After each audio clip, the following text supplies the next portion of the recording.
Edric. Edric never went beyond the narrow sea. Come to think of it, before squiring with Lord Beric, he had hardly gone beyond Starfall. His father was quite protective of him, since he was the last thing that reminded him of his wife Edric's mother. However, the past few years, he had had the opportunity to travel, be it Westeros or Dorne, as Prince Quentyn's squire. But today, he would go even further.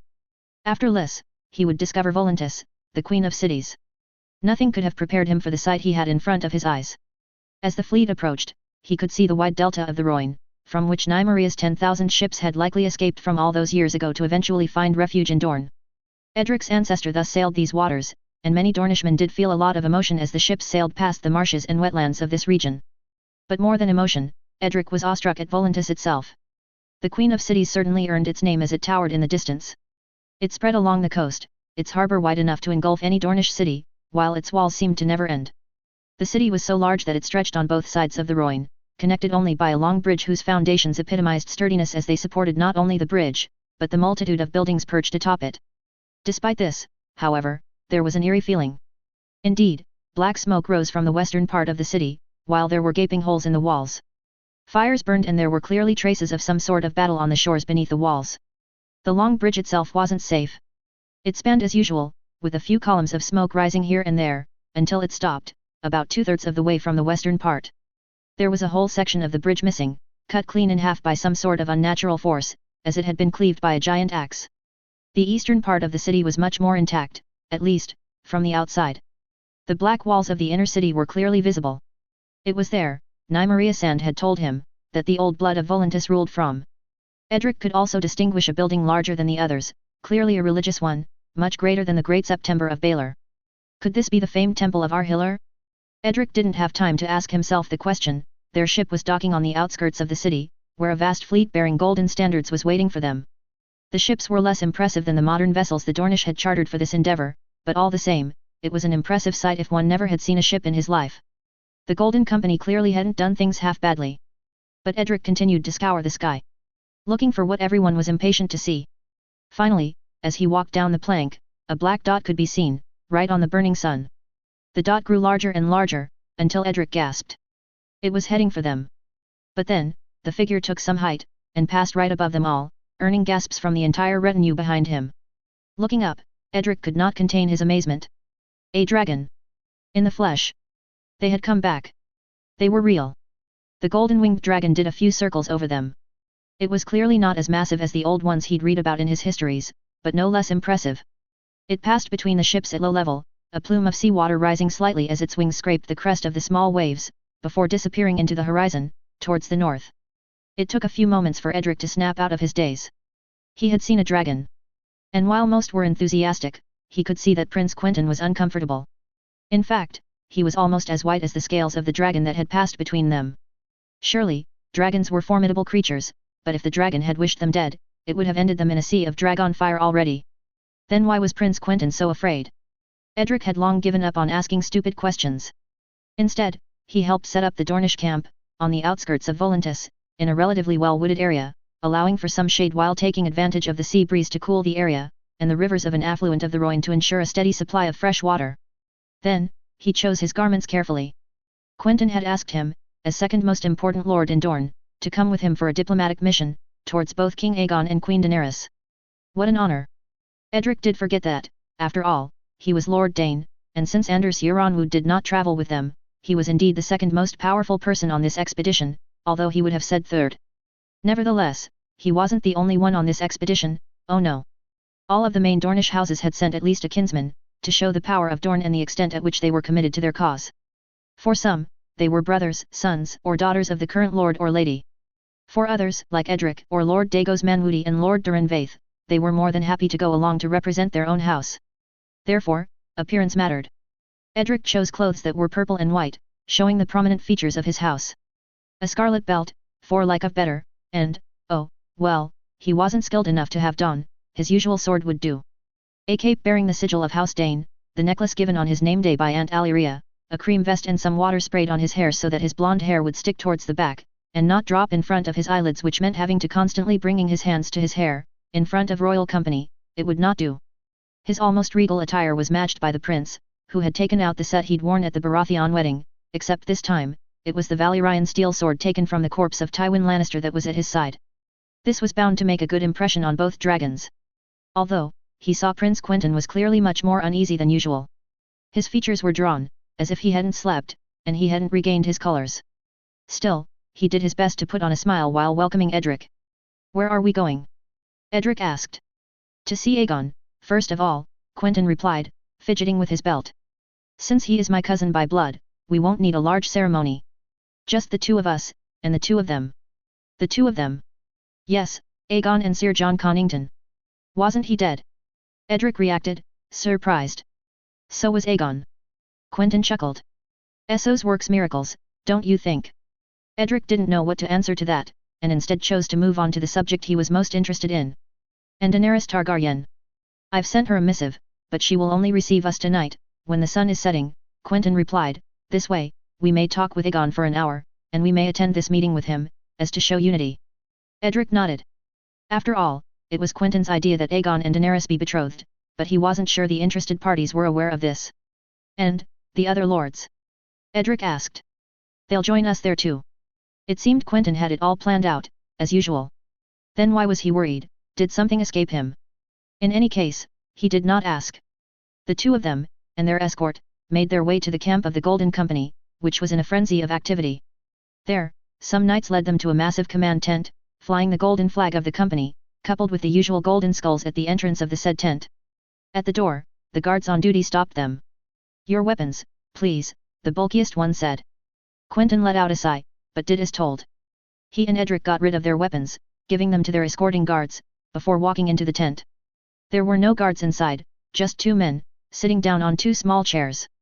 A bit poor, especially for someone who called himself King of the Seven Kingdoms. Nonetheless, Edric did not say so out loud. And it did not take long for him to identify who was who. Lord Connington was there, an imposing figure, with the dark vest bearing his house's sigil, his red hair and beard trimmed, looking at them sternly. Aegon, though, was a boy about Quentyn's age, with indigo eyes and silver blonde hair. "You stand in front of his grace, King Aegon Targaryen, sixth of his name," Lord Connington boomed, "King of the Andals, the Rhoynar and the First Men, rightful Lord of the Seven Kingdoms." "Your Grace." Quentyn knelt in front of Aegon. "It's an honor to finally meet you, and an honor to finally be able to tell you that my sword is yours. Rise, Prince Quentyn, your loyalty is appreciated, cousin of mine. And your letter came at the right time."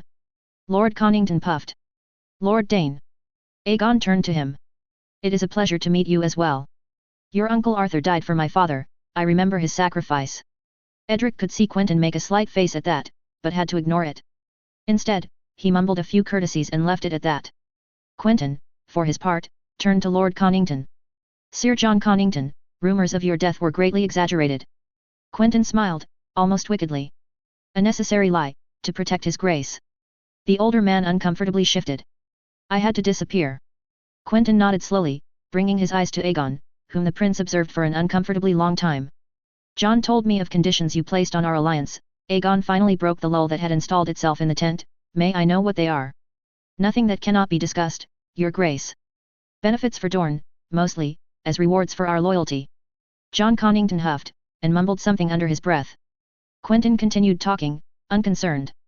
"However, these can be talked about once we have settled your betrothal, that's why we are here, after all." Aegon nodded slowly. "The leaders of the company also wish to see me wed to my aunt, to unite our claims. I am of the same mind, with her dragons, my company and your host and fleet, we shall reclaim the throne that has been stolen from us." "His company? Didn't the Golden Company answer only to gold and not to a man?" Edric shrugged it off. "Figure of speech, perhaps. It remains to convince Queen Daenerys, your grace." Quentyn straightened up. "By all means, an alliance should be as beneficial to her as it is to us, but you mustn't forget the circumstances of her upbringing." "I agree with you there." Aegon nodded. "But there is no need for your grace around here. These are formalities for the people. In private, Aegon or cousin would do. After all, we are tied by blood, aren't we?" "We are, your cousin." Quentyn nodded. "There, much better."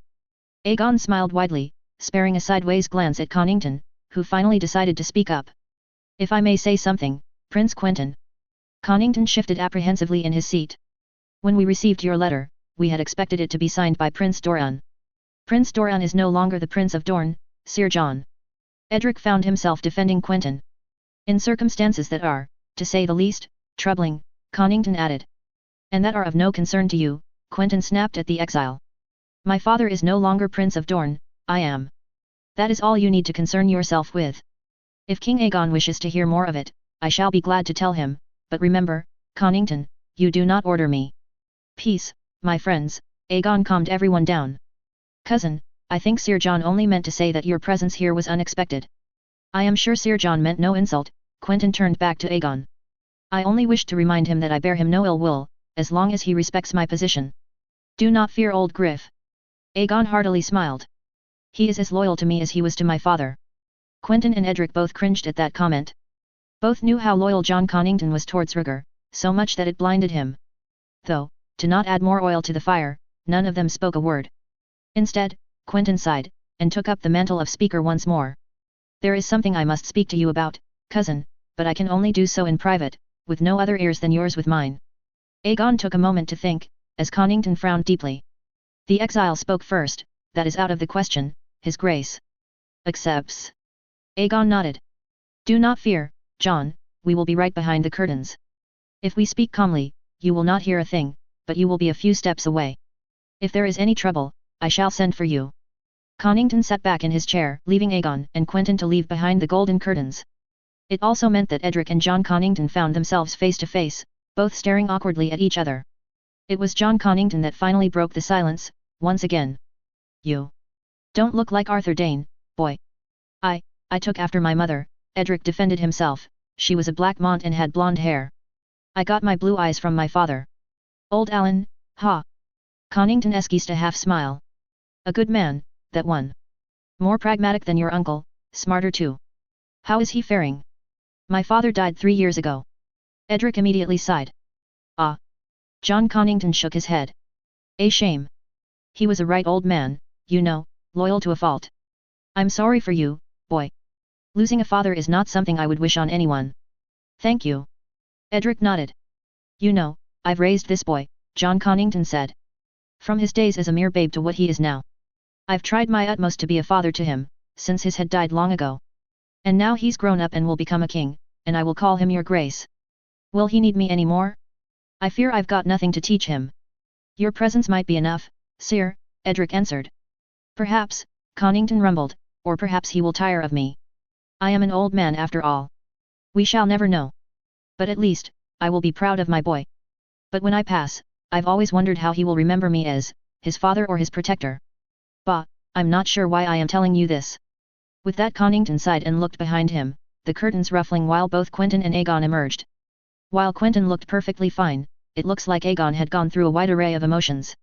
He walked slowly towards before Connington, his face devoid of any emotion, before finally saying, John, how about some wine? I think I may need a glass, or a bottle. Connington frowned, but got him a glass. Not wanting to be a bad host, he also fetched 3 more glasses, pouring out one for everyone.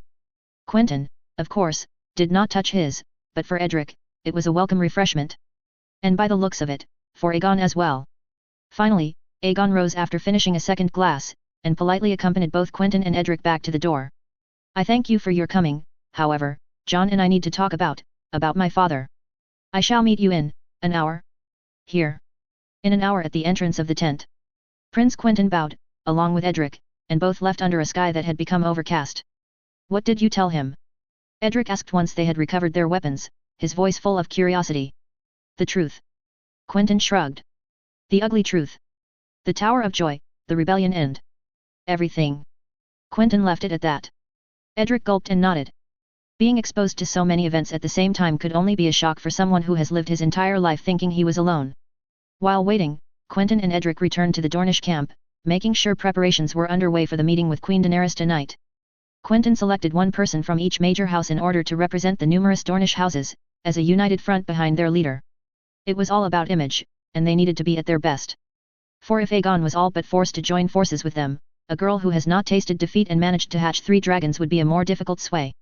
Thus, it is united that the Dornish party made their way towards the Queen's camp, on the other side of the city. After, of course, Aegon had been presented and the Dornish lords all sworn fealty to him, which didn't take long. He had the looks, and Connington's presence was enough to sway most. To them were added the presence of Shireen Baratheon, who looked out of place between everyone, but was nonetheless flanked by Montford Velaryon and Davos Seaworth, towering over the little girl, ensuring nothing would happen to her. It is thus on the front row that Edric advanced, alongside Quentyn and his paramour. As for Aegon, he was accompanied by Connington, as usual, but also Sir Harry Strickland, the commander of the Golden Company, a quite simple man who could have been mistaken as a simple clerk if not for his rich armour. There was no tent to welcome them this time, but a large throne in the exterior, surrounded by dozens of SSE soldiers from various corners of the continent. In the middle, a golden throne, with a ravishingly beautiful girl sitting on it, wearing a pale white dress with straps looking like dragon scales.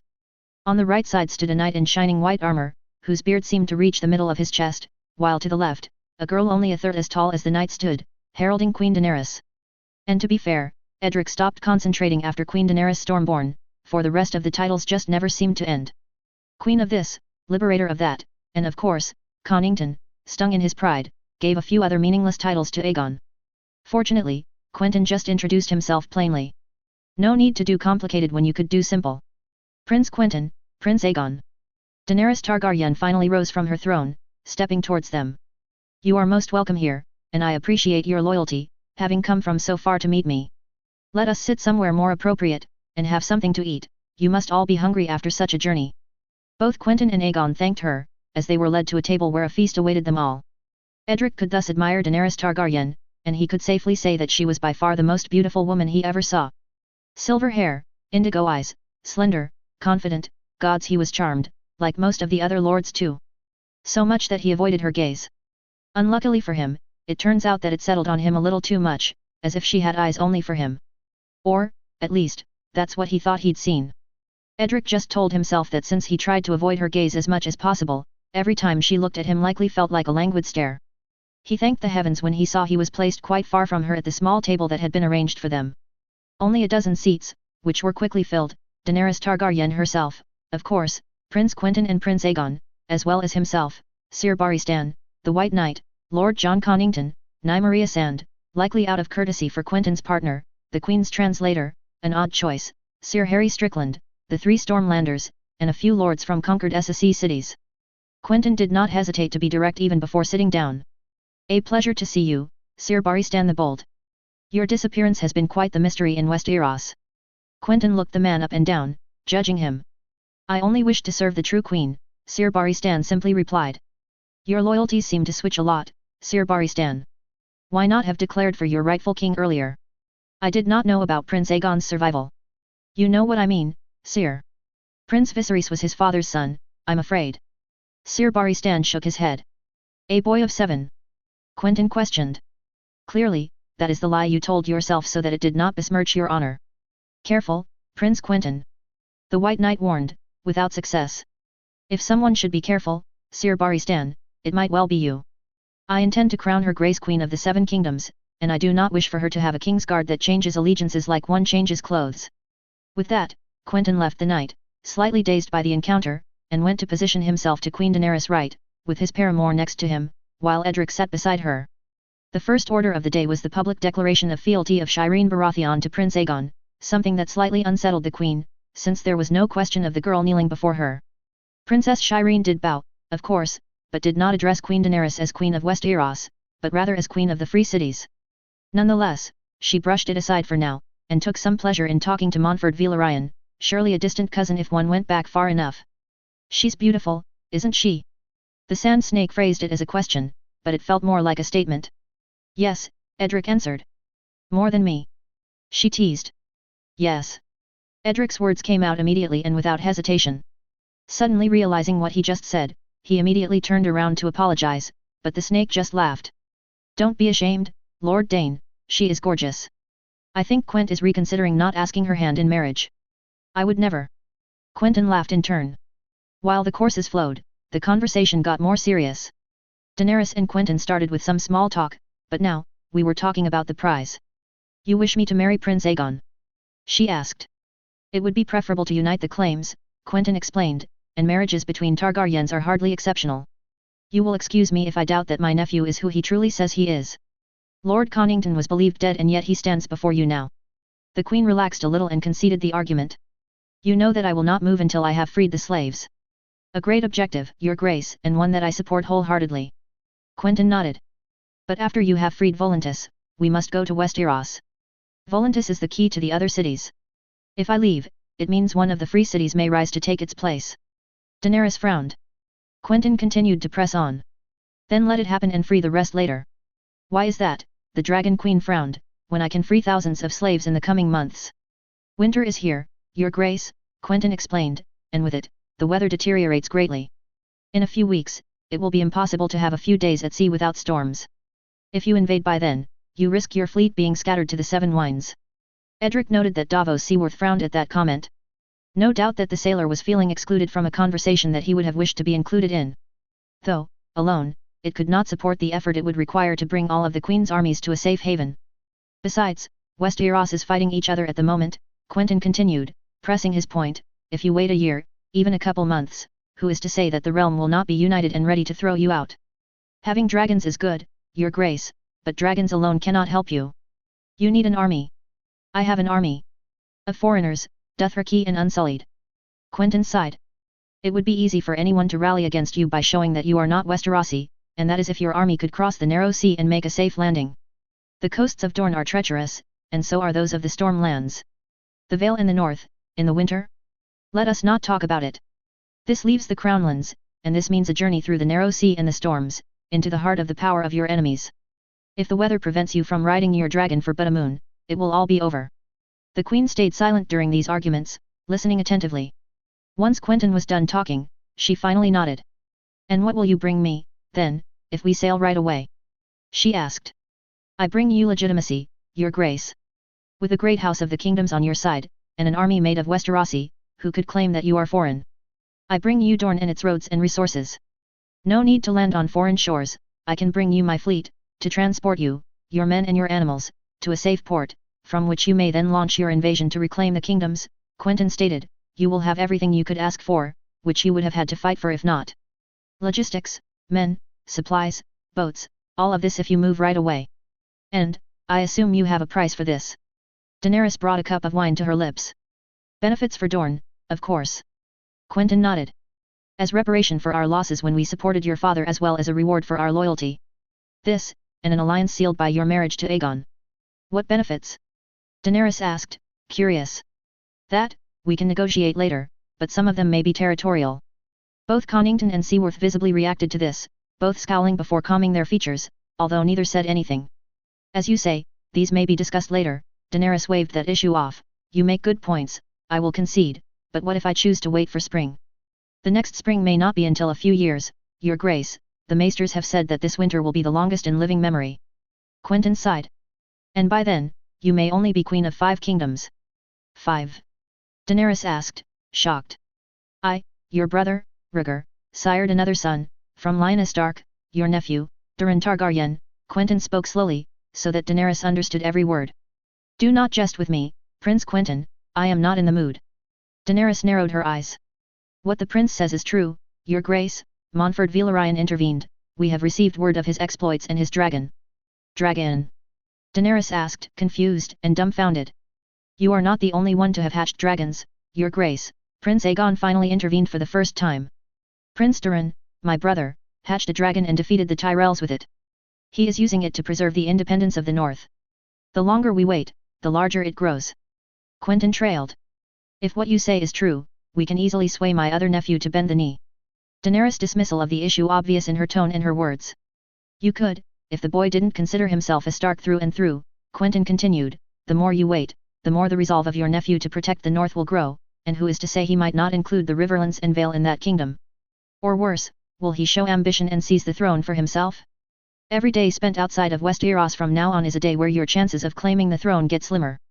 Daenerys stayed silent for a moment, then finally put both hands on her table, showing a slight smile. Your loyalty and honesty are appreciated and welcome, Prince Quentyn. Once we have agreed on a set of conditions, and Volantis has been liberated, we shall sail to Dorne.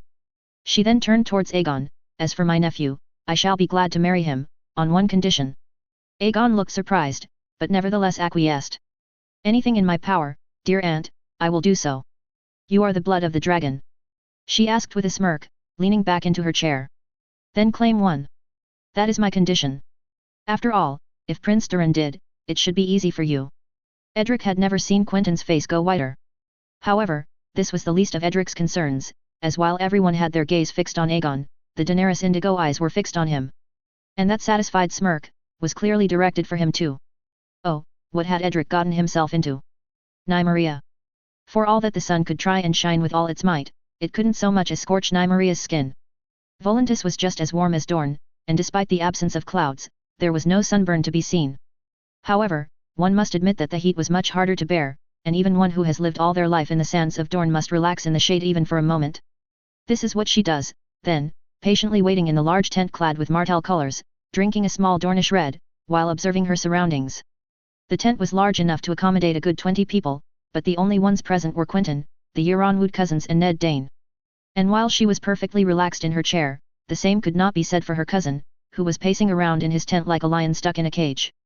I told you it was a risky move. She smiled slightly, bringing her lips to the Dornish red once more. I didn't know she'd make it a condition. Quentyn abruptly stopped, sitting down on the couch, while staring into her eyes. Were you expecting the boy never to try and tame a dragon? She asked again. No. I just expected. Quentyn trailed off as she raised a finger in the air, stopping him.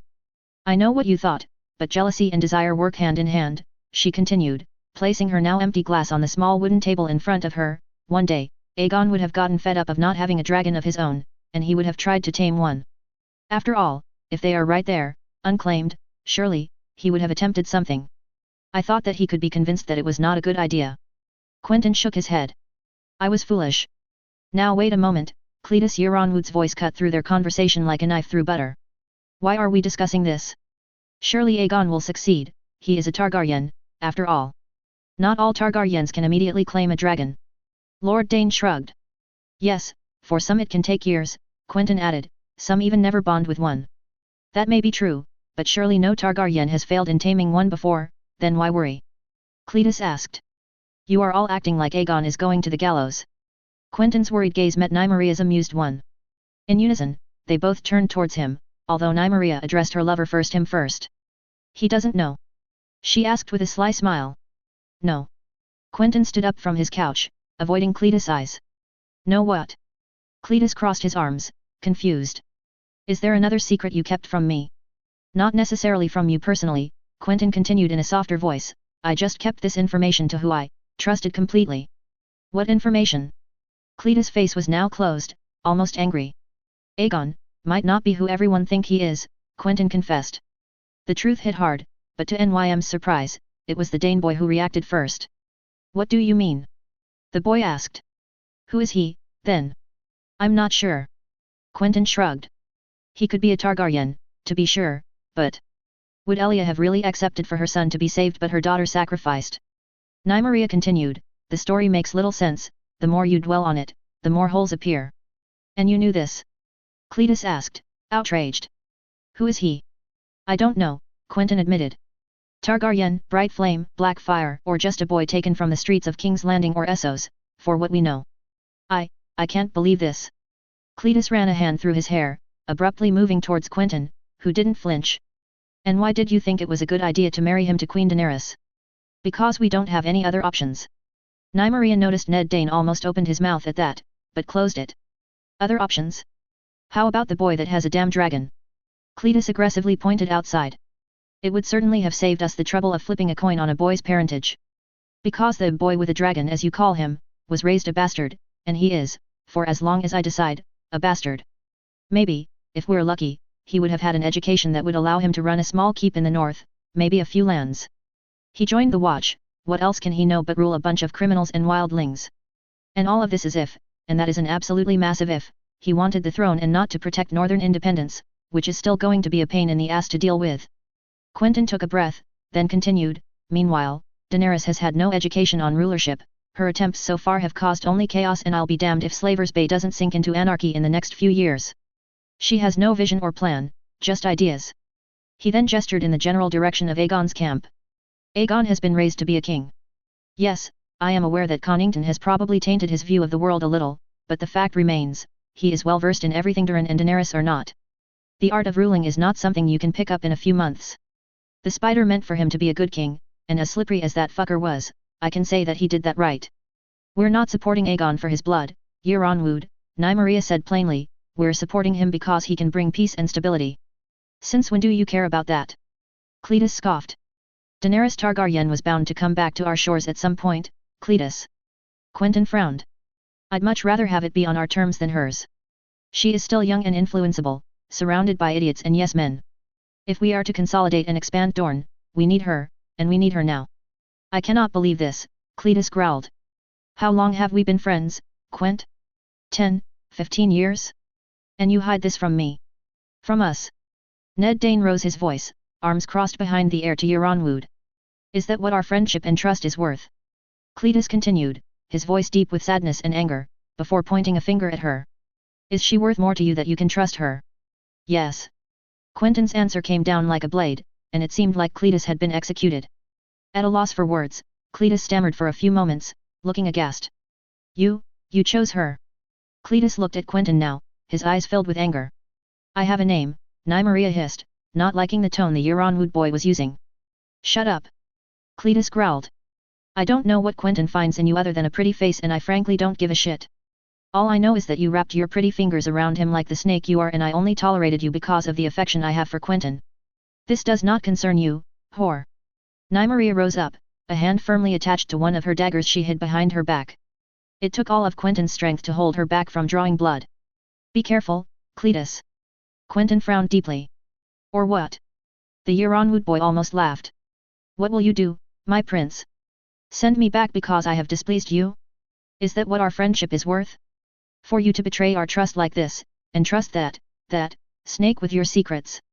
Suddenly, a deep voice boomed through the tent. I knew. What? Cletus immediately turned around, along with all of the gazes of the people inside, towards Archibald Euronwood. I knew about Aegon, the tall man simply said. Jaehaerys and Gillian know as well, Quentyn spoke softly, while Cletus looked baffled. That's why Oberyn didn't come. I needed him to stay for if he somehow recognized Aegon as not being Elias's son. We needed a fait accompli, as they say in Lys, Nymeria added. My father would have sent it all flying to the ground for a bit of pride. Why did I not know? Why did Ned not know? Cletus asked, confused as ever. Ned was too young, I couldn't trust him with that information, Quentyn said with a sigh. As for you, you did not bring me enough proof that you were trustworthy. Based on what? What happened in the capital? I thought I had done my penance. Cletus pleaded, his voice having gone from anger to defeat. You talk too much, Quentyn explained, in your cups or in bed. I'm sorry. All of that based on that shred of information in the capital? I never told a soul. Cletus reacted with energy. How can you know where it came from? I only told you. The answer once again came down, cleanly, not leaving the boy a single chance. Cletus was stunned, at a loss for words. If there's nothing else, we need to go convince Queen Daenerys to not go through with this madness. Quentyn sighed, as if nothing had happened, patting Archibald on the back. Before we go, Nymeria smiled, then walked up to the Euronwood boy. I have something to do. Not leaving him a chance, her fist came flying into Cletus' nose, sending him hurling to the ground. Only one man may ever call me a whore.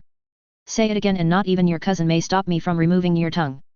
Not even bothering to let him defend or excuse himself, she sent a single kick into his side as he lay on the dusty ground, blood rushing from his nose and a part of his face.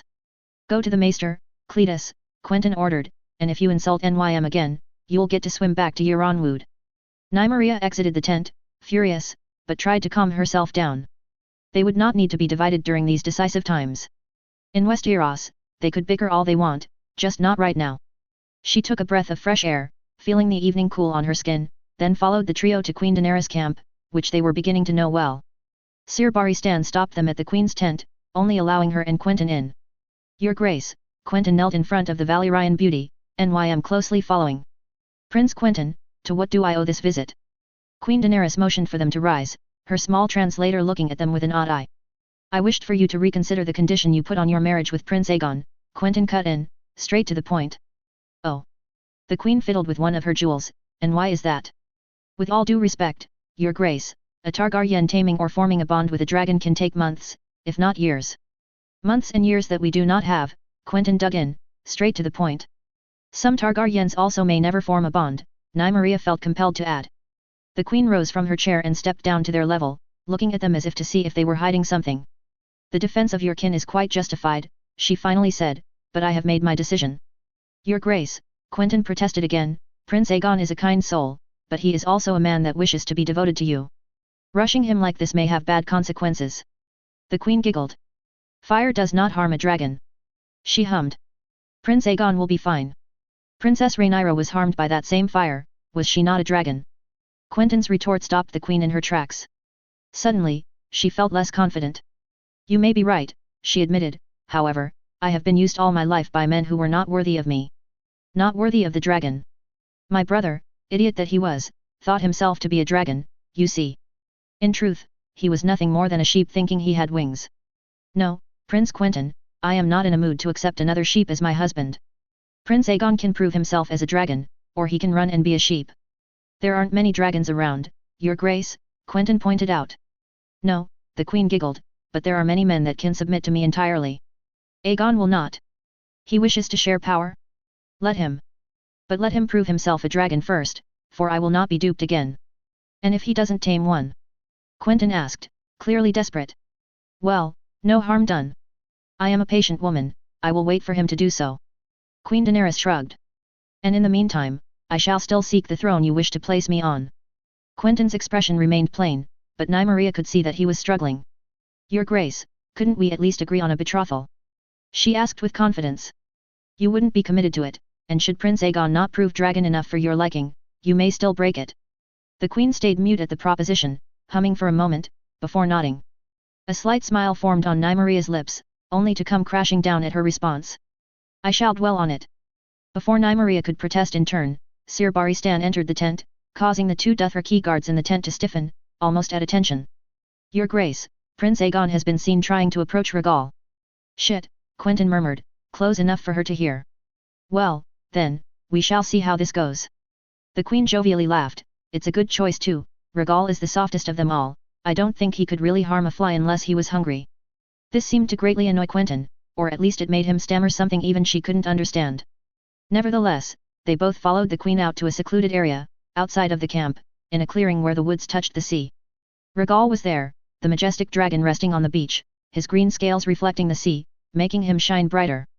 In front of him, Aegon was moving slowly, surely breathing in heavily with each step, his arm outstretched.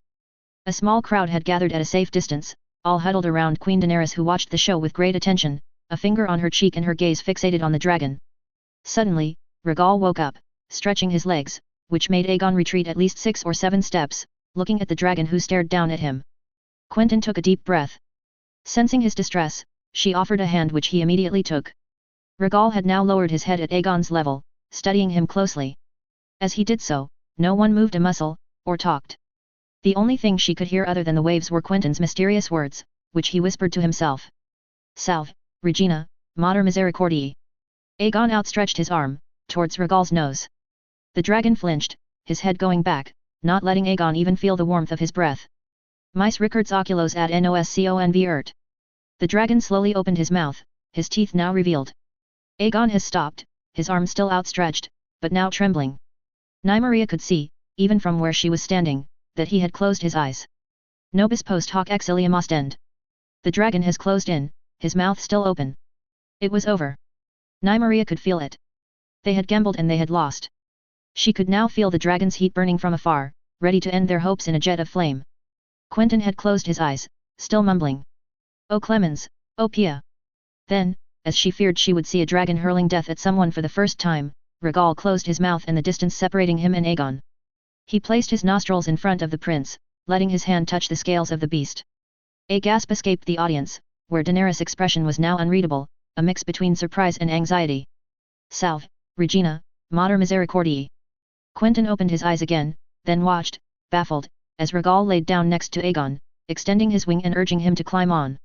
Aegon walked at a slow pace, not wanting to rush the pace. Then, as Nymeria saw him cling on to the spines on the dragon's back, Rhaegal spread his wings and took off, casting a large shadow over the small crowd, and disappearing on the horizon. Quentyn almost fell to his knees, and Nym could see some tears of joy form around his eyes. He kissed her palm and whispered into it. Gracias Maria.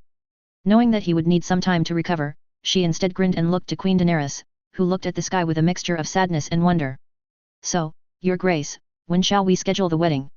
A/N, surprise.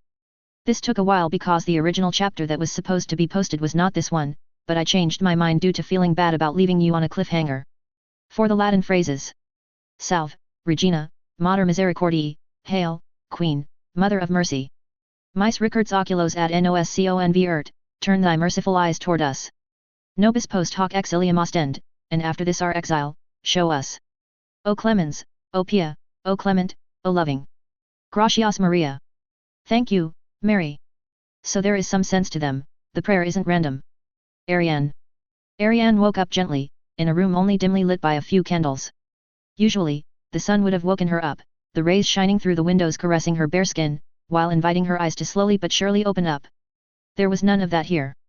At least, not anymore. The sun had stopped shining, and all there was were grey clouds, sometimes bringing rain, sometimes hindering vision so much that it was impossible to see the second walls from the windows of the keep. She spared a look at her side. The bed was empty. Usually, that would have been normal. She and Willis haven't slept together in moons. But the previous night? Ariane fiddled with her snake bracelet, remembering the heat of those moments, contrasting with her cold awakening. It had been so long since she had experienced it, passion, freedom, feeling wanted, and if the bite marks on her shoulder and neck were any indication, her partner enjoyed it as much as she did. Ariane smiled, tracing her faint scars on either side of her body. But her companion for the night wasn't there to keep her company this morning, it seemed. This was intriguing, but not surprising. The Targaryen bastard, or Stark boy, however one wished to put it, was quite cold in his tone, whereas his actions were anything but. Not very talkative either, but it suited her well. Still, feeling alone after such a night was unusual for her, and, wondering where he'd gone, she quickly got out of bed and chose a dress, some jewelry and a few layers for the cold. After all, winter was here, and the days had gone from mild to chilly, and a few furs were in order for her. A Dornish woman did not like this weather one bit, and even if one could think she was overdressed with a full layer of fur over her cream-colored dress, she'd trade the small jeers for not having to suffer a quite annoying cold for the next few days at any point. It seemed the day had just begun, as Highgarden was not in a flurry of activity.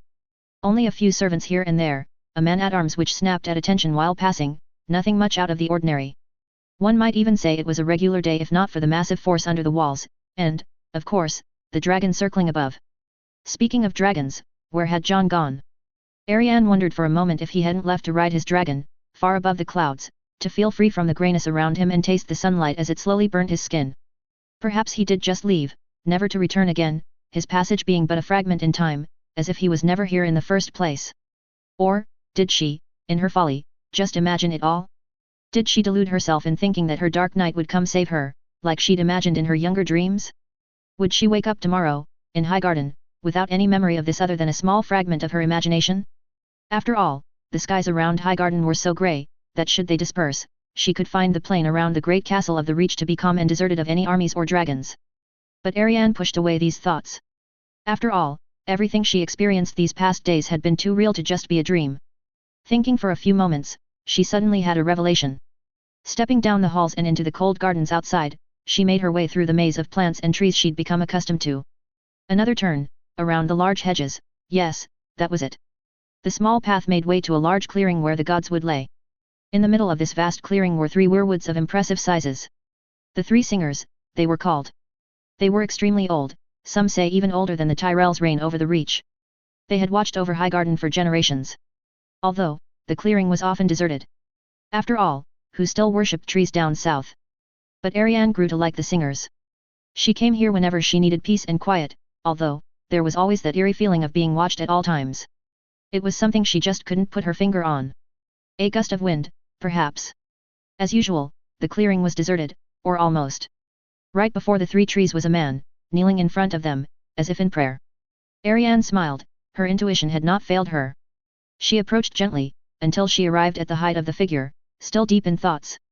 "Good morning," she finally said, after a few moments of silence. "Princess." John nodded, his grey eyes slowly turning towards her. "I ought to have met you earlier, but I have missed your warmth this morning, so I must now venture into the cold to bring you my thanks." She nodded. The Targaryen bastard didn't move, his face remaining as closed as ever. "There is no need for a thanks." His head finally dropped. "I have shamed you, princess." "You did not shame me, sire," Ariane laughed, sitting on a small embankment close to the trees, resting for a brief moment, on the contrary.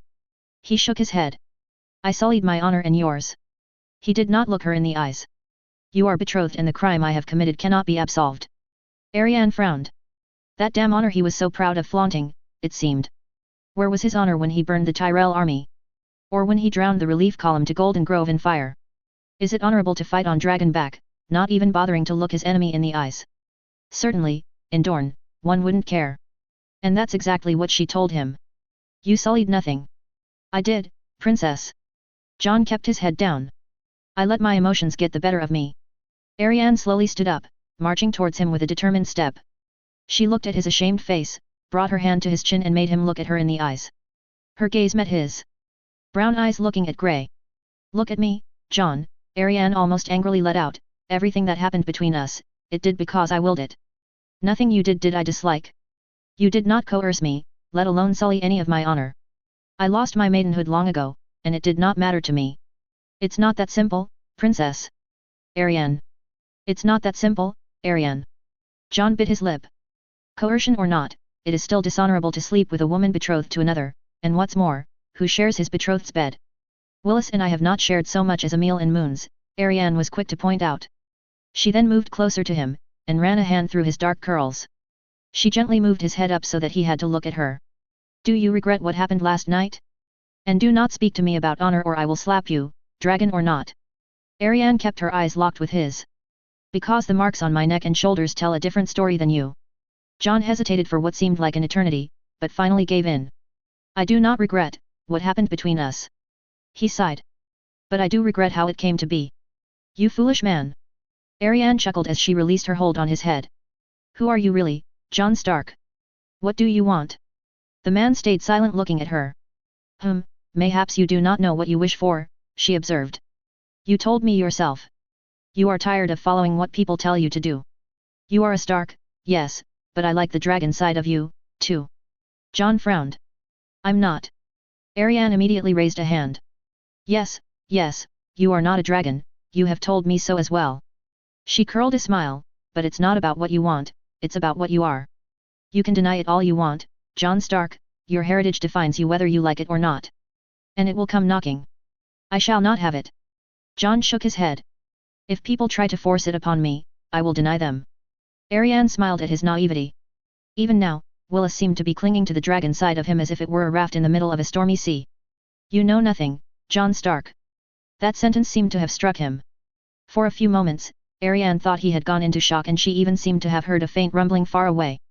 His grey eyes did not look away from her brown eyes. Finally, Ariane broke the silence that had been settling for a few moments, by placing a hand on his cheek that he quickly grasped with his. I will ask again, Jon Stark, what do you want? Again, silence was her answer. She smiled, and brought his lips to hers for a brief moment. Jon did not resist, nor did he deepen it. She chose to break it first. Whatever it is, take it. Stop listening to them, for they fear you, and wish two things, to please you or to see you destroyed. Ariane took a step backwards.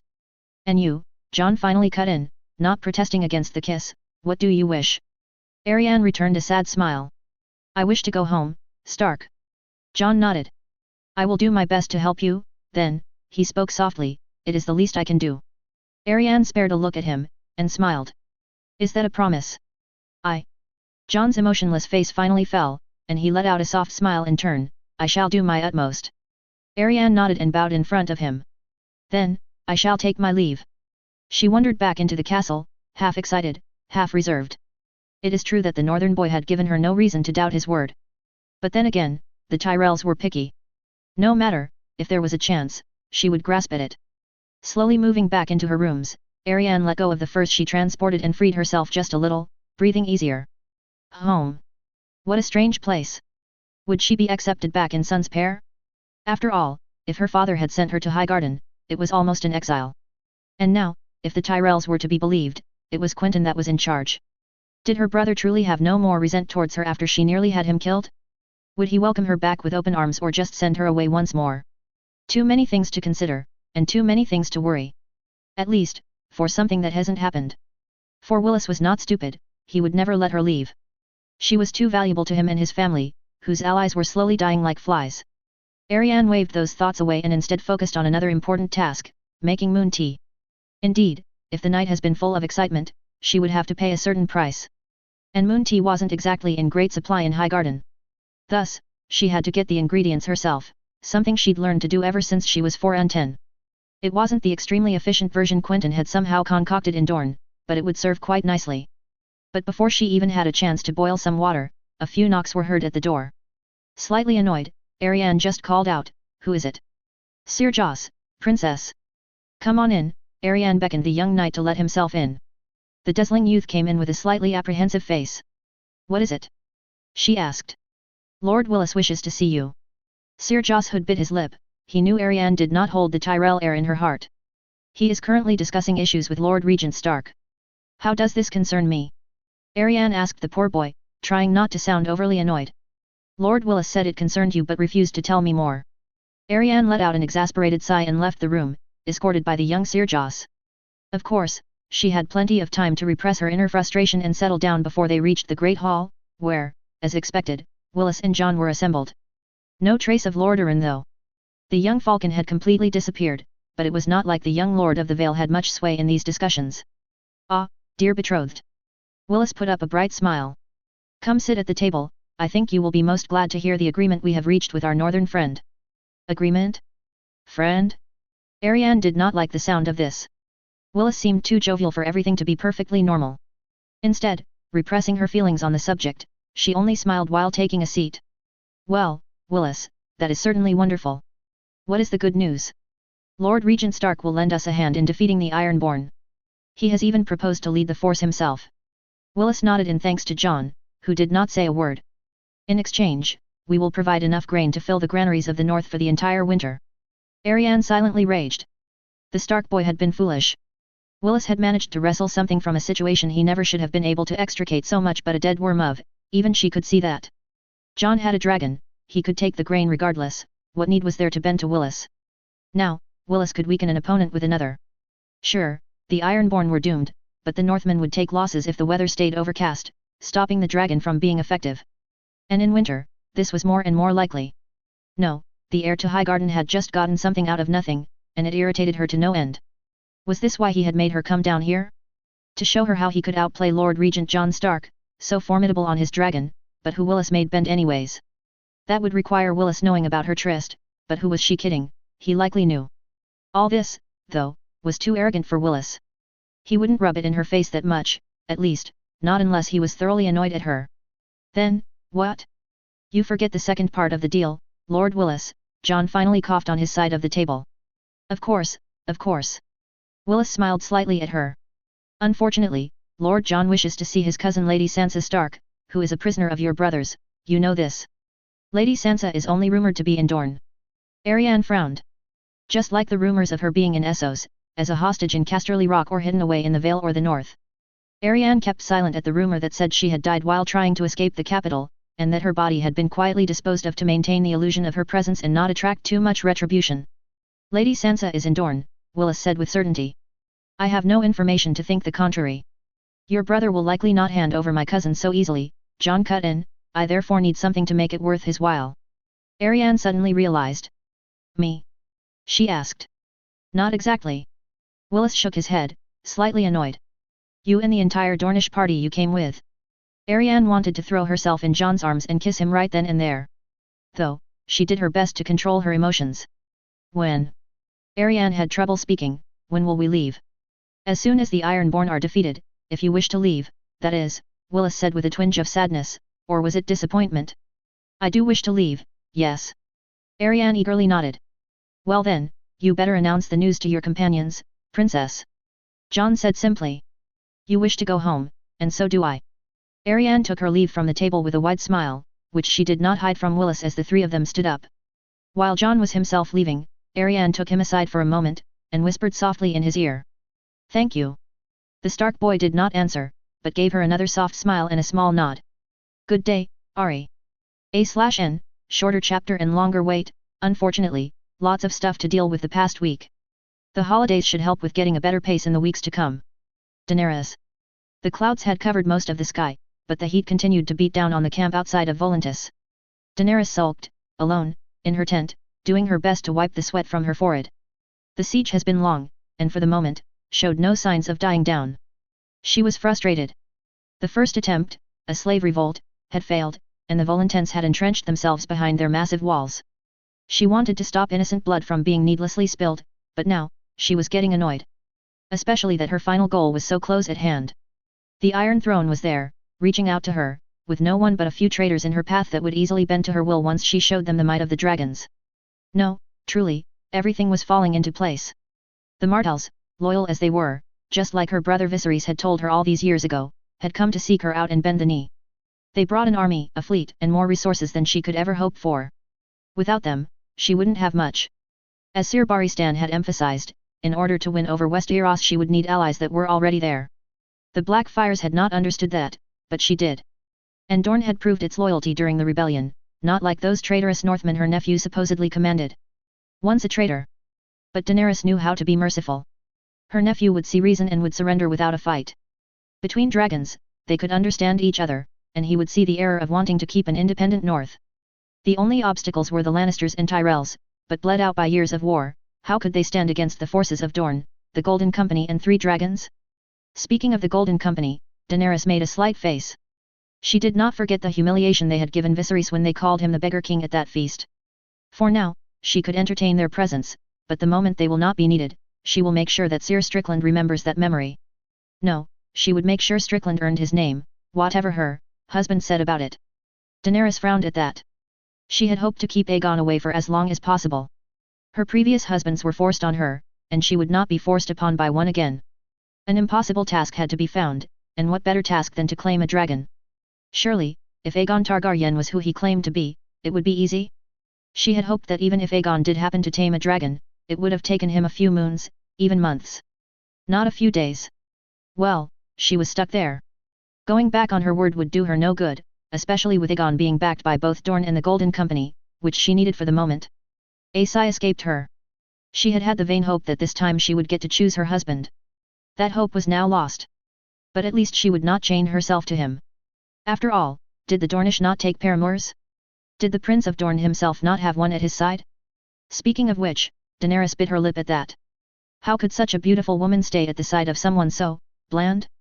Even with the scar on his eye, the prince remained nothing exceptional, unlike some of his subjects. A problem for another time. For now, the prince had asked for an audience, and keeping him waiting under this heat was not kind. Finally, she signaled Sir Barristan, faithfully standing watch, to let the princeling in. The prince was alone, and respectfully handed over his weapons to Sir Barristan with a calm nod. He then approached and went down on one knee, his brown eyes meeting hers. "Your Grace." "Rise, Prince Quentyn," Daenerys said with a half-smile, "I believe we have to talk. Come with me." She motioned him towards a table, and asked Sir Barristan to send in a servant. Her Lord Commander bowed and left. No doubt he would be there in an instant, like a shadow following her every move. The servants brought glasses and beverages, a relief in this heat. "Wine, Prince Quentyn?" she asked. "No, thank you, Your Grace," came the answer, "I prefer water." "Oh." Daenerys looked at him, surprised, "I thought you Dornishmen liked your wine." "We do, Your Grace, but I avoid drinking, especially when talking about serious matters." Daenerys acted surprised but nodded, dismissing the servants with a wave of her hand. "I believe you have come to discuss the heart of your terms, is that so?" The prince did not make any effort to hide this matter. He just nodded. "Good, but let us start with my issues, shall we?" "Very well, Your Grace. I heard one of your quartermasters say that your ships cannot carry my entire army across the narrow sea, is that true?" Prince Quentyn nodded. "That is true, Your Grace. You promised to carry all of my forces to Dorne." Daenerys tried to seek a reaction from her interlocutor, but he gave none. He spoke calmly and softly, "I did and I will, Your Grace. My ships will make several voyages if necessary. But if I may, you may not need to transport your entire army." "Carry on," Daenerys nodded, intrigued. "Your army is composed essentially of foreigners." Sir Barristan had prepared her for this conversation, and she sighed inwardly, taking a sip out of her cup of wine. "It might be well not to feed into your enemy's claims, Your Grace," the prince continued with a bit more confidence, "you will be villainized as the queen who comes to Westeros with an army of sellswords and foreigners. You then suggest that I leave all of my loyal men here? Some of those people have been with me since I left Pentos." "No, Your Grace, not at all. I say the men you trust the most, take them with you. The Unsullied, too, even if I doubt their aptitude for Westerosi warfare. Sir Barristan's guard, too, but not the various companies of eastern sellswords, armed slaves, and gods forbid, the Dothraki. Daenerys frowned, but once again, remembered the words of Sir Barristan. It would not do to keep all of her people. But she did not wish to abandon them either. Perhaps she could give them Volantis. After all, once the city is taken, order would need to be restored. She tapped on the table, not willing to concede. I shall dwell on it. I thank you, your grace, the prince said with a nod. The next subject I wish to deal with you is a thorny one. Do tell, Daenerys said, urging the prince to speak his mind. I mentioned territorial compensations for Dorne before, I wish to discuss them with your grace. Daenerys frowned, but let the princeling continue. The first one would be the stepstones. These rocks have been there for 300 years, housing scum ranging from slavers to pirates. The prince laid a map in front of her. They have been raiding our traders and our coasts for generations. The threat it represents to our lands should be wiped out, once and for all. Your father even proposed an invasion, in his younger years. Daenerys looked at the map. Indeed, the stepstones have been a thorn in the Seven Kingdoms side for too long. Giving them to Dorne would get rid of a problem and also help keep the rest of the free cities in check, until she came to liberate them too. You can consider this matter agreed upon, Prince Quentyn. I'm glad to hear it, your grace. The prince allowed himself a slight smile. The next one is more technical. The prince took out a quill and drew some ink, drawing a line that started from the mouth of the Torrentine, slowly making its way upwards along the Red Mountains, following the line of the small hills instead of the peaks, before stopping at the Slain and dropping down. I wish that these lands be integrated into Dorne. Daenerys looked at the map and hovered her fingers over the names on it. Starpike, Nightsong, Blackhaven, Fontaine, and it seemed Sir Barristan followed it as well as she heard a gasp when she reached the last name, Harvest Hall. Daenerys recovered slightly. After all, why wouldn't she grant these lands? These lords had been traitors to their cause, even if the issue of House Selmy deserved to be raised. That is certainly a lot, Prince Quentyn. What Lady Shireen will have to say? She wondered aloud with a sly smile. Your word is law, your grace, she shouldn't be able to say anything. But she is the Lady of Storm's End. By your mercy. Would you let her keep the title of Lord Paramount of the Stormlands? I'm sure Lord Connington thinks he should be rewarded with it too. You would suggest Lord Connington may be more amenable to this? She asked, curious. Not more than Lady Shireen, your grace, Quentyn pointed out with a grin. But if I may, none of them should have a say. Pray, tell me. The Stormlands, whatever their faults, are loyal to the Baratheons, but they are also loyal to the strongest. Many of them followed Renly, then went over to Stannis, and then finally to the Tyrells, who hold the true heir to Storm's End, in their mind, Floris Baratheon, Prince Quentyn said with a slightly confident air. Therefore, Lord Connington wouldn't last in that position. However, the Baratheons, aren't they the most disloyal of all houses? Daenerys stayed silent for several moments, before speaking. You mean to speak of the usurper? Not only, your grace. Prince Quentyn leaned forward in his chair, matching her gaze. The Baratheons have been given Storm's End and the title of Lord Paramount of the Stormlands by the mercy of your house, is that right?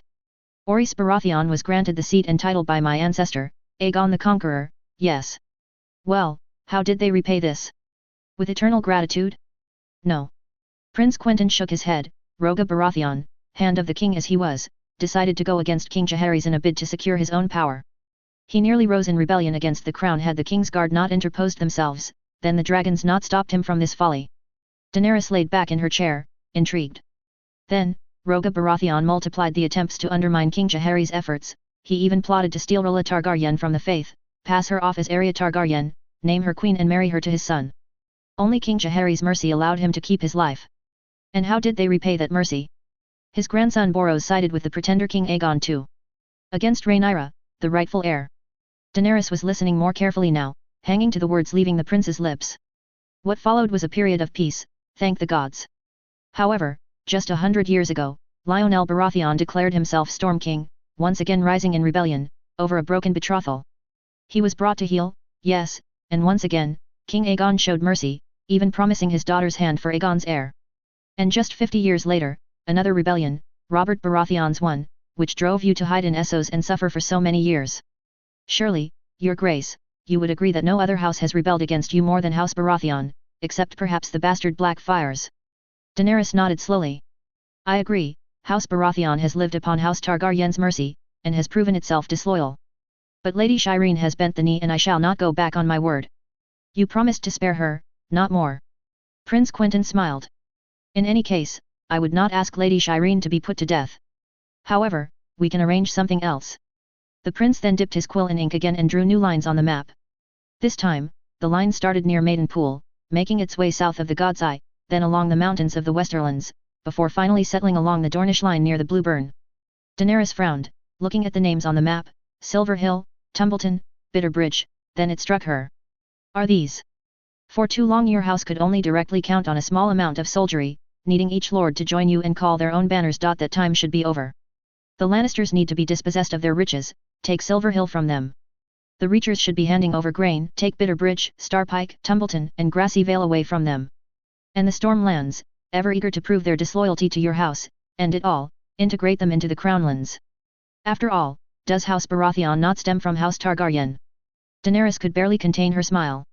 The new Crownlands would see her house absorb vast new lands, allowing her to control arable lands and even some gold mines of the Westerlands. Truly, she liked how the prince was thinking. I like your idea, Prince Quentyn. But how will the Storm Lords react?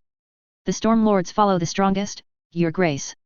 They will flock to kiss your feet should you prove to them that you can crush your enemies. The ones I've seen are loyal to Lady Shireen. Are they? Lord Velaryon is more loyal to you, that much is obvious. The others are irrelevant, bar Emmon, Massey, a small flock of pirates. And even if Lady Shireen would prove a hindrance, you can always turn your eyes elsewhere and give the Stormlands to another Baratheon. Who would that be? My men got their hands on him in Lys, along with a few of his companions. His name is Edric Storm, son of Robert Baratheon and Olenna Florent. A bastard, yes, but a man. And not only that, but a son of Robert Baratheon, usurper but still fondly looked upon in the Stormlands, which is not the case of Stannis the Kinslayer. Should Lady Shireen make too much noise, legitimize Edric Storm, and you will have proven your mercy, your generosity, and established your power. Daenerys smiled widely. The idea was very pleasing to her, although she could feel the discomfort of Sir Barristan from the corner of her eye.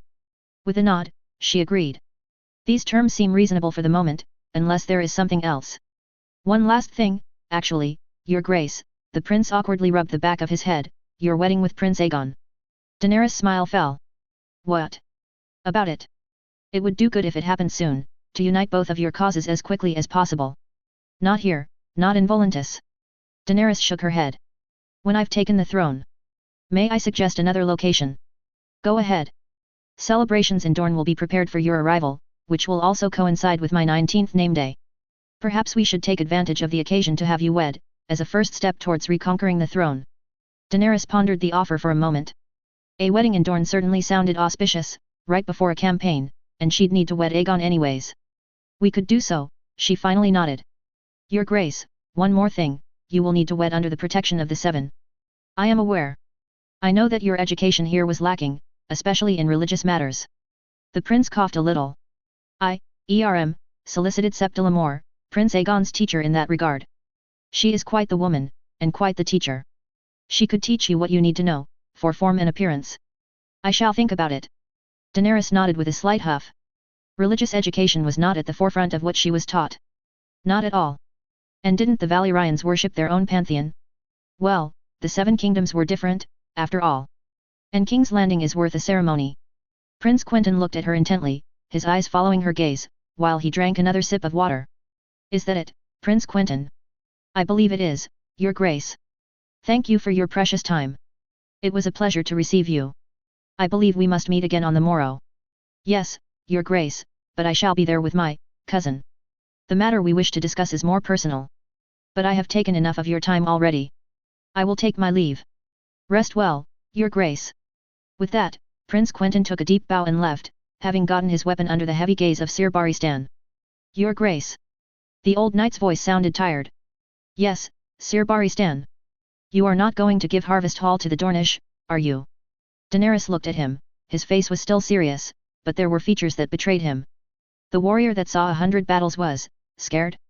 Well, Sir Barristan, I suppose that it depends entirely on your family's behavior when we set foot in my kingdoms. She sighed, raising herself from her chair after finishing her wine. If they bend the knee, I may show mercy. If not. She left the thread hanging. But Sir Barristan did not protest any further.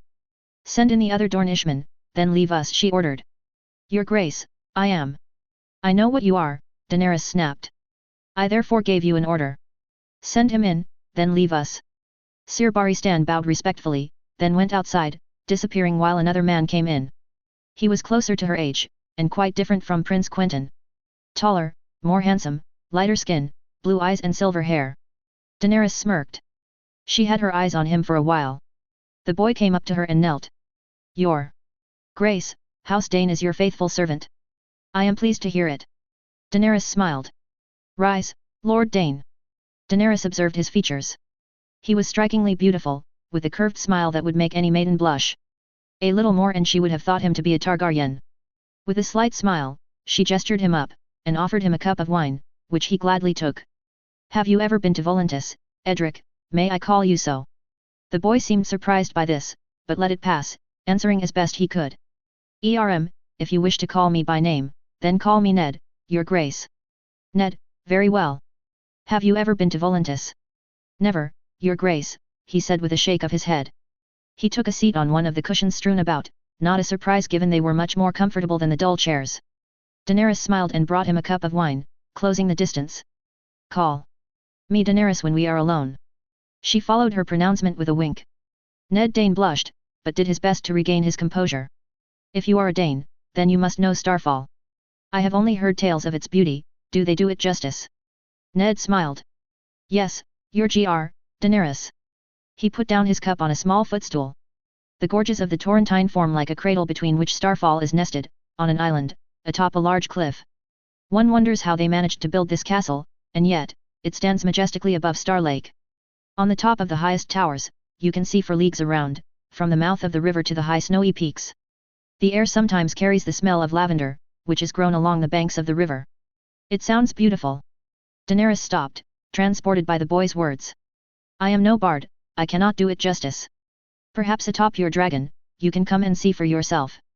You may even have a better view than I ever could. Daenerys chuckled. Perhaps you should come with me on Drogon to find out. Well, at least I am not scared of heights, but riding a dragon is something I must say I have never done nor I planned on doing. It takes some practice, but don't worry. Drogon won't harm you. I'm glad to know that. Daenerys chuckled and put her glass on the floor, while Ned finished his. And you're Daenerys. You've ridden dragons, conquered cities, laid waste to the slavers, how do you find the time to do what you like? Flying is what I like. Daenerys sighed deeply. You are free from whatever shackles the ground ties you to. It's like a dream, floating above everything else. Whenever I am not busy, I fly. Do you not go riding, explore the world? I fear that many would wish me harm if I tried. If I decide to even go for a bath in the Rhoyne, I must be accompanied by a dozen men armed to the teeth. You should come to Starfall, then. Ned smiled again. We are loyal to you, not a soul would dare harm a dragon. And then you could explore the nature around it.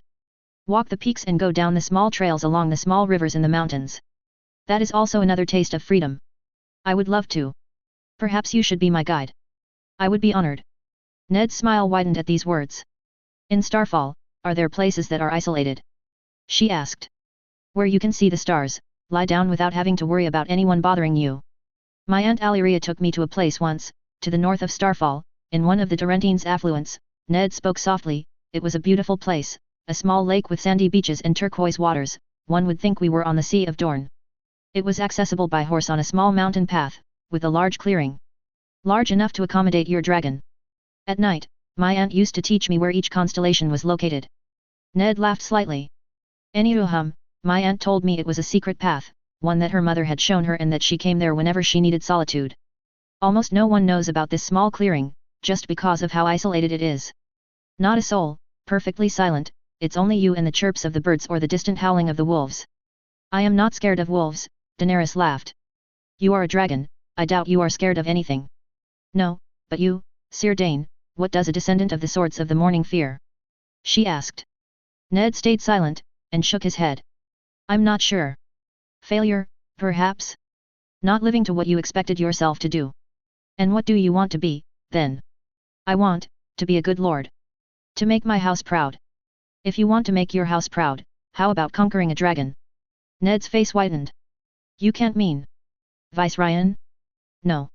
Daenerys pushed Ned slightly on the small cushion-filled bed. I was talking about me. Her lips touched his, and she closed her eyes. A/N, hello everyone, sorry for the delay, I decided to take a little break, WC and all. Hope you enjoy the new chapter as we head closer to the endgame. Nymeria. Nymeria slowly raised her head from her bed, the sunlight forcing her pupils open like two pincers. She straightened up, rubbing her eyes, then putting her hand over her forehead, trying to distinguish the figures in the room. It only took a few moments to regain her composure and her bearings. The tent had not moved since last night, but the skies had cleared completely. Whereas they had been subjected to dark grey clouds for the past week, today the sun had deigned to finally make an appearance. She looked to her side, and sighed. The bed was empty, of course. Judging by the sunlight, it was past midday, and Quentyn likely did not dare wake her up when he'd gone. By accident, her hand drifted to her hair, once again disheveled. "Sleep well, princess." The childlike voice came from behind her. She rose up, taking care to bring a sheet over her body, covering most of her figure with it. In the back of the large tent was a small girl, with blonde hair and little brown eyes who looked almost sheepishly at her, with an elegant smile.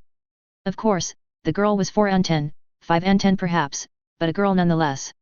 Well enough, Julia. Julia was the girl she and Quentyn found in Lys. The poor thing was a victim of a slaver raid on Greenstone just a few moons prior. With Stannis' fleet gone, the pirates had started raiding the coast from Tarth to Driftmark, taking care in avoiding the Dornish coasts, now too well defended. Julia had been taken as a prize by the slavers and sold in Lys. Lucky for her, the Dornish had been there almost as soon as she and a few other Estermont girls were disembarked from their own ship. A good thing, too. What would have happened to her if no one had come to her rescue? Nymeria chased away these thoughts. Quentyn and several Dornish lords with him had been scandalized at the sight of Westerosi subjects being sold into slavery in Lys. Almost all of their ransoms had been paid, sometimes by blood rather than gold. And while most of them had been sent back to Dorne, while waiting for a return to their homes, whether in the Stormlands or further away, they had decided to take Julia with them. Indeed, she had served House Estermont as a servant, and Quentyn and Nymeria saw the advantages of bringing her along. And among those, braiding hair. And thus Julia of Estermont found herself in the service of the Martells, a few moons before her overlords, if all went well.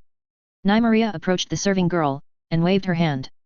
"No need to pour me a bath, I shall manage." "As you wish, princess." Nymeria sighed and went to find a dress to clothe herself with, preferably one comfortable enough for her to ride, while asking Julia to prepare to braid her fine, long, hair. And the girl was talented, that she could tell. Her braids were intricate, and she did not hesitate to put a lot of work into making everything perfect, sometimes bringing fine silk strings or jewels into the long braid. "Julia," Nymeria said while the girl was busy with her work, "please, stop calling me princess." She couldn't see her reaction, but if she were to guess, it was certainly one of surprise. "I'm sorry, my lady." "My lady is fine, I've told you before. I meant no disrespect, my lady. But I was told that when a girl and a boy lay together, it is because they were man and wife. And if you lay with the Prince of Dorne, then you must be the princess." Nymeria sighed. Julia was a sweet girl, but incredibly naive. "Things are different in Dorne, the prince and I are not Wednesday." Julia stopped combing Nymeria's hair for a brief moment. "But you will wed." Nymeria laughed. "I am a bastard. Even in Dorne, marriage between bastards and legitimate lords are not well looked upon." Julia continued combing, not saying a word, as if thinking about something. "I think I understand, my lady," she spoke in a sweet tone, "but, even if it is not well looked upon, you may still." Nymeria was taken aback by the question. "I suppose we could." She shrugged. "But it would not do well for the prince's reputation or mine. Many lords and ladies are expecting a match with another Dornish house. But he is the prince, he can tell them off." Nymeria chuckled at Julia's sincerity. "Being a prince does not mean you have absolute power over your lords," she trailed a little, "even if I wish it were the case. A prince is better than a lord, though." "It is, Julia." Nymeria sighed. "But a prince cannot rule if every lord hates him." Julia said nothing, instead finishing the final touches in Nymeria's hair. When she was done, Julia brought a mirror. Her fine, long, braid was done perfectly once more. It was shorter than she usually wore it, but the hair had been arranged with more intricacy and care than she could have ever done herself. "You did a fine job, Julia." Nymeria smiled as she saw herself in the mirror, tapping the little girl on the shoulder. "Take the rest of the day to rest." "Thank you, my lady." Julia's brown eyes looked at her, almost admiring her beauty. Nymeria repressed an urge to laugh. A compliment was a compliment, even if it came from a Stormlander girl. And the fact that she probably looked up to her gave her a warm feeling in her heart. Before she left, however, she turned to ask Julia, "Do you know when the prince left?" "Shortly after dawn, my lady." Nymeria nodded in thanks. As to where Quentyn went, she had an idea. Taking her spear, she stepped outside, into the sun. The clouds had finally left Volantis, except for a few small white drops spread out over the horizon. Nymeria hastily put on a cloth to protect herself. It would not do for the sun to burn her skin or cause her to sweat too much. Leaving the tent, she took a look around her. Most of the tents had taken refuge amidst the shade, while many people were already bathing in the river. It was true that the heat was rising, and the waters of one of the Rhoyne's affluents were a welcome respite. Walking around, she also spared a look at some of Quentyn's knights. Ned Dane looked more jovial than usual, wearing a bright smile while arranging his saddle. Archibald Yeronwood was standing on a fallen log, a drink in hand, over a small crowd of young squires. Dazil Dalt was sharpening his sword, trying his hardest to keep under the shade. Durin Vaith and Ryan Ryan were discussing over what looked like dead rabbits.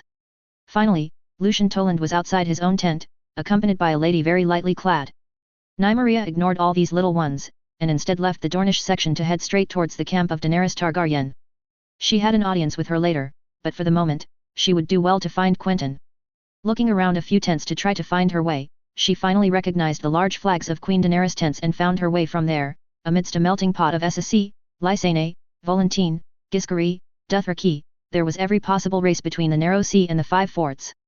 Nevertheless, after crossing some exotic individuals, she finally found the tent she was looking for. It was a tent from which emanated a dark smell, where most were looking to stay clear or get out of.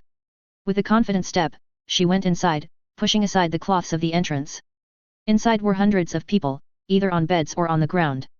Some of them were burned, others had missing limbs, open wounds, or worse. Yet, most of them shared something: they had marks on their bodies. Marks burned with iron, or marks that had been cut into their flesh with various objects, whips, knives, daggers. Nymeria felt pity for these people, all the while knowing her own family was likely contributing to their suffering. It was then that she spotted Quentyn, talking to one of the girls in charge of the wounded. He held a kind of balm in his hand and was explaining how to lay it on the wound of the poor soul the girl was helping. She pressed her pace, arriving in front of him. The moment his gaze met hers, he smiled and gave the balm back to the girl. "Hello, slept well?" he asked. "I could have slept better if you were there when I woke up," she said with a small grin. "I didn't want to wake you, especially since I wanted to help these people."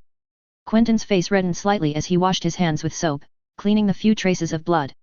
"I know," she cut in, taking his arm as they walked around. "How many did they receive?" "About 100 more since last time," Quentyn answered. "The Dragon Queen won't like that the expenses are continuing this way." She trailed off, not even needing to complete her sentence. Quentyn understood, simply nodding. "It makes our meeting with Queen Daenerys all the more pressing," he said softly while they exited the tent. Nymeria's grip tightened. "Do you think she'll accept?" she asked, with a dose of worry. "I think there's no reason for her to refuse. After all, it costs her nothing." "I have to hope so." Something tightened in her throat. What if she refused? She shook her head. Quentyn was right. There was no cost involved for the Dragon Queen there. Still, it's with a nervous step that both of them made their way to the center of the camp, from where the red dragon banners were fluttering in a weak, dying wind. As usual, Nymeria groaned when arriving. For her, who was used to having several weapons hidden on her person, having to give them up was always a chore. Although she kept one on her at all times, queen or no queen. And if Quentyn knew, he certainly didn't protest. As a matter of fact, she suspected he also hid one weapon on him, although she never knew where. The two of them entered the main tent, which they had begun to know quite well. The Dragon Queen was there, sitting over her desk, gently tapping on the edge. Behind her, Sir Barristan stood silent, watching her, slowly cooking in his white armor, while the two Dothraki guards even further behind were the opposite. They were shirtless and with their araks clearly visible at their side. "Your Grace." Both of them knelt in front of her, waiting for them to give them leave to stand. Nymeria hoped that the Dragon Queen would soon be gone. This little experience was becoming an annoyance, and kneeling certainly wasn't her favorite activity. "Rise." Queen Daenerys' voice was terse, almost impatient. "Have a seat," she beckoned. Nymeria and Quentyn didn't have to be told twice and both quickly sat in front of her. "What is it that you wish to discuss this time?" she asked. "It concerns a rather private issue." Quentyn started. "You see, NYM is half Volantene." Queen Daenerys' eyes narrowed. "My family are part of the old blood," Nymeria continued. "As a matter of fact, my mother's uncle is one of the ruling members of the city." Queen Daenerys suddenly raised her hand up. "I know what you wish to tell me. You wish to be able to negotiate a peace between Volantis and us. I think we could try to make it work." Nymeria nodded. The Dragon Queen let out a soft chuckle, before turning to her White Knight. "Remind me, Sir Barristan, what the Volantens did with the peace envoys we first sent them." I'm afraid we don't know, Your Grace, the bearded man spoke bluntly. In this case, remind me what piece of them we got back. Their heads, Your Grace, the knight's gaze was piercing the both of them now, and carved on their foreheads, the mention, we will not kneel to the dragon whore. Thank you, Sir Baristan. Queen Daenerys put on a half smile. You can see why I am circumspect in how your attempt will succeed. Nymeria tried to speak, but the words had difficulty coming out. I would at least wish that, should you take the city, you spare my mother. The queen looked at her sharply, then, with a kind of sadness, compassion, even. When we stormed the western half of the city, she finally explained, there were many Volantents that could not flee to the other bank. Those that were not slaughtered by their slaves decided to barricade themselves in the city. Some set fire to their homes. Others decided to fall on their swords or drink poison. They did not spare anyone, either. All of their families followed them, wives, uncles, sons, daughters, elderly or children. They think I reserve a fate worse than death for them, and they do not hesitate to make it known to all. I am sorry. Nymeria's heart fell. She did her best to fight back tears. This couldn't be. This couldn't be how it all ends. Surely, Your Grace, there must be a way. Quentyn made to say, but Nymeria immediately cut in. What if I decide to go save her? Both Quentyn and the Queen's face immediately snapped to her. It took her a moment to realize she was indeed the one that uttered these words. What if I decide to go in the city and talk to her? I could convince her to leave. Quentyn immediately shot her a worried look. NYM, it's too dangerous. They will kill you. They wouldn't dare harm a McGurr. Queen Daenerys laid back in her chair for a few moments, and shrugged. I wouldn't see why I couldn't let you. I will go with her. Quentyn immediately spoke up. That is out of the question, the Queen shot back. I will not let the Prince of Dorne risk himself in something as foolish as this. But, Your Grace. That's a command, Prince Quentyn, the Queen's tone was more confident this time. Your paramour may try to do as she wishes, but I will not let you risk your life for one of my enemies. Very well, Your Grace. Quentyn fell back in his chair, his eyes looking defeated. As for you, the Queen's gaze shifted back to Nymeria, you may do what you wish to get your mother out. But I grant myself the right of giving her mercy or not. This is not a condition, it's a fact. As for how much time you have, let us say that the masters of Volantis have kept me waiting long enough. In 3 days at the latest, we shall attack. Am I clear? Nymeria sighed, but nodded. Very, Your Grace. You may take your leave, then. Quentyn and Nymeria both rose at the same time, both looking defeated. None of them said a word as they exited the tent, then the camp. By the time they were back in the Dornish camp, the temperatures had cooled, but none of them had uttered a word. Suddenly, Nymeria had an idea. Come with me. She almost dragged Quentyn by the arm, towards the stables. There, they each mounted a sand steed, and she kicked her mount forward. Where are we going? Quentyn asked. You'll see. She almost laughed. We must get there before the sun goes down. And so, they rode. Past Volantis and up the Rhoyne, into the hinterlands. Following the Rhoyne, they eventually made their way towards the cliffsides, overlooking Volantis, far in the distance. She knew these roads almost by memory, and soon, she found her way to the place she had been looking for. A trail almost cut into the side of the hills, it twisted and turned, before they finally reached the hilltop. There, she stopped, and descended from the horse, attaching it to a tree nearby. We're here. She let out a sigh. Before them, there was a small row of trees, over which stood a view overlooking Volantis, but also, the fabled place she used to go to when she was a child. Quentyn approached, his footsteps following hers. They made their way through the small hedge, and then, Quentyn gasped. There lay a scene out of this world. Almost carved into the stone lay thousands of pools consisting of blue water, all atop of each other, as if in a staircase. The rock was completely white, and slippery, too, that looking from afar, one could think that it was snow. The thousands of pools were almost perfectly carved into the rock, as if a god had taken great care in sculpting this work of art. That's where they got their name from, the god's staircase. Hundreds upon hundreds of bright blue dots appeared, lining up the landscape. She took Quentyn's hand and beckoned him to follow her, gently coming down the slippery rock, and finally, let himself enjoy the view. The pools gave a view over the valley of the Rhoyne below. Volantis was slightly hidden behind the veil of the small hills in front of them, but one could make out, in the distance, the sea and the ships dotting it. While Quentyn took in this scenery, she undressed herself. Then, with a malicious smile, she told him to do the same. Gently, she tiptoed into one of these pools. The sensation of the hot water almost burned her skin, but she didn't care. It soothed her. Quentyn came close, the both of them sitting in the pool at the same time, the hot water gently kissing their skin. The pools were not deep, going to waist height at most. In some of them, you were lucky if you even wet your ankles. But Nymeria knew where to go to, and this pool was her favorite. My mother brought me here when I barely knew how to speak, she finally let out, looking at Volantis in the distance. Then, we came together a couple of times. Me and my sisters. She sighed. Then, mother decided it was better for me to go to Dorne. Bastards in Volantis weren't well looked upon. She brought me here, and she told me that she loved me and would never stop loving me even though we were so far apart. I was 8. She could feel Quentyn's hand on hers, but he stayed silent. I came back once, at 4 and 10, and, on my last day, we came here again. I had hoped to visit her again, but things never came to pass. It's beautiful. Quentyn finally let out. I always thought that the Winterfell baths were like these, but in the north, and with snow instead of stone. Nymeria chuckled. Why bring me here now? Quentyn asked. Because I need to find my mother, and I might not come back. Quentyn suddenly clasped her arm with his hands, his legs kicking up water. His gaze met hers, and his eyes were determined. I am not losing you, he said with determination. You don't know that. Nymeria sighed. The queen asked you to stay and it's better if you do. To the 7 hells with her, Quentyn growled. I don't care about her or her precious crown. I'd trade her crown for you any day. What are you going to do? Defy her? Yes. Quentyn nodded. It's risky, Quentyn. We might never come back. Dorne needs you more than it needs me. Dorne can go fuck itself. I don't care about Dorne if I can't have you. Dorne needs you as much as it does me.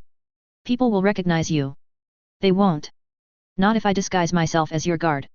We can figure out something. Quent? No, he put his hand on the back of her head, bringing her close to him. We either do it together, or we don't do it at all. Nymeria looked in his brown golden eyes for a few moments before closing them. Her heartbeat raced. She couldn't ask him to do this. Queen Daenerys was right, her mother was a slaver, her life might already be forfeit. And there is no guarantee that even getting to meet her will allow to get her out of the city, let alone alive. And yet, she was her mother. The mother that taught Nymeria how to read, how to write. The one that taught her to get along with her sisters, and the one that sang her to sleep and told her about the legends of old Valyria. But she couldn't ask Quentyn to lay his life for her. He couldn't ask him to risk everything he built to come crashing down because of her. He couldn't see Alyandra being raised alone, without a father or mother. Hadn't she made that argument to her own father, a few months ago? Her heart was being torn apart, but in the end, she reopened her eyes, and exhaled. I've made my decision. Happy New Year's everyone. Author's note, at the beginning of the chapter hello everyone. The following chapter depicts a medieval sack, and all that it entails. That means a lot of violence and implied violence. The violence happening in this chapter isn't overly gore, the delay in the chapter was due to me editing it especially for SB, but it certainly might shock the more faint-hearted. All the events that occur in this chapter have occurred at some point in history: sack of Jerusalem, Mongol sack of Baghdad, Warsaw Uprising.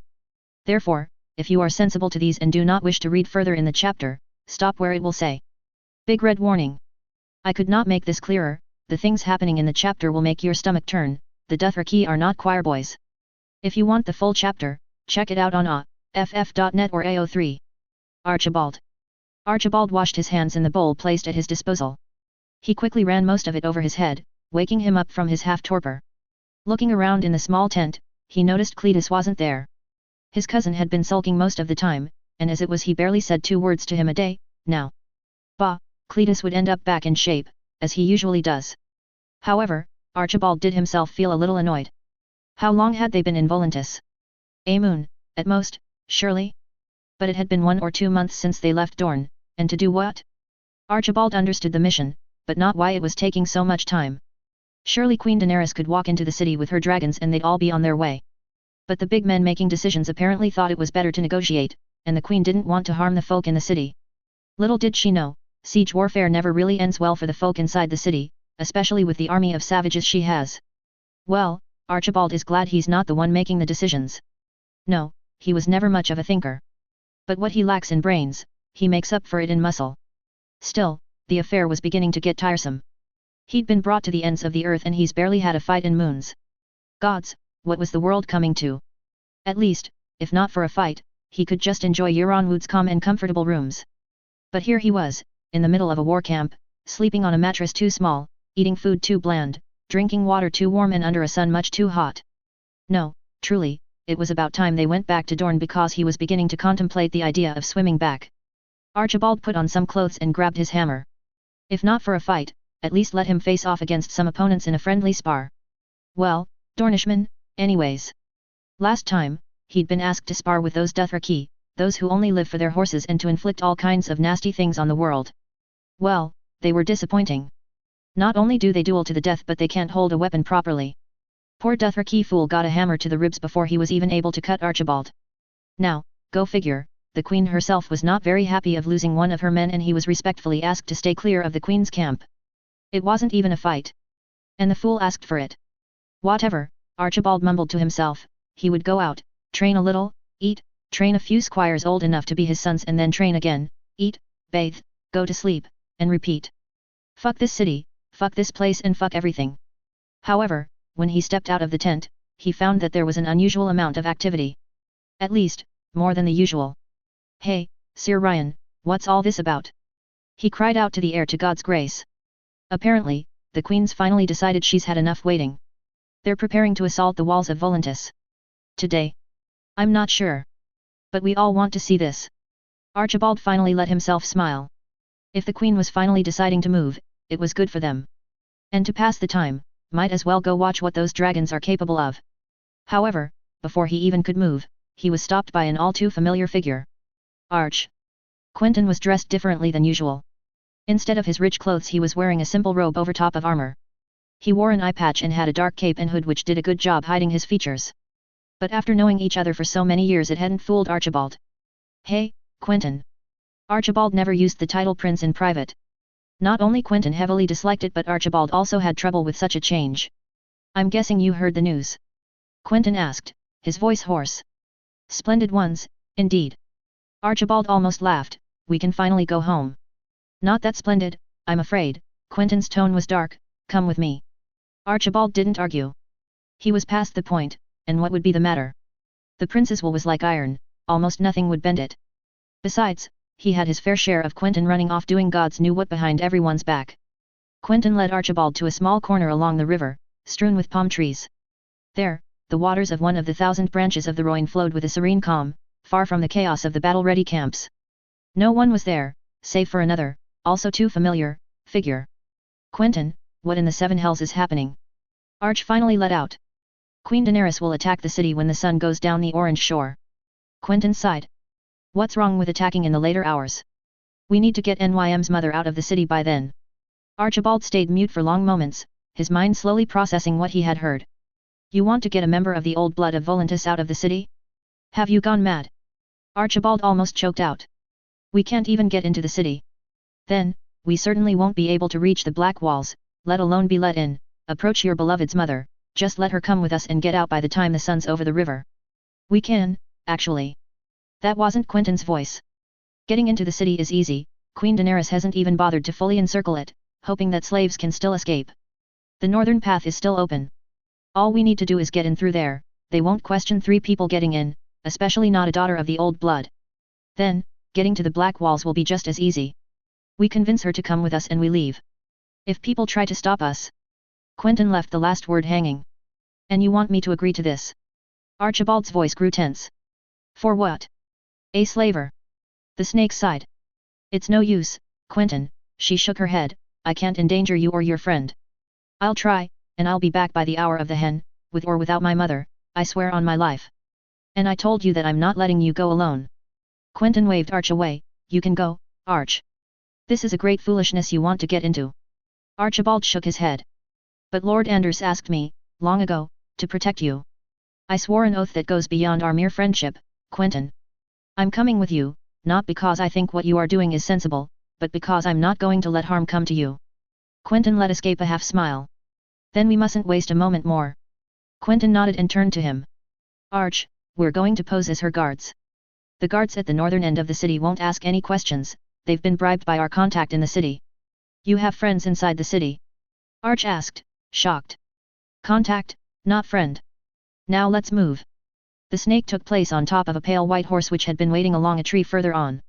The Volantens believe that any person of good standing should not travel afoot, for fouling the ground trampled by slaves and poor folk is seen as impure, Quentyn discreetly told Arch. Usually, the Volantents would travel on palanquins or hathies, pulled by an ox, elephant or other imposing beast. But we have neither, so a richly decorated steed will have to do. Queer folk, Archibald scoffed. Well, we need to be as convincing as possible when we head to the Black Walls. Arch grunted, but moved on. As they circled the walls of the city, he couldn't help but sigh and nudge Quentyn. What?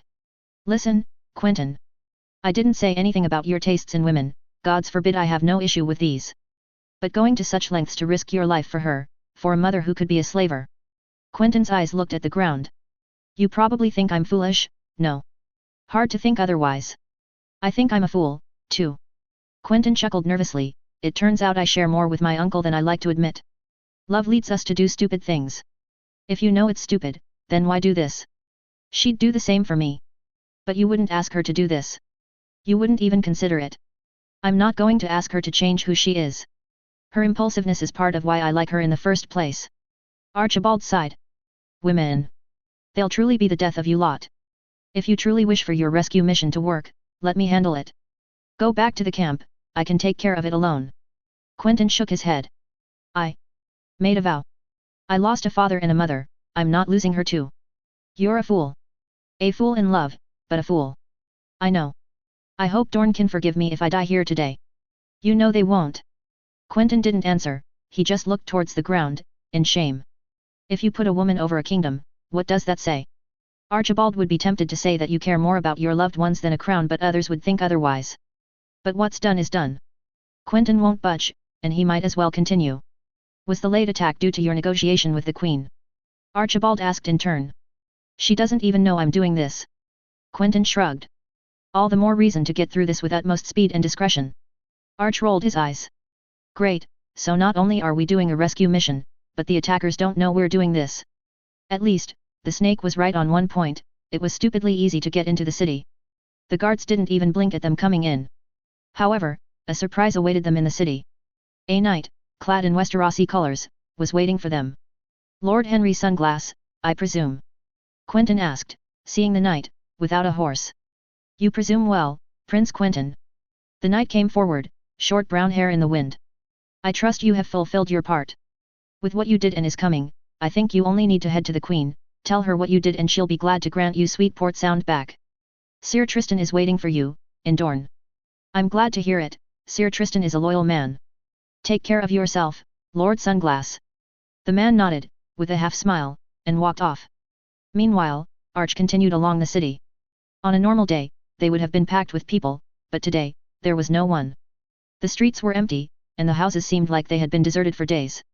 As for the few men they encountered, all were armed to the teeth, and did not hesitate to be a hindrance. The streets themselves felt like they were crushing you between their walls and the sun. The heat battered Archibald and he felt like he had been struck with fever.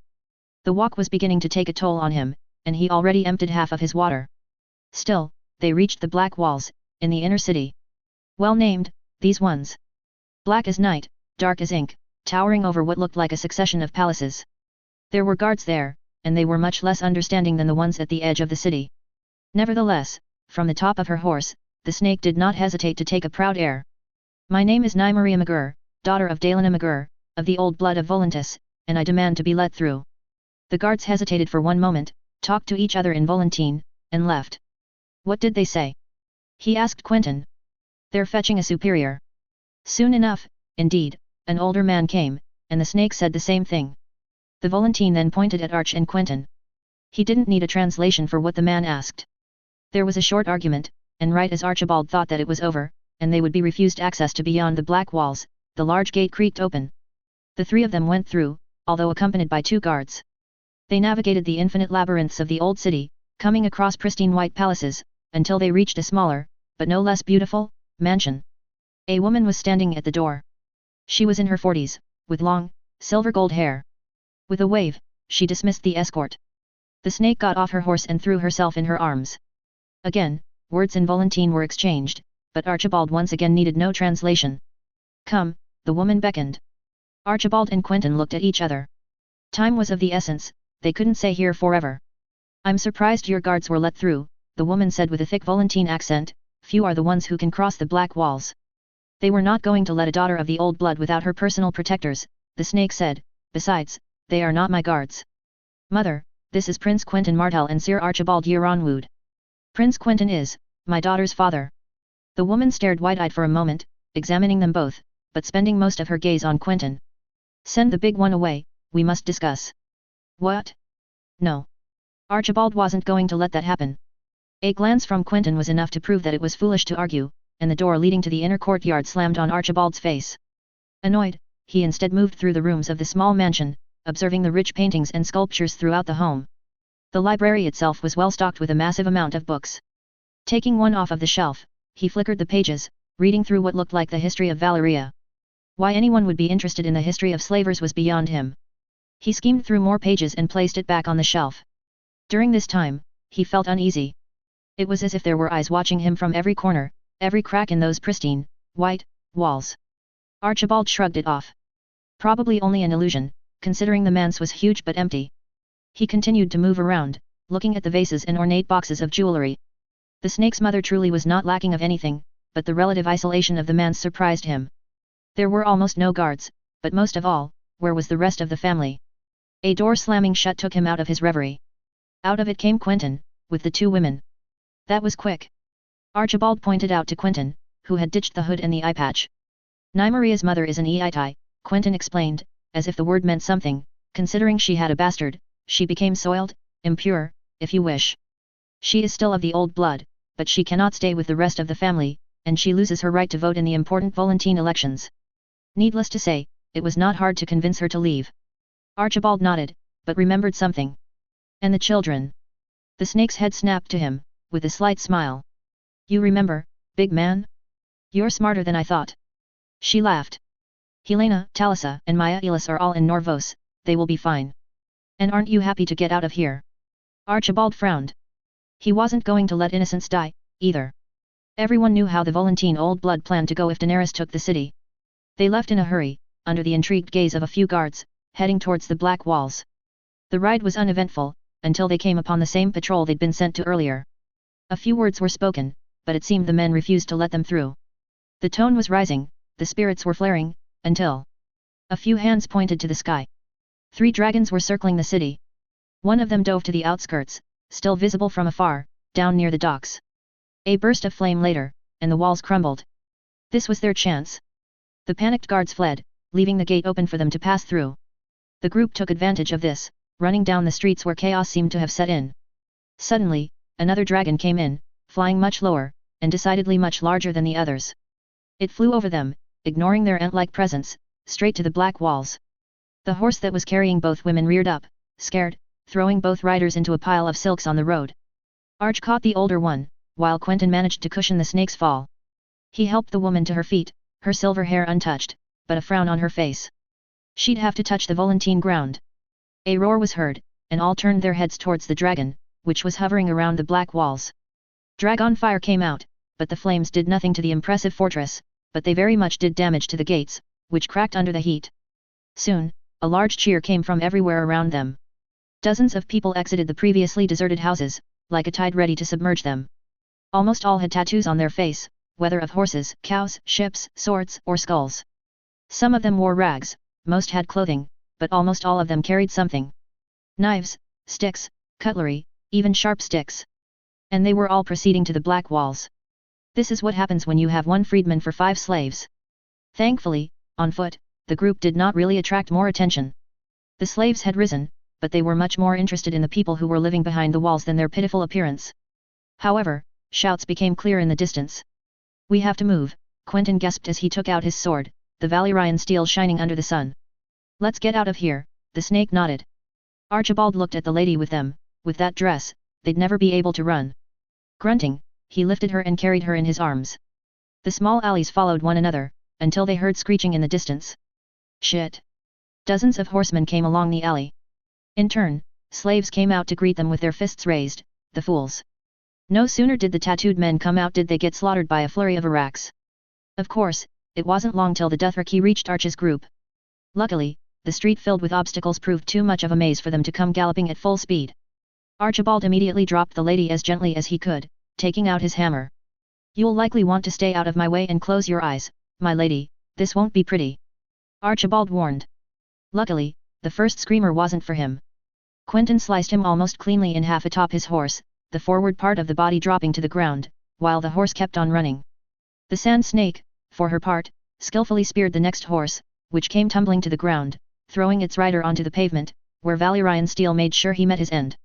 More kept coming, though. Under the swarm coming, Archibald drew his hammer, swinging it wildly. The first horse got knocked out, sending its rider on the pavement, head first. The second one tried to jump on him, to try and slit his throat. Unfortunately for Arch's attacker, the hammer's pointy end went to stick itself in his side before he could reach him. Another blow made sure he would never have even a chance to get up. However, he forgot the first. Not dead, the Dothraki ran, not at Archibald, but at the lady behind him, a rack in hand, forehead bleeding, hopping as if his leg was injured, screaming obscenities. Archibald rose his hammer, but the screamer held his throat, blood gushing out. The lady had produced a dagger out of nowhere and hit cleanly. This way. The lady took his hand, and ran at full speed, towards the left, in an almost deserted alley. Horses would never pass there. Archibald spared a look behind him, but no worries to be had. Quentyn and the snake were following. The alley led to a small garden, where they could stop to take their breath. Quentyn was unharmed, but the snake had taken a cut on her cheek, and was dripping blood. "We need to get out of the city, fast," the Volantene lady spoke. "The eastern gate is closed. Let's make a run for it before we are overrun." Quentyn nodded. "Arch, carry her." Archibald nodded, carefully picked her up, then smiled. "Waiting for your instructions, my lady." The Volantene noblewoman nodded and pointed at small passageways. Their run was only obstructed by a few terrified women and children, coming to seek safety in the small corners of each street. Soon enough, they were out in the open again, but this time, they were not met with Dothraki. Nor sellswords, in fact. Actually, Arch thought he could see the sigil of a house on the man's armor. "Ally Ryan!" he shouted, finally. The man's head immediately cocked towards them, and his mouth fell in surprise. "Prince Quentyn, we've been looking for you everywhere." The heir to God's grace ran towards them, Sir Dazil Dalt right behind him. "Don't worry about that now, I need a horse to bring this lady back to camp." The knight immediately acquiesced. Quickly, orders came out and a horse was brought. "Nym, take your mother to camp, make sure she's fine." "And you?" she asked. "I need to figure out what is happening here." "Be safe." "I will." The Volantene woman and the snake both took place on the horse, which kicked its way out of the city, out of a gaping hole in the ramparts. Turning back to Sir Ryan after making sure the horse did indeed exit the city, Quentyn then asked. "What are you lot doing here?" "The Golden Company participated, so we thought we'd take advantage of this to make sure the capture of the city goes as smoothly as possible, for the slaves, we mean." Sir Ryan answered. Quentyn and Archibald shared a look of hopelessness. "I fear it's a little late for that." "What do you mean, my prince? Do you think the Dothraki will differentiate between slaves and masters?" The answer came down like an executioner's blade. "We must do our best, then. Our new queen wills it." Sir Dazil pointed out behind them. "Big red warning, big red warning, big red warning, big red warning, big red warning, big red warning, big red warning." Quentyn and Archibald shared a look of hopelessness. "I fear it's a little late for that." "What do you mean, my prince? Do you think the Dothraki will differentiate between slaves and masters?" The answer came down like an executioner's blade. "We must do our best, then. Our new queen wills it." Sir Dazil pointed out behind them. "You won't like what you'll see, then." Quentyn sighed, as he joined the Dornish party through the desolate streets of Volantis. Indeed, the city was down to ruins. Everywhere they looked, houses were burning, or turned to piles of stones or bricks. Wherever there were once markets, there were now dozens of looters, Dothraki or sellsword, running around, taking what they can.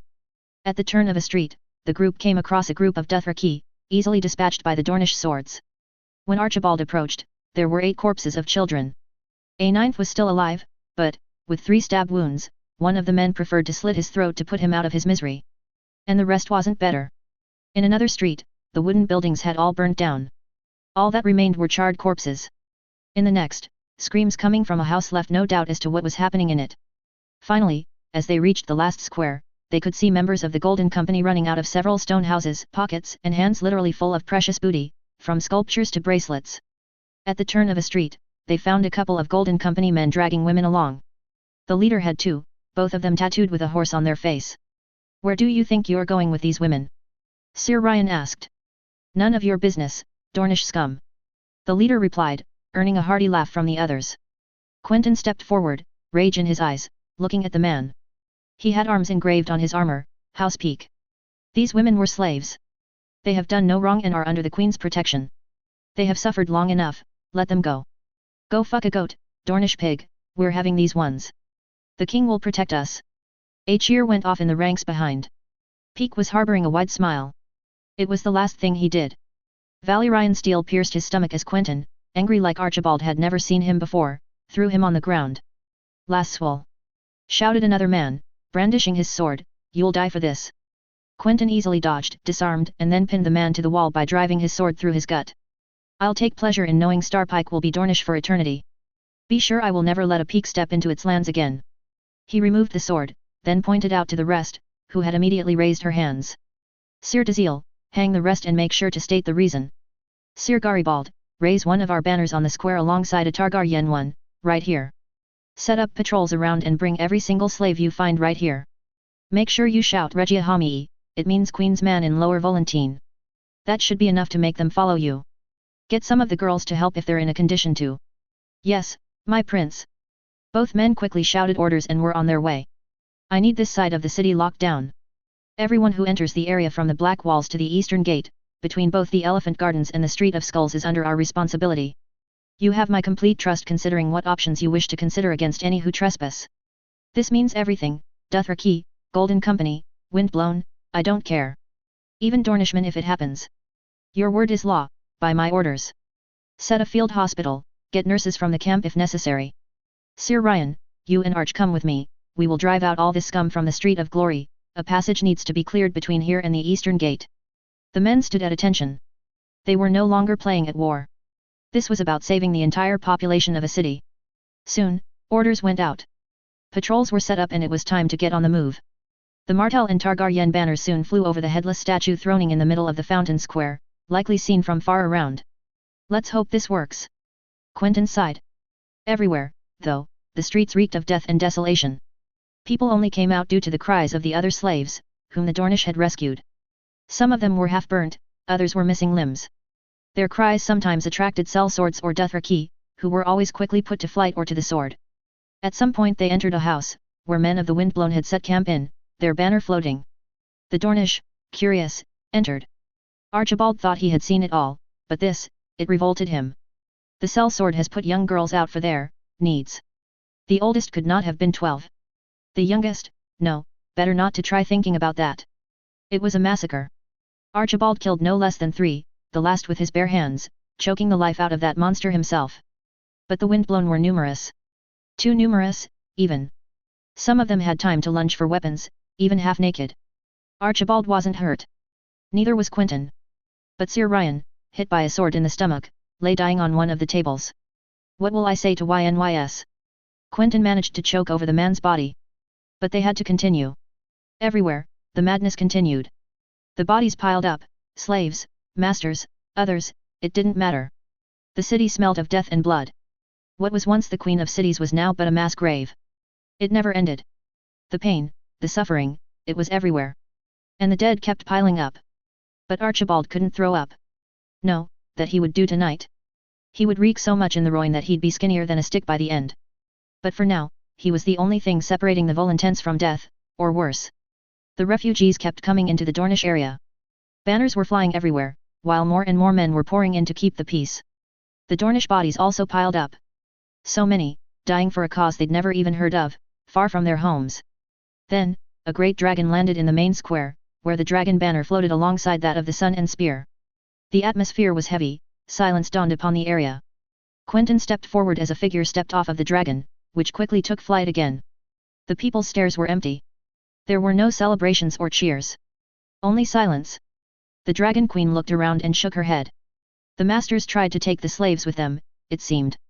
Quentyn looked at her in the eyes, his eyes raging with a fire Archibald had never seen in a man before. The masters have oppressed the slaves for hundreds of years, and caused untold sufferings on them. But tonight, as the lights flicker to signal the death of the Queen of Cities, the blood of innocents are not on their hands, they are on yours. Quentyn then presented Queen Daenerys with a small child, a girl, barely older than 11, wrapped in sheets, giving him to her. The child was dead, her body unrecognizable, but the worst were the Dothraki runes inscribed in blood. The queen released the body, letting the girl fall to the ground, blood staining the sand. She fell into Quentyn's arms, sobbing, barely managing to make out a sentence. Between tears, she finally gasped. What have I done? Duran. Sometimes, it was said that a great storm preceded a great battle. But today, there was no storm, just light rain. And it had been like that for days on end. Just rain. No wind, no cold and no snow. Only the grey skies over an increasingly empty landscape. Well, it was almost over. If there was no storm, there was going to be a battle. The Ironborn were heading straight to Highgarden, and Jon knew that they stood no chance. They were reavers, not fighters, and after what supposedly happened in Old Town, Jon doubted they could align more than 3,000 men, all famished and exhausted. Winter's breath will be a mercy. And finally, he would be able to move. But Willis Tyrell's words resonated in his head. If you take the throne, you can unite all the 7 kingdoms against the others. Damn that man. Jon did not have a wish to take the throne of the North, and now he was being offered the throne of the 7 kingdoms? To the 7 hells with these chairs and titles. All Jon wanted now was just a keep to his name. But Ariane's voice sounded just as loud. It's not about what you want, but what you are. And what was he? A bastard, just one that happened to have the blood of the dragon? No, truly, there were better men suited for the chair. But the threat of the others coming ever closer to the wall was there, looming over him. How long since he left the north? Would Lady Catelyn be able to defend Rickon's lands, and those of Westeros? How well could she fare with Mance and the free folk? News travelled slowly in these parts. Desperately slowly, as a matter of fact. And with every passing day, Jon wondered whether or not Willis had been right. If he took that chair, then the kingdoms would obey and he could unite everyone to fight the others. A tempting prospect if it were only that. But kingship, he had tasted it once. He wasn't likely to taste it again. And besides, his home was the north, and they had broken with the south a long time ago. He already had so much to deal with, the thought of ruling Westeros was just one more enormous problem that he didn't want to focus on. He needed to defeat the Ironborn, then get Sansa, and, if both of those went well, then he could turn his attention to the biggest issue and prepare to repel the others' invasion. And then there was Ariane. Gods, he didn't even know where to start with that woman. For all that he regretted laying with her, he could not help feeling that he enjoyed every moment of it. After Ygritte, after Val, nothing compared to her touch. He thought he was being stupid. A poor fool that was only thinking with his cock. But every instant spent with her felt good. Ariane wasn't really subtle or flowery. She had long since passed those days. She wasn't a warrior like Ygritte and Val, but her voice was full of assurance, and her spirit was very much that of a fighter. After all, did the Martells not descend from the legendary Nymeria of New York Tsar? That certainly appealed to him. Perhaps he was foolish again. Perhaps she was just using him, too. But to what ends? He was going to bring her home anyways. The throne? He had none to give her, nor did she wish any. His name? By her own volition, it seemed her brother went on a quest to bring back another, more powerful Targaryen. Her body, her scent, her touch, her voice, her accent, her gestures, gods, he was falling for her. Jon shook his head. Better to chase away those thoughts before they could take root. Another disappointment and another woman that he couldn't have would just send him spiraling down another road to madness. Better not to think about that when you have the blood of the dragon. Jon slowly made his way out of camp, towards a clearing in the woods. Sam would be there, like he always was, watching Winter with fascination.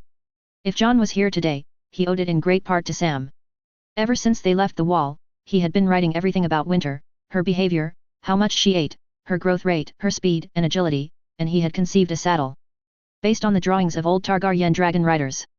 A saddle on a dragon was a much better method of flying than just hanging on to a few scales or horns.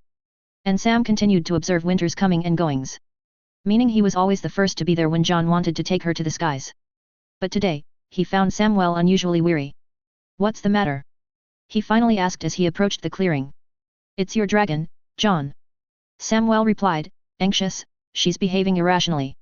It's like she's almost scared of something. Scared? Jon stared at Sam in disbelief. The creature that can burn castles to the ground is scared of something. Just so, Jon. Sam nodded. I don't want to go near her. She's been reacting adversely to the slightest movement in the bushes, even if it's a small rabbit. Jon frowned. This was abnormal to say the least, but perhaps she had just been irritated by something? Maybe feathers had stuck themselves between the scales? He took a step forward, into the clearing.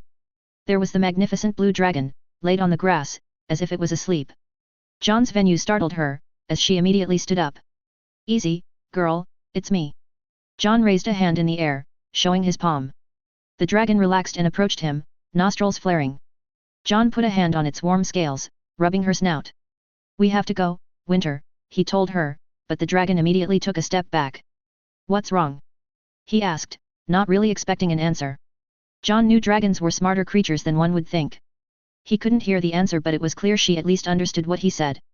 Come on, girl, we've done this before, John sighed. He took another step forward, but, almost mechanically, the dragon took a step back. The distance between John and the dragon was now growing. Are you afraid of something? John asked. The dragon huffed, and laid on the ground, just like a child would when he was scared of thunder. John sighed again. It's all right, girl. I can manage. With that, John left the massive dragon on the ground, almost flat against the earth, as if she wanted to bury herself. What in the seven hells causes a dragon to do that?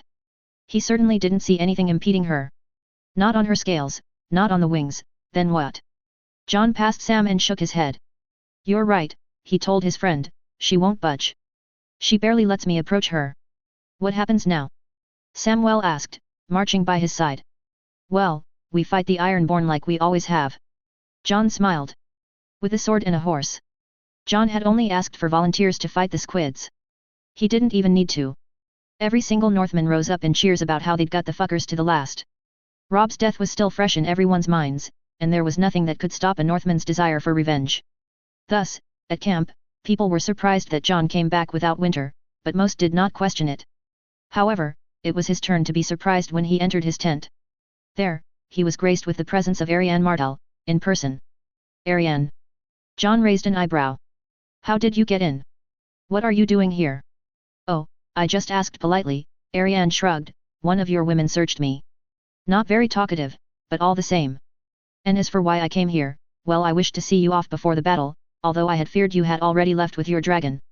I'm afraid you won't see much of Winter this day, Ari. John sighed. Ariane's gaze darkened for a moment. Why is that? She asked with a slight frown. She refuses to fly. Well, the Ironborn should fold soon enough.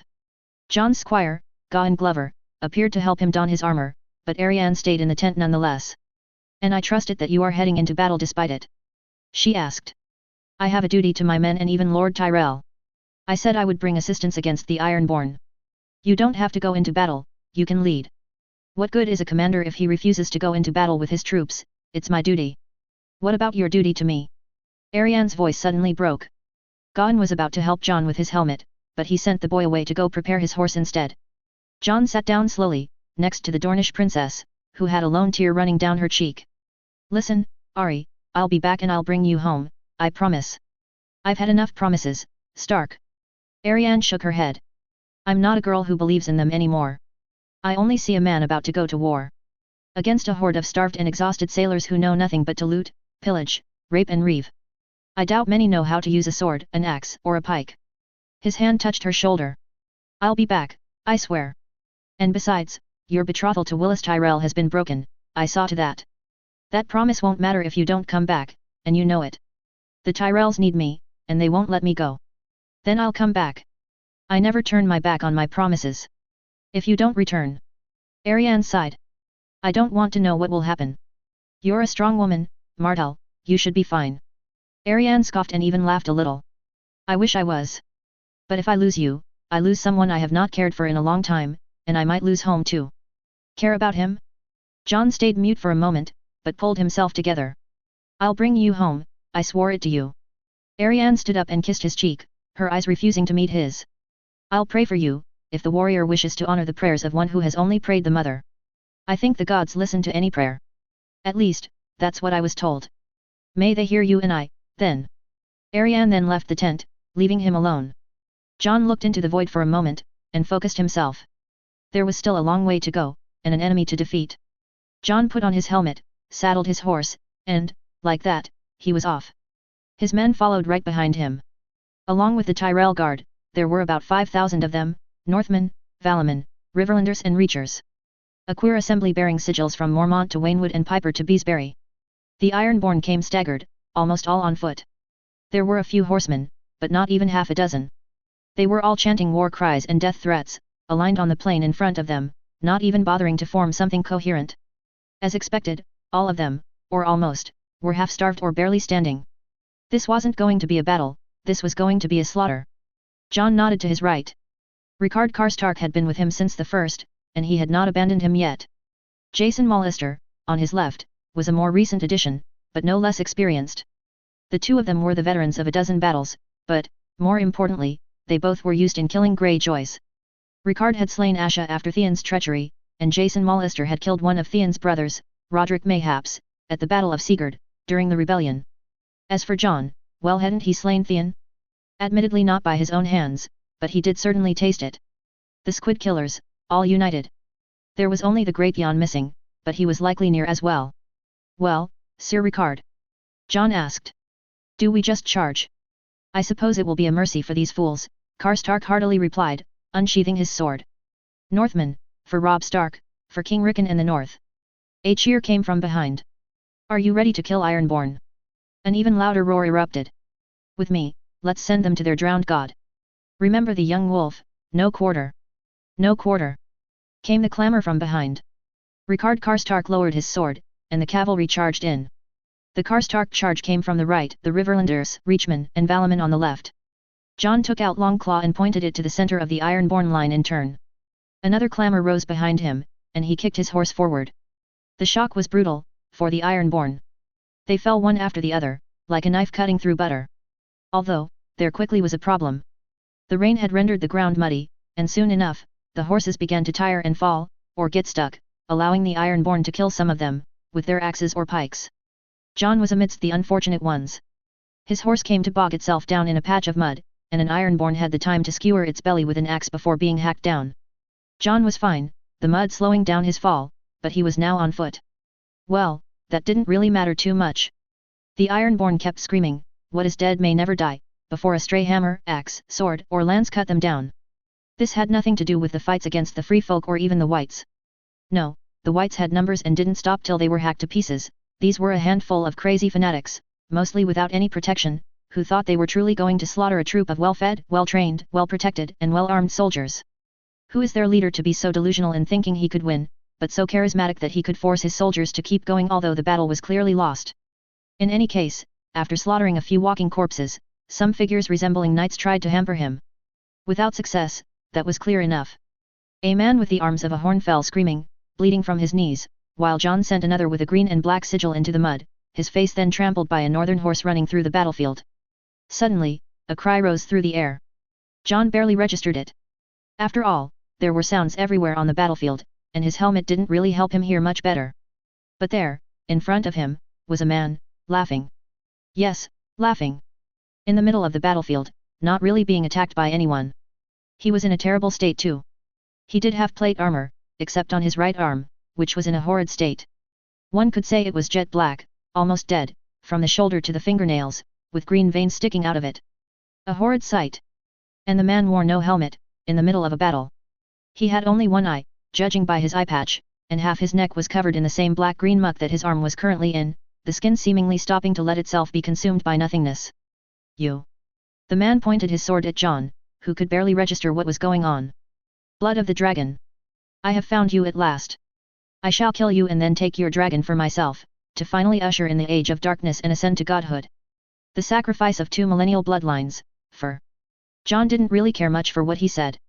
Taunt, speech, encouragement? Who cares? A battle is a battle, you don't just stand there and launch tirades like you don't stand a risk of getting killed at every moment. 2 steps were all he needed. With a swift movement, and taking advantage of the man's blind spot in the eye he was missing, he buried Longclaw in his neck, cleanly sectioning everything from the base to the middle. Completely shocked, the man vomited blood and then fell into the mud, dead. John made sure by planting his sword in his face, blood filling the small droves, giving the grass a scarlet color. It was only then that he noticed the all-too-familiar Kraken sigil on the armor. By then, the battle was mostly over. The Ironborn were now fleeing from the battlefield, in disorder. There would be a pursuit, likely led by Reachmen and Northmen alike. None of which were in much of a mood to give any quarter. Jason Mallister was kind enough to give him a horse, and to identify the screaming man. At least, from the eye patch. Euron Greyjoy. Mallister shook his head. So ends the Greyjoy line, in the stinking mud, like it should have a long time ago. John breathed a sigh of relief. It was finally over.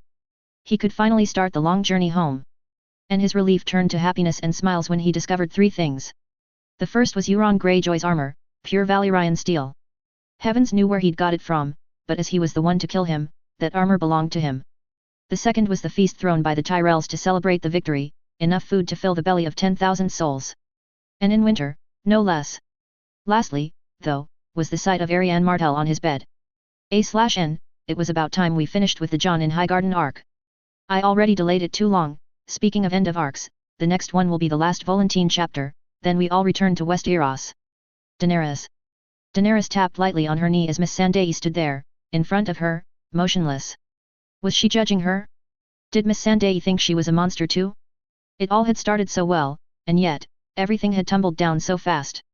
Volantis, once the queen of cities, was now a ruin. A heap of twisted stone and burnt homes. The first daughter of Valyria, gone, killed by the wrath of one of its descendants. Only a few buildings stood. The temple of Arhillar, guarded fiercely by the fiery hand during the sack, which protected many inhabitants. What people now call the Dornish Quarter, a few estates and buildings preserved by the Dornish contingent. And, of course, the Black Walls, with their massive shadows now overlooking a dead city. Daenerys sought to bring peace, freedom, and prosperity. She had brought carnage, sadness, and destruction. She had thought that, as Khaleesi of the Great Grass Sea, having proved herself above these vain horse lords, she could have been able to control them and lead them to a new path. She thought that, as the breaker of chains, she could have inspired these pesky sellswords to put aside their desire for gold into something more. She was wrong. In the end, people's desires stayed the same. The Dothraki were a bunch of looters, killers, and rapists, just like she saw at Lhazar, with her sun and stars. And she was not Drogo. She could not control her horse lords like he could. The sellswords were unreliable as ever. All they wanted was gold, riches, and women. The rest was nothing to them. Windblown, second sons, golden company, all the same. She wanted Volantis to be the crowning achievement of her coming to Essos, the liberation of the slaves of the first daughter of Valyria, before setting sail on a new conquest, her birthright, the Iron Throne, in Westeros. It was not to be. Instead, between the ashes and the sorrows, she would have to fight to ensure that people forget the Volantene disaster. First of all, by dealing with the Dothraki. They had betrayed her, like so many before. The leaders were put to the sword, and the others returned to their lands. Only a handful remained. A few dozen faithful, whom she could perhaps find a place on one of the ships leading across the narrow sea. A few men, but mostly women and children, too scared to go back to a life of servitude. Then, the sellswords. Nothing much that she could do to them, either. Some of them fell in battle, others just scattered after taking their loot. However, her resolve against the Golden Company remained strong. She had thought that perhaps she could trust them, but there too, she was wrong. They had betrayed her, just like so many before them. And like so many before, they would fall in turn. Viserys betrayed her for a crown, he had gotten a crown of molten gold. Mirai had betrayed her for revenge, she had contributed to the birth of dragons. Hisdar had betrayed her for blood, he had died last. Dario had betrayed her for gold, he ended up with it shoved down his throat. Yora had betrayed her for love, he did not make it 3 steps into the camp before a horse kicked him between the legs, causing him to die before he had even taken a step towards her, writhing in agony. Those who betrayed her always ended up dead. And she, mother of dragons, breaker of chains, continued to live. But who was left, of the faithful? Ser Barristan? He never cared until the usurper discharged him of his white cloak. Aegon? She never knew him, while it seemed he knew of her. Where was he all these years? Where was he when the Golden Company massacred the inhabitants of Volantis? There remained, the Dornish. Prince Quentyn, whose loyalty never wavered, who helped her people when they needed it most, even if it was not their fight. Who gave her the means to get a crown in a golden seat. A fleet, an army, a family. And Ned? Sweet, caring Ned, who reassured her between hugs and kisses after that fateful day when Volantis burned. Why couldn't she trade him for Aegon? Where was Aegon to reassure her after she had almost collapsed while looking at the bodies piled up in the Volantene streets? Why would she have to discard a man who had never treated her with anything but love and respect for someone who had barely spoken to her? Truly, the gods must play a sick joke on her. When she had happiness and greatness within her reach, it was to take it from her. A small noise made her jolt from her dreams. The door of the small mansion of the Dornish quarter she had taken her rooms and opened, revealing Ser Barristan, in pristine white armor. "They're waiting for you, your grace." Daenerys nodded. It will soon be time to leave Essos behind for good. To sail to Westeros and reclaim her birthright. To finally rule on the Iron Throne as she should have.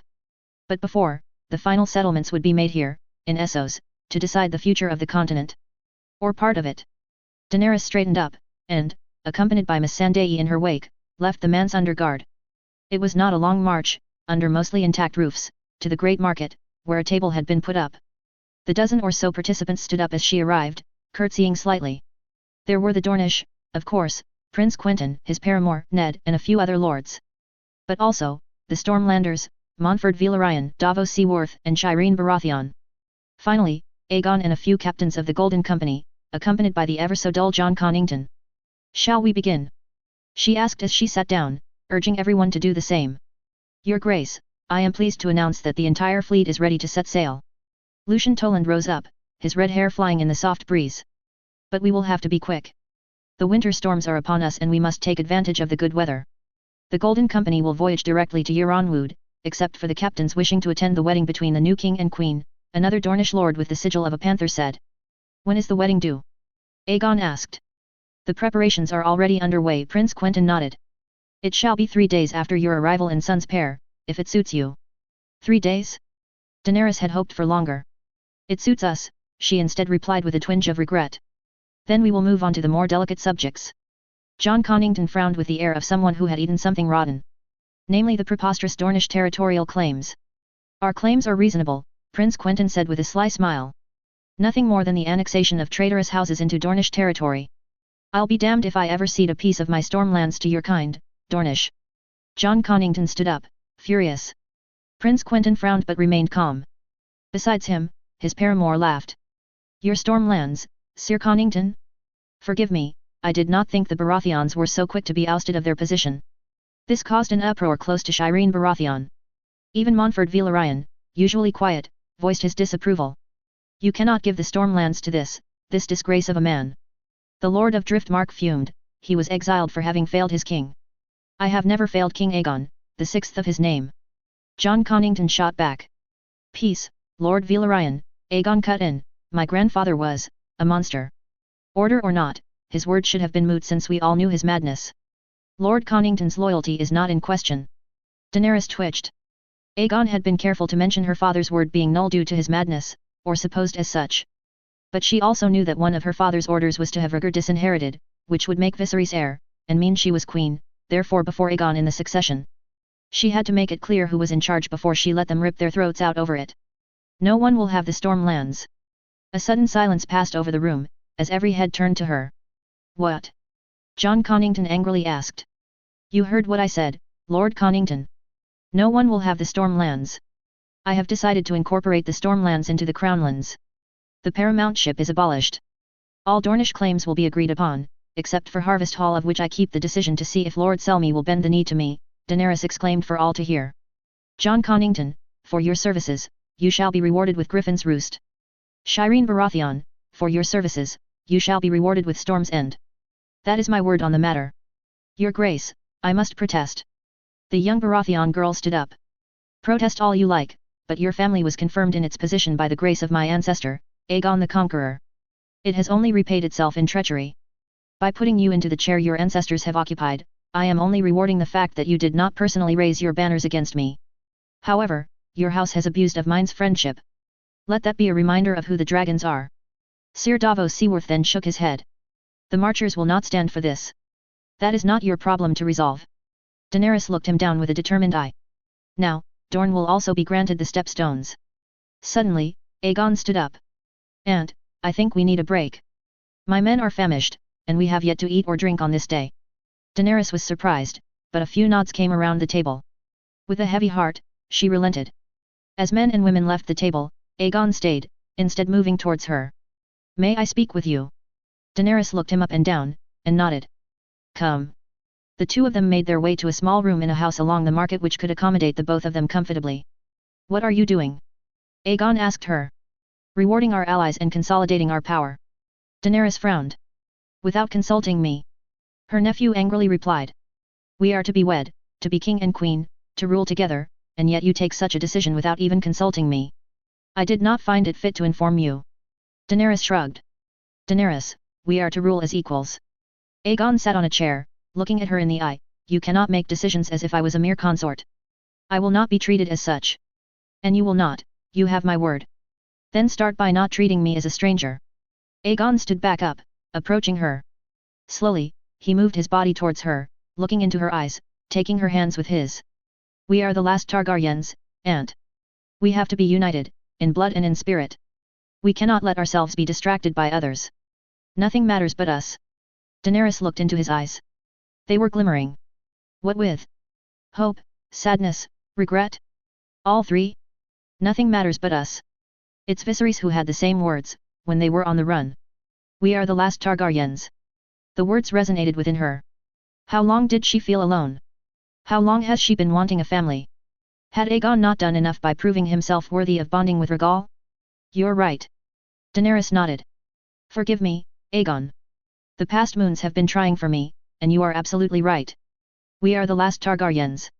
We are the blood of the dragon and we need to be closer than ever if we ever want to stand a chance of reclaiming our birthright. However, you speak of being close. Where were you, Aegon? Where were you when I needed you? You have no idea how much I wished to be with you. I did not learn of your existence until recently and when I met you. Aegon stopped for a moment. I struggled to even get close to you. And then, Rhaegal, it all happened so fast, Daenerys, I did not have a moment to breathe or even get to know you. And when I did, you escaped me every time.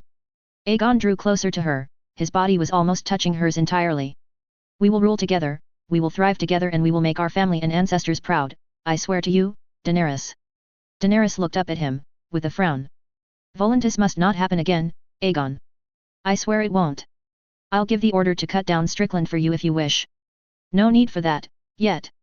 Aegon stayed silent, as if something weighed heavily upon him. Finally, his cheeks turned slightly red, and he barely managed to blurt out a couple of words. May I kiss you? Aegon wondered, awkwardly chuckling. It's just, we are to be married. Daenerys curved a slight smile. Poor boy was greener than grass. She leaned in and placed a small kiss on his lips, enough to make him blush. Will you leave the Dane boy? Aegon asked when their lips parted. Daenerys made a face, but nodded. She knew that she would have to abandon Ned, as hard as it would be on her. Sir Barristan and Prince Quentyn had already made that point clear. If she wanted a paramour, Queen of the Seven Kingdoms was not the position she had to aim for. Yes. When we are married, I shall take no one else to bed but you. That's reassuring. Aegon let out, quickly realizing his foolishness. I am sorry. I am not a whore, Aegon. I know where my duty lies. I did not say such. But you thought it. Aegon bit his lip. I didn't. I swear I did not have such vile thoughts of you, Daenerys. Daenerys waved him off.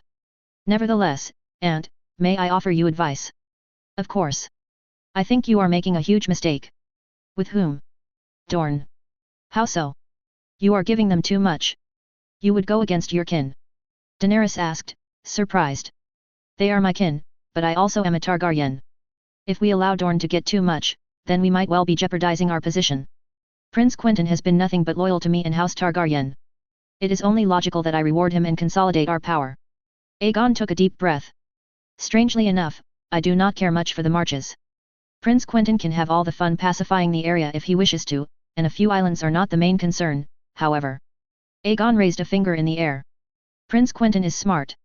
He knows what you want. What we want. And he knows that our window is closing if we are to reach Westeros. He is pushing his advantage by taking meaningless things for himself while distracting us with the Stormlands or the Reach. Then what are you concerned about? Daenerys asked. The Stepstones, Aunt. I am worried about the Stepstones.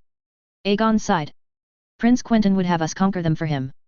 As he helped conquer our throne for us. Daenerys shrugged. Yes, Aunt, but the Stepstones command the access to the Narrow Sea. With them in his possession, Dorne would control all the trade coming from Lys, the Summer Isles, even as far as Uti, with places such as Braavos, Gulltown or King's Landing, Aegon pointed out. Giving the Stepstones may not sound like much, but it is massive. And Prince Quentyn knows it. This is why he distracted us with the possibility of annexing the Stormlands. Why would we care about a few rocks when we have Storm's End and Ashford? Yes, why would we care so much? We will have the wealth of the Stormlands and even pieces of the Westerlands. Enough to consolidate our power for generations. But the trade routes are even more important. Especially after a pacification of the Stepstones, the area will be covered in trading ships. Aegon pointed out, we cannot let Dorne have a monopoly on that trade. I gave Prince Quentyn my word, Aegon. Breaking it will anger our only ally. Perhaps, but he also knows that he cannot afford to be too greedy, either. Dorne has only so much manpower it can put in to pacify the steppe stones. What do you propose? Give him a few islands, but not all. He can hardly afford much more. Daenerys nodded. Aegon's reasoning made sense. Very well then, let us do as you said. Together. She flung her arm forward. Aegon was not long in taking it. Together. Both of them reappeared at the table, but this time, Aegon sat next to Daenerys, instead of next to Jon Connington. Let us get rid of the last pesky obstacles before finally setting sail. Daenerys smiled slightly. Aegon. The crown will confirm the Dornish claims over Nightsong, Starpike, Blackhaven, and Fontaine. Harvest Hall will be granted depending on the attitude of Lord Selmy. Greenstone is likewise to be determined on the attitude of Lord Estermont. Aegon's voice rose. As for the stepstones, House Targaryen will give all of the islands west of the Grey Gallows to Dorne. All other islands will fall under the rule of the crown. Prince Quentyn's gaze darkened slightly, as his smile fell. Furthermore, Daenerys cleared her throat. The islands shall only be granted to Dorne should they exempt royal ships from any tariffs the prince would like to put on a right of passage or protection through the passes they now control. The prince's face fell almost completely, but he still tried to regain the advantage. That's generous, but if we are to admonish tariffs on royal ships, we should get a larger piece of the islands. You get all the islands west of the Grey Gallows, and we shall confirm your claim on Greenstone. How does that sound? Aegon cut in. That sounds amenable, Your Grace. Prince Quentyn nodded. Good. Now I trust our fleet will sail on the morrow to Sun's Pair. Daenerys asked with enthusiasm. By your command, Your Grace. Then we can close this meeting. Our current disputes are over, there is only the fate of our enemies to discuss, and it can wait till they have been destroyed or have bent the knee. Daenerys rose up, holding hands with Aegon. House Targaryen will reward its friends, and prove merciful to its enemies. But do not wake the dragons. While leaving, Daenerys could not repress a smile. Aegon was right. The last Targaryens would have to stand together to face the obstacles ahead. And with her children, who could stand in their way? However, before she left, she could not help but lock eyes with Ned, who looked at her with a twinge of sadness and betrayal. Jen Ellen Fowler stood still, in silence, watching the armada of ships coming into the port of Sun's Pair, from the large windows of the inner keep. Besides her, Gillian Corgyle was just as anxious, likely for different reasons. The first being that he would soon be discharged of his duties in Sun's Pair, the second being, having to deal with the logistics of feeding 3 large dragons, which had flown over the keep a few moments earlier. Besides her, Prince Oberyn also watched, motionless, the large vessels bearing the flag of House Martell, along with a banner not seen in Westeros for nearly 20 years, that of the House of the Three-Headed Dragon. Jen Ellen, the prince finally called out, please prepare our guests for the welcoming party. I think it's time that we greet our new king and queen. Jen Ellen bowed respectfully, and left the room with a small smile on her lips. Her stay in Sun's Pair had been rejuvenating. Not only did she get to visit the water gardens often, which she loved, but she finally got her hand at what she did best, counting coppers. Yes, many lords would frown at that, but Jen Ellen was raised as heir before her father saw that she had no interest in siring one of her own. Of course, Dorne was a lot more lenient than other kingdoms for these types of things. The burden of responsibilities just silently shifted to her twin sister Jane, and no one was the wiser. But Jen Ellen still enjoyed ruling. Well, part of it. She loved her numbers, that was certain. And Lady Alice Lady Bright, the treasurer of Sun's Pair, was all too eager to teach her all the workings of the trade. Not that Prince Oberyn or Sir Gillian minded. For the former, it was a way of handing over power to Quentyn's new administration, in a way, since Alice Lady Bright was his father's treasurer, and Jen Ellen was very much Quentyn's pick to fill that position once his rule was definitely established. As for Gillian Corgyle, busy as he was very much relieved by the fact that his burden was lightened. And all of this under a lovely weather, amidst the soft breeze coming from the sea, the water gardens at just half a day's ride, or even a relaxing evening on the soft beaches around Sun's Pair, feeling the warm water soothe her skin and wet her hair. No, truly, she never would have expected this when she entered Quentyn's rooms in Euronwood, almost 5 years ago now. And besides, it was a great time to meet new faces. Such as Jairus Drinkwater, or was it Dane, now? And his lovely wife Eleanor. A match made in the heavens, clearly. They had had a son, and Eleanor's belly had swollen again recently, the birth would likely not wait more than a few moons. It was truly a time for rejoicing. Already, Quentyn's daughter was born not so long ago, and Prince Oberyn's paramour Ellaria gave him another daughter only a month prior, a little Mara, who is likely to be quick to join the other little vipers in the gardens. Ellaria would logically not be here for the festivities. A shame, truly, but at least most of the residents of the gardens had been able to make the trip. Quentyn's brother, Prince Tristanet, would be amongst them, along with his betrothed Myrcella, and alongside Princess Sansa Stark. Princess indeed, because Quentyn insisted on the fact of calling her this, despite Dorne never recognizing Robb Stark as king in the north. Well, no matter now. Jen Ellen therefore walked down the steps leading from the Sun Tower, and into the old keep, the Sand Ship. The original keep of Sun's Pair, it had been mostly converted into a massive garden, based on the model of the Water Gardens, with hanging waterfalls and flower beds on several stories. The first people she found were Jairus Drinkwater and Eleanor Dane. The blonde-haired man was sitting on a bench with his wife, while trying to teach their child to walk. An amusing sight, seeing the silver-haired boy trying to awkwardly reach the pair. Jen Ellen stayed in the shadows a few moments, letting the parents bask in their moment together, before appearing behind them and clearing her throat. I'm sorry to interrupt, but Prince Oberyn has tasked me to say that we must prepare for our ruler's arrival. The pair turned around, and looked at each other with sad eyes. They probably knew this was the end of their tranquility.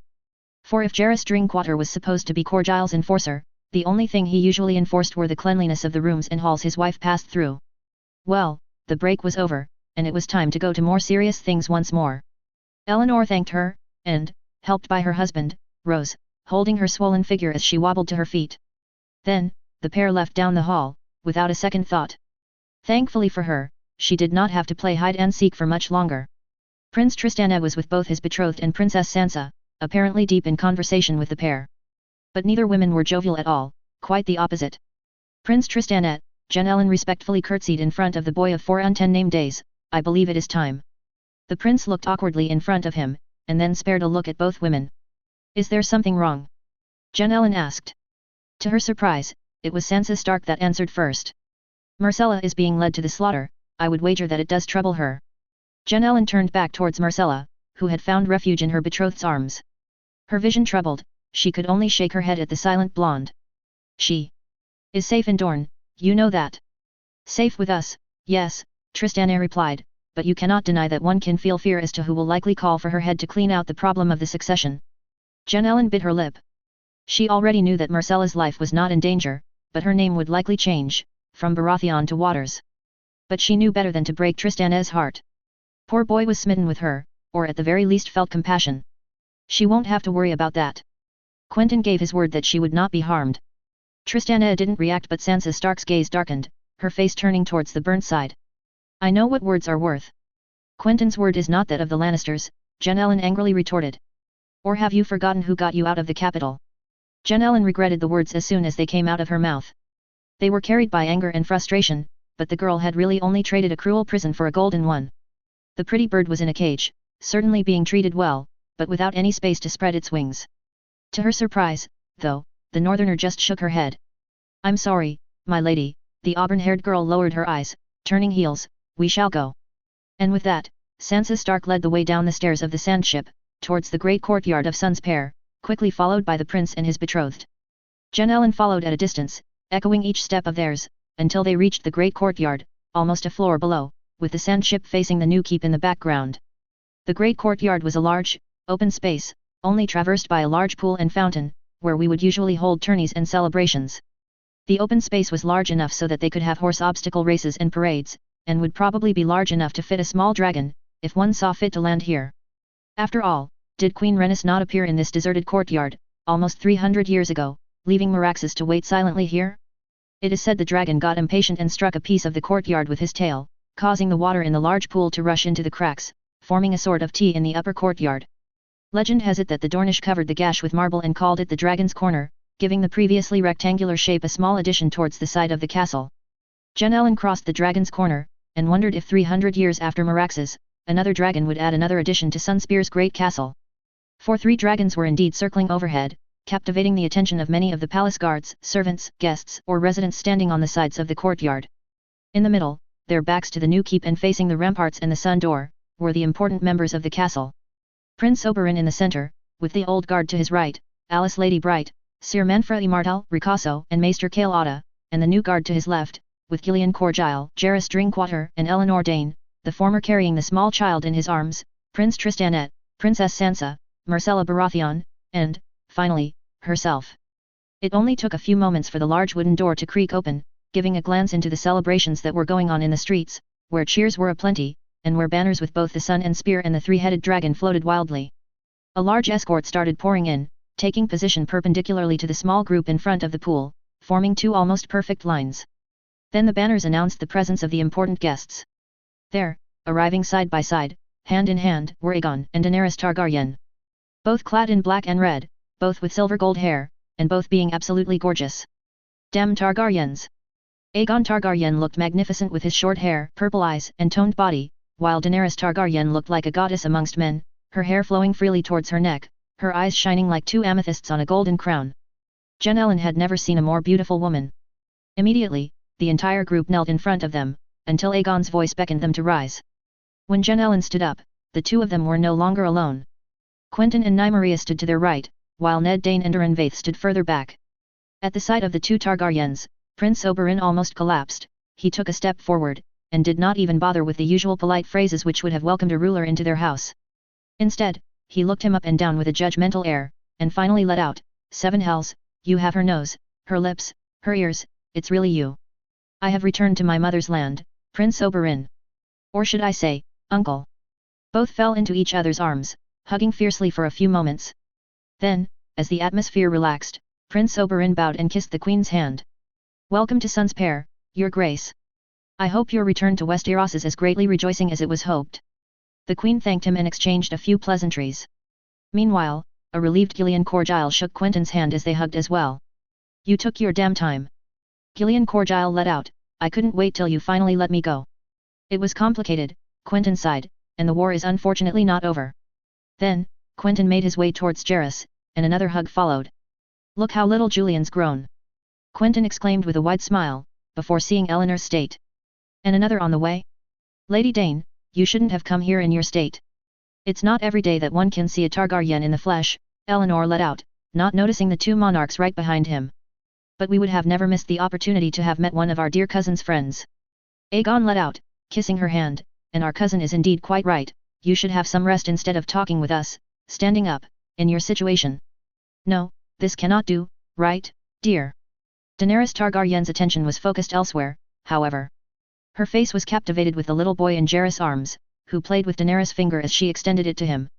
The Queen of the Seven Kingdoms cast a sad smile and asked, "What is his name?" "Julian, Your Grace," Jaehaerys answered. "My wife and I are expecting another." "Eleanor, sorry, Lady Dane thinks it will be a girl and we had thought of naming her." "After you, Your Grace." Eleanor Dane smiled widely. Queen Daenerys was caught off guard by this, and had a brief moment of astonishment before collecting herself. "I would be honored, my lady." "And if it's a boy?" the king asked mischievously. Eleanor and Jaehaerys blushed and looked to his right, to an oblivious Quentyn. When he finally understood what was going on, he couldn't help but shake his head. "No, not me.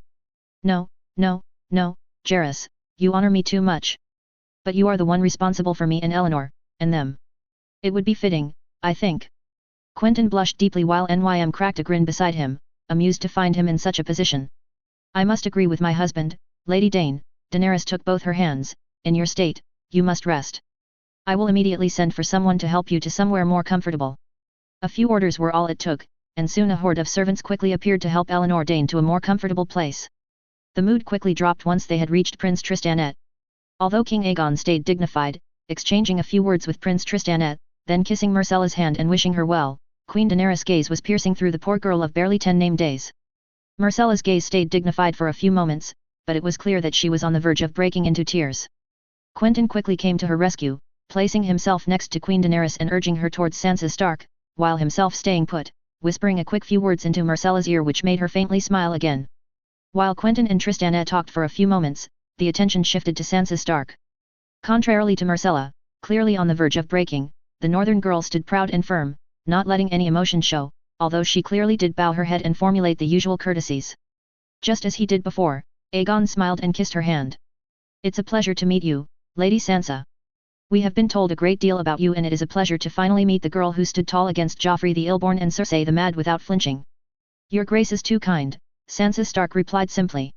"Do not worry, Prince Quentyn told us everything about your trials, and I promise that we are not here to extend them more than they have already," Aegon said, looking at the burnt side of her face without trying to look away. "You have been through a lot of tragedy and the loss of your father will not remain unpunished, I promise you." Queen Daenerys grit her teeth and added herself into the conversation. "Your house may be a traitorous one, but we have decided to be generous to those who bend the knee," she smiled at her, "and if your cousin is bound to us by blood, he will understand that it is futile to resist against us, and as my husband said, we will have no use for you." The queen's words were harsh, but the Stark girl didn't even flinch. "Yes, your grace," Sansa bowed her head, "I am grateful for the mercy you give me, and I am sure that House Targaryen will know how to prove itself merciful, like it has done in the past."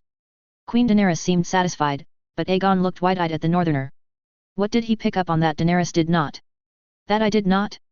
The king instead shook his head and replied softly, "My aunt meant no insult, Lady Sansa, only that we will welcome the North back into the fold graciously, and we hope that your cousin will mend the bridges that both our families have broken over the past years." He took her hand with his and kissed it again. "I promise you that our intentions are not to wage war, but build peace. It is with this objective that we come here, not so much as conquerors, but as uniters of the realm. It has been a pleasure to meet your acquaintance, and I hope to see more of your beautiful figure in the upcoming days." With that, Aegon switched to greeting Jen Ellen, and she barely had time to register the half-shocked, half-relieved face of Sansa Stark. Once the presentations were over, the two monarchs were then led to a visit of the new keep and its brand new amenities by Sir Manfredi, Prince Oberyn, and Sir Gillian, only too happy to show off the achievements of his past year's work. Meanwhile, Quentyn and Nym had made their way to her side. "King Aegon is quite the man," Jen Ellen voiced aloud.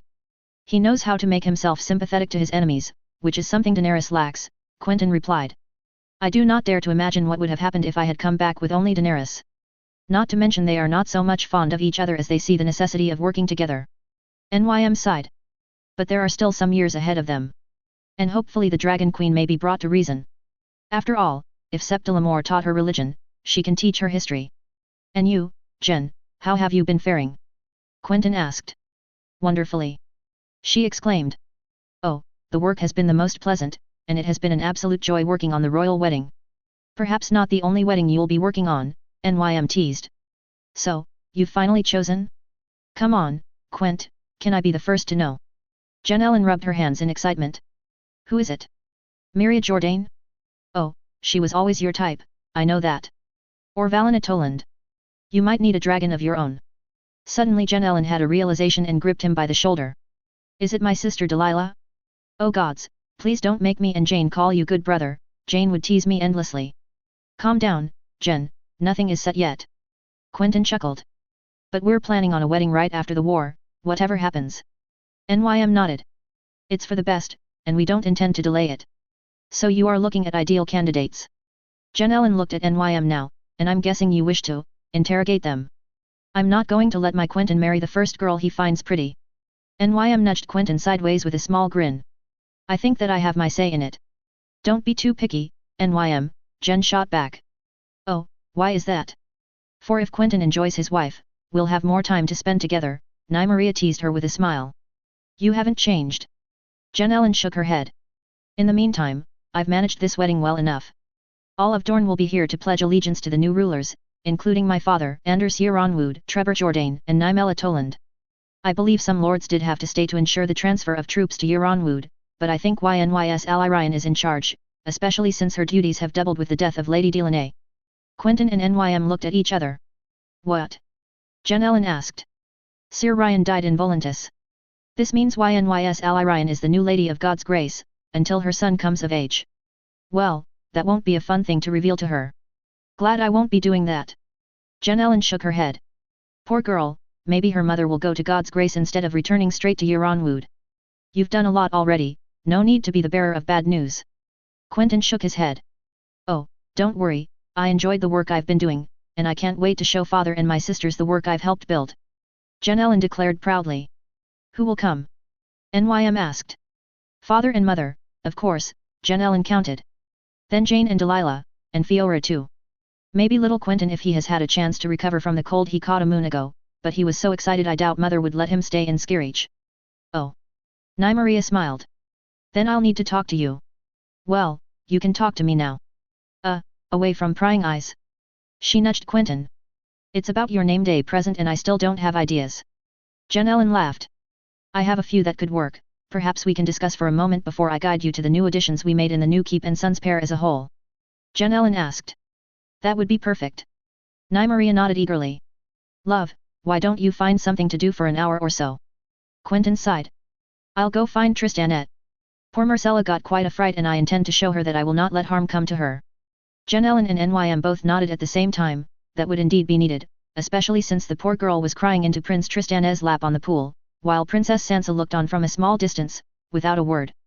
With Quentyn moving away, Nym brought her into the shade of the sand ship, where she finally put a hand over Jenlin's shoulder. So, you need ideas? Jenelyn asked. Actually, I already have one, but I need your help, she confessed. Oh, do tell. Well, not just your help, I'll also need your two sisters. Nymeria smiled widely. Jenelyn raised an eyebrow, intrigued, and crossed her arms. What do you need from me? Nymeria. The Great September of Sunspear was not the largest, nor the most luxurious of seps in the Seven Kingdoms. It was laughable compared to the Great September of Baelor or the Starry September of Old Town, and it was not even the largest September in Dorne. That honor belonged to that of Euronwood. Yet, it would be in this smaller September that history would be written. It was in this September that King Aegon, sixth of his name, and Queen Daenerys, first of her name, would wed, and finally unite their claims. The September of Sunspear was still, like many buildings of the faith throughout the realm, richly decorated. Ornate glass windows depicted the many deeds of the Seven, and the great legends shrouding them, with vibrant colors allowing light to shine through the nave in a powerful rainbow. Large sculptures also watched over the assembly, each one representing one of the Seven. The assembly that took place in the nave, under the gaze of these sculptures, wasn't as large as one could usually think of during a royal wedding. In such a case, there would be thousands of people crammed into the September, but there would be nowhere near these numbers here. A quick look around the nave showed only 100 people, all of good standing. All of the Dornish nobles were there, Anders Euronwood, Franklin Fowler, Trebor Jordain, Nymella Toland, Ned Dane, and Quentyn and her father, of course, along with smaller nobles and knights. Shireen Baratheon, Davos Seaworth, and Jon Connington were also present, along with Montford Velaryon and the main leaders of the Golden Company. Also present were Prince Tristan, clad in a simple orange gold veston, and Princess Myrcella by his side, in a green and orange Dornish dress that matched her eyes, carefully avoiding the Lannister red and gold colors. Princess Sansa stayed with these two, wearing a dress that complied more with northern standards than those of Dorne, a lovely blue and grey long-sleeved set with fox fur adorning the upper parts, which in no way diminished her beauty. A simple ceremony, if one wished it so. And at the center of it all, the two newlyweds. They looked about the same, yet everything pointed to them being so different. King Aegon was clad in the colors of his house, of course, red and black, looking ravishingly beautiful with his short, silver hair perfectly cut. Queen Daenerys opted for a lavish Dornish-style dress, ruby red, with ornate dragon patterns, with each dragon's eye being dotted with a precious stone. A wonder to the eyes of all, who could admire the Dragon Queen's unabashed beauty. The two stood at the altar, but there were no smiles. Only the apprehension of what was coming next. No doubt, the apprehension of being bound for the rest of their lives after the few words exchanged there. Aegon took both of Daenerys' hands as the Septon of Sunspear, not used to such a marriage of important guests, struggled to find his footing. No matter, the words left his mouth anyways, immediately repeated by the two dragons in front of him. Please, your grace, cloak the bride to bring her under your protection. Nymeria could tell Queen Daenerys didn't particularly like this part, but she still accepted the large cape painted with the three-headed dragon of House Targaryen, covering her shoulders and a large part of her until then open back. Aegon smiled for a moment, looking at Daenerys, as their hands met again. We stand here today to witness the union, under gods and men, of a man and a wife. Let us pray and rejoice as they embark on this new journey, as now they shall be united for eternity. The Septon's words flew in the wind, the audience staying silent.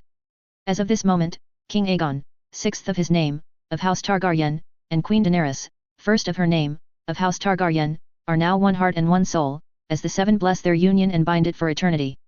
Then, the moment all had been waiting for. The wedded must now say the words. Almost simultaneously, and without a hitch, Aegon and Daenerys repeated the words that had become so commonplace throughout Westeros. Father, smith, warrior, mother, maiden, crone, stanger. I am his and he is mine. From this day, until the end of my days. Aegon looked down at Daenerys and said the words that all of the audience was waiting for. With this kiss, I pledge my love. Their lips met. It was a little bit of an awkward kiss, certainly sweet, but without the passion or length that usually characterized Dornish weddings. Nevertheless, it was enough. The words had been said, and the kiss had been made. King Aegon and Queen Daenerys were bound for life. A soft applause rang in the September, echoing through the nave, as both Aegon and Daenerys made their slow walk out in the center of the September, on a bright red carpet. A few steps out to greet the crowds amassed in Sunspear, and then it will be the long road back to the castle, likely hampered by thousands of flowers thrown on the newlyweds. The September spells started to ring, and they would not stop until the king and queen had joined the castle. Nymeria took Quentyn's arm, and, following the other Dornish nobles, stepped out into the streets of Sun's Pair. She had never seen anything like it. The scenes of joy were unrivaled, as thousands of small folk, merchants, septons and artisans flooded the streets, chanting and clapping. As she predicted, thousands of flowers were thrown on the path of King Aegon and Queen Daenerys, on top of their sand steeds. The procession was slow, but she was sure that the two dragons enjoyed every moment of it. Aegon, the smooth talker he was, did not spare any opportunity to distinguish himself. He gave gold and silver without looking at the expense of it all, whether to the old or the young, drawing many thanks or tears from the surrounding populace. Daenerys was a bit more reserved, but certainly accepted all the gifts thrown her way, trying to do her utmost to bring smiles to the little girls by kissing them or giving them flowers, food or silver. It took them 3 hours to join Sun's Pair Castle, in a journey that usually required a tenth of the time. And the day was far from over. As they arrived, a gigantic feast was thrown, in the purest tradition of royal weddings. Luckily, they did have a break before that, and Nymeria took the time to change in her rooms, and even take a quick shower.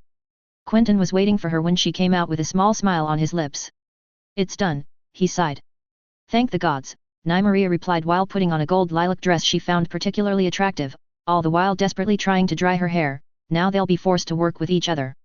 "That's my worst fear," Quentyn admitted, "that they'd grow to hate each other. They're not exactly a match made in the heavens. They'll learn to love each other, I am certain," Nymeria said, running a hand through her braid and fixing her jewelry. "I thought about giving them some time alone, at the water gardens." Quentyn's brown eyes met hers. It would be a sort of vacation, to get to know each other better, without the burdens of kingship weighing down on them. "It's not a bad idea." Nymeria nodded, admiring her cousin's inventiveness. "But would they accept?" "I doubt anyone would refuse a trip to the gardens," Quentyn said as he smiled back. Nymeria approved. She and Quentyn never diverged on that subject. The water gardens were the most beautiful place in the world. Quentyn came to help her with her hair, making sure it was perfect for the feast. The festivities were planned to last a good part of the night, and she intended to be perfect for the occasion. Her cousin's attire was much of the same. Yellow gold vest and red shirt, all embroidered with various exotic animals. Nymeria stared at him for a moment and smirked, giving him her arm. Quentyn kindly accepted it, and they made their way down towards the great hall, where the feast would be thrown. Before reaching the dais, Nymeria stopped to talk with her mother, who had recovered from her emotions at Volantis. By the color of her father's face, a mixture of white and red, she had recovered rather well. Her garments were beautiful, a dress of pure white with curls of dragon scale-like patterns on each side, in green and gold. After a few words, she went to take her seat beside Anders Yeronwood's wife, Lady Isabel. Everyone looked to find their own seats, then. As Prince of Dorne, Quentyn had the honor of sitting beside the king, while her father sat beside the queen. As for her, it was out of the question to be elsewhere than at Quentyn's side. And, to her right, they had given her the Stark girl for a companion.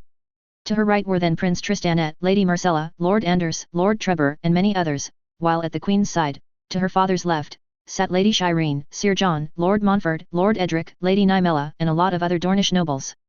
All in all, every single one of the Targaryen allies were here, in a show of unity and strength, all under an auspicious sky. For the atmosphere was as festive as it was rich. The courses followed one another with breakneck speed. Pheasant, boar, deer, chicken and pork, all doused with spices, vegetables and herbs followed one another. And the meat was not the only thing to be served. Various fish were laid on the tables, catfish, mackerel, trout and sole.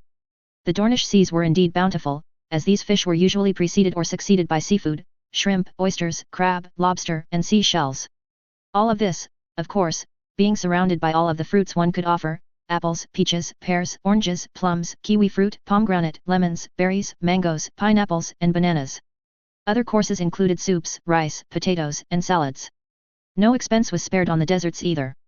Cakes of all kinds flowed, including some rare varieties coming from Sotho Rios and the Summer Isles, made of something called chocolate. There were also fountains of milk and fruit juice, sugar tarts and biscuits. And even something new, iced cream. With fruity flavors, the dessert was a welcome source of cold in an otherwise hot climate. Lemon, orange, mango and strawberry sorbets thus found their way on top of cakes, adding even more flavor to the sugary mix. And all of this, of course, doused in copious amounts of Dornish red or white, and even a few barrels of ale and mead. The Stark girl, until then solemn, had found a small smile as she dug into a strawberry cake, adding some mango sorbet and a few blackberries on top of it all. Similarly, Nymeria noticed otherwise usually very tired and annoyed old men like Anders Yeronwood were devouring their pheasant along with baked potatoes and yellow rice with a large grin on their face, laughing with their neighbors. And the entertainment was provided, too. Jesters, actors, musicians, performers, and magicians of all kinds succeeded one another in an afternoon that never seemed to end, even as darkness fell around the Dornish capital. Fires were lit and the celebrations continued throughout the night. In the middle of the courses, Nym's father rose, a glass of wine in his hand, and pointed it at the two dragons. "Your Graces," he said, with a smile on his lips, "on this day, Dorne is not only celebrating your wedding, it is also celebrating the return of House Targaryen to Westeros. As your most faithful allies and your most fervent supporters, we can only wish you all the happiness in the world for your marriage. Long may they reign! Long may they reign!" The words echoed through the halls under a thunder of cheers and applause. King Aegon then rose up himself and addressed the audience. "I thank you for your kind words, Prince Oberyn, and you will find that we are just as generous as you have been to us." Aegon then turned to Quentyn. "Prince Quentyn, would you rise and come, please?" Quentyn rose and bowed in front of Aegon. "For your loyalty and the help you have given us in all forms, the rights and privileges that Dorne had been stripped of under the reign of the usurper are now reinstated with some new additions." Aegon cleared his throat. "Dorne will be able to control its internal affairs without any intervention of the crown. Any internal Dornish conflict is to be taken to the leader of House Martell, who can then choose to defer it to the highest authority in the kingdoms." Nymeria smiled from ear to ear, and she was not the only one. This was the main political concession they had been able to get. It didn't look like much, but it ensured that Dorne now had a free hand in all of their territories, including the newly annexed ones. The Stormlanders inhabiting these areas had been effectively sold out by the crown, and Dorne had paved the way to a future independence. This independence was not for now, no. But in a few generations, certainly, as Dorne had developed and would continue to develop a largely different identity to that of the rest of the kingdoms. Quentyn did not smile, but instead accepted the declaration with humility. The Queen was the next to speak. "And, Prince Oberyn, for your own generous efforts throughout the years, and your unwavering support for our cause, we have decided to reward you." Nymeria's father looked surprised, but the next word stunned him. "Your paramour, Lady Ellaria, is therefore legitimized as Ellaria Red Viper. All of her children by you are also legitimized as members of House Red Viper. Prince Quentyn will ensure that they will inherit a proper keep." Her father was stunned, but graciously accepted the gift, sparing an annoyed look towards Quentyn. Nevertheless, the celebrations continued on. Once everyone had their fill, it was time for the dance. As was tradition in Dorne, the newlyweds opened the floor, under the looks of everyone present. It was obvious neither King Aegon nor Queen Daenerys had been taught to do so, but much of the audience was now too drunk to care about such trivial things. The crowd cheered as the two dragons led the dance, now quickly followed by the rest of the nobles. Nymeria took Quentyn's arm and almost dragged him to the dance floor, giving him a quick kiss on the lips as she brought her hands to his hips, leading the way. Quentyn's movements were awkward, but by no means clumsy. She lost herself in his arms, moving at the rhythm of the music. The end of the song came too fast for her liking, and she instead had to be given away. Quentyn, lucky as he was thrown into the arms of the Queen, who was all too happy to dance with someone as inexperienced as she was in this affair. Aegon found a partner in the presence of Lady Myrcella, while Nymeria just swapped brothers as she found Prince Tristanet. Tristanet was much more confident and skilled than Quentyn when it came to dancing. His movements were clear and his steps a lot more marked. This time, it was her turn to be led. "Will you marry my brother?" Tristanet asked between their movements. That question caught Nym off guard. "I'm a bastard, Tris, we can't marry," she answered. So was Aunt Ellaria, and the Queen legitimized her. So was Myrcella, and yet Quentyn asked the king to legitimize her too. "Why couldn't Aegon do the same for you, especially with your mother here?" Tristanet asked. "Politics, Tris," Nym answered, sure of her answer. Ellaria had been easy, her father and her had been essentially married for a while. As for Myrcella, the legitimization was only as Tristanet's wife and under the guise of a new name, not a full one. Dorne would already have to endure 2 bastard marriages, they would not accept a third. This did not bother Nymeria much more, though. She knew that whoever Quentyn married, their love for each other would not fade. Tristanet looked at her, confused. "I wouldn't have cared. I would have married you anyway, and those Dornish lords could have just seen if I cared about that. It's not like they could do much to oppose it." Nymeria wondered if there was not a pinch of truth in what Tristanet said. Surely, Quentyn had given Dorne a lot more than the other way around. And yet, it was necessary. Nymeria then gave Tristanet away, and danced with Ned Dane, before heading to rest, her head spinning. There, she watched as Aegon danced with both Princess Sansa and Lady Shireen, while Queen Daenerys gave a dance to Ned Dane and Cletus Yaronwood. As for Quentyn, he danced with Jen Ellen Fowler, both laughing as they did, then Miriam Jordan, the beautiful heir to the Tor, and, finally, Sansa Stark, once her turn with Aegon was over. Then, a loud cheer resonated through the hall. "It's time for the bedding." A large clamor rose and the newlyweds were, according to Dornish tradition, lifted onto chairs and carried by the crowd to their rooms. Aegon and Daenerys watched in surprise as they were carried by the enthusiastic Dornishmen through a cheering crowd atop their makeshift thrones. Nymeria and Quentyn joined the procession up to the doors of their rooms, where the seats were brought down and the bride and groom were subjected to the usual pleasantries of the bedding ceremony. Thankfully for them, Aegon and Daenerys weren't bothered that much compared to the usual. It's true that the nervousness of having to undress someone whose dragon could easily burn you to a crisp wasn't that tempting. Nevertheless, it didn't mean that both were not unharmed. Aegon's chest found itself bare, while Daenerys' dress was ripped open in several places. Thankfully, it was a short walk from the place where the seats were put down to their rooms, where they would finally be free of company. Prince Oberyn had the honor of escorting Queen Daenerys into the room, while it was Lady Nymeria Toland who escorted King Aegon. They were to ensure the two newlyweds were comfortable enough before leaving. In Dornish weddings, they would also sometimes start to see the bedding, but that would not be the case here. Both her father and Lady Nymeria were not going to be so bold. As they came out, they then addressed the crowd. Well then, my lords and ladies, the bedding is complete, let us leave our lovebirds to it, and get back to the party. Another cheer rose, while some in the crowd decided to end or start, depending on the point of view the night early. Quentyn then walked to Nymeria, looking on as the Dornishmen dispersed back into the hall. Can we go outside? Nymeria asked, my head is spinning. I think it's an excellent idea, Quentyn nodded. The two of them made their way out of the great hall and towards one of the terraces overlooking the gardens. What a beautiful night, Quentyn remarked, looking at the stars. And what a beautiful party this was, Nymeria laughed, holding his hand. I'm beginning to understand father's point. Quentyn turned to her with a sad smile. What do you mean? All this, Quentyn explained, all of the joy, love, and laughter. Of the many guests here tonight, how many in a few moons will not be able to smile, love or laugh anymore? How many wives will not wear bright colors but black? How many children will be fatherless? We have dragons, Nymeria pointed out, one can hope nearly all of them will come back. That's what I thought too, Quentyn replied, but what if Durin doesn't want to fold easily? What if he wished to fight with all his forces? This would be disastrous. And that's what we're here for, no? Nymeria asked, to make him see reason. To show him that it is stupid to continue to fight when there is nothing left to be gained from it. That he has much more to gain by bending the knee. Let's hope so, love, Quentyn nodded, because if we do end up having to fight, I may not really forgive myself for having led so many young Dornishmen and women to their deaths. You have to stop thinking about these things, Nymeria purred, getting close to him, putting a hand on his lap. Think about your name day instead. I had almost forgotten about it, Quentyn admitted, with all that was going on. Well, I remembered. Nymeria looked at him in the eyes and smirked. And I got you something. Now I'm intrigued. I got you 2 hawks. I don't really like hunting, but I appreciate the attention. Nymeria looked at him, surprised, but instead smirked and moved to his ear. I don't think you understand, cousin, she whispered, 2 hawks for you, and 1 for me. Oh, Quentyn blushed slightly, but I thought I saw Delilah run off with that Blackmont boy. I think you forgot that Fiora Fowler exists, cousin. Luckily, I remembered and I'm sure you'll do from now on as well. Now let's not keep our guests waiting, shall we? Quentyn rose at the same time as she. You're right. After all, the married couple shouldn't have all the fun tonight. Daenerys. The ride to the water gardens was short. So short, in fact, that Daenerys did not need to do it on dragonback.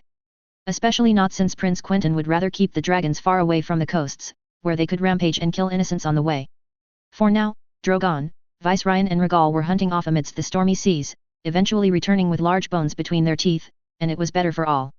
Prince Quentyn offered to take both her and Aegon to the gardens, in a relaxing few days, before they would sail up the green blood to God's grace, and rallying Euron Wood afterwards to march on the Iron Throne. A few days of peace and quiet amidst the palm trees, the sound of waves crashing in the distance and the soft chirping of birds. The water gardens themselves appeared in the distance like an illusion in the middle of the desert. All around the place were only dunes and small outposts which looked as if they would collapse at the first gust of wind. And then, suddenly, as if in a dream, large houses and towers painted red, white and even blue, appeared. Palm trees lined the road to the great residence of the Martells, founded to celebrate the union of her namesake with the Prince of Dorne of the time. Prince Quentyn had told her that the gardens were the most beautiful place in the world, and she had a tough time arguing with that. Never in her life did she see so many colors, pools, and trees. Everything mixed in a dance of green, red, blue and yellow. The houses lined up each garden, themselves comprised of rows upon rows of various trees, palm trees, blood oranges, olive trees, and cacti, all providing a large amount of shade to the large pools which crossed each path and each series of houses in a gigantic labyrinth.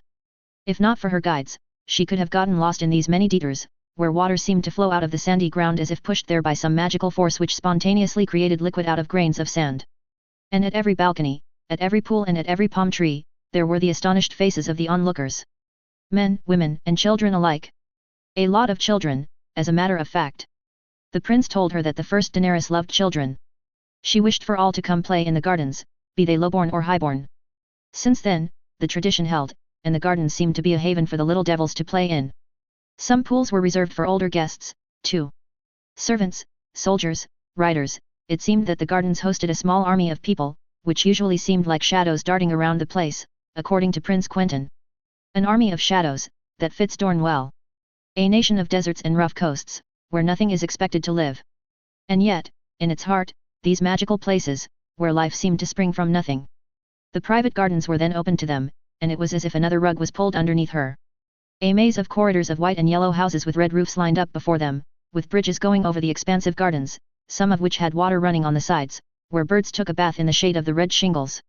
Everywhere she looked, Daenerys could see pools had been dug, with the still, bright blue water seeming oh so inviting. It sneered at her, inviting her to jump in without a second thought. For a moment, she could see herself wanting to jump from one of the small bridges going over the arms of each pool to bathe in the winter sun of Dorne, but refrained from doing so. There was time for that later, and there were still people around. She was a dragon, first of all. It took some time to realize that the massive pool was actually based on the sigil of House Martell, a giant sun and spear. This one became apparent at its peak, with the unmistakable tip of the spear appearing in front of her as if to show her the way forward. The spear points at King's Landing, Your Grace, Prince Quentyn pointed out, seeing her eyes had languished on it a little too long, to point to whom Dorne now answered. Past tense? It is true that House Targaryen did not hold King's Landing anymore. Daenerys and Aegon were then escorted to their rooms, on top of a luxurious mansion. 3 floors, overlooking the large pool. The first floor was a private feast hall, while the second housed several relaxing rooms, with cushions, pillows, but also a small library and a small sparring room. As for the third floor, the Martells had kept the best for last. A room just like the ones prepared for them in Sun's pair. A massive bed, larger even than the ones she had slept in Mirian or Volantis, with cushions decorated with both the sun and spear and the 3-headed dragon. Silks from all over the world draped the room, while the bed sheets were embroidered with all kinds of exotic animals. As for the bathroom, there too, she couldn't help but still be surprised at the genius of it all. Running water, a flushing toilet, bath, and shower, such luxury did not exist anywhere else in the world. Not in Volantis, King's Landing, or even far away Uti. It will be extremely hard to go for something more modest, but Daenerys would do her utmost to make Prince Quentyn send his best men to do the same in King's Landing, and she believed Aegon would not oppose such a project at all. The curtains were opened for them, revealing the gardens in all their splendor. The large blue pools making the sigil of House Martell were now on full display, with a slight breeze slightly ruffling the palm trees. Over the roofs of the other houses, which were no taller than 2 floors, one could see the sheer extent of the gardens, and, even further, the sea, with the waves crashing on a pristine beach. A door closed, another one opened. Daenerys had opened the glass one leading to the large balcony, atop of which several pots with various colorful plants had been placed. She breathed the autumn air, the salt from the sea filling her nostrils. This was perfect. Your Grace. A voice brought her back to reality, breaking a small joyful moment. Yes. Daenerys answered, turning her head, seeing that only Aegon and Prince Quentyn there. Before I take my leave and let you enjoy the gardens, may I talk with you both for a moment? The prince asked with a nonchalant air. Of course, Daenerys nodded, eager to see the prince leave so that she and Aegon would finally be free. I wish to talk about our future campaign, by talking about the past. Prince Quentyn installed himself in a comfortable chair, while Aegon chose one opposite him. Daenerys calmly made her way into another one, looking impatiently at the prince. When we will invade the 7 kingdoms, I expect we will meet resistance, dragons or not, Prince Quentyn started. Some will point out that you are foreign invaders, others will dispute King Aegon being truthful, some will dispute Queen Daenerys' claim, and some might not dispute anything but do not wish to see you rule over them. We have dragons, Dorne, the Golden Company, the Unsullied. Aegon started. And more will join us when we start winning. Daenerys completed. I fear that's not exactly going to be easy. The Lannisters and Reachmen will fight against you, and so will Durin Targaryen. The prince replied in an even tone. I'm sure my brother can prove himself reasonable. Aegon shook his head. And he will see that he has no chance against us. We will allow his traitor family to live, that is well enough. Daenerys growled. That's exactly what I wished to talk about, Your Grace. His family has legitimate grievances with yours, Prince Quentyn continued, unfazed. Legitimate? Daenerys felt herself losing her temper. When his uncle forced us into exile to Bravos. When he followed the usurper to bring our family low. But, your grace, Prince Quentyn cleared his throat, what should he have done? What should the usurper have done? Not rise up in rebellion. Daenerys clenched her fists. So, they should have cut their own heads and sent them to King Aerys. Prince Quentyn shook his head, you say that innocents should not fear injustice. Where was the justice when King Aerys asked for Robert Baratheon and Eddard Stark's heads? They were fomenting rebellion. Daenerys rose from her chair. He did have Brandon and Rickard Stark killed. Aegon finally came out of his silence. Killed. Prince Quentyn sighed, your grace, if he had them killed, it would have been a mercy. Daenerys sat back down, eyes circumspect. When Brandon Stark came to King's Landing, he was furious. He asked for rigor to come out and die according to some, while he merely asked for justice according to others. Prince Quentyn started, before Daenerys immediately stopped him. He threatened my brother. Well, when said brother does take your sister away, I don't think you are in a situation to react kindly. Prince Quentyn's eyes narrowed. Arianne and I's relations have not been the best, but if anyone stole her away in the night to detain her far away from Dorne, I would have done much of the same. Daenerys felt her blood boiling. But back to Brandon Stark. Prince Quentyn leaned in his chair. He was arrested, of course. You don't threaten the heir to the Seven Kingdoms like this. And even less in the presence of the Mad King. A lie. Daenerys frowned. Is it? Prince Quentyn continued without skipping a beat. From the Wall to Sun's Pair, you will find no one denying it, be they supporters of the usurper or of your father. Sir John told me he once burned a young boy alive for the crime of stealing bread.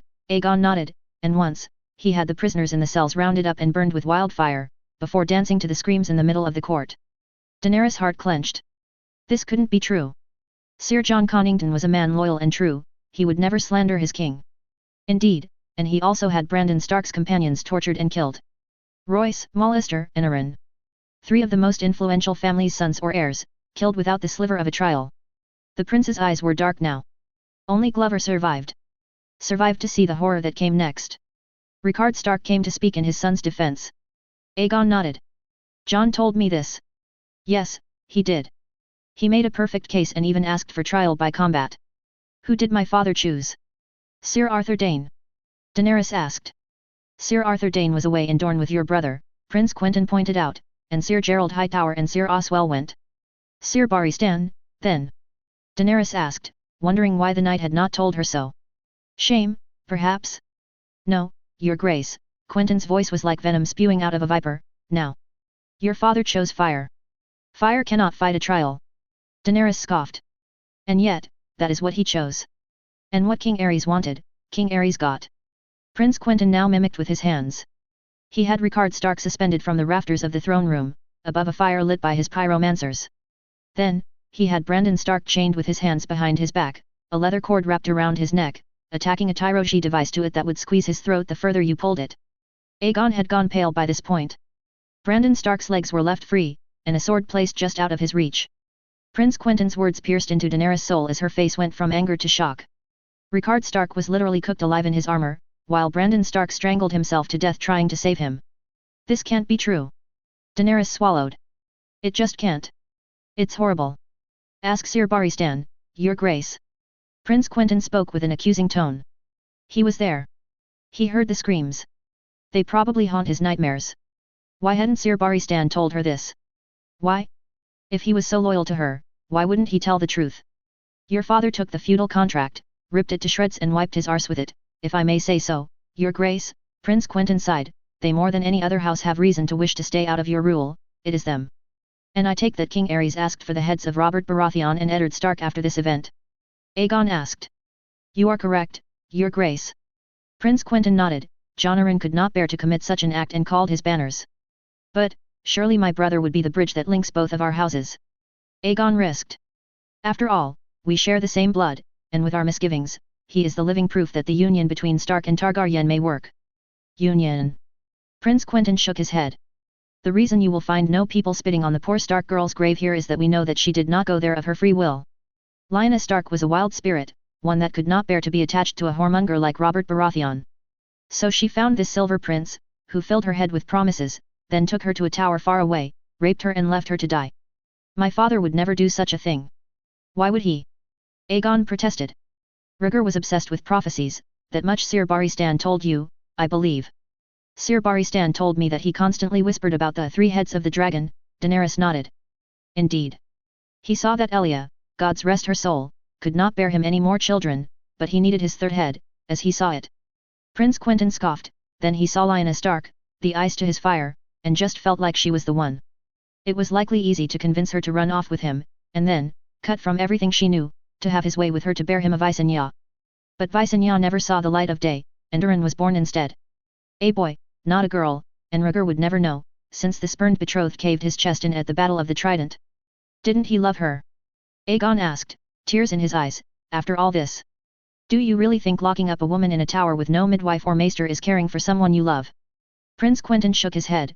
Prince Rhaegar was the heir to the throne. He easily could have asked anyone to open their doors for him and they would have done so. Instead, he chose a forgotten tower, not even remotely close to Starfall or Skyreach, and left her to die there. Only one thing mattered, his prophecy, and his Visenya. Aegon went numb, while Daenerys just listened attentively. She almost didn't care anymore. And Lyanna Stark? Prince Quentyn continued, pressing where it hurt. Did you think she would want to stay in that tower, after learning of what befell her father and brother? When her other brother was fighting to get her? Do you really think she'd have stayed still and done nothing while her family died? Mayhaps my father did not tell her. Aegon proudly said. Prince Quentyn's face was all it needed to make him turn white. My father did not tell her. Aegon repeated slowly, the words and implications sinking in. And the King's Guard? Daenerys instead asked. Ah, the Honorable King's Guard. Prince Quentyn scoffed. Well, after doing nothing about King Aerys' burnings and rapes for years, they all decided to leave and protect this small tower in the middle of nowhere. And then, well, they died. Which is a shame, since the first thing I would have asked Arthur Dayne before shoving my fist in his balls is whether or not he held Lyanna Stark down when she fought, and then ask him where he was when Elia was killed before I made him eat all of his pretty white cloak to the last crumb. My father raped? Who? Daenerys asked. Your mother. Prince Quentyn's eyes did not leave hers. Brave soul, Rhaella Targaryen. May the gods take care of her, she needs a rest, after all that your father made her suffer through. Ask Sir Barristan. That useless old hag can well find a use for something. He knows. He knows and he stands there, like he's always done. Daenerys and Aegon watched silently as Prince Quentyn's temper flared down, bringing his eyes to the ground, then to them. I shall take my leave now, your graces, but remember, he spoke softly once again, this conquest will not be easy. While some do fight for power, others do not wish to be ruled by a Targaryen again, for all the right reasons. Enjoy your stay in the gardens. With that, Prince Quentyn was gone. She stared silently at Aegon for a few moments, breathing in, and heard the door open and close, once again. It was Sir Barristan, in his shining white armor. You asked for me, your grace? He asked. Aegon looked confused, but Daenerys just looked him straight in the eyes and asked, did my father have Rickard and Brandon Stark killed? The question seemed to have awoken something in the old knight, who struggled to articulate the words. Yes, your grace. Is it true he burned Rickard Stark alive in his armor while Brandon Stark strangled himself to death? The tone was accusatory, as Daenerys slowly rose from her chair. Yes, your grace. Sir Barristan's answer was quicker now. Then, why did you not tell me? Daenerys walked to him with fire in her eyes. I try to forget, your grace. I wished I had banished the thoughts, the screams, and the silence of the room when it was all over. Sir Barristan shook his head. And my mother? Was she raped by my father? Did you stand at the door and do nothing? Your grace, I. Answer me. Yes, your grace. Daenerys scoffed and looked at him with disdain. Get out of my sight. Her voice was like a growl. Sir Barristan bowed, leaving the room, followed by Daenerys' angry gaze. They had lied. Again. Viserys and Barristan. All of them were liars and false. Why? She cried out with her fist to the skies. Aegon's touch soon brought her back to reality. He looked at her with a gentle air, bringing her into a hug, while she slowly cried on his shoulder. Why, Aegon, why did they all lie to me? She sobbed slowly. To protect you, to not overwhelm you with bad images. Aegon tried to find words but failed miserably at it, perhaps because they themselves preferred to ignore that it happened. And Daenerys' watery eyes met his. Would you lie to me, Aegon? Never. Aegon shook his head. You are my world. He dropped to kiss her on the lips. She shivered. It made her feel a little better, but then reminded herself of something. Come, let's bathe in the pools, I know you want to, Aegon encouraged her. I need to tell you something, Daenerys told him with a sad face. It can wait till we're in the water, no. Aegon laughed. Daenerys sighed, but smiled slightly. The two of them went down the staircase, not even sparing a look at Sir Barristan as they did so. They found themselves alone in the vast garden, with only a few guards in white being seen in the corner of their eyes. Aegon jumped in the water first, hitting it with a large wave of water in his wake, ruining her red dress with splashes. It's so warm. Aegon laughed. Daenerys smiled and disrobed herself, joining Aegon in the blue waters of the Dornish pool. Aegon looked her up and down with amazement. You know, he said, with an awkward smile, I still just can't believe how beautiful you are. Daenerys walked up to him with a small smile of her own, water rising up to her waist, putting her hands on Aegon's shoulders. Thank you, she simply replied. What is it you wanted to say? Aegon asked. If there are no secrets between us, then I must warn you, Daenerys sighed, I may not bear children again. Aegon looked at her, confused. A witch told me that I could only bear children when the sun rises in the west and sets in the east, that. A witch? Aegon laughed. And what good is the word of an old witch? We are dragons, we do not care about what a witch says. Daenerys smiled at him, pushing him against the edge of the pool. I just wanted you to know.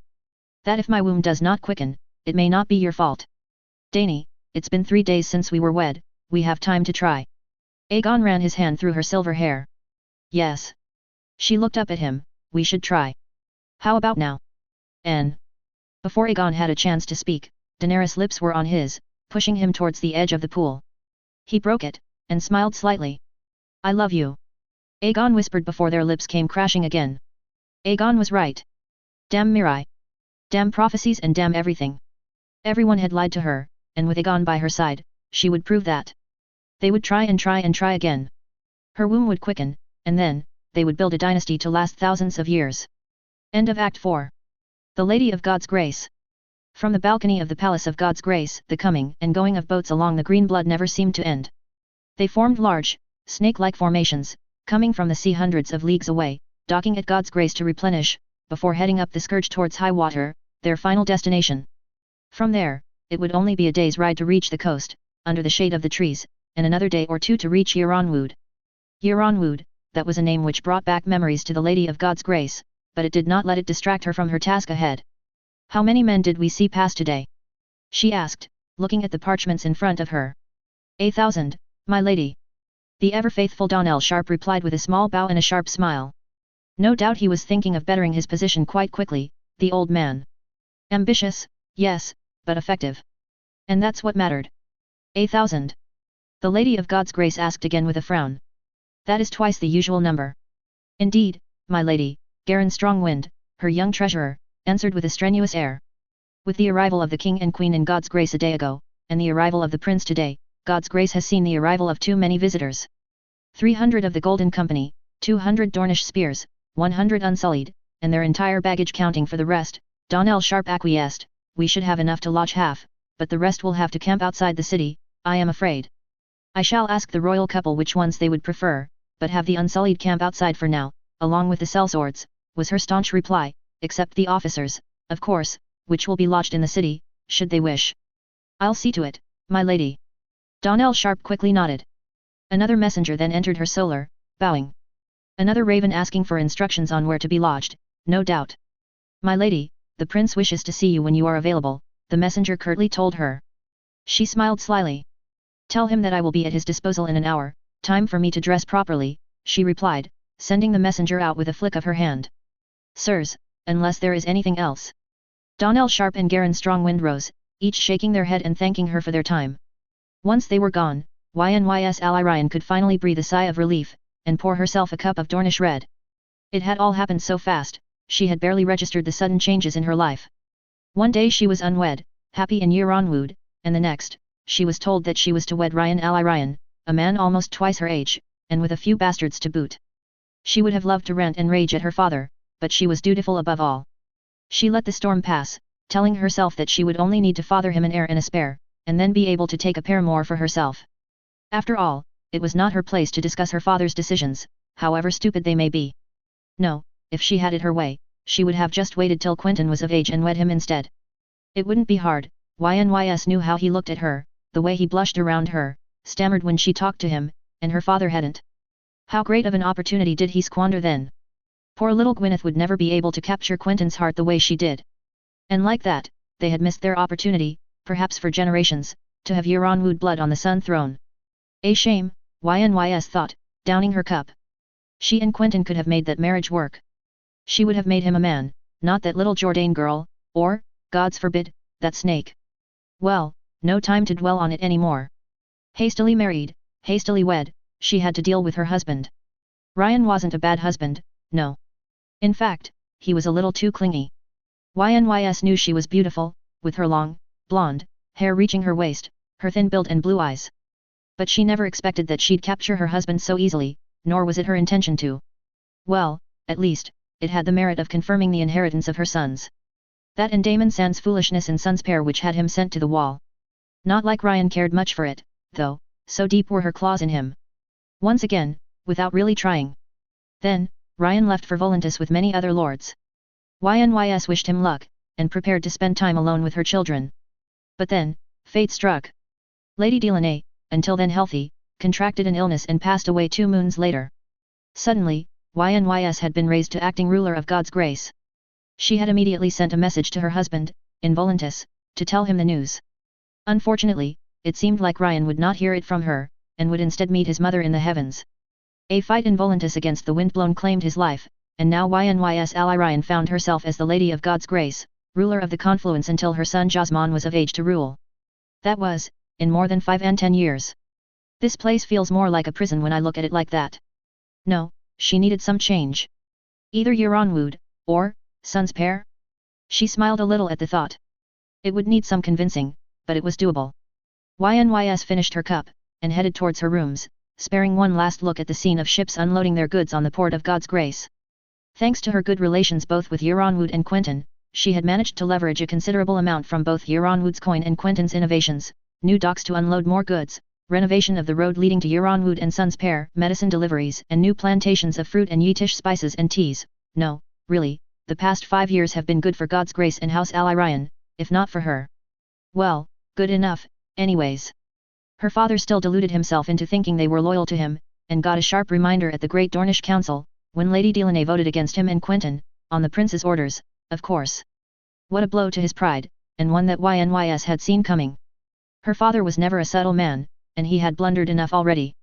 Openly trying to go behind Quentyn's back, especially by sneaking that marriage between Cletus and Delilah Fowler, had cost him dearly, and she was lucky to not pay for the consequences. No, as long as her father kept quiet, Ynys could reap the benefits of Quentyn's work, and that was well enough for her. She played the long game, and preferred to keep it this way. But there was no real room for games now. War had finally come to Dorne, and it was her duty to help. God's Grace had always been a key location in Dorne, controlling the confluence of the Green Blood, the Scourge, and the Vaith, and it was all the more now. Armies passed through to reach Euronwoude, where the great Dornish host was being amassed.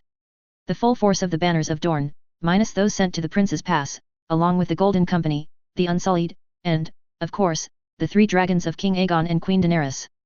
Ynys had been lucky enough to spot one, flying in the distance, above the small hills rising along the Scourge. Magnificent but deadly creatures, which had not been seen in Dorne in almost 300 years. She could only hope that it would end better than back then. Unbowed, unbent, unbroken indeed, but at what cost? The thought terrified her. Ynys smiled and chose a simple dress. Black, of course, to represent mourning, but also a dash of red and yellow.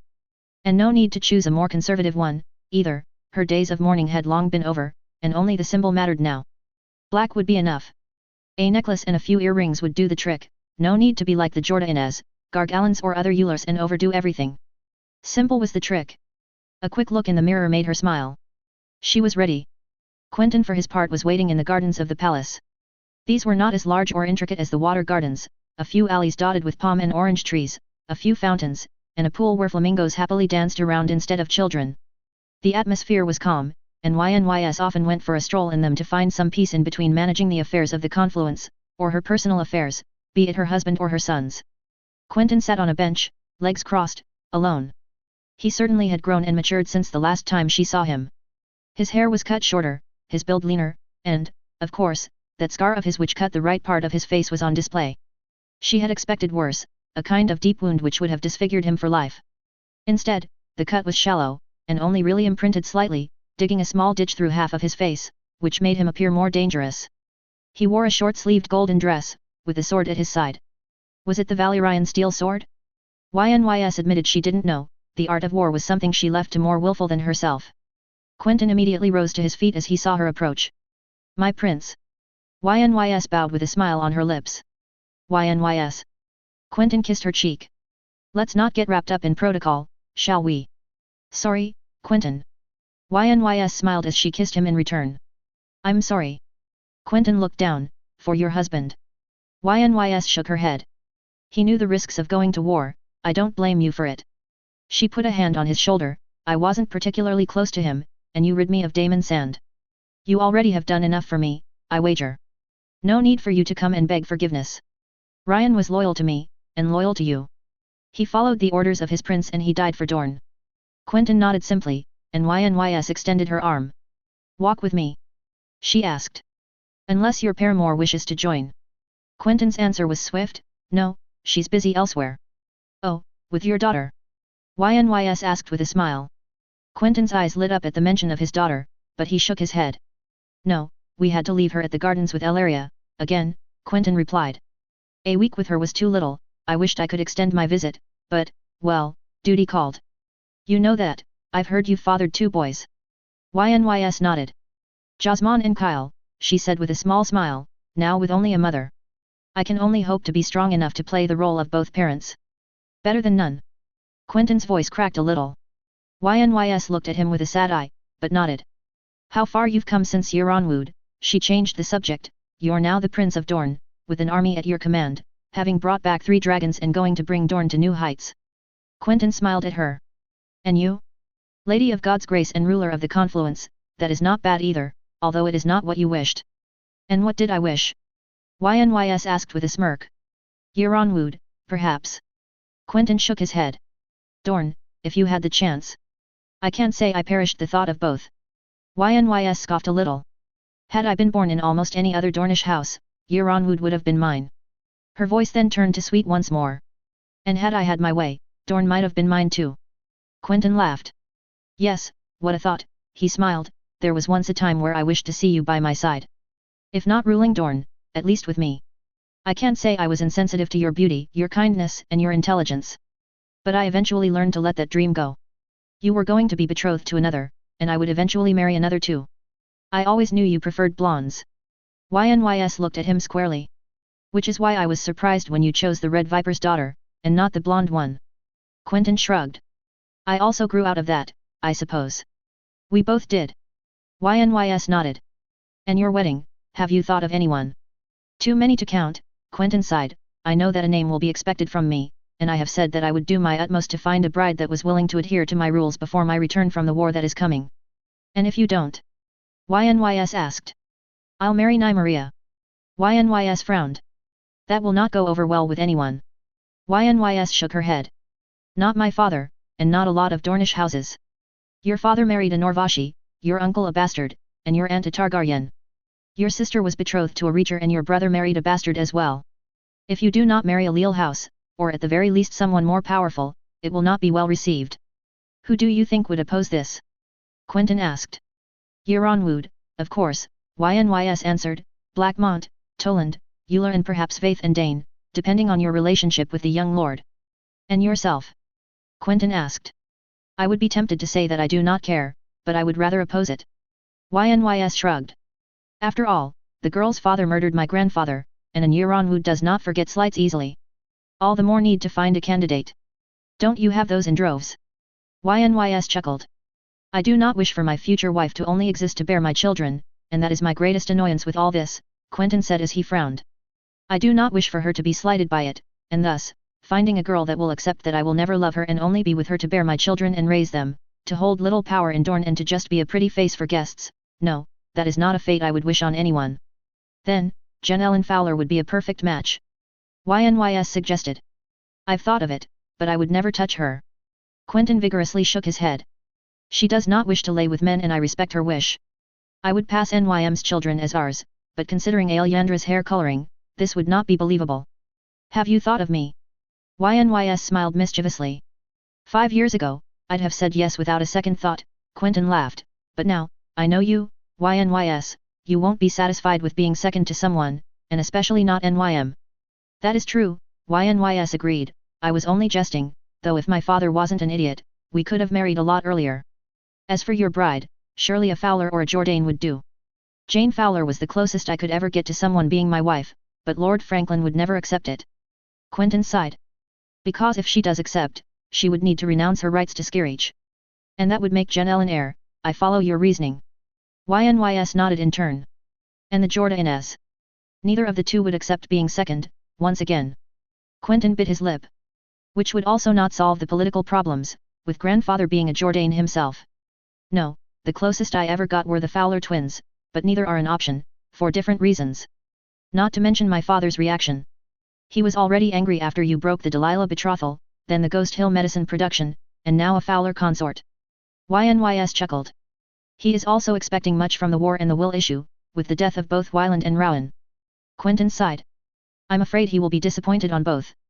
Don't be sorry, father has always had only himself to blame, being late to every play on the board and reacting when it is already too late. YNYS waved him off, but you must be careful father did not rub off on you. What do you mean? Well, YNYS stopped for a moment, looking in the empty bushes in front of her, what if you never come back from the war? Tristana is my heir, then. Quentyn frowned. Gods, I do hope I won't be stupid enough to put myself in danger, but I do hope to come back alive from all of this. Yes, that's what Ryan told me too. YNYS sighed. But the stranger always takes and never gives, remember that, Quentyn. When you die, most of your changes will be undone, and Dorne will sink back to the days of your father. Some will support your brother, others your daughter, and others still would support your sister. Your reforms won't work without you, and the weight you put in the fight for our expansion and modernization will stop too. In short, if you fall, Dorne falls with it. Quentyn stared at her with a blank expression, and then smiled nervously. Well, that makes it simple, then. I just need to not die. We all hope so, YNYS said with a sigh. Will Archibald and Cletus be coming with you too? Yes, they will. They're also both eager to meet you. Quentyn smiled. Although. Yes. YNYS asked, concerned. Cletus has been withdrawn these past few moons. What happened to him? You know Cletus, Quentyn explained, his temper and his weaknesses. Indeed, I do. YNYS nodded grimly. Cletus being a stubborn fool obsessed with women was not new. Well, it seems his stubborn attitude has gotten worse. In the capital, he was seduced by a Tyrell girl. YNYS snorted. Who manipulated him for information, though she might have cared for him? Quentyn stopped to shake his head. He tried to bring himself back on his feet, only to plunge back into relative silence again. At this point, I do not know what is happening to him, and I fear that I may no longer trust him as a friend anymore. And you want me to fix him? YNYS asked. Talk to him, Quentyn replied simply. You're his sister, I think he might trust you more than anyone. I don't expect you to fix him, but knowing what is wrong might help. I just want the old Cletus back, even if all he talked about was women and drink. YNYS chuckled. I'll speak to him. Thank you. Quentyn kissed her cheek. YNYS turned to him with a sly smile. Is that it, then? She asked. I fear such, unless you have more to discuss with me. Quentyn asked. YNYS approached him, looked around, and finally sighed. If anything, I wish to leave God's grace, she almost murmured. I do not particularly like this city, and Ryan's brothers are observing my regency with an interested eye. If I am still here, it is because of my sons, and nothing else. What do you want? Quentyn asked. A place somewhere, where the position may both confirm my son's inheritance and make me have influence on God's grace without being there myself. I'll not wed you, YNYS, Quentyn replied. YNYS smiled. A shame, but that's not what I wished. Perhaps a place in your household, though? You took Jen Ellen Fowler. Quentyn stayed thoughtful for a few moments, then grinned from ear to ear. How about a spot in the small council? YNYS reciprocated the grin. Yes, that would be perfect. A/N, with this chapter, we start the last act of Sunrise. The story has hit 89 chapters, we should be around 110 at the end. Anders. Thunder echoed through the halls of Euronwood, the rain beating the stained glass windows. A storm was brewing along the marches. Two storms in fact. One in the skies, but also one on the earth, where the echoes of marching men could be heard between will and God's grace. Euronwood had seen armies before, Anders knew that better than anyone. He was there when the great Dornish host left for the Trident, almost 20 years ago. And today, another army was gathering beneath these walls, his walls. And, if all went well, his army. 20 years ago, they were only 10,000, sent to reinforce an army that was under royal control, with the Dornish just being a part of a broader coalition. But today, things were different. Today, Dorne supplied 20,000 soldiers, with 10,000 more in the Prince's Pass, ready to pounce on the remains of the Reach at a moment's notice. Added to that, the Golden Company, 10,000 strong, including cavalry and elephants. Unsullied, various SSE sellsword companies still in the pay of the Dragon Queen and the remnants of King Stannis' army made up the remaining 5,000. All in all, 20,000 men were gathering around Euronwood, all of this supported by a strong fleet and 3 grown dragons. No, this wouldn't be the disaster that had befallen the Dornish army all these years ago. This would be Anders' revenge, his masterpiece, the victory that would solidify his name in the annals of history, but also give him the upper hand in the game being played in Dornish politics. With Dorne absorbing much of Stormlander territory, there would no doubt be many new lordships to be acquired, and Anders intended to make a lot of gains. Starting with Dorne itself, and the Wills. Good riddance, they will not be missed. But their strategic location was another matter, and who better to rule the Boneway than Anders himself, of faithful House Euronwood, who fostered the prodigious prince. No, really, things were looking up. All he had to do now was find a suitable betrothal for Cletus, push Gwyneth into Quentyn's arms, and he would have gotten everything he wanted. But he needed to tread carefully now. Prince Quentyn had warned him once that if he overstepped his authority and played the game without him being aware, the punishment would be swift in coming. My lord. A messenger's voice echoed through the dimly lit hall. A raven from Greenstone. Anders thanked the boy who swiftly bowed and left, leaving him with an unopened scroll. He slowly unrolled it and smiled slightly. The parchment was wet, and the ink barely legible. The dates on it indicated that it had taken place 6 days ago. No doubt that the storm had caused delays in communication.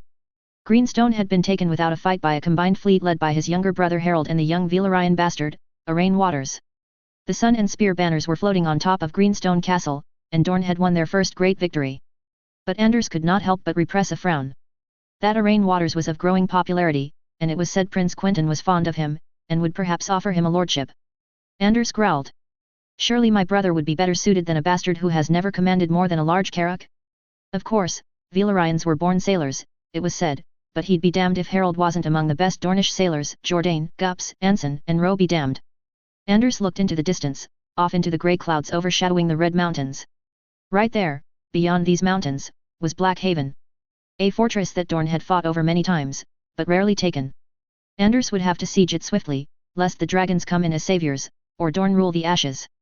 He needed a plan, draft siege equipment, yes, he would end this thorn in Dorne's side, and then, well, it's off to Highgarden or King's Landing. Franklin Fowler can very well take his host and go pillage Hornhill or Ashford if he wishes, he'll never have the men to take Highgarden or Old Town. Well, he'd think of something while walking to the War Council. But while walking within Euronwood's walls, he could not help notice a young blonde woman standing still in a corridor, far forward. He recognized her, but, where from? As he got closer, Anders' eyes went wide. YNYS. He cried out. While the blonde woman's blue eyes turned to face him, a smile formed on his face, which wasn't reciprocated. Father. YNYS bowed. What are you doing here? Aren't you at God's grace with your children? He asked. Their graces wish to have me here, YNYS replied with a small smile. Their graces? You mean? King Aegon and Queen Daenerys. Whatever for? Well, it would be better for their new master of laws to be with their ruler, don't you agree? Anders felt like he was struck by lightning. What? He shook his head confused. Master of laws. By decree, King Aegon and Queen Daenerys have named me as such, yes. YNYS nodded. Now if you'll excuse me, father, I have a war council to go to, and I would hate to be late. YNYS left him there, not even bothering to ask him to accompany her. Anders stood there, baffled for a few moments, finally following after gathering his wits. The war council was taking place in Euronwood's main hall, in an eerie atmosphere, with the storm outside. Usually, the hall would be packed for a feast in due form, but this time, there were much less guests, but all of which were of importance.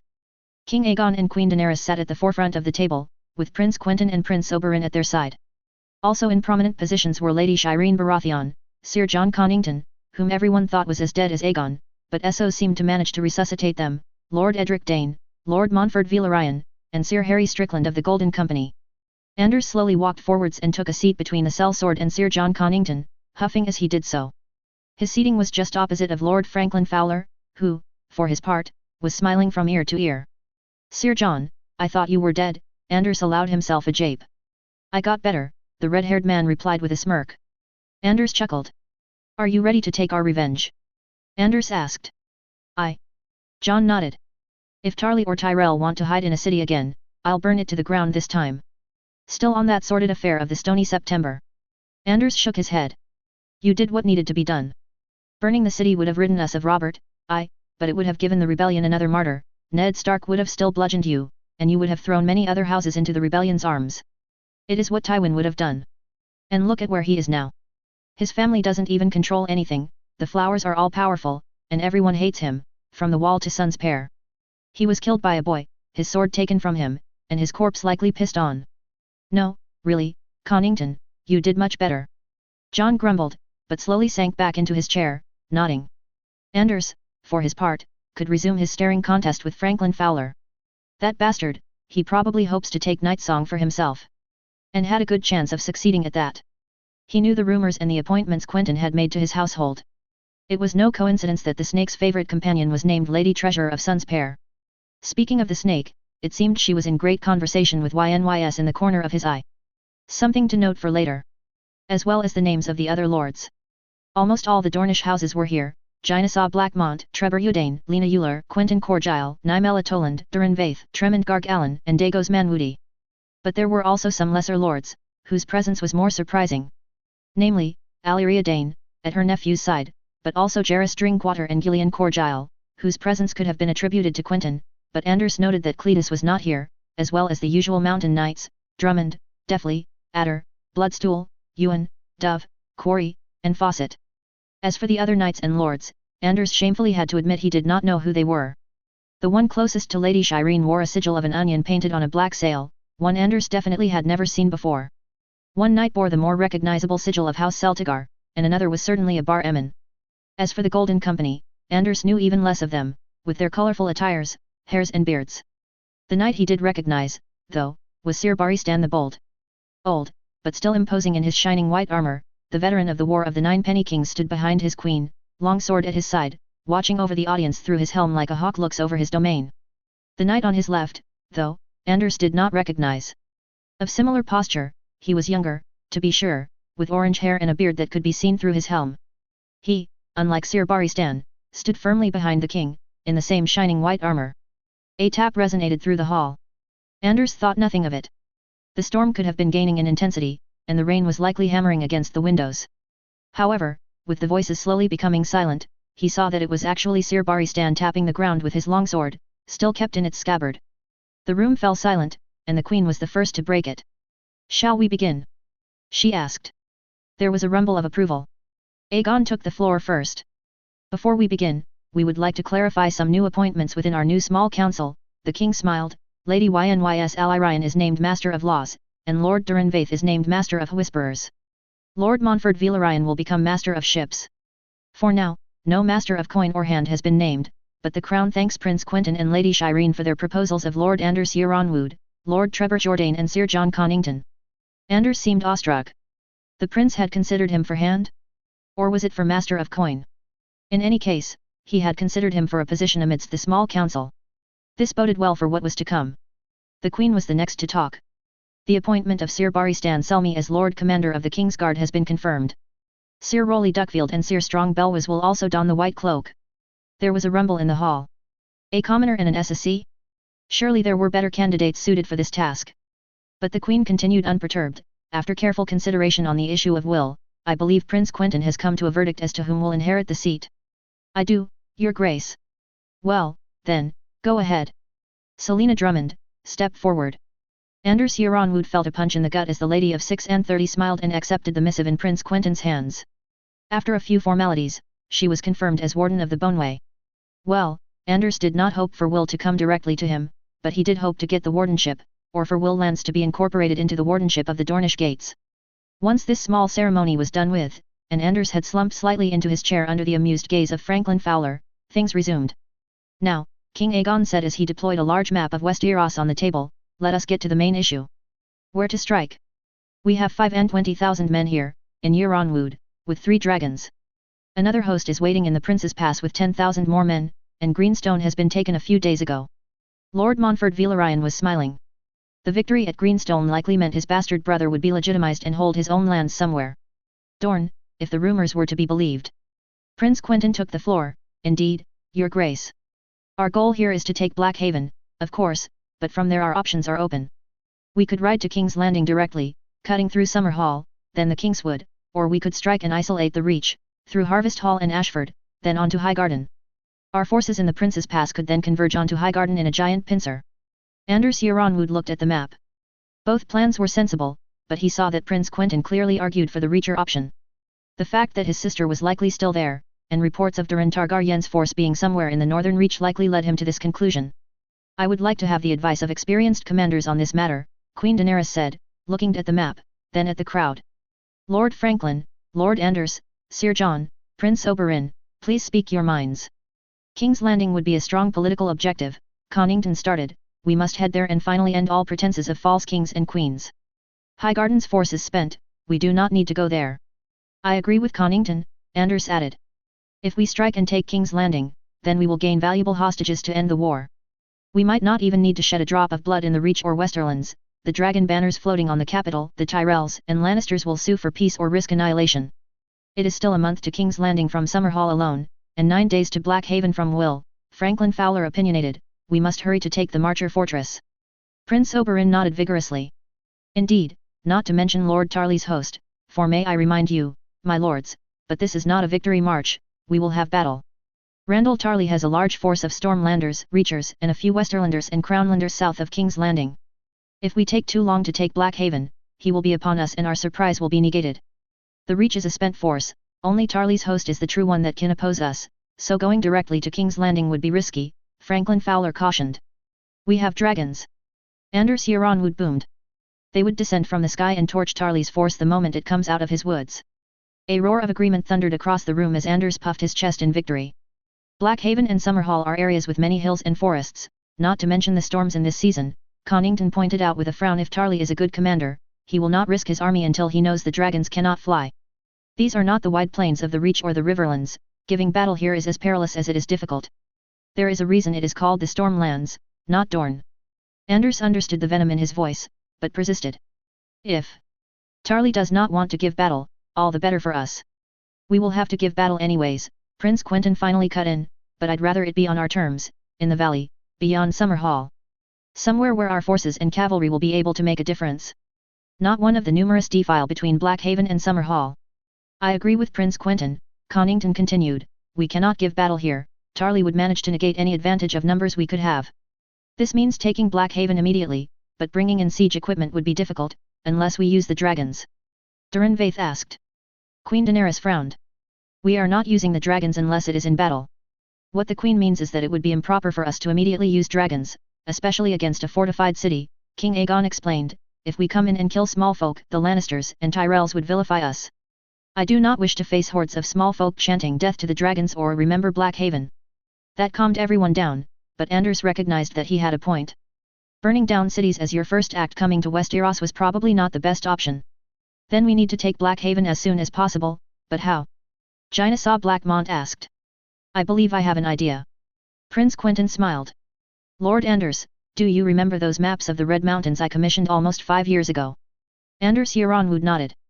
Yes, my prince, I gave them to you, on the day you arrived. Just so, Lord Anders, just so, Prince Quentyn grinned as he unfolded another map on the table. This is a comprehensive map of the passes between Blackmont and the Sea of Dorne. As you can see, some of them are impractical, however, some are wide enough to let infantry pass. Prince Quentyn's gaze turned to Lord Dane. Ned, I believe it is your turn. Lord Dane nodded and rose. This pass, he pointed right on the map at a small winding road that passed through the mountains just northwest of Will and on the left bank of the Adder River, is a goat path. It is large enough for people to take it, but not large enough for cavalry. A landslide filled the pass about 8 years ago, but it has been cleared since then. However, not many remember it being cleared, since it is virtually useless. The pass does not lead to pastures, only the high mountains. So, we could sneak our infantry to Blackhaven without being seen. King Aegon asked. Indeed, Your Grace. Prince Quentyn nodded. I sent scouts to check if the road was cleared or guarded. They came back with great news on both counts. Our cavalry could stay at will in retreat and our infantry would be able to reach Blackhaven undetected after 9 days of march. Anders Yaronwood contemplated, but that doesn't solve the problem of siege equipment. There will be no need for it, a feminine voice erupted. All eyes fell on Alyria Dane. A young girl of 9 and 10 named Days, with dark brown hair and purple eyes. I went to Blackhaven, and I know the city well. My betrothed of the time. Lady Alyria shook her head, took time to show me around the city.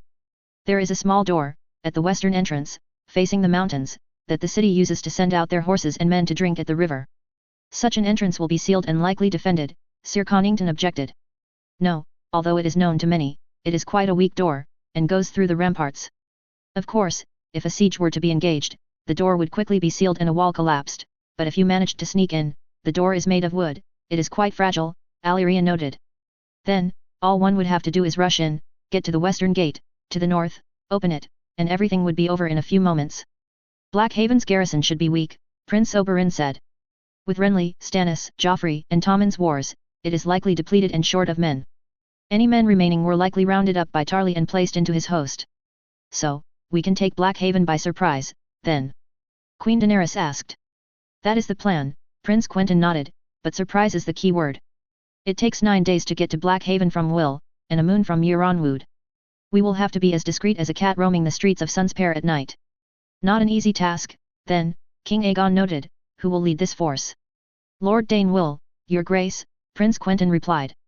I may say that Lord Dane is young, but he is also one of the only ones here who knows the pass well and will be able to guide the force into Blackhaven. I have full trust in him. King Aegon nodded, muttered something to Queen Daenerys, and voiced his approval in turn. And once we've taken Blackhaven? Queen Daenerys asked.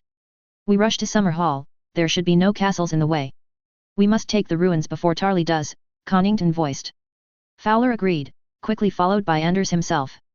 The plan was set, the Dornish forces bolstered by the Golden Company would stay behind in Will, leaving the infantry force led by Lord Dane to rush through the passes.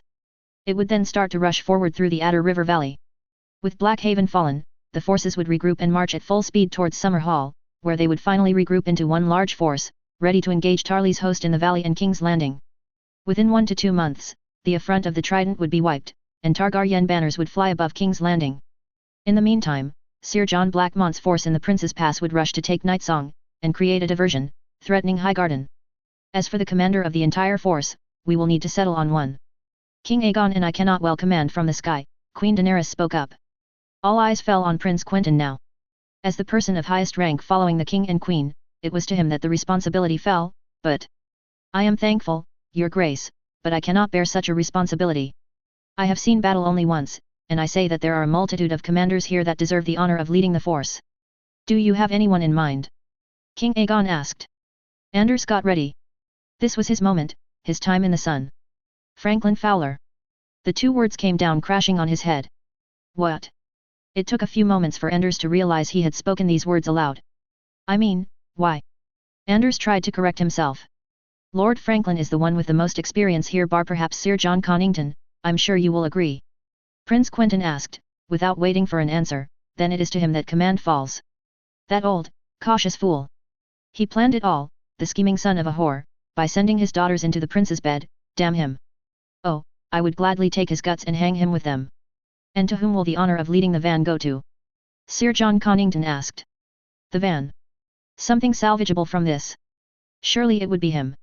Sir Harry Strickland and the Golden Company will have the van, Prince Quentyn replied, causing shock in the room. They were loyal to Aegon for years, it is only proper that they carry his banner in battle first. It would be an honor. Sir Harry stood up, gleaming. Bastard. The humiliation. Sell swords before an Yaronwood. Lord Anders will command our left and Sir John our right, I believe that is it. Prince Quentyn turned to the Targaryens who confirmed his decision. Reduced to commanding the flank, from considered for hand of the king to commander of the flank. While the council was adjourned and everyone left, Anders slumped in his chair. Seeing that Fowler bastard cunt thanking the prince was too much. Such humiliation, in his own hall. He didn't even notice everyone had left when Prince Quentyn approached him. Lord Anders. My prince, Anders spat, not even deigning to look at him. I know how you feel, Lord Anders, I think I owe you some explanations. And how do I feel? Anders sarcastically asked. Insulted. I Well, know this, if it were any other circumstance, I would have named you commander of the van. Other circumstance? Anders scoffed.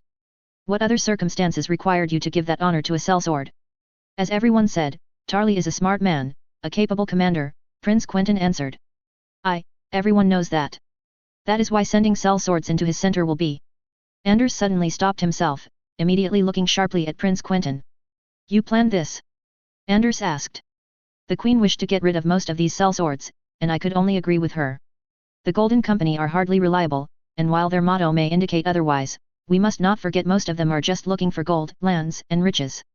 Prince Quentyn continued, this is why I do not wish them anywhere near King's Landing, or as a major part of our forces. You're sending them to the slaughter. Anders looked at him dead in the eyes. Yes. And why Fowler as overall commander, I may ask? Anders asked. Because you are capable commander, Lord Anders, but Lord Fowler has the precedence of seniority. I do not shirk your military capacities, not at all. In fact, the flank will be yours because of them. You think Tarly will look to attack us there? If we need to pour reinforcements into our center because our sellswords are too stupid to do much, where will Tarly turn? Anders nodded. I see your reasoning. See that you keep these thoughts to yourself, Lord Anders, Prince Quentyn warned, the Queen may not have rewarded you with anything yet, but it remains to you to prove how well you can serve her. Anders looked at the prince one last time before he left. He was smiling from ear to ear now. Indeed, Prince Quentyn was right. There was a golden opportunity to be made in the upcoming battle. Well, perhaps several. Anders leaned back into his chair and thought for a few moments. Perhaps, he could send Gwyneth to Sun's pair. Away from the chaos, and for her to see the city? Yes, that would be a start. A/N, we've hit 90 chapters. Only 20 or so more till the end of the story, not including epilogues. I'd like to take a moment to thank my beta 6th floor Madness for his phenomenal work and ask you that if you enjoy the story, do consider voting for it in the Turtle Doves. I've got no chance of winning, but knowing your story is read and appreciated is always nice. Thanks everyone and see you next week. Duran. A sort of eerie calm took hold of the column heading northwards, the silence only being broken by the sound of marching soldiers, trotting horses, or the occasional bird chirping. John looked in front of him, hoping to see a familiar figure arise from the morning mist, at the end of the paved road. Behind him, a large column of soldiers, carriages, horses, and carts, all carrying the most precious thing in the world at the moment, food. All the grain John could ever get his hands on, taken from the granaries of Golden Grove, Cider Hall, Ashford, and Highgarden. Enough for the North to survive the harsh winter to come, and enough to feed the free folk and the combined armies of the North, Riverlands, and Vale in the great struggle that would await them in the North. Finally, though, a large swathe of blue erupted in front of the path, the large river showing itself in all its beauty. There, in front of him, a magnificent castle started to come out of the fog. In the middle of the river, encircled by water, with only a wooden drawbridge linking it to the shore, was Riverrun.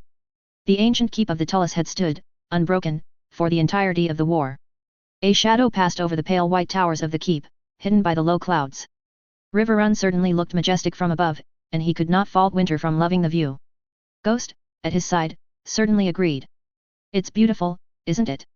John turned to the woman on his right, who had kept silent for most of the journey. It is, John, she replied with a sigh, but it isn't Dorne. I know. John nodded somberly. But we are at war, and I need to make sure that we win it first.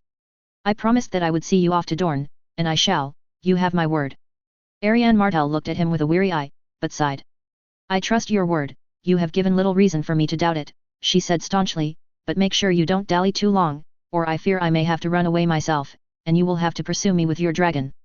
She then winked at him, and John smiled. John had made a promise, and he would honor it. He had vowed to bring her to Dorne, and he would. But not now. Not when his armies needed him, and not when he needed to arrange for all the grain being sent north. Not when Randall Tarly was gathering another host around the capital and rumors brewed about a large fleet amassing in the narrow sea. But it pained him to do so. Would he have to let her go, when he had thought he'd finally find someone he felt at ease with? Ariane wasn't Val, the Northerners could see the benefits of a match with Dorne. Her brother was known well past their borders, perhaps he could arrange some of that magical powder he has been hearing about as her dowry? John caught himself. He was thinking of marriage, already. He had to stop dreaming, that would never happen. They would part ways and go where they belonged, he to the north and she to the south. They crossed the drawbridge first, entering the large courtyard of Riverrun, where he'd landed on Winter in what felt like years ago. Two people were waiting for them in the center of it, holding hands. One he instantly recognized, of course. With his auburn beard and rich dress, Lord Edmure Tully was a figure he had become accustomed to, just as much as his uncle Bryndon, who was organizing the distribution of grain in the southern riverlands. The lady next to him, though, John had to admit he did not know who she was. A tall, blonde, woman, with striking yellow-green eyes and a rich blue and yellow dress, with sapphire earrings and expensive jewelry. John immediately dismounted from his horse, patted Ghost on the head, and went to help Ariane dismount from his own. Lord Regent. Edmure smiled through his beard. I see that you also have come with beautiful company. Lord Tully. John nodded while approaching him. May I present to you Princess Ariane Martell of Dorne. It is a pleasure to meet you, Lord Tully. Ariane bowed slowly. No need to bow before me, it is a pleasure to meet you too, Princess. Edmure said as he bowed to kiss her hand. But where are my manners? I have not introduced you to my wife. Your wife? John asked with wide eyes. Just so, Lord Regent, the woman said with a smile, we had the wedding ceremony a few days ago, I'm sorry you were not there, but we kept things simple. My dear wife, Alice Anne Lefford. Edmure smiled while John stared, bewildered. My congratulations to you, Lord Tully. John bowed. And you, my lady. John kissed Lady Lefford's hand, who smiled in return. It's a pleasure to meet you, Lord Regent, it's not every day one meets a dragon rider, or two. Lady Lefford smiled mischievously at Ariane, something John raised his eyebrows at. Ariane did not flinch and just shook her hand. A pleasure to meet you, Lady Tully. Forgive my curiosity, Princess Ariane, but what is a Dornish princess doing so far from her home? Edmure Tully asked. I fear that my father decided that the Tyrells would be a better match than you or Robb Stark, Ariane simply said. Joe, Lord Regent John just took me out of their claws. Edmure Tully seemed surprised, but nodded. Princess Ariane and her party of a dozen Dornish are under my protection, Lord Tully, John quickly intervened. I will need for you to provide your gracious hospitality for them, even if it is not likely to last long. I have promised to bring them back to Dorne, and Princess Ariane has promised to intercede to get Sansa back. She's in Dorne, then? Edmure asked. It seems so. John nodded. Although we cannot be completely sure just yet. Edmure stayed silent, and nodded slowly. Where is Lord Arryn? He finally asked. At the Stony September, with the Vale host, getting ready for our future campaign. Very well, and my uncle? Distributing the grain we took from the reach in the scorched areas around the Gold Road. John replied. Edmure smiled. It is welcome and will surely ease the small folks' lives. You have my thanks. And you, Princess Ariane, and your party, are of course welcome here. I shall give you bread and salt, and have rooms arranged for them. He turned to his wife. My sweet, could we perhaps prepare the rooms of Lord Arryn for Princess Ariane, it would be fitting of her station. No need. Ariane stepped in with a grin. I thank you for your offer, Lord Edmure, but I would rather share my rooms with Lord Regent John, if it is no trouble. Edmure stared at her, then at John, and just nodded. It is no trouble at all, Princess. I shall ask for rooms to be prepared at once for the rest of your party. Maester Veman will lead you there, but first. Edmure's blue eyes met John's grey. Lord Regent, I would need to speak with you. John looked at Ariane, who just waved him away. I'll stay with Tyene and Joss, do what you must. With her blessing, John thus left with Edmure, inside the walls of the castle, down the halls, which were now illuminated by countless torches. I did not ask you where you got such armor. Edmure looked in amazement at the Valyrian steel ensemble. I took it from the last Greyjoy, John said simply. Slow him in battle. Ah, well, good riddance. Edmure boomed, these squids have been an annoyance for too long. Although where one could have gotten such a prize, I do not know. I do not know either, John admitted. But it is a beautiful prize, and not something I will spit on. Of course not. Edmure approved. I would have done the same. And not only that, but you have another prize. I wouldn't call Ariane a prize, John quickly replied. Ah, first names, then. So, you wed the Princess of Dorne? Edmure asked with a smile. No. John shook his head. We are not Wednesday. A pity, she is beautiful, and a good match too. Edmure stroked his auburn beard with a sly smile. Perhaps you should consider it. I already have, but I fear Dorne is not where I wish to live, and the north is not where she wishes to live, either. John sighed. I understand, Edmure said, nodding sagely. A shame, the way your voice breaks makes me think you like her. I do. John sighed. I want to wed her, Lord Tully. But she and I can never be. If it is reciprocated, then I can just as well offer you lands here, in the Riverlands. Or some castle in the Westerlands, such as Hornvale or Silver Hill. Edmure grinned. A generous offer, Lord Tully, I thank you. John chuckled. And I see you made plans for your house already. Lady Alice Anne is a beautiful woman, and a smart one, Edmure replied, and with a good dowry too. She is the heir to her house. Edmure left the sentence hanging, to which John just stared in confusion. Apologies, I should have said the only heir to her house, Edmure corrected. Our first son will inherit Riverrun and our second the Golden Tooth. Why the change in position? Lady Lefford had once been one of our fiercest opponents. She defeated Rob, and then defeated you too, John pointed out. You think she wouldn't fall to my charm alone? Edmure asked. That's not. Oh, don't worry, Stark. Edmure laughed. Not my charm alone. Alice Anne is smart, she saw where the wind was blowing. With the Lannister power shattered, it was only a matter of time until the road was clear for us to take her castle, her lands, and more.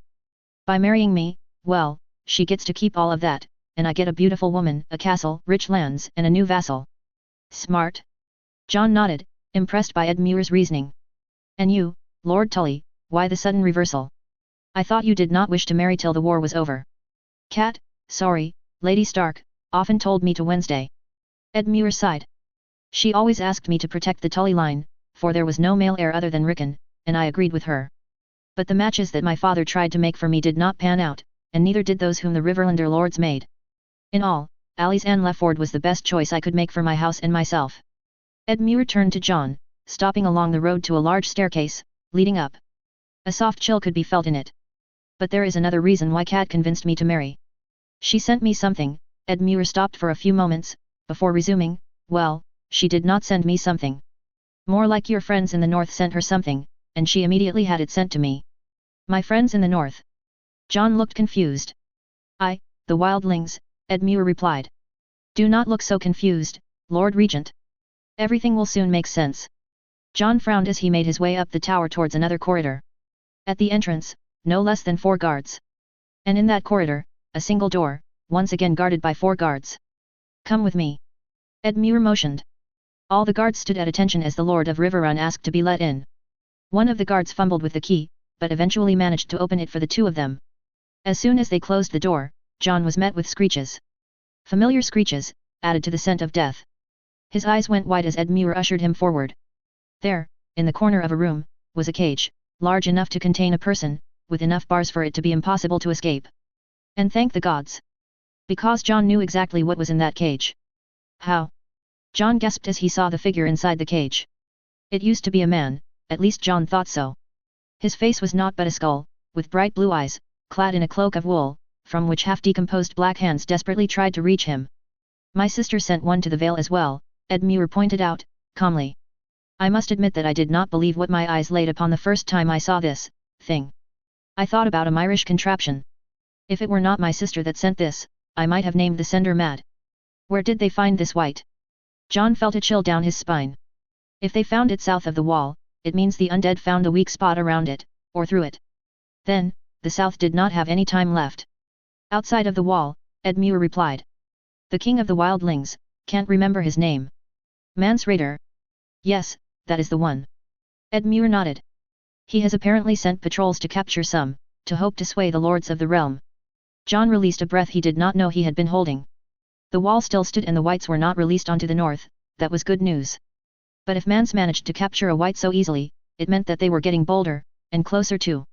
I showed this to every lord that came to Riverrun. Alice Anne too. Edmure continued.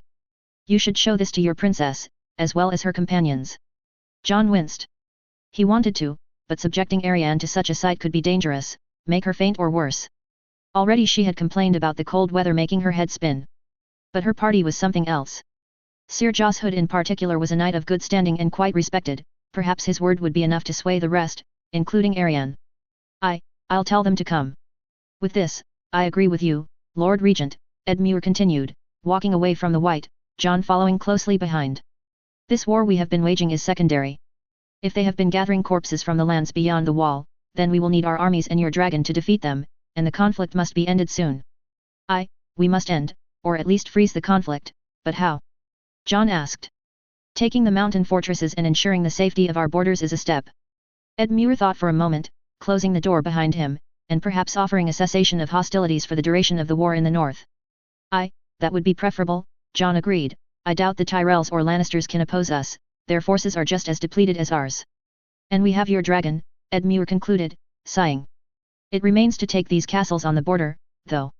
I see what you are asking, Lord Tully, but I made a vow, Jon replied. Edmure stroked his beard for a few moments. But you must also think about the war. Consolidating our position in the west would be invaluable. Jon took a measure of his words and grit his teeth. He had him there, but the campaign to the west would last 2 to 3 months, and he'd promised he'd take Arianne to Dorne in no later than 1. I shall consider it, Lord Tully. Such an action cannot be decided on a whim, he finally decided to reply. Edmure nodded in turn, when a man came running towards them too. Jon instinctively put his hand on Longclaw's pommel, but, to his relief, did not have to unsheath it. It was only a messenger. A message from the Marches, my lords, the messenger panted, it was said I should have given this to you in priority. Edmure thanked the messenger, eyes circumspect, and started reading, when his eyes went wide. Bad news, Lord Tully? Jon asked, unnerved. The Dornish have taken Nightsong and Blackhaven, Edmure said, crumpling the piece of paper in his hand, their host in the Stormlands, led by Prince Quentyn Martell and the Red Viper, Prince Oberyn, Count's Golden Company banners amidst them, but more importantly. More importantly, what? Jon asked impatiently. Your kin have come too. 3 dragons have been seen turning above the marches in the Kingswood. My kin? Dragons? Jon asked. Lord Edmure replied, the letter came with another. One that simply reads, King Aegon Targaryen, 6th of his name, and Queen Daenerys Targaryen, 1st of her name, have returned to Westeros. Our terms are simple, bend the knee, and be spared, or fight, and be destroyed. Aegon, it can't be. Jon exclaimed. He died during the sack. Well if he did, the mummer playing his part must have put on quite a show if he convinced his aunt and all of Dorne to follow him. Edmure gruffly gave him the crumpled letters, which Jon quickly read. 3 dragons to 1. Jon sighed. The balance of power has suddenly shifted, if what your spies say is true. It also means we cannot continue the preparation of our campaign west, nor can we send the Dornish back. The Dornish are under my protection, they stay with me, Lord Tully, Jon warned. I meant no offense, just that they must be closely watched, Edmure countered. Jon had no problem with that. War was war. Send a raven to Lord Arryn. We must not wait, their objective is clear, take the capital. If we get there before them, we might still be able to catch them after they have faced against the Tyrells' host, thus catching them at their weakest. And, well, I would rather it all end amicably anyways. We need those dragons for what is to come.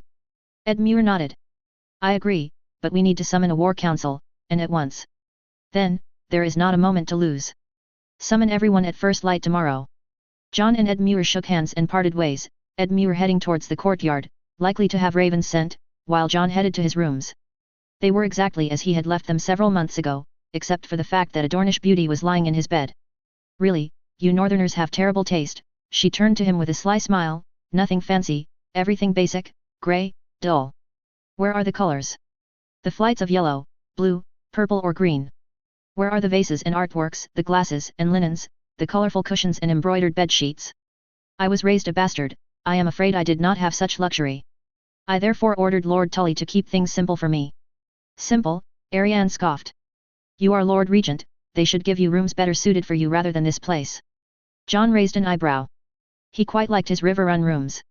They were spacious, with anything you could need, and true, it lacked a little color, but he did not need this. The watch rooms certainly were not brightly colored, and his rooms at Winterfell, although quite comfortable, were never as beautiful as his uncle's or Rob's. I like it.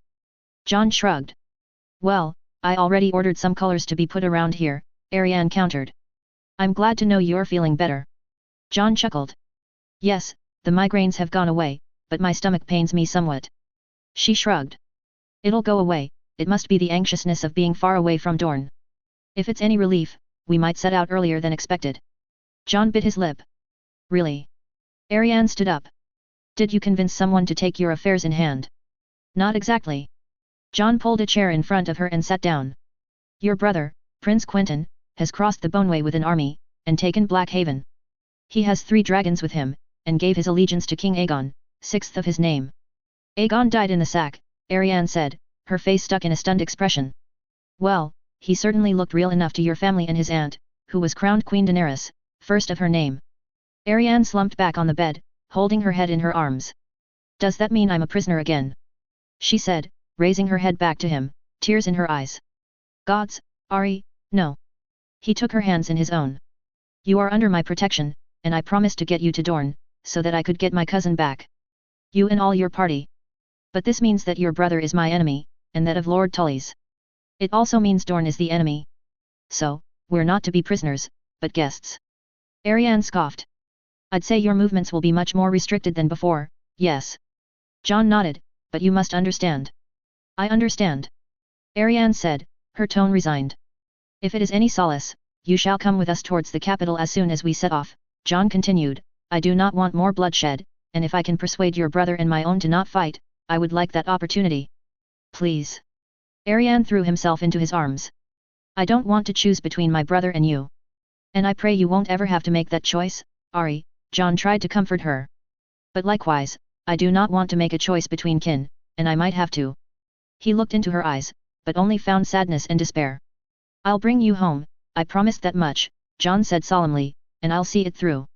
Thank you. Arianne nodded. Is there anything I can do for you, then? I'd like to send Sir Joss Hood, actually, Jon replied, I would wish to show him something. Show him what? Arianne asked. Something that I cannot show you, Jon said, for your own health. What is it, Jon? I am not a little girl anymore. Arianne's expression had gone from sadness to annoyance in a few moments. Something bad, something terrible. Something that comes from the depths of legend. In Riverrun. Arianne raised an eyebrow. Jon replied. A white, brought from the north. A white? Like the ones you talked about in your stories of Beyond the Wall. Arianne looked at him with a surprised air. I must admit that if you told me about them, why refuse to show me what I laughed about for so long? Because they smell like death, and look like death, Arianne, it is not something that you forget, and it is certainly not something that you should see with your own eyes if you can avoid it. Arianne stood up, towering over him. I am a princess of Dorne, Jon. She put her hands behind her back, putting on her most serious air. If someone can persuade the Dornish to help our cause, it is I. Our cause. Jon raised an eyebrow, though he smiled inwardly. Arianne did not lack for passion or conviction. You talk in your sleep, when deep in your dreams, Jon. Arianne smiled. About hordes of undead on the wall, and the need to prepare for winter and defeat the evil. To unite the kingdoms to fight them off. I did not need much reflection to put the pieces together. And you truly wish to see it? It is not a pretty sight, and I would not risk your health. It is not Joss Hood that will convince Dorne, I shall say that much. Arianne pointed to the door. Lead the way. Jon stood up and hesitated. Lead the way, Stark, Arianne leaned behind him and whispered into his ear, or I'll make you. Jon smiled. You never cease to amaze me, Ari. I love it when you compliment me, but we'll have time for it later. For now, it is time to see what your creatures of the night look like. Well then, I'll be at your side, Jon said, holding her hand firmly. And do not, for 1 second, try to repress a scream or try not to look away. I will not judge you for it. Do not fret, Jon. Arianne winked as she leaned towards the door, opening it, while staring into his grey eyes. I love being weak with you. Jairus. For the first time in nearly 300 years, orange and red banners flew over the walls of Blackhaven. And this time, they were here to stay. Jairus looked at the castle with a sense of pride. Everything had gone perfectly well, with Ned leading the men into the walls of the city, which was completely unprepared for such an assault. The small garrison retreated into the inner keep, a towering behemoth of grey stone perched atop a hill overlooking the city and the valley outlining the Adder River, but it was nowhere near enough. If the reports of the city dwellers were true, Blackhaven had been stripped of its men with every new allegiance, Robert, Renly, Joffrey, Tommen. Only 70 men were left, which was nowhere near enough to guard each of the inner keep's gates. There were a few casualties on the Dornish side, but the castle fell. And now, Jairus looked on into the Adder Valley, at the stream of troops heading towards the inner Stormlands, and Summer Hall. Perched between two mountains lined with forests and brush, under a dazzling sun and with Dornish banners flying, one could think they were in Dorne. Well, according to the Targaryens, we are. A screech came from the sky, sounding the arrival of dragons. Jairus, like everyone, looked with marvel at the cream-colored creature of legend flying between the hills and mountains, likely in search of something to eat. The dragon then disappeared from sight, and routine continued. Jairus would not stay long in Blackhaven, the armies would march towards Summer Hall, since, if Quentyn's scouts were to be believed, Tarly had finally started to march towards them. We only needed to put order in Blackhaven, and prove that Dorne had no malicious intent. It must be said that the previous occupations of the town by Dorn had been brief, but bloody. This time, none of that. Food and medicine were distributed to the people, and soon enough, with a few guards to promote order, everything settled down. It was almost easy, and Quentyn did not hesitate to be extremely harsh with the ones that broke the explicit rules in place. Blackhaven was Dornish territory, and therefore considered an ally of the Targaryens. 2 men of the Golden Company were gelded and hung in the gallows for having raped the wife of a shopkeeper, who was generously compensated. 5 more lost a hand for having stolen goods, and a few Euler men were sent to latrine duty for having gotten into fist fights with locals. Those examples had the merit of setting things straight. Since the first day, there had been no incidents to report, and Jairus could hope that there wouldn't be any for a while. And as to cementing Blackhaven as a piece of Dornish territory, well, the ceremony in the courtyard proved just that. King Aegon and Queen Daenerys were not present, but Quentyn was there, along with Jairus himself, Gillian, Ned and a dozen men-at-arms, as well as Lady Alyria Dane. Well, Dane no longer. Lady Starlight, by virtue of the powers conferred upon me by the Iron Throne, I name you Lady of Blackhaven, and Warden of the Adder Valley. Quentyn smiled at the brown-haired woman, who knelt before him. The keep and its lands are awarded to you and your descendants in perpetuity. Rise, Alyria Starlight, Lady of Blackhaven. Alyria rose, her brown hair tied in a braid to avoid it flying in front of her face. I thank you, my prince, she said while bowing simply. Your parents would be proud. Quentyn offered her a simple smile. I cannot bring them back, but I promised your uncle I would not speak a word of your parentage until you had a keep of your own to rule, and I kept my promise. My uncle told you? Alyria asked, confused. Jairus raised an eyebrow. What are they talking about? Well, Cletus' tales were descriptive, if I may allow so myself. Quentyn hid a cough, but brown hair, even dark brown, in a Dane, that is unheard of. All I needed was to go to Starfall to seek confirmation. Alyria nodded. I hope Blackhaven will suit you, Quentyn finally said, kissing her hand, and I hope it will wipe many mistakes created by your uncle and my father. I loved the marches, Alyria answered with a smile, the sigh of the mountains and the sweet smell of flowers, the songs of the birds and the colder air. I asked to be betrothed to Lord Beric in part due to this, and to be able to protect Ned from Gerald. You rid me of him, protected him, and gave me a keep, and for that, I thank you. Quentyn bowed his head, while the Dane lady took her leave, with Ned following closely behind. Jairus, for his part, could only be confused. What happened? He asked, once everyone had relatively cleared the courtyard. What is this family affair I've missed? And why did Eleanor not tell me? Eleanor knew nothing of Alyria's parentage, only Alan and Alyria did, Quentyn replied. Have you noticed the color of Alyria's hair? I did. Jairus nodded. Dark brown. What does this mean? She's a Corgile bastard.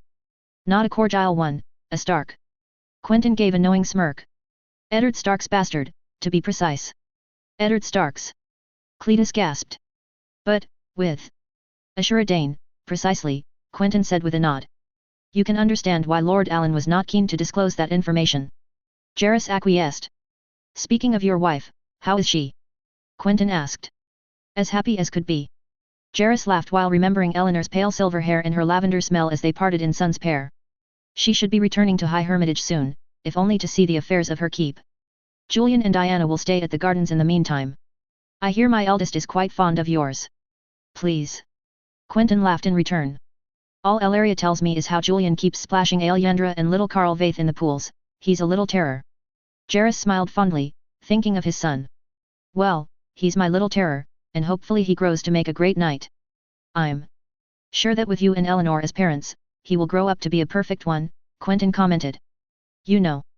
Jairus spoke with a twinge of sadness in his voice, I never got to properly thank you for it. For what? Quentyn asked. For everything. Jairus' smile grew wider. If you hadn't gone against your father, you wouldn't have been Prince of Dorne. Your inventions wouldn't be as known as they are today, I would not be such a prized match, and Eleanor might never have been mine. But more importantly, Dorne would not have been the same without you. And who told me that I should always persevere? Quentyn replied, looking at him in the eyes, who told me that I should never let go?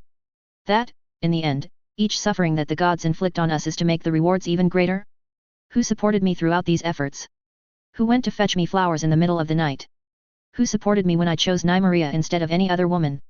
Who helped me rule when I was in far-flung corners of the world? Gillian, Arch. Jairus started, but was immediately interrupted. Don't be foolish, Jairus, it was you, Quentyn said with emotion in his voice. I could not have gone so far without you. And Arch, and Gillian, and Ned, even Cletus, but you are my dearest friend, and I want to thank you. Jairus didn't know what took him, but he hugged Quentyn tight, trying his best to not let tears flow. I'd go to the edge of the world for you, Jairus said, his arms still around Quentyn. For my dearest friend. Stop, you'll make me cry, Quentyn half choked on his shoulder. Let us speak of happier things, then. Jairus broke the hug. I heard the king named you master of coin. The queen did. Quentyn wiped a small tear from his eye. The king named Sir John Connington as hand, as expected. And you accepted? Jairus asked, surprised. I thought you wished to not touch anything related to the Iron Throne. It's only provisional, Quentyn replied.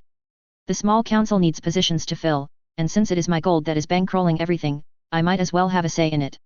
When they'll take the kingdoms, and we get our share of the rock, they can as well name someone else, for I'll be going home. I understand that. Jairus nodded. Do not take offense, but I do not like it here. The weather is too dull, even if the sun is shining on this day, and it is too cold. The mountains make me feel cramped, and I long for the warmth of Dorne. It makes two of us. Quentyn sighed. I promise that once this is over, we will go home immediately, and have a feast like no other to celebrate. Your wedding, I suspect. Quentyn said nothing, but did smile. Have you finally found someone? Jairus asked. No. Quentyn shook his head. But I will marry when I return to Dorne, that much is certain.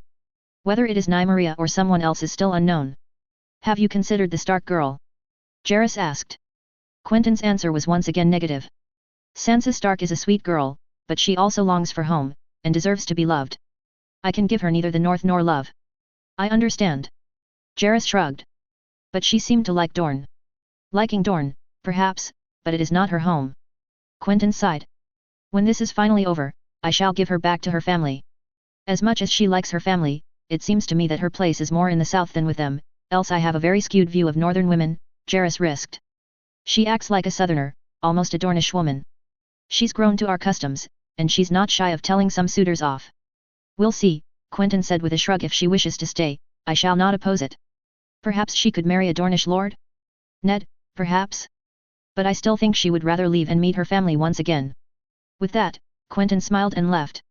Jairus raised an eyebrow, and with a sly smile, shouted at him. Where are you going now, my prince? Quentyn turned around and pointed at the keep. I have some duties to attend to. Do not wait for me to start dinner, I might be otherwise occupied. Jairus just nodded.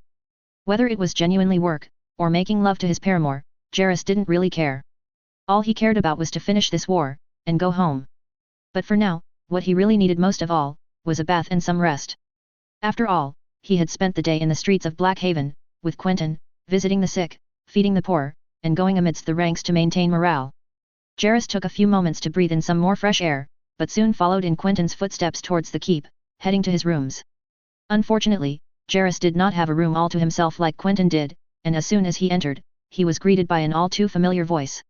Well, hello there, Jairus, the voice announced. How was your time with our dear prince? Hello there, Cletus. Jairus frowned. Perhaps you should have come instead of doing nothing in this dark tower. Ha! Cletus rose from his bed and closed the door. I think not.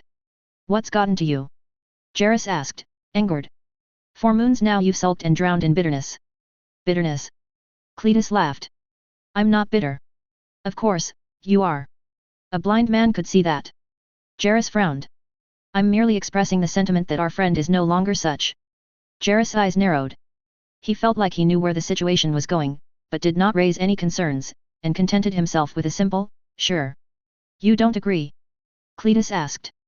Listen, Cletus, if you wish to turn your back on 5 and 10 years of friendship, that is your issue and yours alone, do not drag me into this, Jairus growled. Friendship? Cletus' face was red with rage now.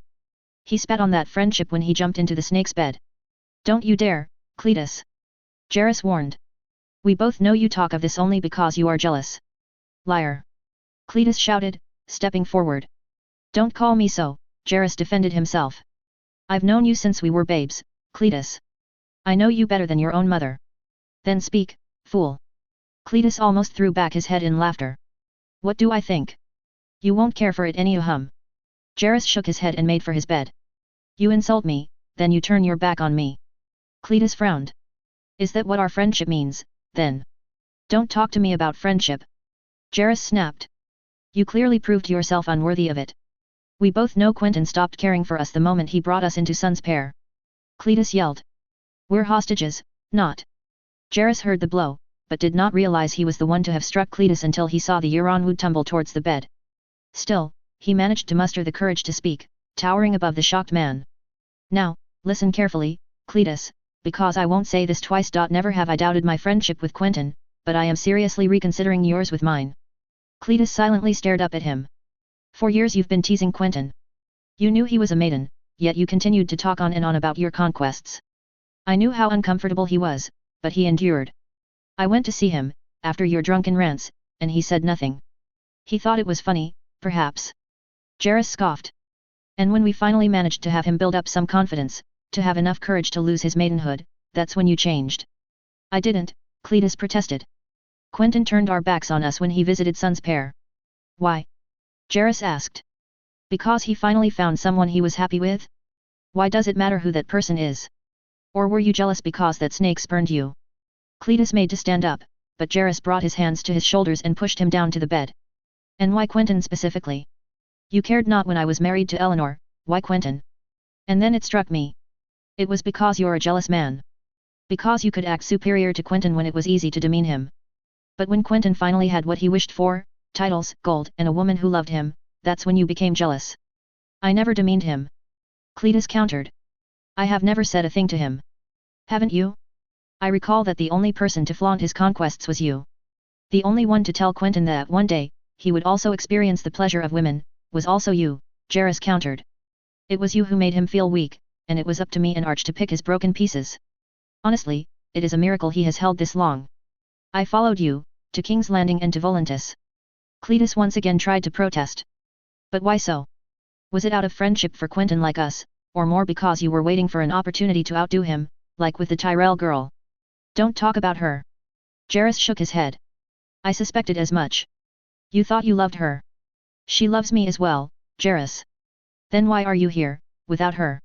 Is she at Euronwood, or at King's Landing? Cletus stayed silent. Every day that Quentyn showered his paramour with affection, it made you into more and more of a bitter man, Cletus. Jairus spoke with venom now. You saw what love was, and seeing that it was denied to you and offered to Quentyn, you started to hate him. I never hated you. Because I'm of lower status than you and I both know it. You never had to show your superiority over me. Jairus chuckled. And even if you did, Eleanor never traveled with me, while you had to endure Nymeria Sand's presence at all times. And it doesn't bother you? Cletus asked through gritted teeth. That this snake parades herself around him all the time. Does it bother me that my best friend is in love?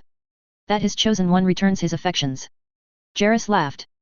The answer is no, Cletus, I don't care. Not as long as it doesn't keep me from sleeping, and I never had this problem with him. Jairus looked Cletus dead in the eyes now. You want to be bitter and pathetic? Feel free to do so.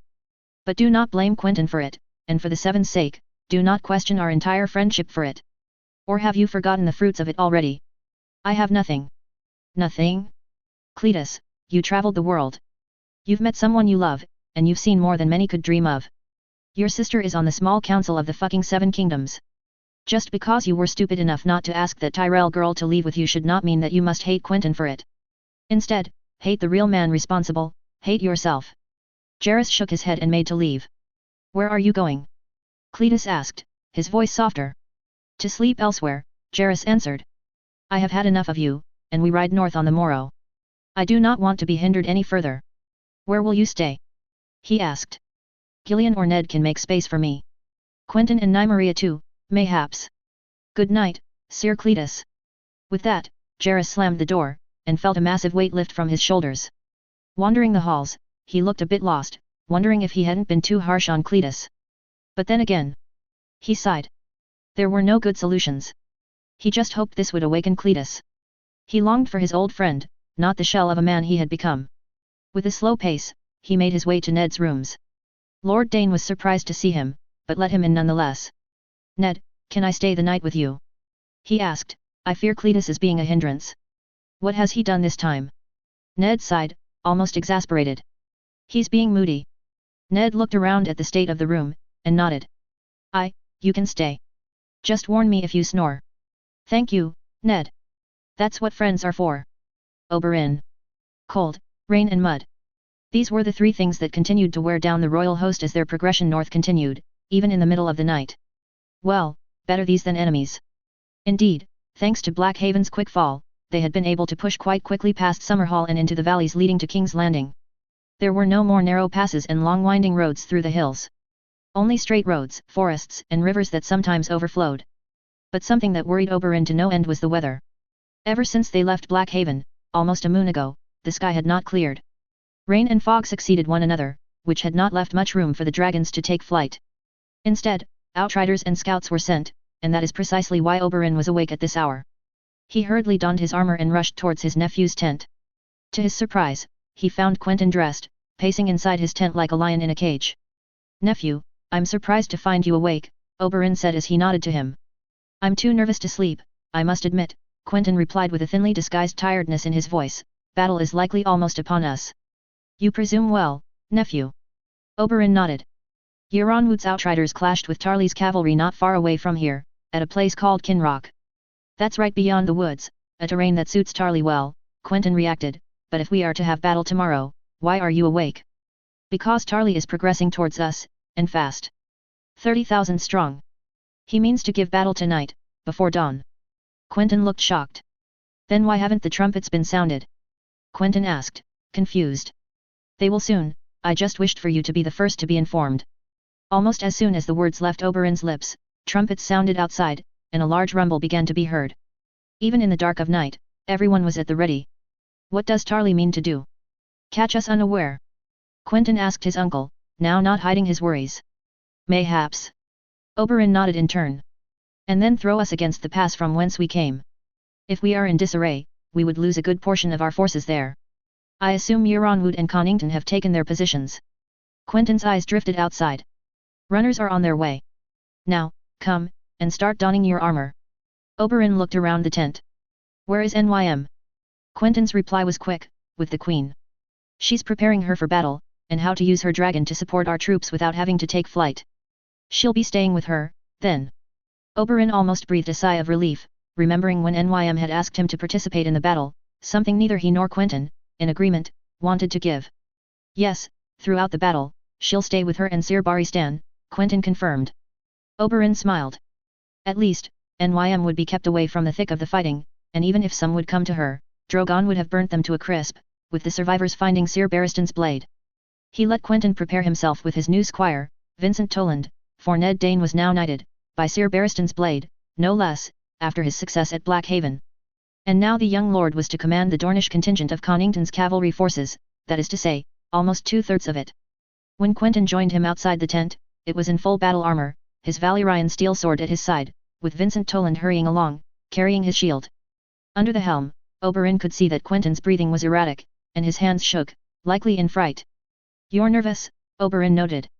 "Thank you for your astute observation, uncle," Quentyn's voice resounded through his helm. It was a bit more confident than before, but he knew of his nephew's tendency to use sarcasm as a way of distracting himself. "We shall be fine," Oberyn tried to reassure him. "We are to be in the reserves, and if everything goes well, they shall not be committed. Euronwood can handle that old man, Orton Merryweather, and Connington is a much more skilled commander than Arstan Selmy or Richard Morrigan."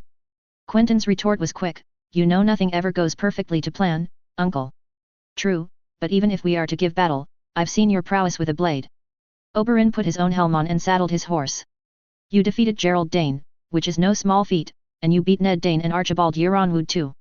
Quentyn looked at him, his eyes likely narrowing through his helm, as Vincent helped Quentyn saddle his horse, giving him his shield.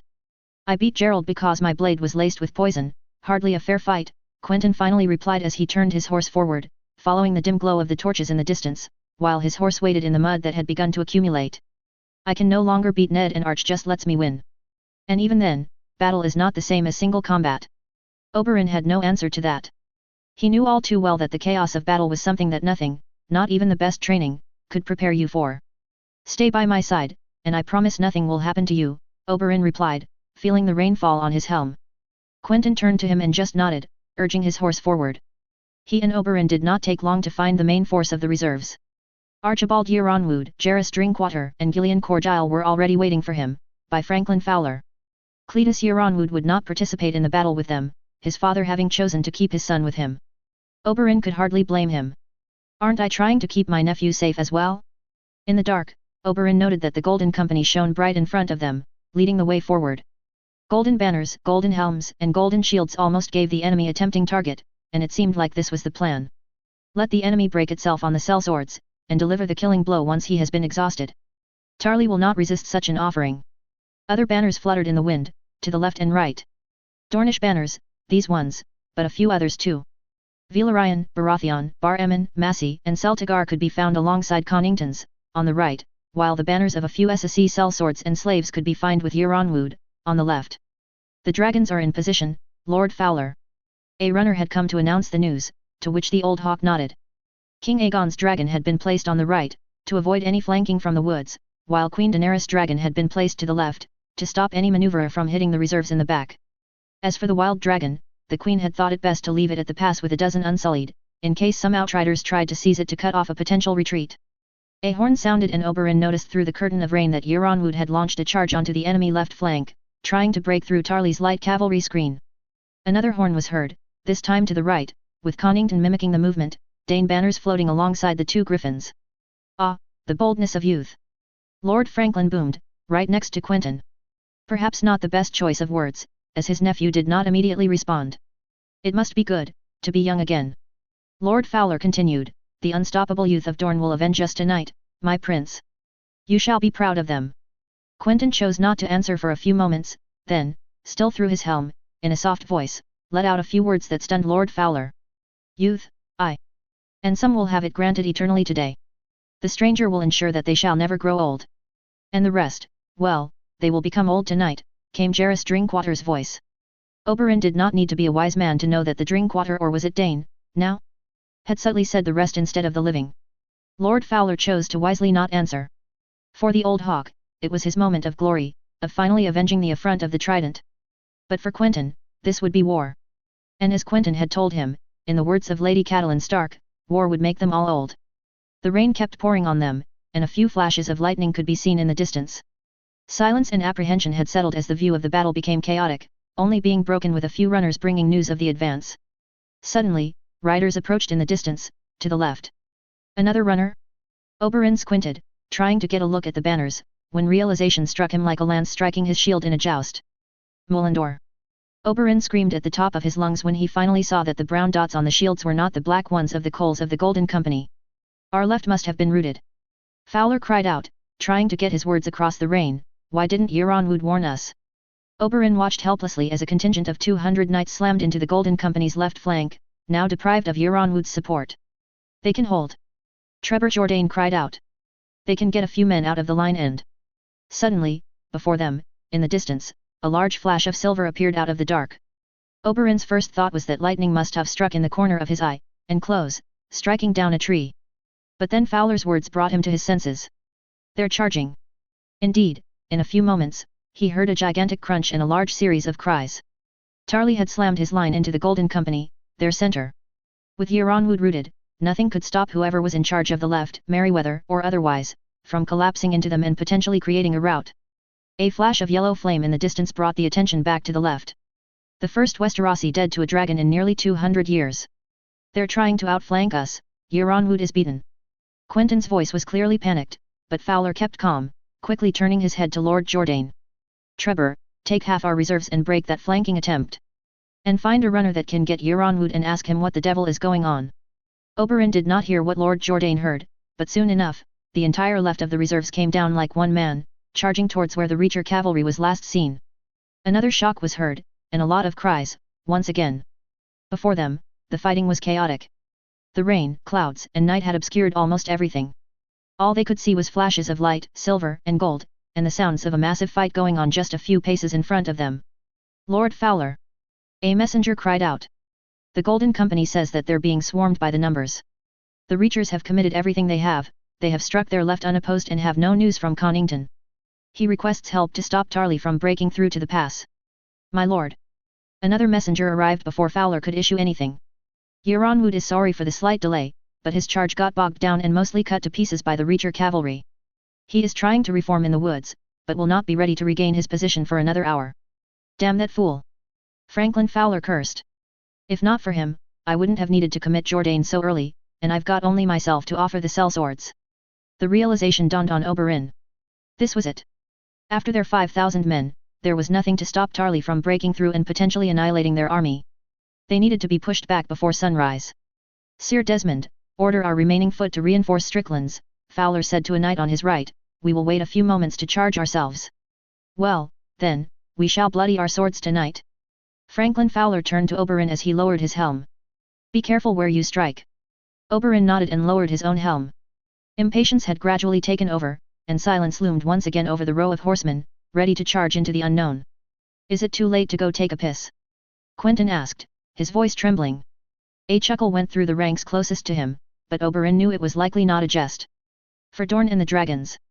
Lord Fowler finally raised his sword in the air, seeing the Golden Company's line come dangerously close to them, with some Reacher banners now being able to be seen despite the dense curtain of rain. Oberyn urged his horse forward, following Lord Fowler's lead, a cry resonating behind him. The shock wasn't as brutal as he thought, but with such low visibility, precautions were to be taken if the sellswords had managed to turn the tide. The Reacher cavalry felt the shock as Oberyn's spear cut through two knights in quick succession. Thank the gods for the golden helms and armor of the sellswords, even in this light, they are visible. And with the battle happening at night, all the royalists had worn both a red armband and had a red streak in the shape of a dragon painted on their helm and armor. It reduced the chances of accidents, though some poor sods would likely be killed by their own friends anyway. The battle was as thick as the raindrops which kept falling with no signs of slowing down. Oberyn allowed himself a look behind him, to see Quentyn had already broken his spear, and was fighting with his Valyrian steel sword in hand. Seeing that he was managing just as well on his own, Oberyn made to cut down a few more knights who fancied themselves heroes. One exceptionally brave soul bearing the sigil of House Wild nearly managed to knock Oberyn off his horse before a footman's axe forced him to shift his attention elsewhere. He wanted to urge himself forward, but a panicked neigh followed by an all too familiar cry made him turn his head immediately. The white sand steed that his nephew rode had been struck by a lance, and he had had the unfortunate chance to be stuck under it, writhing in the mud and grass. Protect the prince!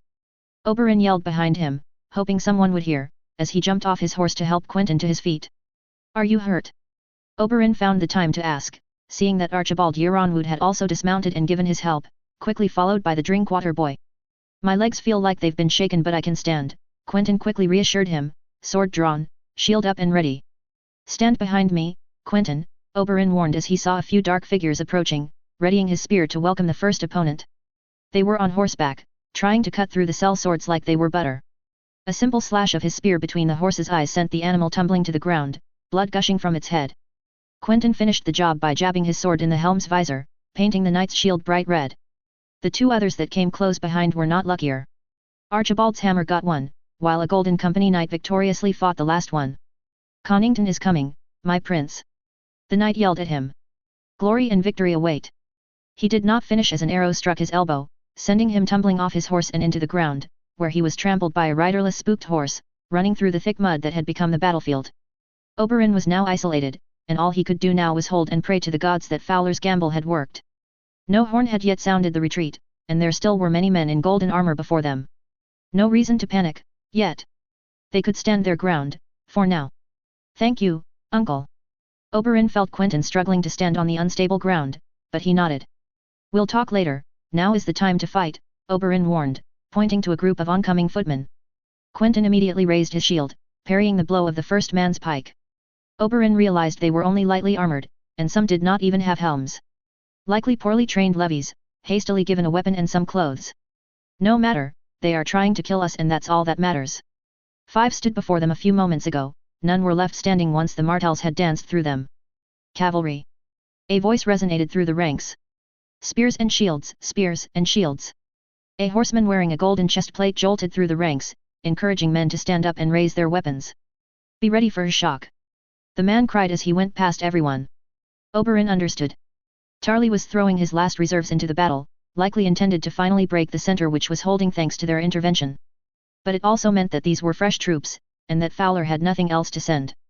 Though, as if they were one mind, the men lined up in rows, raising their shields, sometimes alone, sometimes in groups and rows. Oberyn pushed Quentyn behind him, standing with Jairus and another Dornish knight who had managed to rally them. But if Oberyn expected the full shock of a cavalry charge, he was to be sorely disappointed. Instead, knights came running one by one, or by groups of 2 or 3, completely uncoordinated. There was no massive charge, just a flurry of small groups trying to break through. Still, the shock was serious. There were not a lot of knights on horseback in this part of the battle, which made the fight risky and unequal. More than once, Oberyn had to thank Archibald's hammer or Jairus' quick wits to save them from a serious beating. Or worse. Oberyn laughed. Is this what the Reachers had prepared for us? A few pathetic riders? He thanked the gods for not saying that out loud, else Quentyn might have just killed him then and there when a wave of horses charged, spears in hand. The shock was the most cataclysmic of the night. Sparks of silver, red, and gold flew across the field as Oberyn braced. When he finally looked back, the battlefield was chaos once again. Everyone was fighting a furious melee. It wasn't about breaking through or managing to push back the enemy, it was all about survival. Kill one enemy, wound another, maim another, repeat. But this time, the golden helms and plates were becoming fickle. The red armbands were disappearing, and when combat was one-on-one before, it was now becoming seriously unequal. Oberyn held 2 Reacher footmen at bay, expertly using his spear and shield to take out the both of them, but then realized he had strayed too far from his own nephew. He turned around, and saw that they were nowhere to be seen. In the darkness, the red armbands had become lost, and all he could see were dark figures dancing around, waiting to be the next demon to come to try and seize him into the depths. Panicked, Oberyn felt his heart race. Something which hadn't happened in 20 years. He was late for Elia, he could not be late for Quentyn too. Heart beating, he tried to retrace his steps.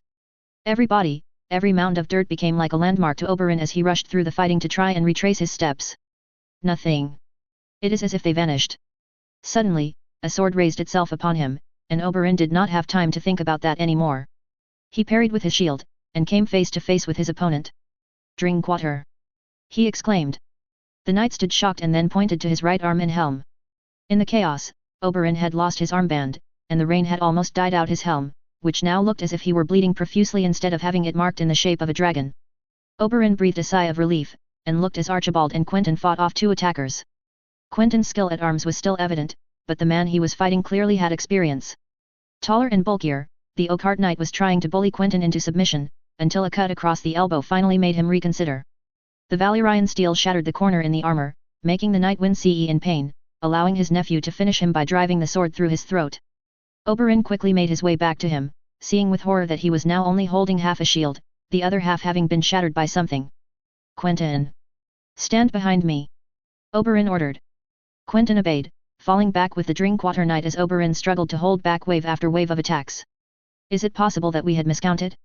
That there were more than 30,000 men in Tarly's host? We are already fighting with uneven numbers, if there were more, the fight would be 2 to 1. Oberyn began to consider the unthinkable. Should we retreat, try to make it back to our starting lines? He immediately threw away that idea. In the dark, it was as good as trying to find one's way in the Shadow City with a blindfold on. No, all they could do was hold and hope someone sounded the retreat. But the opponents kept coming, and soon, men got to Quentyn, who was defending himself fiercely, standing atop 2 bodies now. Oberyn fought with vigor, desperate to protect his nephew, but with every opponent Oberyn seemed to vanquish, 2 more appeared. He fought off a knight in Costain colors, then another with the sigil of House Mertens. Turning around, he saw Jairus Drinkwater fending off 2 knights, while Quentyn did the same on his side. His nephew was fighting with just as much strength as he expected from a knight trained by the Euronwoods. His first opponent fell to the ground, screaming, and Oberyn cracked a smile. However, Quentyn made the mistake of lowering his guard, and the Black Bar knight that he had successfully fought off till then pounced. With rage, the Reacher shoved Quentyn to the ground, and brought his sword on Quentyn's already tested armor. Hit on the side, Quentyn winced in pain, allowing the Black Bar knight to get another hit, in the stomach. No. Oberyn let out a blood-curdling scream, sending his spear directly through the knight's helm, sending him to the ground. Oberyn took a few moments to try to see if Quentyn was well, but the fight soon took its toll, and he had to fight off more enemies. Glancing at his nephew, he saw that his body had gone limp, and blood was running along his face and belly. No. No, I can't have failed, not again. Protect the prince. Oberyn yelled in despair, as Jairus Drinkwater and Archibald Euronwood soon saw the tragedy that was happening before their eyes. No. Jairus also let out as he rushed to his side. Quentyn. Answer me. The Drinkwater knight had no more luck than Oberyn. It cannot end like this. Archibald cried out, his voice broken. Jairus was struck, and he, like Oberyn, felt rage in his veins. He lunged forward, at a knight in front of him, cutting him to pieces.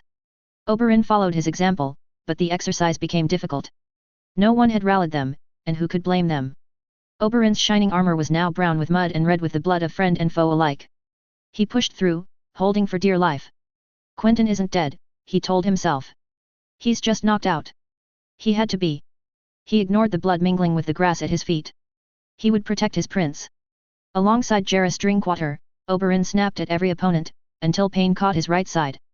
A footman had lodged his pike in his thigh. It was the last thing he ever did, but now, Oberyn was hampered. He did his best to not fall to the pain, to not let his vision be clouded, and a cry of pain was just what he needed. Drinkwater had likely dispatched another man. But when he turned his head, he saw the young Drinkwater boy holding his stomach, armor pierced, blood gushing out. Archibald Yeronwood caved the assailant's head in with his hammer, but Drinkwater fell, almost in Oberyn's arms. He immediately raised his helm so the boy could breathe easier. "I'm sorry." Jairus Drinkwater coughed, blood staining his mail and armor. "I could not protect him." "Drinkwater, don't die on me as well." Oberyn choked out, acknowledging the impossible, using another body to help the young boy's head relax. "Tell Eleanor I love her, please." Drinkwater's voice was pained. "You'll tell her yourself," Oberyn reassured him. "Play dead and wait out the battle." "I fear I'm no great mummer," Jairus laughed, coughing up more blood, "but this is a part I can play quite easily tonight." "Don't be stupid, boy." Oberyn shook him, constantly watching if someone was not trying to kill him from behind. "Please." Drinkwater begged, "Eleanor." "I'll tell her," Oberyn let out. The boy didn't have time to say anything else as he went limp, blood covering his chin and spilling onto his chest. Did he hear him? He hoped. He prayed. Suddenly, Archibald Yeronwood's voice came as they had moved back, defending the two bodies on the ground as if they were guarding a king's treasure. "My prince, take care to your left." Oberyn reacted and killed an adventurous footman. "My prince, take care to your right." Another charge, this time from a Graceford man, who soon laid dead in a pool of mud and blood. Archibald for his part swung his hammer wildly at anything and anyone that approached them, guarding the bodies of his friends, but he too was losing strength. "My prince, it's been an honor fighting alongside you," Archibald let out. "It has been my privilege to die alongside you, Yeronwood," Oberyn acknowledged. He would not run. He would die here, with his family, and with his compatriots. 3 more men, panicked, lunged at him. At the beginning of the battle, he would have had enough strength to push them back, but not now. Not anymore. The first, he killed. The second disarmed him. The third drove his sword through his side. Oberyn fell to the ground, watching Archibald fight off his attackers, and turning to him, saying something that he could not understand, gently removing his helm. Oberyn just gazed at the night sky, which had now become red. Was it blood? Or was it dawn finally rising? Drops fell on his now exposed face. Blood? Water? Is it still raining? Oberyn didn't know. He couldn't hear any more. There were no sounds. The battle was something far away. He blinked. Archibald was towering over him, slapping his cheeks, whilst another man soon came behind him, wearing red and white. Oberyn barely had the strength to point behind Arch, who turned around and reached for his hammer. Too late. Oberyn looked at the sky, avoiding the sight of another of the men that had stood by him being killed, and avoiding the sight of his dead nephew beside him. "I failed." He managed to let out. "I'm so sorry, mother. I failed again." He saw red. Then white. Then nothing at all. Edric. Edric felt elation as he removed his helm. Elation at the thought of having won the battle, but also elation at the fact that it was finally over. He had been worried, charging into the night, under the rain, that they'd just run into a wall of Stormlander spears. Instead, the Dane and Connington charge completely dislocated the right wing of Tarly's device. They had completely massacred the infantry standing in their way, routed the cavalry, and managed to flank the Reachers from behind, forcing them to try to break out towards the pass in a desperate attempt to counter the encirclement. But Dorne and the Golden Company had stood. They had not let Tarly pass, and preferred to stand their ground, even if it meant dying where they stood. Edric himself had spotted the old commander, even though, in the heat of the battle, he did not know who he had been facing. Sword in hand, he faced off against Lord Tarly, and slew him in personal combat, taking the prized Valyrian steel blade Heartsbane as his own, as a war prize. It is thus that Edric found himself in the middle of the ruins, making his way back to camp, looking around at the death and desolation on the battlefield. If the Reachers suffered a catastrophic defeat here, it seems that the Dornish left and center were bled dry. Slowly, the feeling of elation left Edric. They had won, yes, but at what cost? The rain had stopped, but the grey skies looked as if they were bringing more in a few moments. Edric felt like he had been soaked enough for today, and urged his horse forward, towards the Dornish quarters. He had no difficulty in finding his tent, closely guarded by a few Dane men who had been left behind to defend the camp in case of a flanking maneuver by the Reachers towards their rear, and it now became apparent just how badly the battle went for those who did not charge with him. Stretchers littered the camp, with men moaning and crying in pain. Some did not speak any more, their bodies taken by the silent sisters, or having a septon mumble the last rites over their cold bodies before moving on to the next. A sinister spectacle, and one that completely erased Edric's victorious feeling as he descended from his horse. He spared a look towards the Golden Company's camp, where, even in the dim light of the early morning, he could see the piles of golden plates and helms. How many of the company had died? Probably more than the Dornishmen. If only they had the elephants ready. But speed was key, and the slow-moving animals were left behind, not due to arrive for another 5 days, taking their time in these tortuous passes of the marches. And the marches did not have the wide, paved, roads of Dorne. Edric entered his tent and breathed a sigh of relief, placing Heartsbane down alongside his own sword. Had he made his family proud? Certainly. But that did not bring him any joy. His mind moving slowly, he removed his armor, and passed water on his face, removing the mud, blood and sweat that had stuck to it for so much of the night and morning. Looking at himself in the mirror, he could see that he looked like absolute shit. His blonde hair was a mess, his eyes were heavy and yearned for rest, while his mouth was rugged with dead skin and blood.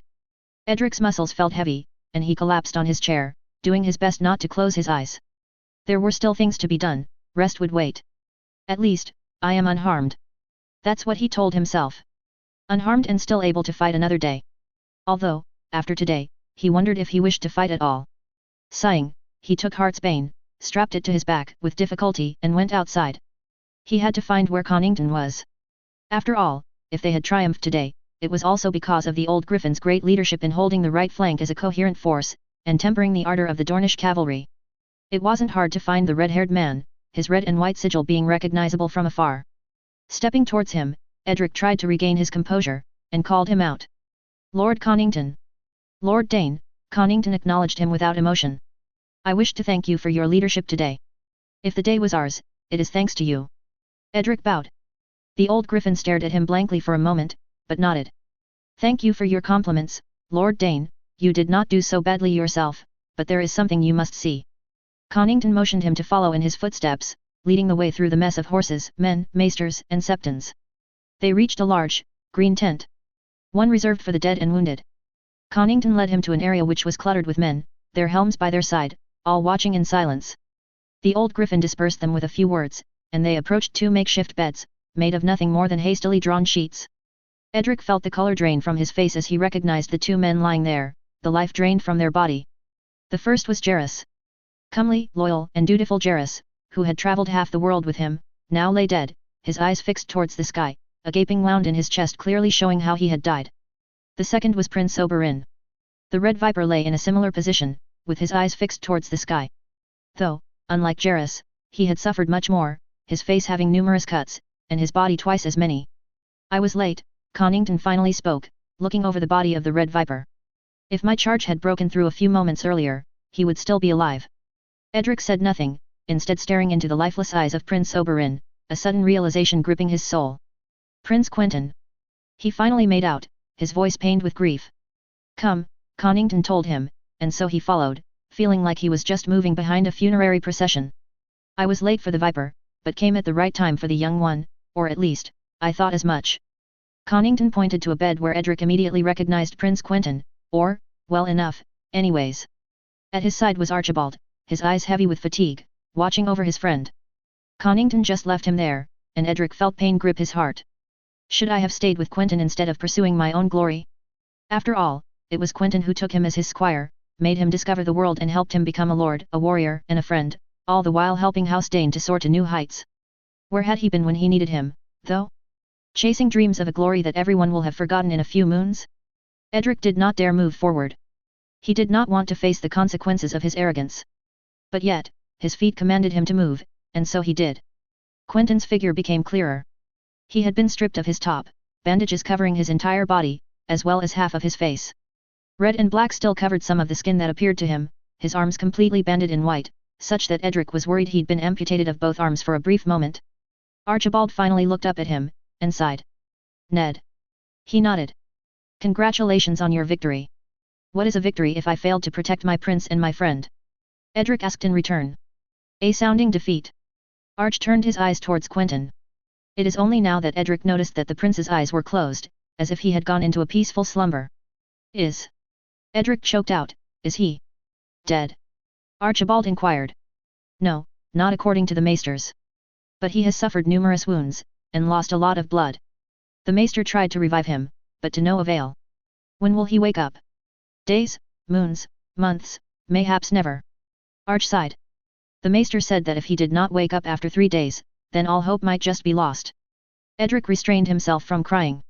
I'm sorry. I should have been there. I was, and it did not change much. They overwhelmed us, and only Connington's arrival saved mine life, else I'd have been struck down like Jairus and Prince Oberyn. Archibald gestured to the general direction of the 2 bodies. Cletus, Gillian? Edric asked. Cletus, I have had no news. As for Gillian, he was wounded and is being treated in his own tent. He will live, but he will have difficulty walking for a few moons. Edric nodded somberly. I need some air. The Lord of Starfall felt himself dizzy, to which Archibald just nodded. He almost ran out of the tent, found a small wooded area, where no one was watching, and unsheathed Heartsbane. Taking the legendary greatsword with both his hands, he roared out a cry, and began hacking at the tree in front of him, almost being crushed when the wood gave way and the tree fell in front of him. Did not have your fill of enemies today, Dane, that you should try your luck against unarmed trees. The voice that came from behind startled him, and he froze. No. Not her. Not now. He slowly turned around, hoping that he misheard. He did not. Nymeria Sand stood in front of him, in her silver armor, untarnished and unhurt. A nice prize you have there, Dane. I did not expect to find you there, though. I needed peace. Edric mumbled out. Well, I may need you to quit your foolery, lest you take a spliner that might tarnish your pretty face, Dane, and lead me to Quentyn. I did not find him in his tent, and I have already scoured 2 tents for the injured, without success. Edric cursed the gods. Was this his punishment for having abandoned his friend? Was this the penance he had been instructed to fulfill? I know where to find him, Edric replied, sheathing Heartsbane. Him and your father. Nymeria's eyes lit up. Well, finally some good news, Dane. Lead the way. Edric tried to tell her then that her father was dead, and Quentyn was likely to be soon too, but the only words that left his mouth were just stupid. How fared the battle, my lady? Quite well, Dane. Nymeria smiled. Sir Barristan's skill with a blade certainly has not waned, and seeing a dragon spit its flame is certainly a terrifying sight. As for myself, I am happy that I bloodied mine own blade with our enemies' bodies once more. Edric nodded, trying not to think about how close the large tent had now become. Did he hasten the pace just to be done quickly? Yet, he entered it again, and this time, there were no words needed to disperse the small crowd in front of the 2 bodies. And the snake's smile fell in an instant. She slowly walked towards the makeshift beds, and Edric swore he could see tears run down her face. No, no, no, no, no, father. Nymeria was turning his back to him, but Edric knew she was crying, as she raised her father's head to her. She stayed there for what seemed like an eternity, before snapping her head back to Edric, her eyes red. Wet streaks ran down her cheeks, but nothing came out of her eyes anymore. I'll kill them all. Nymeria growled in front of him, trying to shove him aside. Edric blocked her way. Who? He asked, gravely. Merryweather, Selmy, Oakheart, Q.E. They're prisoners. It is war. Edric brought a hand towards his dagger, knowing raising Heartsbane in time was not going to be possible should the snake try to force her way through. They killed him. Yes, and I killed Tarly. Let's not have more blood spilled today, it's not what Quentyn would have wanted.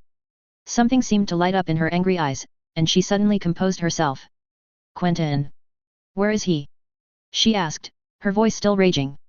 Edric relaxed his hold on his dagger, and led her through the tent, towards Archibald. Nymeria stood at roughly the same place Edric did, completely awestruck, tears once more welling in her eyes. Is he? She almost sobbed out. No. Edric shook his head.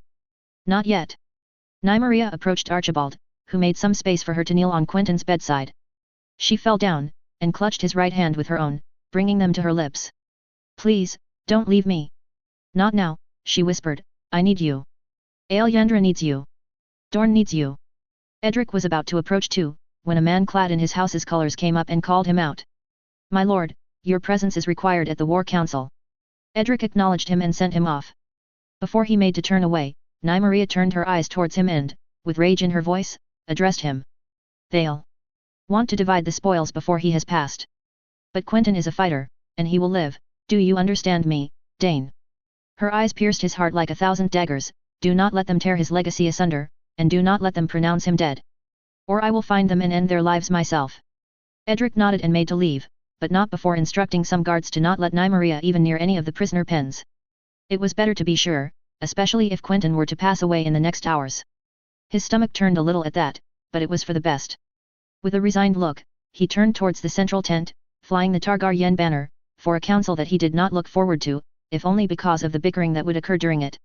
And his suspicions were proven right, as the instant he passed through the door, he could see Franklin Fowler and Anders Yeronwood, opposite each other, arguing under the disgruntled eye of King Aegon. You fool, you charged in too early, and in a swamp, no less. You disobeyed orders by continuing to charge even after we baited them in. You got soundly defeated, and you nearly caused our entire left flank to collapse. Fowler raged. It is not my fault that slimy bastard Vaith did not hold long enough for me to rally my troops. And try finding swamps in the dead of night. Yeronwood retorted. You sent outriders. We knew the battlefield, just as we knew the location of that swamp. Edric Dane saw Doran Vaith, with a new eye patch on, stand up. We had orders to only feint, avoid contact, yet you ran into Merryweather head first and forced combat, thinking you could somehow pierce his line on your own. I made time for you to rally, but you just fled to the woods, and you dared to come back and muddy your hooves only at the last moment, when the battle was won. My lords, please. King Aegon finally had enough, and interrupted what would surely have turned out to be a complete brawl. We have won, but we have bled. You are right, some people disobeyed orders, but it is not there that the matter lies. What we need to do is heal our wounds, and then continue our march. Lord Fowler, how many men have we lost? The old hawk's answer was gruff and quick, about 8,000, dead or wounded, possibly more, your grace. About half of these losses affect the Golden Company. Our numbers have gone down by half. Edric turned to look at an officer in golden plating which he did not recognize. Strickland, Byrne, Mandrick, we've lost many good men. Has the Golden Company selected a new leader? John Connington asked. Mine own brother, Sir William Cole, replied the sellsword. He is being treated for a wound to the shoulder, but will live. What of the prisoners? Edric Dane found himself asking. Daenerys Targaryen, until then silent, spoke while Edric tried his best to avoid looking in her eyes. Tarly having fallen by your blade, Orton Merryweather and Arstan Selmy are the senior commanders of the army. They will be made public examples of our mercy, by being offered a chance to bend the knee. If they do so, they shall live. If they don't, they will be made examples in another way. Your Grace, they are prisoners, they cannot be executed. Lord Fowler protested. Aegon immediately whispered a few words in her ear, and Daenerys nodded. My apologies. Not executed, yet. But another punishment may yet be found. There were murmurs around the table, but the matter was dropped quite quickly, and a few other matters were discussed, when John Connington made another suggestion. Your Grace, it would be wise, to replace your Master of Coin. Edric's eyes suddenly shot up from the table, towards the old griffin. A sensible proposal, Your Grace, and I think we should resolve the matter of succession now, so as it does not impede the success of our campaign. Anders Yeronwood puffed his chest. If looks could kill, Yeronwood would have dropped dead this instant. We must immediately send a raven to Sun's Pair, so that preparations can be made to install Tristan M. Martell as Prince of Dorne, and install a regency. The first motion of that regency should of course be to break the marriage pact with Myrcella Waters. As a senior and respected lord, I... Shut up. Edric found himself speaking. The room turned silent and all eyes turned to him. What did you say, Lord Dane? Yeronwood fixed him with his blue eyes. I said, shut up, Yeronwood, Edric growled. You think I don't see through your game? You think you're so discreet, do you? Thinking we would not notice the timing of your daughter Gwyneth arriving in Sun's Pair? That you wouldn't thrust her into Prince Tristan's arms like you did Quentyn's or mine? These are baseless accusations. Yeronwood turned to face him fully, ready to duel.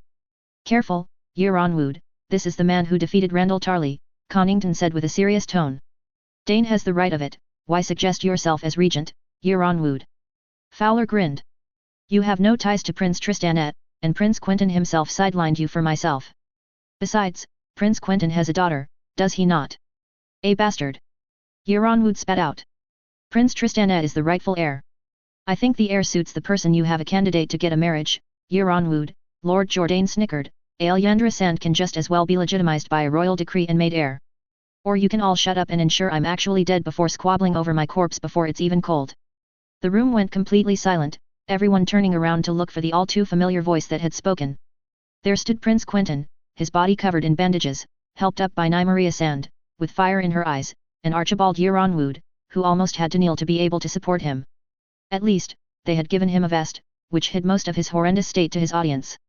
Coming behind the three of them was an old maester, almost out of breath, tools in hand, who was surprised while looking at the assembly, but kept his composure, instead just shaking his head and berating the prince for having left so quickly after waking up.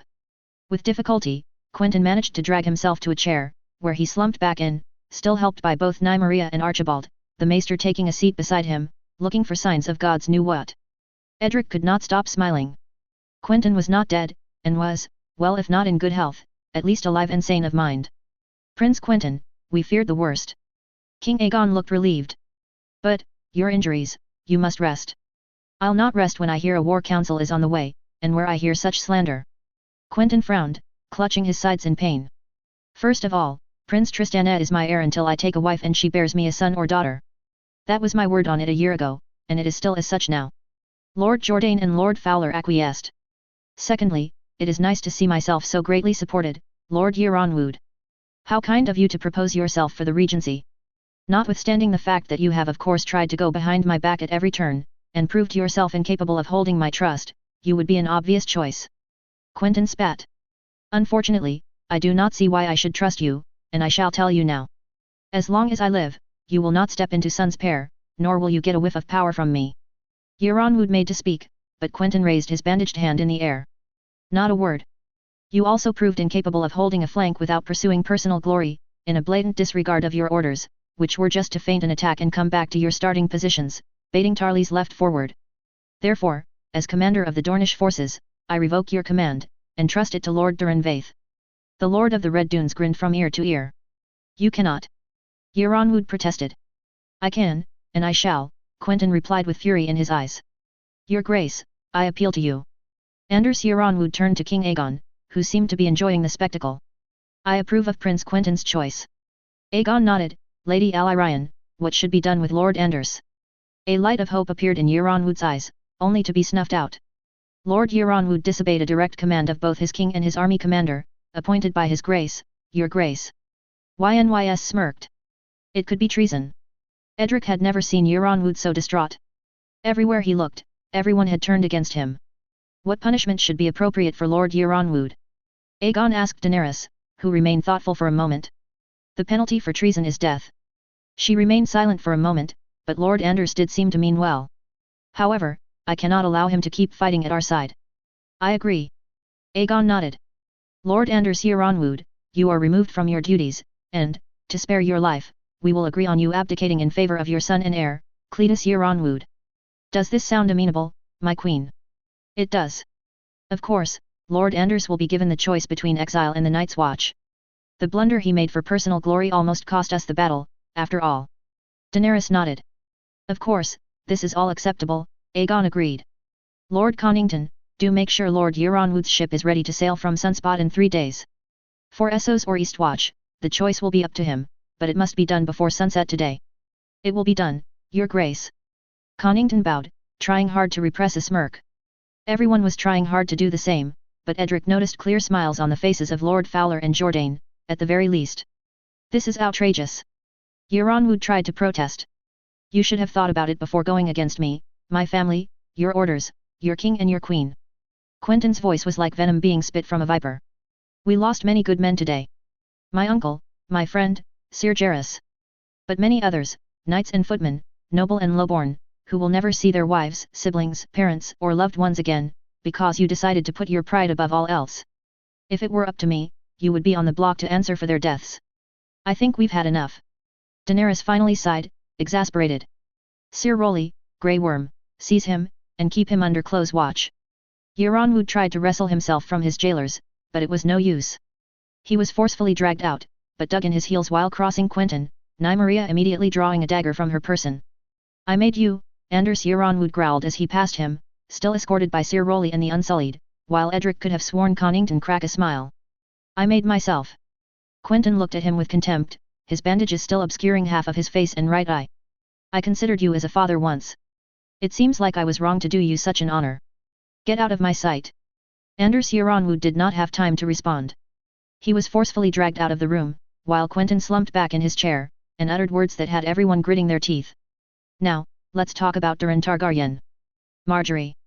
What do you mean, all of them? Her father's voice resonated through the small council chamber like that of a septon preaching his word in an abandoned September.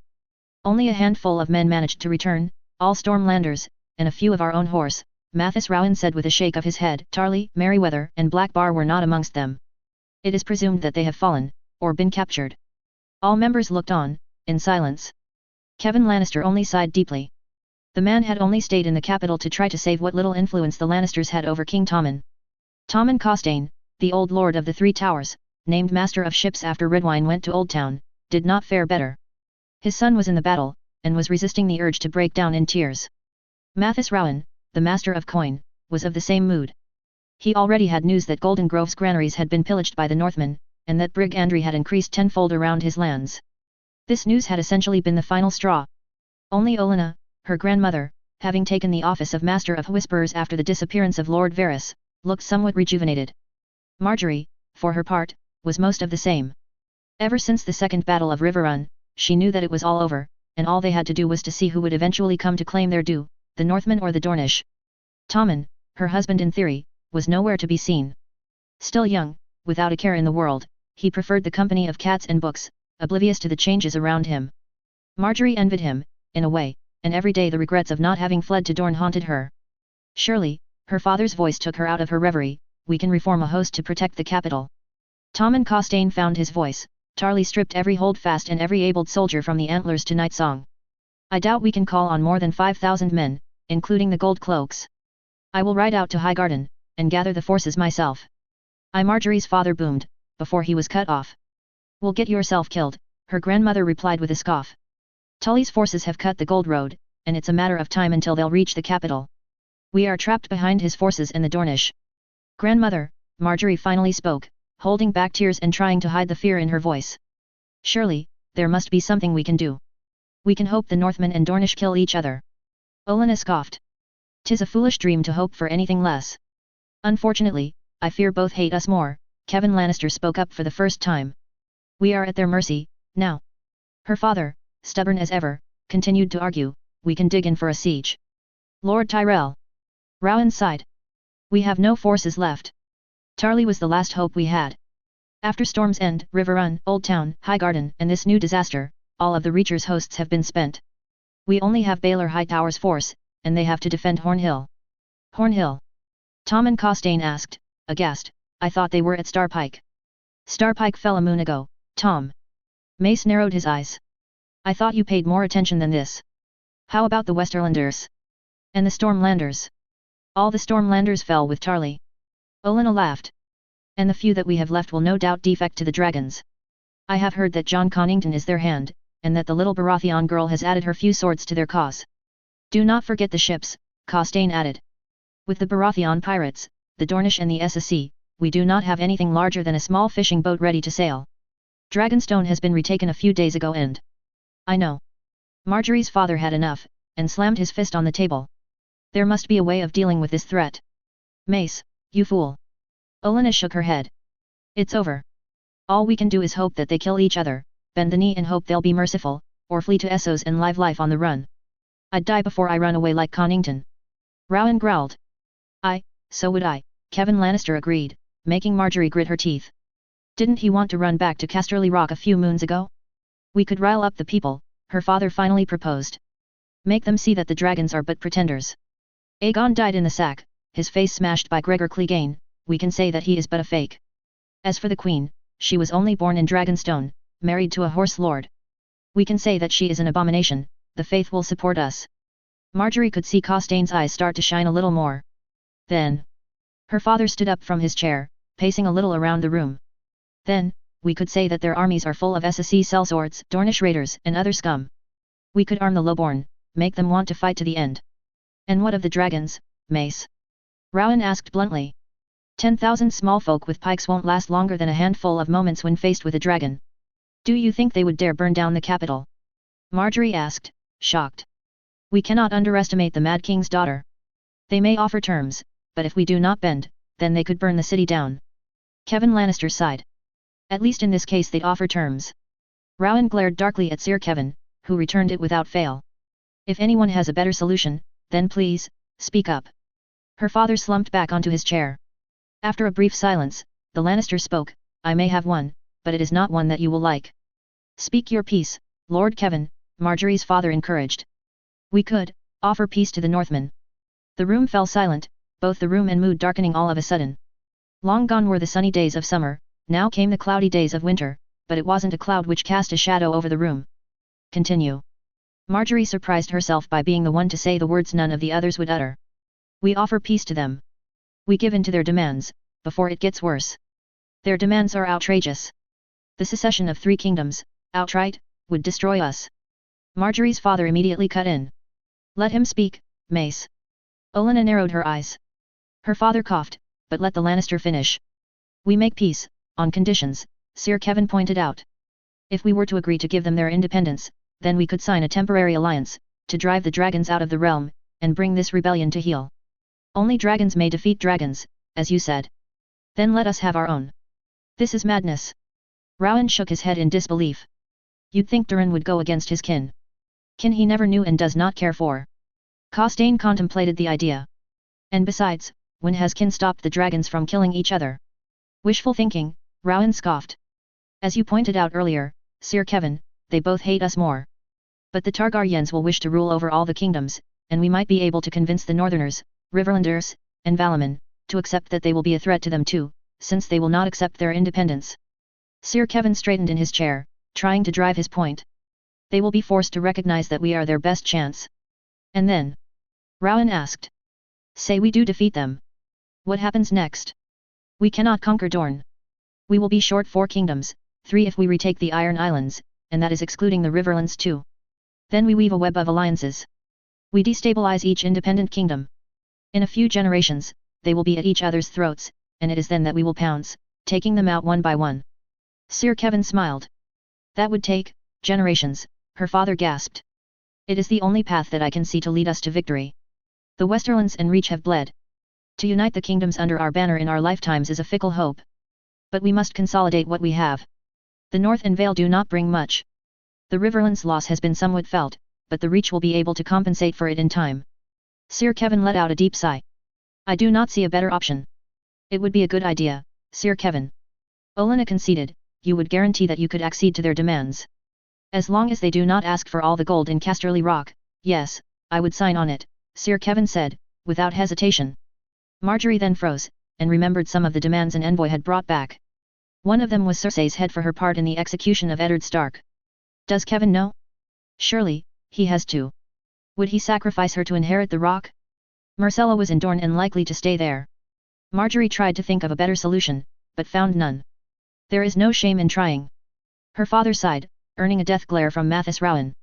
I shall send the envoys myself, if you so order, Lord Hand. Sir Quentyn rose from his seat. Pycelle, give me ink and a quill. At once, Sir Quentyn. The old maester rose and, with difficulty, stumbled to leave the room. On second thoughts, I better accompany you. It would not do to leave you alone. Sir Quentyn shook his head. Let me help. Marjorie glared at them as they left.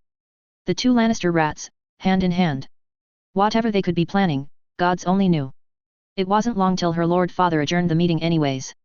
Costain and Rowan left, soon followed by her father, still bent on recruiting more members for the City Watch and Gold Cloaks, escorted by Sir Mandon. She was left alone, in the dark, gloomy room, with no one to talk to but her old grandmother. Do you believe in Sir Kevin's plan? Marjorie managed to ask. No. Her grandmother's answer came down like cold steel. It is smart, I shall give him that, but I do not see why they would suddenly break bread with us. Tully is eyeing castles that Sir Quentyn will never yield willingly, Stark wants his blood for their weirwood trees, and Arryn, gods know what he wants, but surely something too. Their price will be too steep to pay, even if we do grant them independence. What will you do, then? Marjorie asked. Yield. Olenna sighed deeply. Yield them the capital, save what can be saved. Our paramountcy, our lives. Marjorie bowed her head. I have lost 2 grandsons already in this war, and for long, I thought I had lost a third.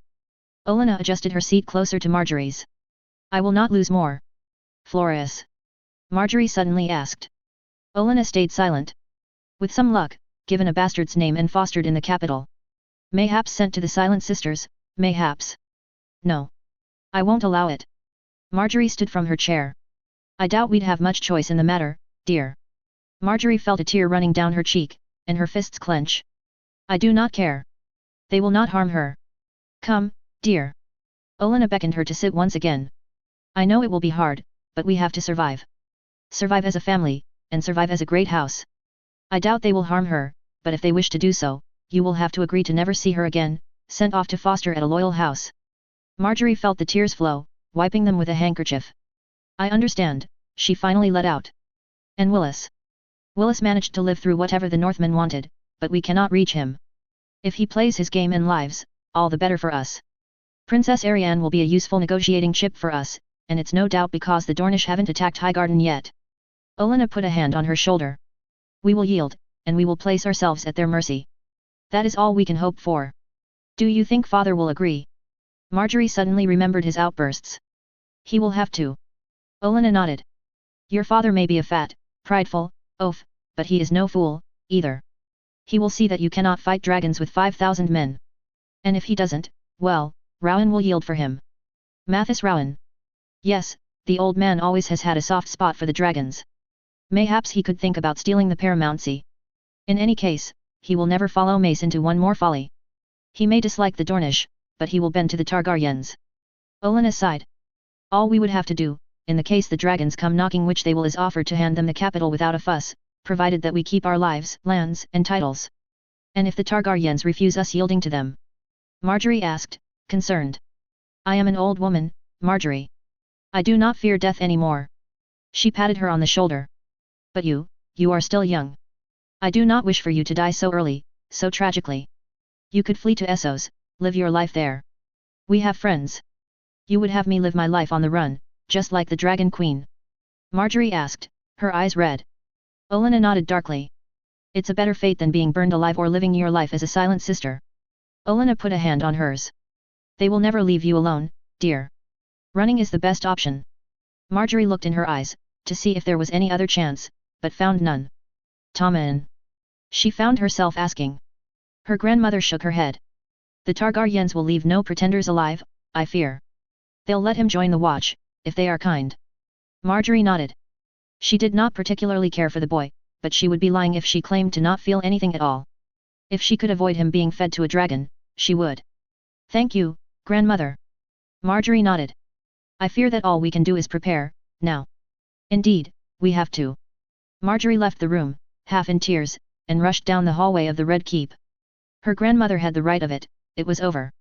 Nothing could save them, now, and all they could do was try to survive, as a house and as individuals. But even if the Targaryens felt merciful, she knew that they would never let her live her life in peace. She was too much of a symbol, queen to 3 kings, mother to a potential queen. She would have to disappear, like Elia Martell. The name sent a shudder down her spine. If not the fate of the Princess of Dorne, then sent to the Silent Sisters, or to a marriage, far away, in the north or in the depths of the Vale, never to be seen again. As for running, Marjorie couldn't picture it. To run to Essos, why? Live in exile, in the free cities, alongside supposed friends? And be married to a horse lord in far-flung lands like the Dragon Queen? She'd rather die. To run to the Summer Islands, mayhaps, this was the option that tempted her the most. To live a peaceful life along the shores, but the heat would get to her, and so would the feeling of wanting to go home. In the end, she could not live without her family. That left only one option. One last-ditch effort, before she could arrange for a ship to take her to Bravus, then Tall Trees Town or Lotus Port. The option to save her life, that of Floris, and mayhaps even that of Tommen. She could only pray to the gods that it would work. After taking a moment to rest and gather her thoughts in her rooms, alone, she started to draft a long, drawn-out letter, and signed it with her seal, that of House Tyrell. She then put it back in her dress, carrying it with her. She would die before she entrusted it to Pycelle. What she was doing, currently, was treason, and could well warrant her being put to death, queen or not. Instead, she went towards a small room, close to her quarters, amidst the Reachmen. Knocking, she heard a gentle call to come in. Sitting there, on the bed, was her cousin, Alla, a babe in her arms. Marjorie half smiled. How is Samwell? She asked, whispering. Just fine, cousin, she whispered with a sad tone, he's sleeping. Marjorie slowly and carefully closed the door behind her, tiptoeing towards her cousin, who handed the babe to her. He was fully asleep, sucking his thumb, clad in linens, but one could very well see his blonde hair shining. Marjorie smiled, and handed him back to Alla. He's beautiful, Marjorie whispered. Just like his father, Alla replied. Marjorie bowed her head, half shamefully, half regretfully. Alla.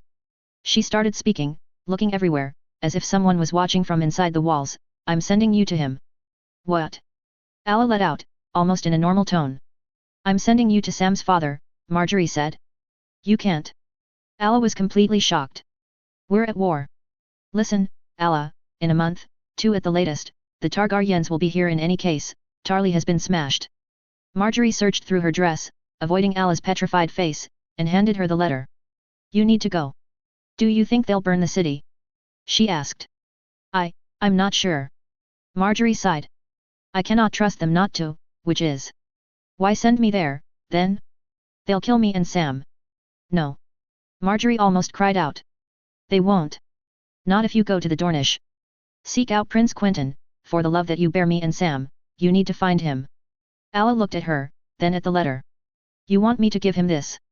Her cousin looked at the letter, finally accepting it in her hands. It's the only way to save me and my daughter. Marjorie looked at her with pleading eyes. I am begging you, Alla, you need to go. Where? Alla asked. And with whom? I can hardly travel alone. Towards Tumbleton, Marjorie replied. The Targaryens are going for that city next. It seems they want to avoid the Kingswood in case we try to give battle once again. It is useless, we have nothing stopping them. I'm taking Sam with me, Alla replied, confidently. I shall not leave him here. Marjorie did not even argue. Take Eleanor with you too, Ares Oakheart will escort you. He is escorting a feudal diplomatic mission that is to go with Sir Kevin to see the Northerners along the Blackwater Rush. I will tell him that you are part of it too, but you need to convince him that you are going to Tumbleton, by my orders. There, you are really only to approach Prince Quentyn, and no one else, understood? Alla looked at her with tearful eyes. And after? Ask him for his protection. That or your own love, what does it matter? Marjorie scoffed. What matters is that you will be safe from harm or reprisals. And you, cousin? Alla looked her in the eyes. What will you do? Pray, Marjorie answered. Pray a solution comes soon, pray that I do not have to leave Westeros forever. Cousin. It's true, Alla. What shall I do if they get their hands on me? Marjorie shook her head. Alla rose, Samwell still in her arms. When do I leave? On the morrow, in the dark. You will have today to prepare, Marjorie said. Do not tell a word to anyone that you are leaving. If anyone asks questions, tell them you have been asked by the Queen to aid in the mission's preparation. Alla nodded, and looked at her with sad eyes. You know that there is a chance that I do not return. Marjorie stared blankly at her for a few moments. Foolish girl, she thinks herself in love. But what if the boy spurns her when she comes to see him with her child? Then, I'll wish you goodbye on the morrow. Marjorie rose. But whatever you choose to do, do not forget the letter. It possibly contains the fate of our house within it. Alla looked again at the flimsy piece of paper, and nodded. I'll do as you command, cousin. Ariane. You need to tell him, Ariane. The Dornish princess looked into her childhood friend's sky-blue eyes. They both had changed from their days in the water gardens, in every way. His brown beard had grown, his equally brown hair was now flowing to his shoulders. His eyes were tired, his build thinner, and he walked with a cane, just like her father had. She, for her part, wore a thick coat, given to her by an understanding northern lady, hiding the growing bulge in her belly. She tried to avoid his gaze, instead trying to look through the inexistent cuts in the walls of the stony September's largest inn. You've been wearing thick coats ever since we left Riverrun. Damon looked at her with a sad gaze. And John hasn't said a word. Ariane shook her head. John had been more focused on preparing the upcoming travel to Tumbleton with Lords Tully and Arryn rather than pay attention to her, and she hadn't pushed herself onto him, either. How long did you think you could hide it? Damon asked, expectantly. I didn't. Ariane finally snapped. I didn't want to trouble him in these times, especially when we're about to meet our countrymen, in open battle. Damon asked. Ariane bowed her head. If anything, I doubt there will be any battle. Damon sighed. And that's supposed to reassure me how, exactly? Ariane lashed out. The dragons will fight, and Johns will tear them to shreds, and our countrymen, my brother and uncle amongst them, will burn to a crisp. Is that a death you wish on them? Damon looked at her with sad eyes. No. Come on, Ariane, you know I didn't mean that. John would never. Ariane gazed into his eyes. How dare he know what Jon would do better than me? I know he wouldn't. She stared at him, unflinching. But he's a threat. These Targaryens, they won't stop until Jon is groveling at their feet or buried deep beneath the ground. They would never, either, Daemon countered, not even answering her tone. Jon, Edmure, and Harry, they're all more useful to them alive. There will be no battle. No battle. Ariane scoffed. Jon will never bend, neither will Edmure. And the dragons will never accept that. They will want to rule over all 7 kingdoms. Do you know what this means? I know, Daemon replied simply. But they will not accept to rule over Ashes, either. They would. Ariane laughed. I saw what the Lannisters and Tyrells did to the Riverlands. I saw the destruction they inflicted upon these people. They would be kings of the Ashes, do not be mistaken. Do you remember their words? Fire and blood, I am no child. Fire and blood, indeed. Ariane nodded at him. And that's what they'll rule over, once this is all done. They'll bend. Daemon sighed. They all know of the others, and Quentyn might just know too. That sent a jolt through her. Daemon did tell her that Quentyn had sent shipments of dragon glass to the Watch before its use was even discovered. How did he know this? Dragon glass was only available on Dragonstone, which meant it was not Dornish surplus. They'll bend, but not at any cost, Ariane argued. Edmure and Jon know that the war against the others will be costly, and it will be at a great cost to them. They would never choose to bend the knee. Not when they have so much to lose and so little to gain. In the end, Jon will take the decision that saves the most lives, whatever it may be, Daemon continued, solemnly. His lords would hate him for it, but he would do it all the same. Because he knows that if he doesn't, it is the whole of Westeros which will pay for it. Ariane wanted to answer back, but held her tongue. Daemon was right. Jon would take the decision that would save the most northern lives. He did so at Riverrun before, and he would again if given the chance. Let us hope you are right, then. Ariane glanced at him. I do not wish to lose my brother, or my uncle. Daemon stared at her, eyes empty of emotion. I'm sorry, Daemon, I didn't know about the watch.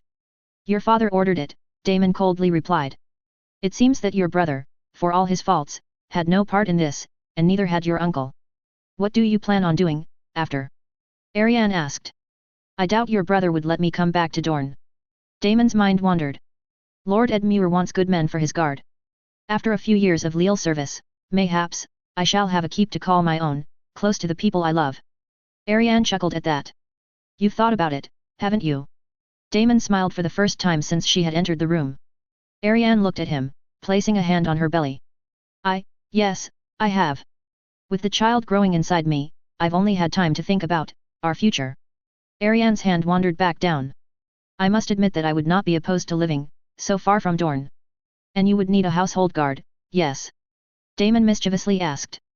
Ariane punched him lightly in the shoulder, making him wince in pain. Apologies, Daemon, I forgot. Ariane suddenly realized her mistake and leaned in to help him recover. It's quite all right, Ari, I am fine. Daemon held a hand up, refusing her help. But you need to talk to Jon, and soon. When he learns that you are carrying a child, his child, I do not know what his reaction will be. Do you think he will take it badly? Ariane asked, worried. Daemon scoffed. He loves you, as far as I can tell. More than any of the others I saw in Dorne. I am more worried about the sadness he will feel when he realizes you did not tell him right away. He would have left me in Riverrun. Ariane protested. With good reason. Daemon countered. You are, what, 5 and 10 weeks along, mayhaps 20? And you tell me that you could convince him that you hadn't noticed? It would take a big mummery from you to do so. I did not wish for him to leave south without me. Ariane shook his head. If he is to achieve peace with the dragons, he will need my help. My kin are fighting on the other side, and it is not Joss, Tyene, or Silva that will help resolve this without bloodshed. Daemon sighed, frustrated. You are a stubborn woman, Ariane. You know me, Daemon, Ariane acquiesced. But I have grown too. I am stubborn, but with good reason to be. Ariane smiled. She could make her bed in the Riverlands, if given the chance to do so. Hornvale, Silver Hill, Deepden, all sounded like rich, fertile lands. If Edmure did indeed offer them to Jon, then she would gladly accept them. Although Dorne now seemed so far away. Daemon suddenly rose up from his seat, leaning on his cane. Do you hear that? He asked. Ariane leaned closer, and, indeed, several sounds were coming from the hallway. I do. What is that commotion? She turned to Daemon with an eye raised. Let us find out. Damon nudged her to open the door to the outside, which was guarded by 2 fully armored Northmen. The 2 didn't react when they exited the door, nor did they oppose Ariane and Damon when they walked down the corridor, towards the noise. It was in the hall, on the ground floor, that the commotion was wildest. 2 groups were clearly staring each other down, with swords almost drawn. She and Damon hurried down the staircase, eager to get a better look. At the same time, the front door burst open, revealing John and Ed Muir, accompanied by several of their own household guard. Finally, having arrived at the bottom of the staircase, Ariane could now see the 2 groups clearly. One was mostly composed of Valaman, with Harry the Heir in front, his mouth and cheek bleeding, whilst the other was composed, to Ariane's surprise, of Dornishmen, with Sir Jos Hood in front, his hand solidly on his sword, ready to draw it. What is going on here? Lord Ed Muir's voice boomed through the packed-in walls. Everyone stood at attention. Ed Muir Tully's tall, imposing figure allowed him to dominate the hall in a way John struggled to. As such, it was always Ed Muir Tully who started and ended councils, but also was the main arbiter of disputes. This man hit me. Haraldarin angrily shoved his arm off of an accompanying lordling, pointing his finger straight at Sir Jos. I demand that his hand be brought to me. A lordling may not strike a lord paramount. The only hands you will receive from me, you will be able to feel on your face once more, Sir Jos calmly replied, his hands not leaving the pommel of his sword. You tried to rape one of the ladies I was sworn to protect. Lies. Haraldarin took a step forward. You Dornish scum, dishonorable liars as usual.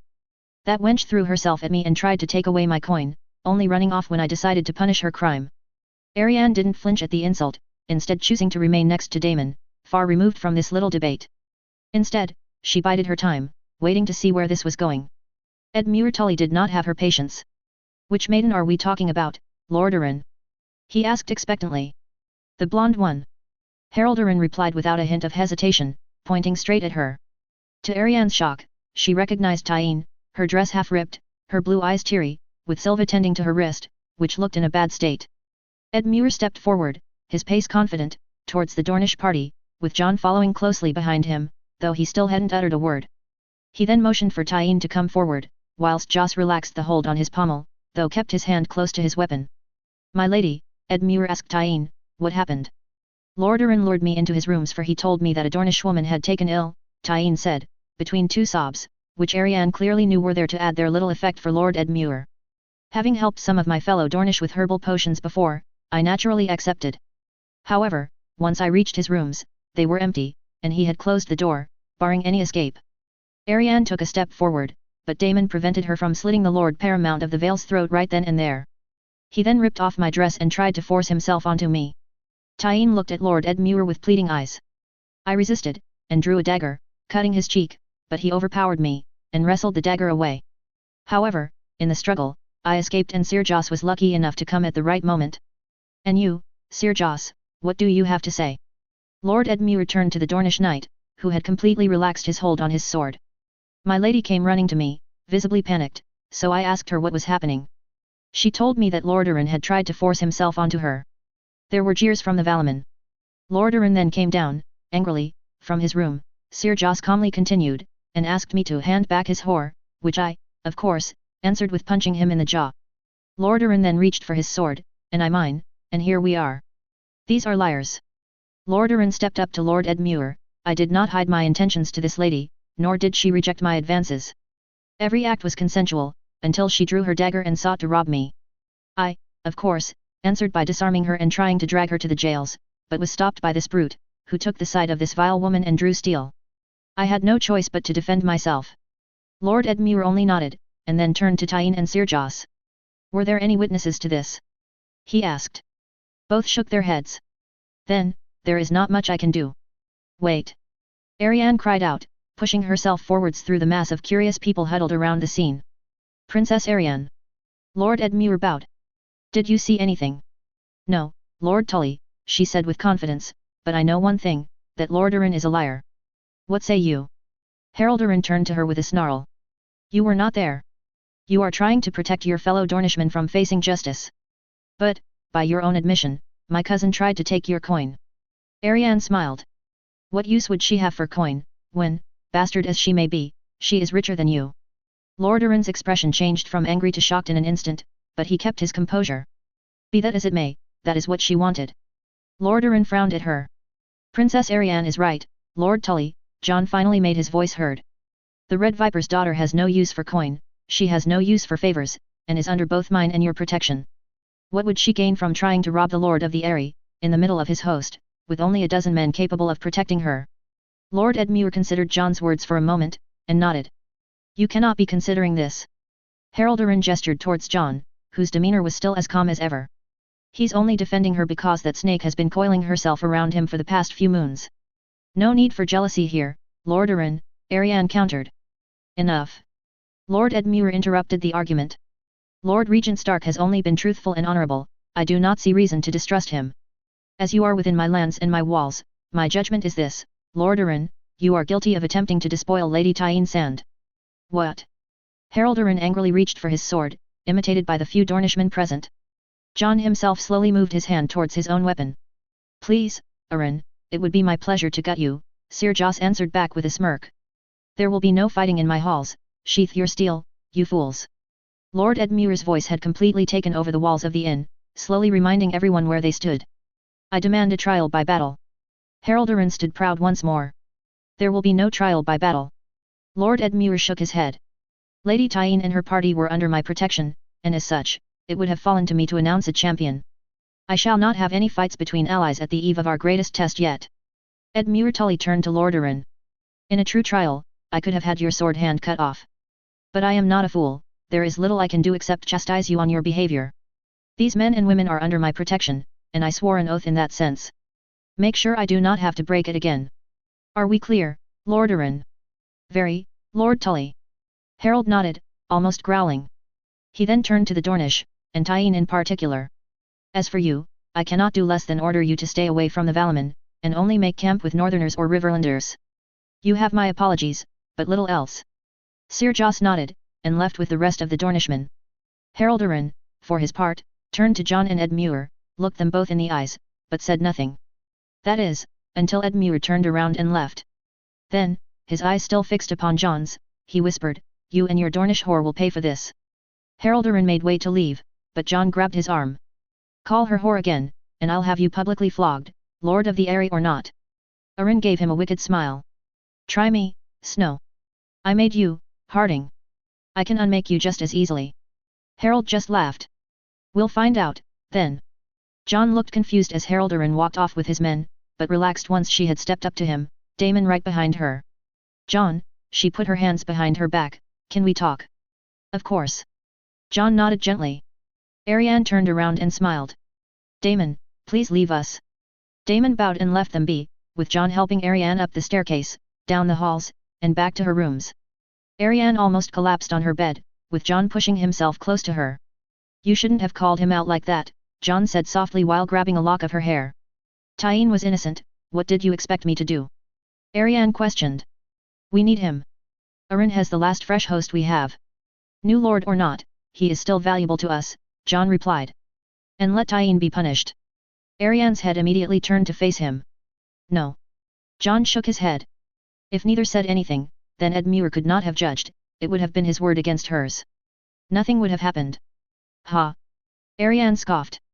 A bastard and the son of a minor lordling against the word of a lord paramount, as upstart as he is? This is not Dorne, there would have been no justice. You do not know Lord Edmure very well, then, John argued. I do not, and this is exactly why I spoke up, Arianne replied. You say that I overstepped, but you told him that you would have him flogged. This is not exactly the actions of someone who wishes to keep an ally close. I did not like the way he spoke of you, but you are right. John released her hair, sighing. I overstepped too, but he also insulted a princess of Dorne. Any justice that I dealt him would have been deserved. It would have pained me to see my cousin branded a liar. Arianne sighed. I can respect that sentiment, John continued, his grey eyes once more piercing hers, but I still wished you did it differently. John, Arianne sighed, I need to tell you something. About Tyene? Did you lie during your accusation? John's face curved into one of anguish. No. Arianne sighed. I didn't lie, at least, I hope I did not. And it had nothing to do with Tyene. Seven hells, Ari, you had me scared for a moment. John breathed a sigh of relief. What mischief have you been up to? I am with child, John. Your child. The words came out of Arianne's mouth so easily, she almost herself jumped in surprise. John said nothing, instead looking at her, dumbfounded. To prove her point, Ariane stood up and undressed herself, taking off the thick wools that covered her, until she was only clad in her beautiful Dornish dress, which only covered her breasts and part of her shoulders, revealing her bulging belly. John stood up as well, moving a shaky hand over it, then raised his grey eyes at her and mumbled. Is it true? I have laid with no other man than you in half a year, John. Ariane looked at him with sad eyes. It's yours. John opened and closed his mouth, words not coming out.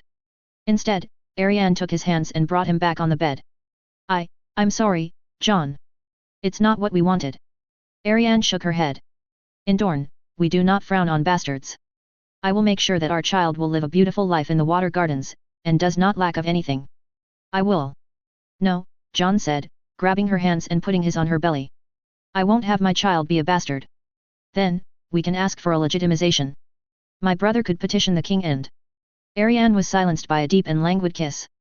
She answered it, closing her eyes as she reveled in it, forgetting the issue at hand for a few brief moments. I'll wed you, Ariane, John said simply. I'll wed you, and our child will have both a father and a mother that love him very much. Unless... John's expression changed dramatically. Unless you do not wish. Ariane gasped, and grabbed his lips again, pushing him on the bed so that he could not run away. You fool! Ariane shook her head once she broke the kiss. I love you. I love you till my dying breath. Of course, I'll wed you. Before the old gods, or the new, I don't care. She sighed, looking over him, into his grey eyes. And you, would you leave the north? Your home. For you? Any day, John replied softly, putting his arms around her back. I love you more than the north. I'll talk to Lord Edmure. He will give us rich and fertile lands. It may not be Dorne, but it will be enough to start a new house and a family. The question would be, do you wish to stay so far away from Dorne? Ariane sighed for a moment, and whispered right above his lips. For you? I'll go anywhere as long as you are there to keep me warm. Their lips then crashed into each other once more. Duran. Winter tore through another low-hanging cloud, revealing the frenzied activity underneath. Here, almost at the mouth of the Mander, dozens of tents lined the ground, like anthills sprawling out in the countryside. On the one side, the city of Tumbleton, on the east side of the Mander, and their orange, red and yellow tents, and on the other, on the side of the bountiful fields along the wide river, were the blue and grey tents of John's men. As he got lower to loom over Tumbleton's walls, John heard a screech despite the deafening whines blowing into his ear. He looked above, and saw a cream-colored dragon flying just overhead, soon accompanied by two other, larger, dragons. Despite having known Winter for just about 2 years now, seeing other dragons flying in the skies above Westeros was quite a sight to behold. And if they were all smaller than his own, their appearance was no less frightening. And, to the footmen, it mattered not whether it was a large or small dragon that melted their skin, they carried death all the same. The 3 dragons soon outpaced Winter, flying along the Mander, and hovering over the assigned spot, an open area along the Mander, on the east bank, near a small ford. It seems I am not the only one wishing to make a grand entrance. John nudged Winter downwards, hovering down to land on the grassy field below, whilst 2 of the 3 other dragons did the same, with a slight delay. As Winter hit the ground, John undid the straps of his saddle, and slowly moved off the blue-colored beast, giving it a pat as she took to the skies once more, to the admiration of the people gathered around. Once his entrance was over, the 2 other dragons before him made their landing, much more gracefully than his own. The larger, black-scaled one was about 2/3 the size of Winter, and despite the dragon's ferocious appearance, a delicate woman just jumped off of it, not even bothering with a saddle. As for the green bronze one, it was only half Winter's size, but much more agile. It almost made no sound as it landed on the riverbank, and its rider, a man, jumped off. The 2 dragons then took to the skies, and disappeared behind the Mander. Hand in hand, the 2 Targaryens stepped forwards, and John had time to get a better look at them. The woman was the epitome of beauty. Small, slender, pale skin, violet eyes and long, silver-gold hair. She contrasted immensely with the man next to her, a tall and lean-built man, but with equally silver hair, pale skin, and violet eyes. John stepped forwards, not letting himself be deterred by their show. Welcome to Tumbleton, nephew, the woman he recognized as Daenerys Targaryen spoke with the confidence of someone twice her age. You were not what we expected. Your graces. John bowed his head. I am sorry to disappoint. The man John now recognized as Aegon Targaryen, seemingly returned from the dead, coughed lightly. What our aunt means, is that she did not expect your looks, Aegon fumbled, but I will not shy away from it. I am glad to be reunited with my brother. Brother? John raised an eyebrow. By blood, mayhaps. But my brothers are dead or in the north. You are no brother of mine. I told you that he would be like this. Daenerys sighed to him. Aegon waved her off as he stepped forward. I also wished it had been different. But we both were children when we were taken away. I, to Essos, and you, to the north. You are right, we might not have been as close as brothers would have, but we are so by blood. Jon looked at him up and down with suspicion. By blood, Jon agreed. But that is where it ends. I am a Stark. Stark blood runs through my veins.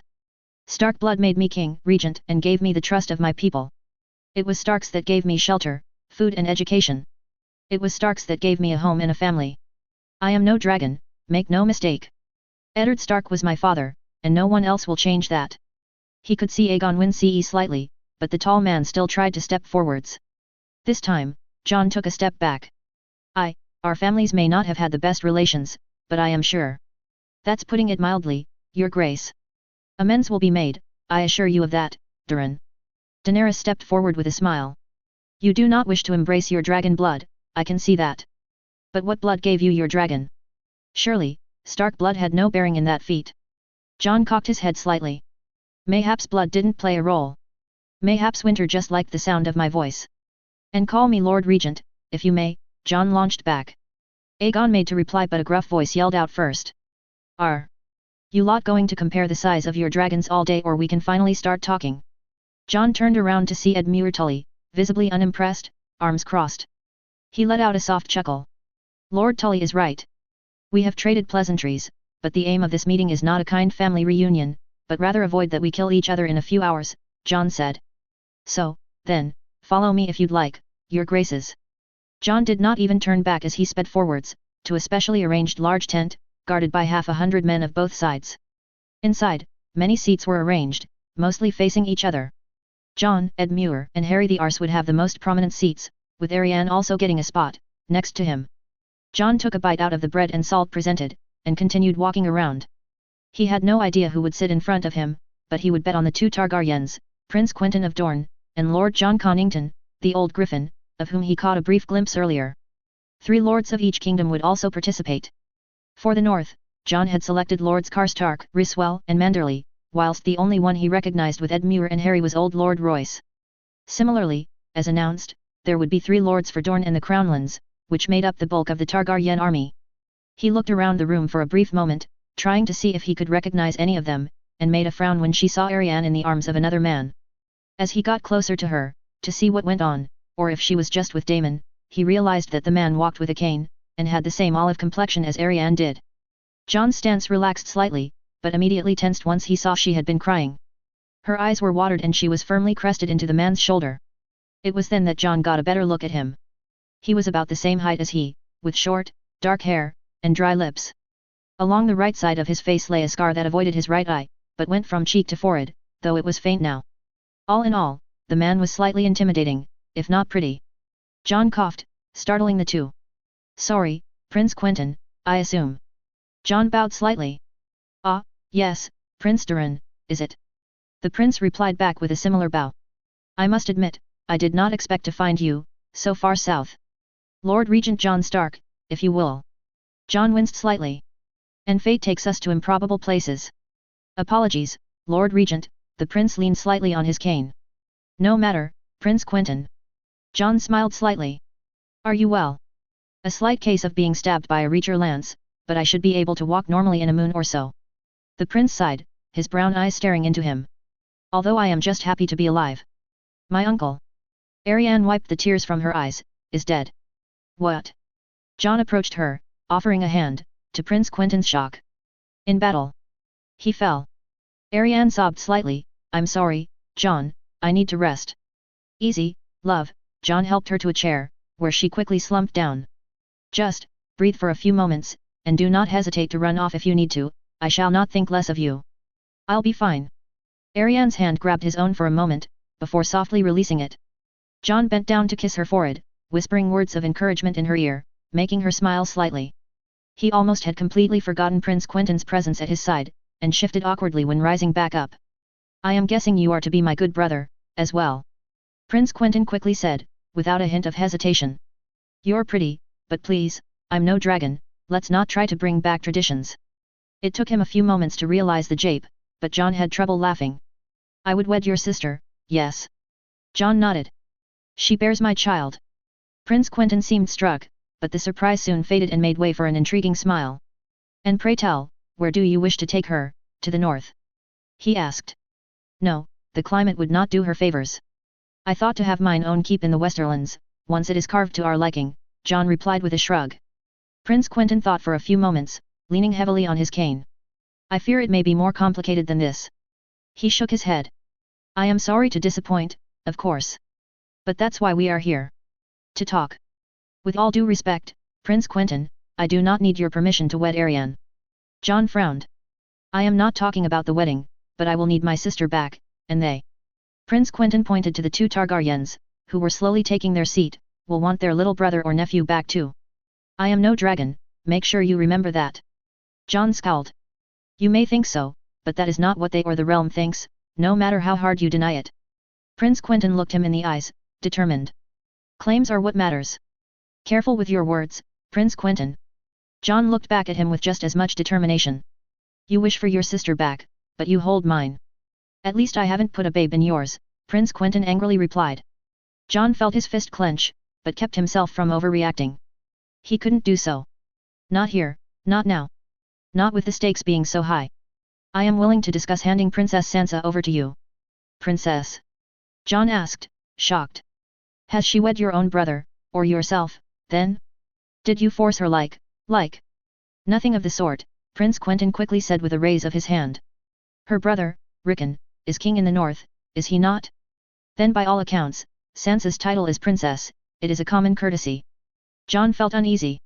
He had gone through a whole range of emotions in just a few moments.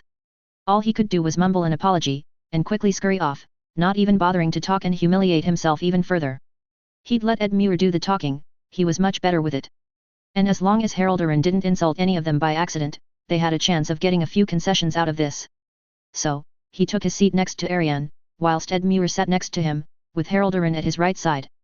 Aegon Targaryen took a seat opposite John, with Queen Daenerys facing Ed Muir, Prince Quentyn facing his sister, and Harold facing Jon Connington. The old griffin was much more imposing than the blonde boy, that was for sure. His red hair reminded him a little of Robb, though Connington's stature was more akin to someone like Mance Rayder.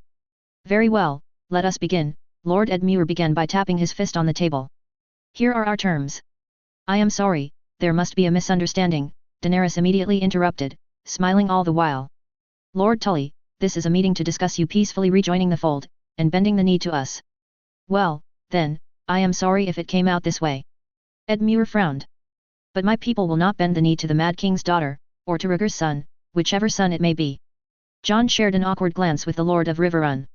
Daenerys made to speak, but it was Aegon who managed to get a word in first. Lord Tully. He brought his hands together, also glancing at Jon and Harry as he spoke. Lord Stark. Lord Arryn. Our families did not have the best of relations, that is true, but we are willing to let it all go behind us. Easy to say when your family burned my grandfather alive, and strangled my uncle, Jon swiftly cut in. Of course it is easier for you to put the past behind. The North remembers, your grace. What happened to your kin was a terrible crime, Daenerys leaned forward, and it is something that we can only apologize for. We agree that my father had no right to dispense justice as he did, and we are willing to discuss compensation to House Stark, within reason. Lord Connington then spoke up, in a booming voice, our terms are simple. You all bend the knee, tonight. Swear fealty to King Aegon, 6th of his name, and Queen Daenerys, 1st of her name. You will keep all your lands, paramount sees, and titles. House Targaryen will recognize House Tully's claim on the Golden Tooth, no more. As for House Stark, as compensation for King Aerys the Mad's decisions, you will receive financial compensation in the form of lower tariffs. I am sorry, is this a jest? Jon interrupted, angered by the audacity of the man. You come to us, and offer these terms? To settle decades of strife and humiliation with a few pieces of gold? To insult us with your terms whilst we have bled for years on end? This must be a farce, Ser. We have more men than you, Tully, Aegon warned, his face now much sullener. We have 3 dragons, ready to pounce on you. And we have a dragon of our own. Ricard Karstark, down the table, made himself heard. He's larger than your 3 little dragons, and Northmen do not fear your little insects. We will crush you like we have the Ironborn, the Lannisters, and the Tyrells. There were a few hearty cheers at that, and Jon felt himself losing control. Nerves and tempers were flaring, this was time to defuse the situation. But before he even could, Prince Quentyn's voice was heard through the halls. Well, you certainly came here expecting to deliver your own terms, then, speak. What are they? John took a deep breath, and proudly announced. The recognition of the Kingdom of the North as a kingdom independent of the Iron Throne. There were many scoffs in the room, and a large grumble began to rise on the other side of the table. The recognition of Silverhill, Deepden, Ashmark, and Hornvale as part of the Kingdom of the Trident, the new 8th Kingdom of the Iron Throne. 2 spots on the small council, and a quarter of the gold in Casterly Rock as war reparations. Connington spat out his wine, whilst both Targaryens were silent, struck in complete shock. Prince Quentyn, for his part, had his head in between his hands, only the back of his head rising from the table. Swiftly, the Prince of Dorne's head darted up, though. You cannot be serious. He blubbered out. This is completely unreasonable. As unreasonable as your demands? John asked. Yes. Prince Quentyn vigorously shook his head. This is complete madness. We have more troops than you, more dragons, and we hold the wealthiest kingdoms in our grasp. Your position is weaker, especially with what's coming. John froze. He knew too. And as much as he wanted to scream it out loud, he knew that this was not a good idea. If he knew, it also meant that he knew the North was not in as favorable a position as it claimed to be. Here is another offer, Aegon proposed. We offer free trade for northern ships, we recognize Tully overlordship of the Golden Tooth and, let's say Hornvale, as well as a betrothal for both houses Tully and Arryn in the future. In response, though, we will demand that Prince Doran or Lord Regent Stark, whatever he wishes to be called, take residence on Dragonstone. Dragonstone. John didn't even register the fact that this offer was not much better than the first. What would I do on that desolate rock? We would have you close, nephew. Daenerys frowned. That is not something we would concede on. Your claim, fickle as it is too much to ignore. Whatever the settlement here, you must take up residence at Dragonstone, or mayhaps Harrenhal, if we decide to incorporate it in the Crownlands. A gloomy castle and a cursed one, what a wonderful choice. John scoffed. Not to mention trading away my lands. Edmure Tully frowned. You trade away lands you do not have, your grace, be mindful of this. Be that as it may, Lord Regent Stark will have to live close to the capital. John Connington rose in his chair. The presence of a potential pretender cannot be ignored and I'd be your hostage. John scoffed. The answer is no. I shall not be forced to live in one of your ruined fortresses. Not for all the gold in Casterly Rock. Then we are at a standstill. Prince Quentyn sighed. But mayhaps we could discuss the status of the North in another way? By making them a princely house. John's eyes lit up slightly at that. That was something he could still try to sell to the Northmen. A status similar to Dorne, could very well work. However, the mood in his camp was foul. Karstark was clearly unimpressed, whilst both Rhyswell and Manderley just frowned. No. Daenerys immediately shook her head. Their privileges will be limited in time. We will not have a second Dorne in the kingdoms. Your Grace, with all due respect, you do not need the North. John tried one last sally. We have not interfered in the kingdom's affairs except for the dance almost 200 years ago. We are not the richest kingdom. We do not follow the Seven. We do not care for southern politics. You barely notice we are there. So why not let us break off? After all, your father broke the feudal contract binding houses Stark and Targaryen. The North is as much a part of the Seven Kingdoms as the Stormlands, the Reach, or those god-forsaken Iron Islands. Connington boomed. There will be no breaking off of any kind. Then, there will be no peace, Lord Karstark's voice answered Connington's tone. We have stood free for thousands of years, it will not change today. You are not the only ones with a dragon. A few hearty cheers came from the other Northmen. If we do not stand together, there will be no issue. John muttered under his breath. My lords, I think that now that we have a clear idea of each position, we might want to take a short break. Edmure proposed. There were nods of agreement around the table. Then let us take an hour and then reconvene, hopefully with better proposals. Edmure finished his cup of wine, and left, John quickly following. Once they were outside, in another, smaller tent, he immediately turned to John with a large frown. This is going nowhere, he declared. And we need them. We do. John nodded. You know what is coming.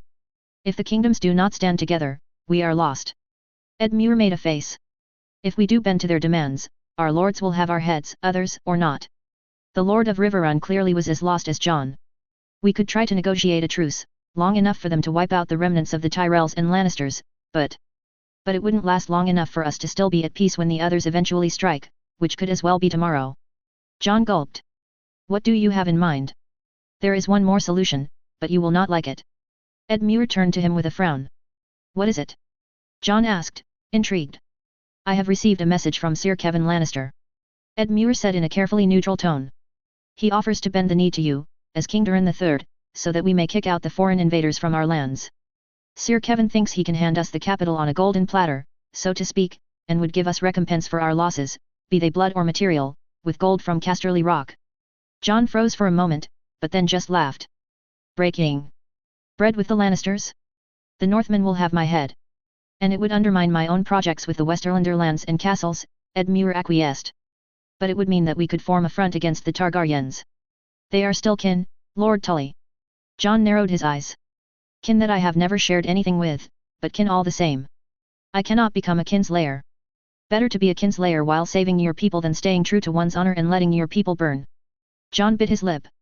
Edmure was right, but this was an impossible choice. Prince Quentyn knows about the others, Jon suddenly spoke up. If we are to gain something out of this, it must be through him. How so? Edmure asked. He said to face what is coming, in the meeting, did you notice? I did, but that could just be the winter ahead. He also sent large shipments of dragon glass to the wall, over 4 or 5 years ago, when even I was not aware of the threat. Edmure rested against the small pillar, stroking his auburn beard. If we inform them of the presence of the others, we would lose all the edge we have. Edmure sighed. If they do not call us madmen. The undead, at Riverrun, do you have more of them? He asked. They traveled to the Stony September, Edmure replied, a spark in his eyes. It would do well to bring them here, or the capital, for that matter. If we strike a deal with the Targaryens, then it would be easy to convince them to join our cause, especially if both Princess Arianne and Prince Quentyn vouch for us, Jon surmised, his voice suddenly regaining in hope. I can arrange for them to be brought down, Edmure pointed out, but what do we do about the terms? If we are frank, Lord Edmure, we know that you would never be able to keep your independence, Jon said, gruffly. Edmure nodded sullenly. Then, scale back your demands on the Westerlands, but ask for only one spot on the council. And what would that be? Hand of the king. Edmure froze for a moment, seeming to contemplate his options. Jon could see that something was still bothering him. And you, Stark, what would you wish? He finally said. Independence for the North, I suppose. Failing that, well, a Dornish situation would be acceptable to me. The Northmen won't like that. They Targaryens won't either. Unfortunately, neither will have much of a choice, I feel. Should I choose, I could fight another war, but the others are coming, and I need these dragons and these armies. And if they do not agree? Edmure asked. They'll have to. If not, then, well, we both know what happens if they do not. That's why we came here with our armies, no? We will have no choice but to fight, for our honor, and hope that winter is enough to dissuade them. Edmure's face closed, and you, personally, what do you want? Peace, and then a holdfast and lands for me and Arianne. Jon's answer was swift, without a moment of hesitation. I think we have discussed Deepden, did we not? Jon replied with a simple nod. I see no opposition to either. How do you think Aron will take it? Edmure asked in turn. Jon drew a deep breath. Aron, foolish as he is, hasn't been very interested in anything, even less so since the incident at the Stony September. As a matter of fact, he isn't even with us at this moment. I think he'll accept financial compensation and a promise of a royal match later on. Let us hope so, Edmure agreed. So, then, we are in agreement? Handship, the recognition of the Riverlands borders being pushed to the western marches and financial gain for me, independence and financial gain for you, and a marriage and some financial gain for Aron? I could agree to these terms. Well, then, let us present them once more. Jon and Edmure left the tent, quickly joined by members of their own guards, then their own lords, all huddling around to ask questions about the next steps. Both he and Edmure tried to be reassuring. There were going to be terms presented, much more reasonable than before, and everyone will go their own way. A short drink followed, and everyone regained their place across the table. After another brief introduction, it was Prince Quentyn who took the floor, with a statement that silenced everyone. My lords and ladies, I think it is time we broached the subject of the others. Silence loomed over the table as Jon and Edmure looked at each other in shock. I am sorry, the others. Connington almost laughed. Prince Quentyn, have you drunk too much? The others are real, and these men in front of us can confirm it. Prince Quentyn frowned, gesturing towards Jon and the Northmen. Am I wrong, Lord Regent? Fuck, why did he have to put them on the spot like so? But then again, it was well played, they were desperate. The others are real, John finally answered. I have seen one with mine own eyes. My companion, Samuel Tarley, has slain one. They are real, and they bring the dead back to life. Apologies, Aegon interrupted. But this seems like a bad jest to me. The others are tales to tell children. Myths and legends. Just like dragons? Prince Quentyn asked. Dragons have flown in the Westerosi skies just 100 years ago. The long night occurred almost 6,000 years ago, if it did at all, Aegon countered. Why now? I do not know, Jon replied simply. This is why we have brought the wildlings south, and brokered a truce. This is why, if we do not fight them together, then we will all perish. I have seen them, and believe me, it is a horrid sight, a charge of dead men. The dead do not rest, sleep, eat, drink or tire. They cannot be reasoned with and they do not place any value on their lives. In conclusion, Edmure coughed, they exist. I swear, on my honor. And mine. Lord Karstark nodded. And mine too. Lord Ryswell, Sir Wendell and Lord Royce all agreed. Mine as well. Haroldarin conceded. And mine. The feminine voice that essentially shattered the room was that of Princess Arianne. Princess. One of the Dornish lords, completely dazed, questioned. Are you sure? I saw a dead man brought to life with mine own eyes, and I assure you, Lord Jourdain, it was no mummery, she shook her head. And I swear, on my life and on Nymaria's grave in the sandship, my lord, that everything these men say is true. The others are coming. This seemed to have completely shattered the Dornish delegation, all three lords and ladies turning to Prince Quentyn, whispering incomprehensible words. And of course, you have proof of this. A lord with silver hair, close to the Targaryens, asked. I hold a dozen dead men at the Stony September. They can be brought in cages to the capital in a matter of days, Edmure Tully replied with confidence. Mummery and foolishness. Connington spat. Is it? Jon asked. Every lord present with us has seen them. Would you say that they have all spat on their honor while lying to you? I am Eddard Stark's son, and I believe that an oath is sacred.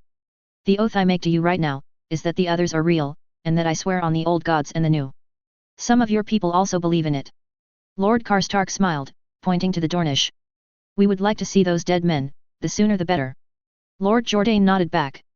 I did not know Lord Eddard Stark.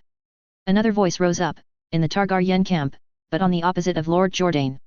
It was a bearded man, next to a small girl, probably no older than Arya, who was covered in what looked like grayscale.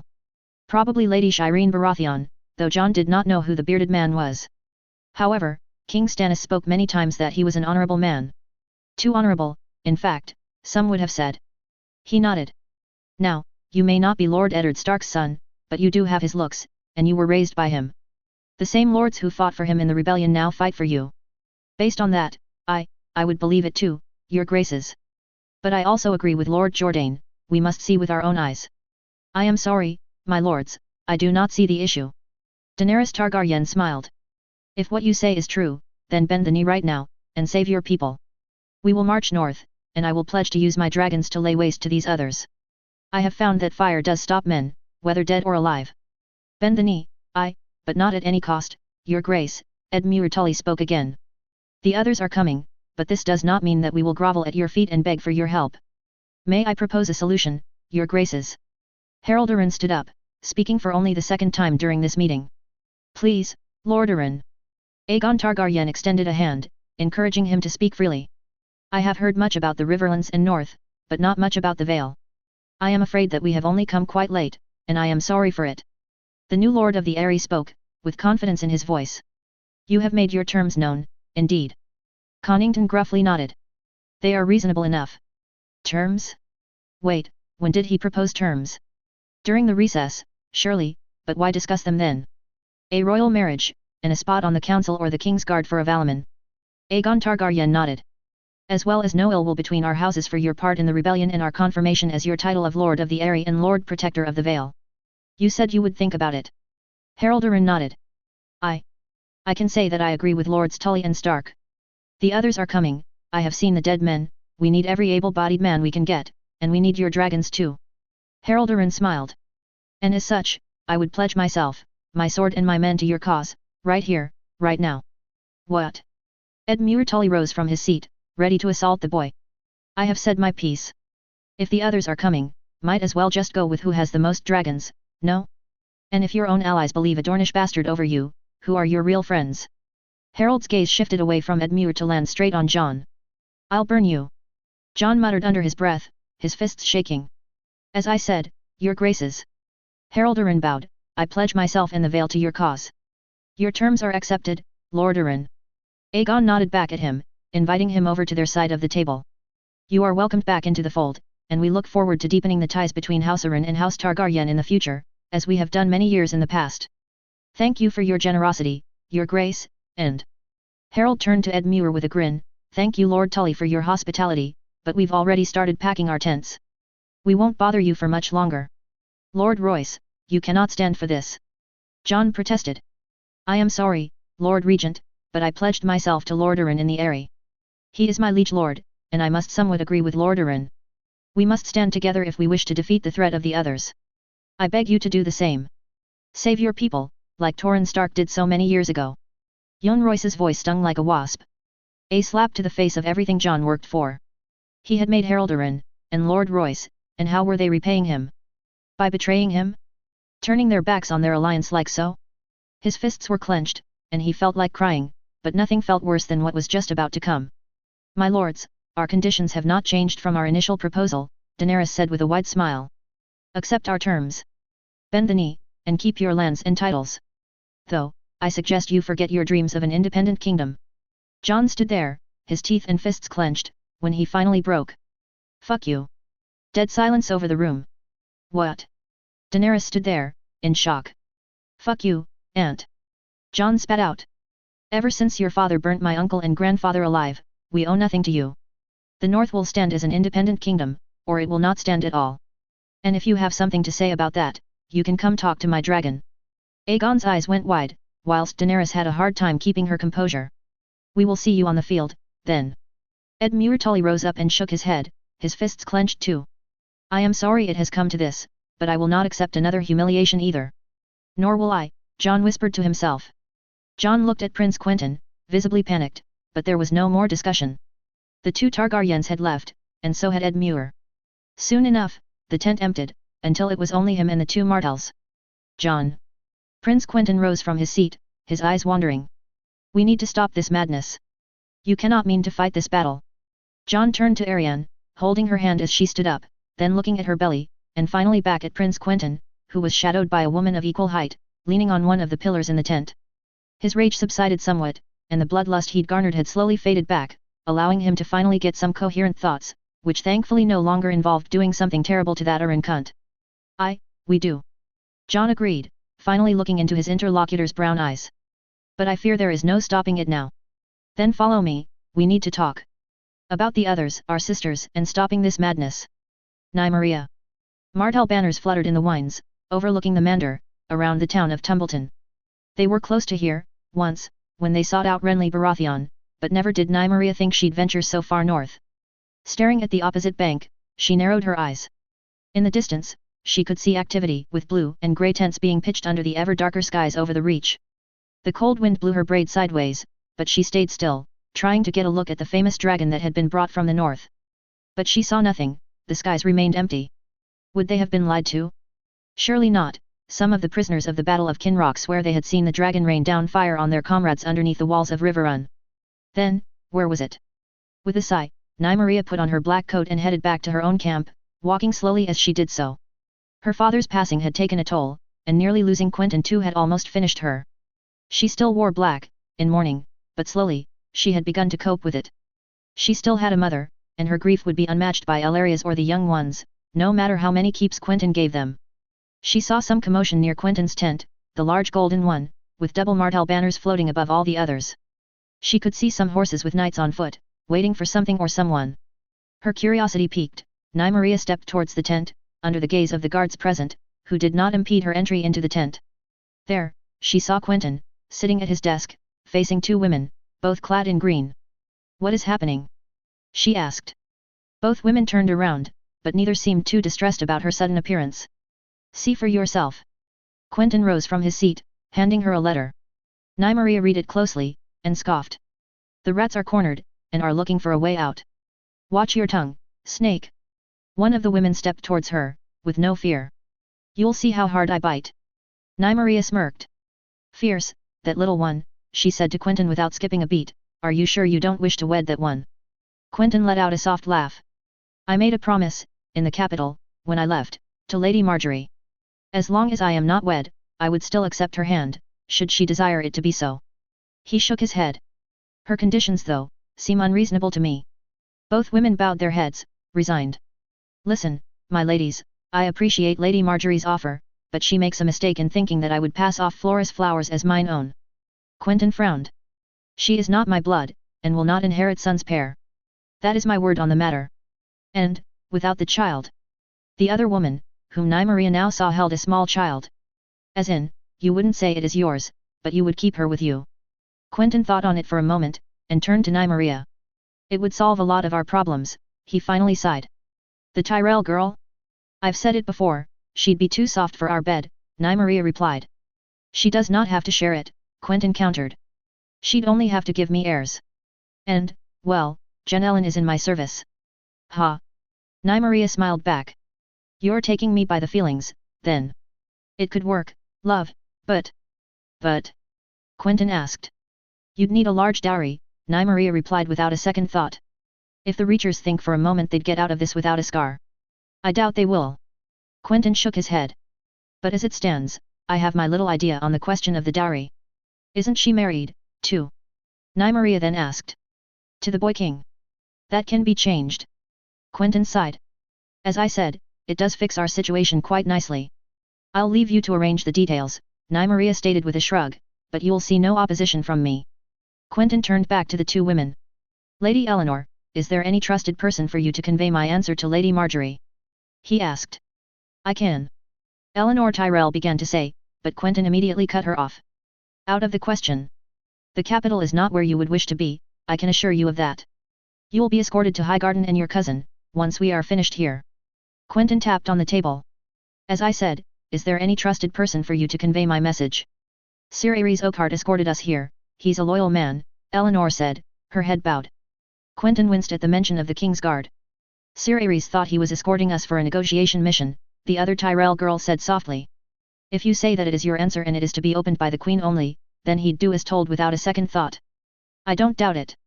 Quentyn sighed with annoyance. Well, if there is no one else, entrust this letter to Sir Ares. Will you wed her? Eleanor asked, whilst Quentyn put his personal seal on the letter. If she agrees to my conditions, I will. Quentyn nodded back. Both women seemed to breathe a sigh of relief. And, me? The woman with a babe in her arms asked, her voice so soft Nymeria could barely hear her. Well, if Lord Euronwood deigns to present himself here, then we'll see. Quentyn looked at her with a pained expression. It took a few more moments for the new young Lord Euronwood to appear in the tent, and his face, initially fully displaying his annoyance at being summoned, quickly turned to shock as he made eye contact with the young Tyrell girl. Lord Euronwood, nice of you to join us. Quentyn smiled. Please meet your son, Samwell. Nymeria enjoyed seeing Cletus Euronwood's cheeks turn red with embarrassment, while he walked towards the Tyrell girl, gently taking the babe from her hands. He's got your family's blonde hair, Nymeria amusedly remarked. As it stands, Lord Euronwood, you have two choices, Quentyn pointed out. Either you wed Lady Alla right now and your son, Samwell Waters, becomes Samwell Euronwood. There is another option. Cletus asked. No, I do not wish to hear it, my prince. I shall wed Lady Alla, right now if needed. He slowly handed the babe to Lady Eleanor, and took Alla Tyrell's hands. If my lady would have me, of course. Alla smiled weakly and nodded eagerly. Cletus pressed a chaste kiss on her lips, and smiled back. We can postpone the wedding a little, but I'll at least give my approval on the betrothal. Quentyn looked at the two of them. Lady Alla, does your father know of this? You ought to ask him yourself, my prince. My father was part of Lord Tarley's host and we have not heard word from him since. Her face darkened at these words. I see. Quentyn bit his tongue. I'll send word to Stonehelm on the evening. The prisoners should be there or at Summer Hall. I doubt he would have much say in the matter, though if I am honest with you, my lady. Thank you, Prince Quentyn, Alla replied with a smile, taking back little Samwell in her arms. And you have my thanks as well, for saying yes to this wedding, Cletus replied.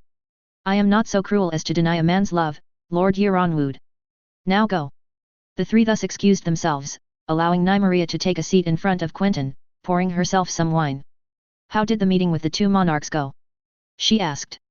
As expected, they'll let Quentyn lead the negotiations, even though they'll open them, Quentyn replied.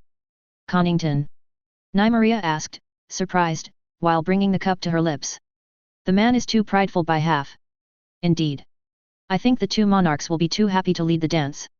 In any case, they should be prepared to, Steep asks. What do you expect? Northern independence, Riverlander, and Vale compensation for the war, surely. Small council spots, if they are brave enough to ask for them. Quentyn sighed. I don't see them asking for more. Their position is fragile and they know it. I don't think they'd push for anything else. Good, then it would be easy to scale them back, though an independent North will not go well. That's a mild way of putting it. I may just have a compromise, though. You always do. Nymeria rolled her eyes. Don't look at me like that. Quentyn laughed. I just prepared a lot of things. I know they want peace as much as we do. But that's not the most important thing to me. Pray tell, what is? Nymeria leaned her head on her hand, looking at him slightly mockingly. Ariane is with them. Her expression immediately changed, as she nearly bolted up out of her chair. What? It seems that Prince Durin had led an expedition to Highgarden, and took the Dornish along with him back to Riverrun. Ariane was with that party. Quentyn looked down at the table, then back at her.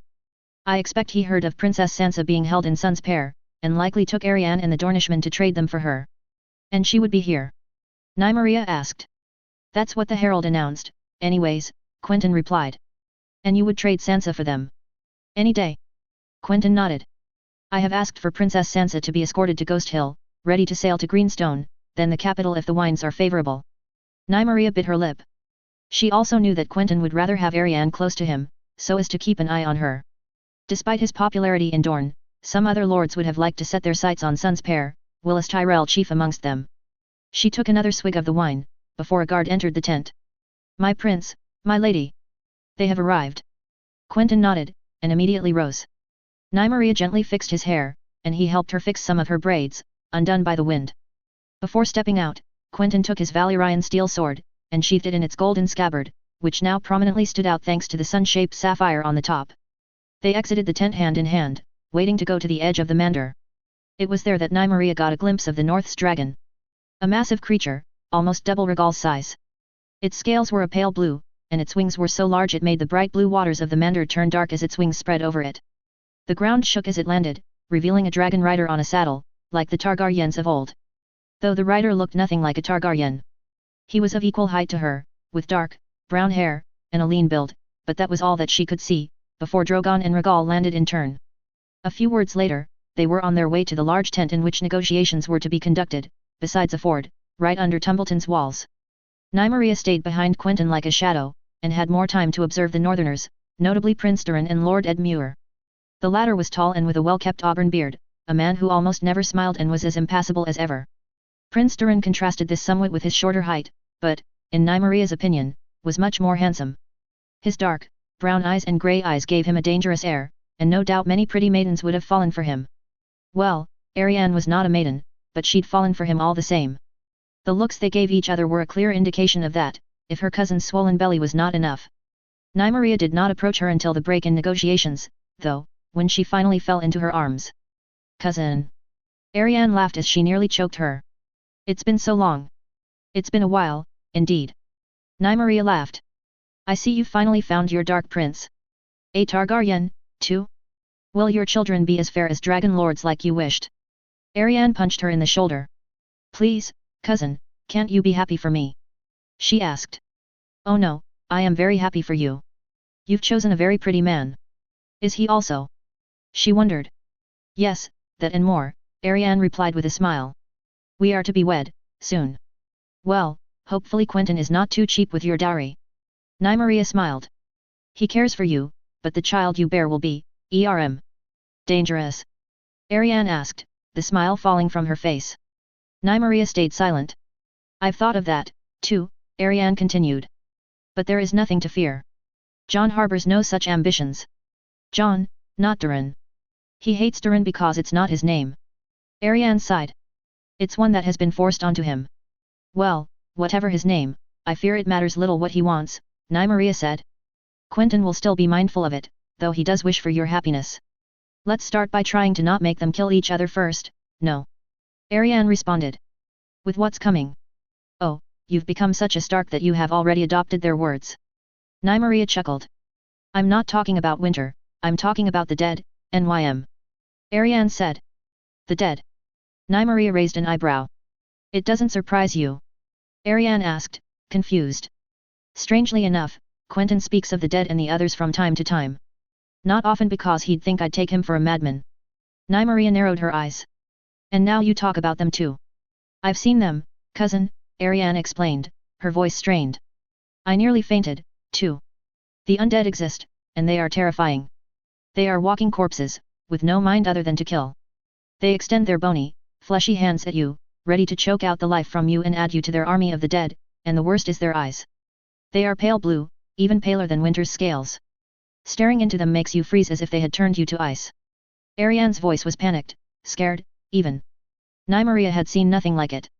She bit her lip, and tried to make sense of it, but was interrupted by the Northern Guard waiting outside, who told them that the negotiations had started anew. She parted with her cousin, and went back to standing behind Quentyn, like a tiger hiding in the night, ready to pounce on whoever wished to harm his cubs.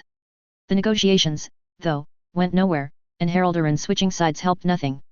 In fact, it might have deepened the Northern and Riverlander resolve, as Prince Durin told his aunt to go fuck herself. It didn't take long for the room to dissolve, quite literally. In the end, there was no one but Prince Durin, Ariane, herself and Quentyn in the room. John, Quentyn almost begged. We need to stop this madness. Prince Durin stopped for a moment, as he was ready to leave, and looked at Ariane, who had sunk into her chair. We do. Prince Durin nodded at Quentyn. There must be no battle. Then follow me, we need to talk. About the others, and about our sisters. Quentyn showed him the way out of the tent. Prince Durin agreed, and grabbed a few of his own guards to escort him towards the tent Quentyn, Aegon, Daenerys and the Valaman had used during the recess. Meanwhile, though, Ariane had taken ill, and while Nymeria had proposed to escort her back, Prince Durin had told her that Sir Daemon could do that just as well. Sir Daemon? As in Daemon's Sand? Quentyn's eyes had flickered for a brief moment, though he said nothing. Ariane thus remained in the room, whilst two men in dark cloaks entered. Prince Durin nodded at them, and then left the tent. It was a very short walk towards the red-colored tent in which the negotiations for the Vale's turnaround had taken place. There was still wine and some bread on the table, and Quentyn and Prince Durin immediately took a seat. You know about the others? Prince Durin asked as Nymeria stood behind him, opposite a fierce-looking Northman with a long, white beard, tasked no doubt with ensuring nothing happened here. I've known for some time. Quentyn nodded. Dreams? Prince Durin scoffed. Dreams? His mind seemed to wander. I wish my dreams could have prepared me for this too. But why did the Dornish not believe you? How so? Because I said I had a dream about the others, they'd believe me? Surely, no. Quentyn shook his head. We sent a hand south. It should have toured the Seven Kingdoms. Prince Durin objected. We saw the hand, indeed, but it is hardly proof, Quentyn countered. No, we need real proof. If Lord Edmure has undead, we would need to see them. That can be easily arranged, Prince Durin agreed. But now that you know of the threat of the others, you know that we must stand united. You could convince your king and queen. I can only advise, hardly anything else, Quentyn replied, offering wine to his counterpart, who refused it with a flick of his hand. The king and queen listen to counsel, and they take decisions depending on it. I could as well reply the same, with you and Lord Edmure. What terms would you present, then? Prince Durin asked. You know as well as I do that an independent north is a folly. Quentyn put both his hands on the table, leaning forwards. Prince Durin seemed to stiffen at that. Prince Quentyn, if you brought me here just to have me insulted again. None of that. Quentyn raised his hand, slightly nervous. But how would the North survive after cutting all ties with the South, after the war that awaits us? It is your kingdom that has bled so much already, from Ironborn raids to Robb Stark's war, who will take the brunt of the assault. It is mainly your men who will bleed, your people who will flee, and your keeps who will fall. We have grain, we will have gold. You do have grain, at least for a good part of the winter. As for gold, it seems to me that you do not own Casterly Rock, nor any Westerlander keep. Lord Edmure holds the golden tooth, but how long is he willing to bankroll you? With a royal match, the alliances will turn. We can reach Casterly Rock. Indeed, you can. But you cannot hold it before we reach there. With the Vale turning, and the submission of the Stormlands, you are outnumbered 3-1, in dragons and in men. We will soon add the Reach to our side, how will you resist? Prince Durin seemed to ponder these thoughts for a moment, then asked, the North will refuse to bend the knee to a Targaryen. Then do not, Quentyn proposed. Be their equal.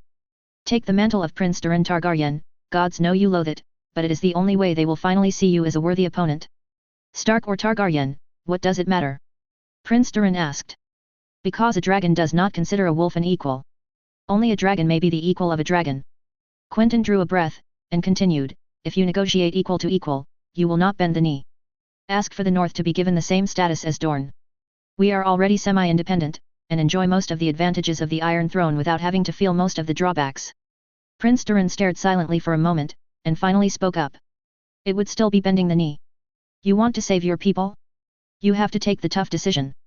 Your lords might hate you for it, but it is the best one, Quentyn replied. Look, I see that you are annoyed by the Valamon, but Lord Royce was right. Torrhen knelt, but he saved the North from suffering Dorne's fate. The dragon's wrath essentially ensured that we wouldn't be a major power for 3 generations, and even then, Morian Martell squandered it for his futile quest of vengeance. You have a golden opportunity to save your people and ensure their prosperity. Prince Durin stayed silent, laying back in his chair, likely contemplating the possibilities. You think it would work? He finally asked.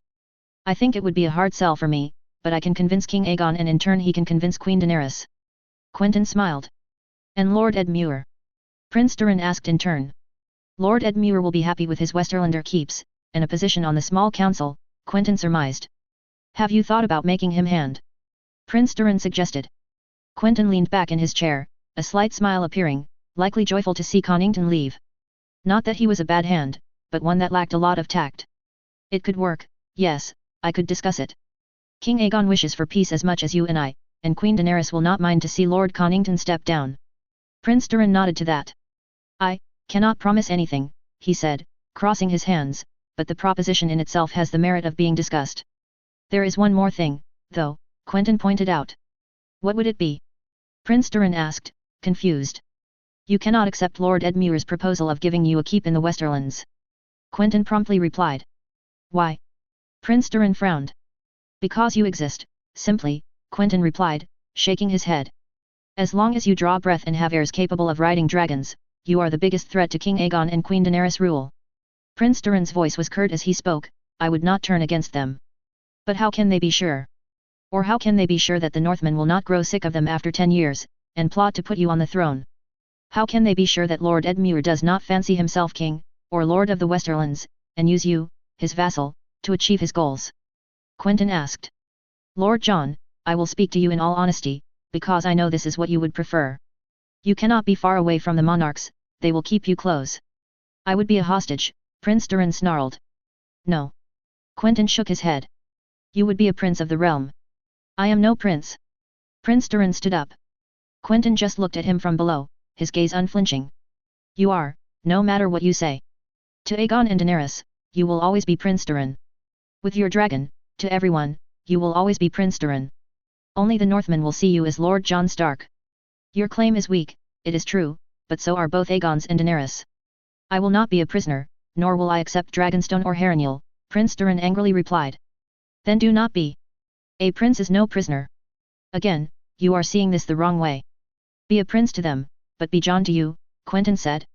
A mummer's farce, yes, I do admit. But it is necessary. If you refuse, the realm will bleed, whether you wish it or not, in 1 day or 100 years, but it will bleed. And what do you propose? Prince Durin scoffed.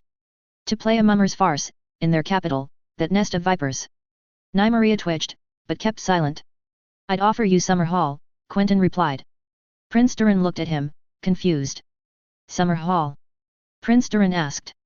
It is a bunch of ruins. Summer Hall was a keep given to me by King Aegon and Queen Daenerys, Quentyn simply said. I could give it to you, as my sister's dowry. I would make sure you have a household guard, and I would pay to restore the castle. Aegon and Daenerys would be happy to have you just a week or two's ride or a few days' flight from the capital, and I and Arianne would be happy to be close to Dorne. Summerhall's lands are rich and fertile, and you would lack for nothing. Prince Durin seemed to relax at these words, and sat back down. Summerhall is a generous proposition. If you would agree to restoring the keep, I would be inclined to talk to Arianne about it, Prince Durin answered. If you would agree to this, I could also convince the king and queen to extend Summerhall's lands further, and I would also personally dispatch a team of builders to model Summerhall after Sun's Pair, Quentyn continued. After Sun's Pair? Prince Durin looked confused. You mean to decorate it in the Dornish style so Ariane would feel more at home? Yes, but also installing proper bathrooms, running water, showers, flushing toilets, everything. Nymeria repressed a laugh at how wide Prince Durin's eyes went as Quentyn listed the new Dornish advancements. That is something that I need to discuss with her, Prince Durin interrupted Quentyn's listing. But speaking of Sun's pair, we must talk about my sister. Quentyn moved his seat forward, adjusting his position, leaning ever forwards. Princess Sansa is a guest at Sun's pair, and I can assure you, she has been treated with the respect and comfort befitting her station. Not a hand has been laid on her, Quentyn assured. However, her stay in the capital has been marked. Marked? Prince Durin asked. The Lannisters were not kind to her. While her virtue is untouched, her mind and body, less so. Quentyn sighed. We've done our best to make sure that these days are behind her. The Lannisters will pay, in due time. Prince Durin nodded. Though, I think you already have executed most of that vengeance. Indeed. Quentyn smiled back. Which is why I will also argue for Cersei's head to be included in our agreement should the North remain in the fold. A most welcome proposal, but where does Sansa stand in all of this? Prince Durin asked. I would agree for Princess Sansa to be traded back for my sister. Quentyn frowned. But I fear that this is not on the table. So, I will settle for the Dornishmen you hold. You mean to accept the dozen Dornishmen I have, in exchange for Sansa? Nothing else. Prince Durin looked confused. Nothing else. Quentyn shrugged. You have nothing of real value to offer me. Gold? I have that. Grain? I have it too. Timber, Nymeria heard herself spout. Quentyn turned around, looking surprised, but gave her a gentle smile. Timber. Quentyn nodded. That is a good thought. Let us say, the weight of Princess Sansa, in thousands of trees? Over a long period, of course. Prince Durin looked thoughtful, and instead replied. Hundreds. That sounds reasonable to me. Quentyn nodded with a smile. And when can I expect to see my sister again? Prince Durin asked, his gaze unflinching. I'll send a raven to Sun's pair as soon as we are done. I shall have her put on a ship in Ghost Hill and brought to Greenstone, then Storm's End, and from there to the capital, once it is taken, Quentyn replied. Good weather permitting, of course. Then I'll release your Dornishmen whenever Sansa is brought, Prince Durin countered. Though, will your monarchs agree to this? Princess Sansa is none of their concern. They have no say in how I wish to release my hostages. I'd have said guests, considering Princess Sansa seems to be taking a liking to Dorne, but yes. I shall not debate on pointless words, though, have we discussed everything? Prince Durin then asked. I'd rather you were in charge of the negotiations, we would have had peace in no time. I would have liked it that way too, but I fear that all I can do is counsel. Quentyn sighed deeply. My own counsel which is being drowned out in the shouts of victory. I've tasted that too, Prince Durin agreed. One more thing, before I forget. Quentyn bit his lip. Your children will have to forfeit their claims on Sun's pair, of course. Prince Durin stared at him blankly for a few moments, but agreed to this too. Now, comes the difficult part. Quentyn sighed as he stood. Whatever do you mean? Prince Durin asked, confused.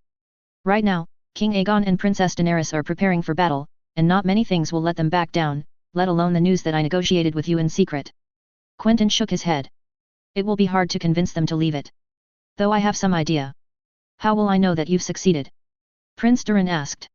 If we are to give battle, it will be on the field next to Tumbleton, when both battles of the dance occurred, surely, Quentyn explained. I have no doubt that you will be atop your dragon, at the hour, and so will our own. If you see white smoke coming from the woods, then it means that there will be no battle, and I have succeeded. And if not? Quentyn took a deep breath, and looked at him with sad eyes. Then I wish you good fortune in the wars to come. Prince Durin and Quentyn shook hands, and the prince left the tent with his large guard, as silently as he had entered it. Do you believe in this peace? Nymeria asked Quentyn. I cannot do anything else than believe in it, her lover just replied, running a hand through his hair, because I do not know what I shall do if it does not happen. There will be fire, and blood. Nymeria warned. There will be screams, tears and shouts, Quentyn replied in a low, ominous voice. And the only winners will be the dead. Daenerys. Daenerys stared at the map laid in front of her, standing as she was under the large, golden tent. Everyone was frenzied, be it Connington, the Dornish lords, or the Valaman, who now found themselves in the war room. All the little flags gave her some sort of headache, but she wasn't worried, since the black flags vastly outnumbered the blue ones, and some blue ones were now hastily repainted in black. Aegon leaned in. I wouldn't put the Arryn forces in a crucial position, Dany. Why is that?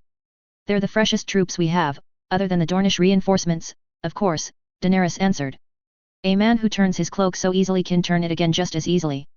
Who is to say they will not turn in the battle? Aegon whispered. Daenerys stared at him for a moment, but had to agree.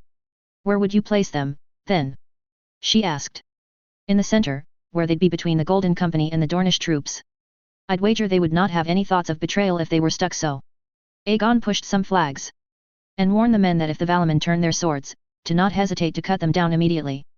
Daenerys nodded along, looking at the Dornishmen, in particular. Most of them had not placed their flags, nor gotten completely ready for battle, and this unnerved her. Are they waiting for Prince Quentyn? He is late to the meeting. Just as she had spun those thoughts, a familiar figure entered the room, and all the Dornishmen's face lit up. Well, are we done throwing tantrums? Prince Quentyn asked, angrily, still shadowed by the sand snake. Can we get back to negotiating like adults? Prince Quentyn, the negotiations are over. Lord Connington frowned. They have failed, now it is time to lay our plans for battle. I have come to an agreement with Prince Doran. Prince Quentyn's words caused the whole room to go silent, hanging by his lips. He will bend the knee, then? Daenerys asked. Yes, he will, at a cost, Prince Quentyn answered. In exchange for pledging allegiance, the North will be treated as a princely kingdom, equal in rank to Dorne. Major financial compensation is to be expected, along with the naming of Prince Doran as Prince of Summerhall, and your heir, until a child is born to you. Lord Edmure Tully will be recognized as Lord Paramount of the Riverlands, with dominion over Deepden, the Golden Tooth and Horn Vale, and Lord Edmure, in addition for the promise of a royal match, will be named Hand of the King. This is preposterous. Lord Connington sputtered angrily. These terms seem reasonable enough to me. Aegon stepped in, cutting the old griffin short. If this is the price for peace, it is one that I am willing to pay. Daenerys felt her head spin. Peace, but at what cost? The North would essentially be independent, and she had already given so much to Dorne, what would be the next kingdom to ask for concessions? The Vale? The Iron Islands? And what of her nephew's ambition? He will marry Arianne Martell, that means. Daenerys suddenly felt a jolt. No, she said, her amethyst-colored eyes staring straight into the prince's soul. These terms are unreasonable. What? Prince Quentyn openly defied her. These terms are perfectly acceptable. No one loses face, and the Northmen will be content with what they could spin as independence.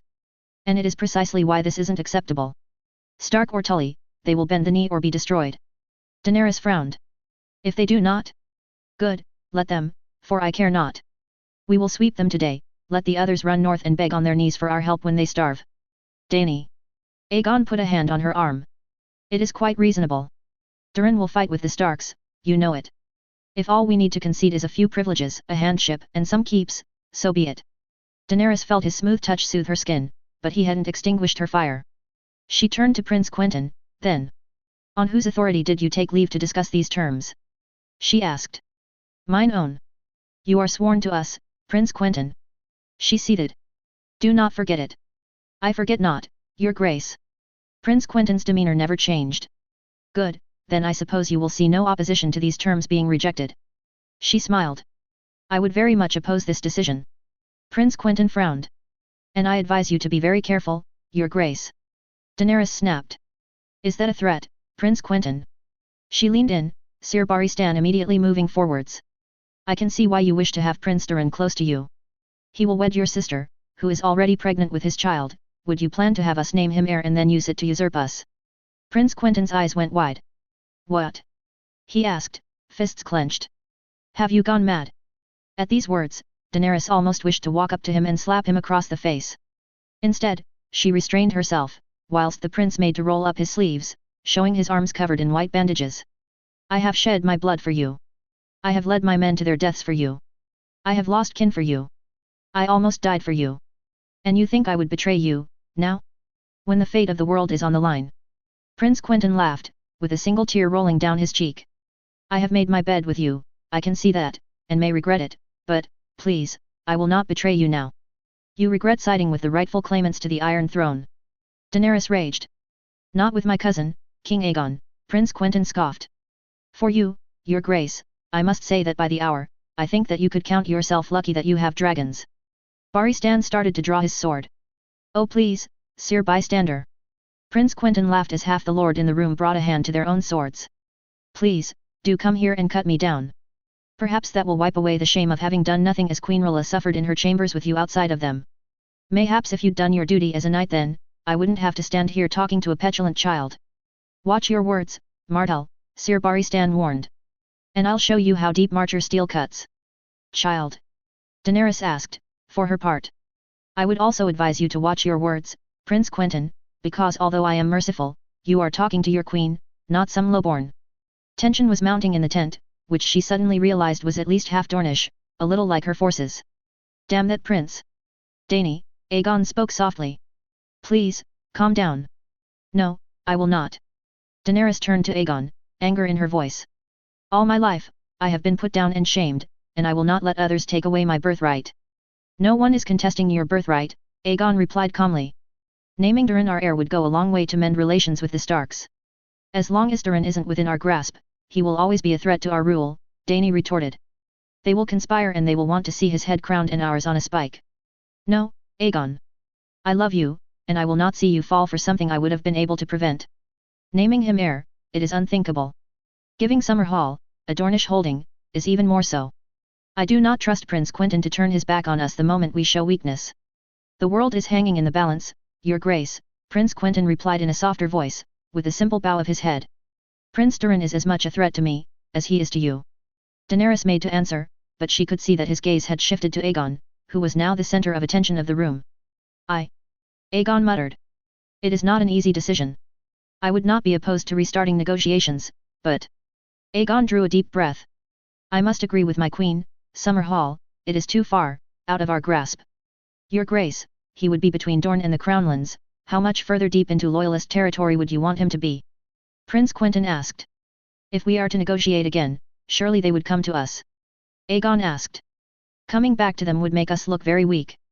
Aegon's gaze shifted slightly to the Valyman, and Daenerys got where he was going with this. If they easily turned their cloaks once. Be the one that wishes to mend bridges, Your Grace, I beg of you, Prince Quentyn pleaded. The world is at stake. Why do you doubt so much, Prince Quentyn? Daenerys asked, confused. We outnumber them 3-1. We have more dragons, more men, more horses, more elephants. Rather than answer, the prince quickly and firmly spoke out, I will resign my position of Master of Coin if you do not go back and negotiate. Daenerys nodded. Back as she was into the corner there was only one thing for her to say, done. You are free of your position, another person will be named soon. The prince's shock was clear on his face, he had clearly not been expecting that. He thinks himself more important than he is. Fine, Prince Quentyn said after a moment to compose himself. Then, it is to be battle, then. I fear that unless our nephew comes to us and bends the knee, there will be no other outcome. As a matter of fact, these people you kindly negotiated with have just forded the river, downstream, Daenerys replied. Then, I warn you, not a single of my men will move unless that dragon is taken down. Prince Quentyn stood with determination. Daenerys froze. What? She asked. My men will not move an inch out of the woods and cliffsides until you take down that dragon, Prince Quentyn said, with full confidence. I have seen what burns do to a man, and I have seen dragon fire in action. I do not wish for any of my men to be sacrificed at the stake so that you may go wreak havoc elsewhere. This is treason. Daenerys stepped forwards. My men will follow me. Prince Quentyn folded his arms. Lord Fowler, Lord Dane, do you support this madness? Daenerys asked. I support my prince. Ned immediately smiled back at her, almost evilly. Prince Quentyn commands, my sword and shield are his. If he does not wish for our forces to engage, I can do nothing but follow. Lord Fowler bowed his head. What will be your decision? Prince Quentyn asked with a satisfied smirk. And now, it was falling apart. Without the Dornish besides her, she knew she couldn't lay her hands on him or she'd lose everything, but being treated like this, she'd remember this slight, this was for sure. Your Grace, it is quite logical. Lord Connington stepped in, to her shock. Their dragon must be distracted, if not killed, if we are to win. Should we let it run rampant, it will annihilate our men in the blink of an eye, and any victory we will get will be very sore indeed, if it is won at all. She looked back at the prince, who now hid his smile. He had offered them a choice, kinslayers or beggars. Daenerys' mind raced back to Essos, to the years of hardship, to Viserys, Drogo, then Qarth and Mirian. To the obstacles on her way. She was only awakened by Aegon's voice whispering in her ear. Dany, let's call another round of negotiations. No, Daenerys whispered back at him. I have begged enough, Aegon. I have suffered in this close, when nothing stands in our way. I will not back down. We may risk to be kinslayers, but will our nephew risk to be so as well? We cannot risk it, Dany, none is so accursed as the kinslayer, Aegon replied softly. Please, it would be no begging, we just need to. No. Daenerys shook her head. No, Aegon, no. Please, I do not wish for it. Not another humiliation. Not in front of them. Shhh, Dany. Aegon tried to comfort her, to no avail. He will be a threat, always. Daenerys looked into his eyes. I cannot let this pass. If we show ourselves, prepared to give battle, then he will back down. Aegon looked languidly at her, and Daenerys felt him faltering. Trust me. We are the last dragons. He is a dragon too. He is a Stark. Aegon winced. He looked at the table, then back at Dany, and finally at Connington. Lord Connington is right, Aegon spoke up. We cannot risk a battle if we do not have full control of the skies. But we must try to avoid the useless spilling of blood. Aegon took a deep breath. Let us take positions for battle. Seeing our determination, our 3 dragons in the sky, Prince Doran will have no choice but to see the lengths we are willing to go to, in order to take the Iron Throne. Dany could almost see Aegon's confidence growing. We will force him to come and meet us, and the Northmen and Riverlanders will come back to discuss with us. A battle would be catastrophic for them, let us not forget so. There were a few nods around the table, but on his side, Prince Quentyn just looked at them with teary eyes. I should have left you there. The prince shook his head at Aegon, and left the tent without saying another word, the Dornish lords following closely behind him. Daenerys placed a hand on his shoulder, and kissed him on the cheek. At least, Aegon had stayed loyal. He always had. And as much as Daenerys wanted to reprimand the Dornish, she would have to wait until after the battle. For the moment, she needed their men, and she had promised them lands and riches. That, she would not go back upon. She had signed a treaty, and that was sacred. What message would that give everyone if she immediately renounced it? That the Targaryens were oath-breakers? No. Daenerys would be magnanimous. But she would have to deal with them somehow. Removing Prince Quentyn as Master of Coin was already one step to further that goal. Removing Vaith and Alyrion? Though both had served well, a question for another time. Now, it was time for battle, and Daenerys, accompanied by Aegon, slowly left the tent, once the final details had been fixed.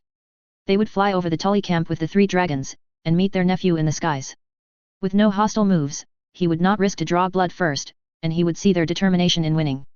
With such a show of force, they would force him to land, and call for another parley, which they would gracefully accept. She stepped out, accompanied by Sir Barristan and some Unsullied. Watching the skies, she couldn't help but notice that there still hadn't been a single break in the weather. The skies remained grey, though no rain had yet fallen.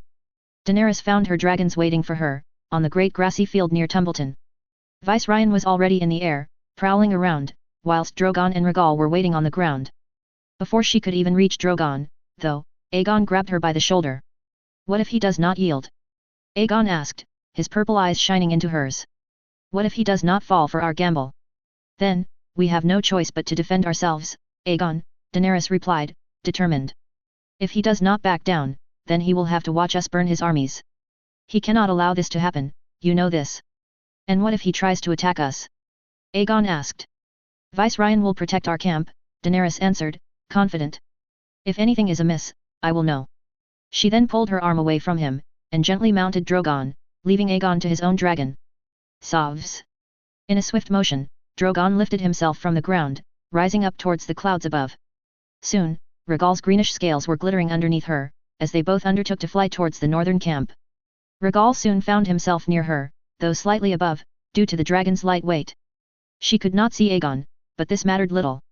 In the air, the winds would make it so that Aegon would never be able to hear her, even if she shouted at the top of her lungs. Instead, she made signs towards him, when needed. The two of them used the river to navigate to the northern camp, expecting to see the blue-scaled dragon waiting for them, above the many tents of the upper Mandar. Yet, when they arrived above it, she could see that there was something wrong. The many tents dotting the fields below were still there, but there seemed to be a clear lack of activity. This could be expected, with the army having forded the river, finding refuge in the woods and grassy vale, but there also was no dragon. Where had it gone? It certainly wasn't attacking their rear, she would feel it with Viceroy. Worried, Daenerys turned her dragon towards the ford where Lord Edmure had made his army cross, hoping to find something there too. Yet, all she found was emptiness. She looked above her and saw that Rhaegal was vanishing in the clouds, and then she understood. Aegon was worried about a surprise attack from above, with Winter hiding in the clouds to pounce on them. Her heart skipped a beat. Urging Drogon higher, her hands began to shake. Was it fear, or just the cold that had settled as she entered the first clouds? She could not tell, but she was sure that the fur coat she wore would not protect her long.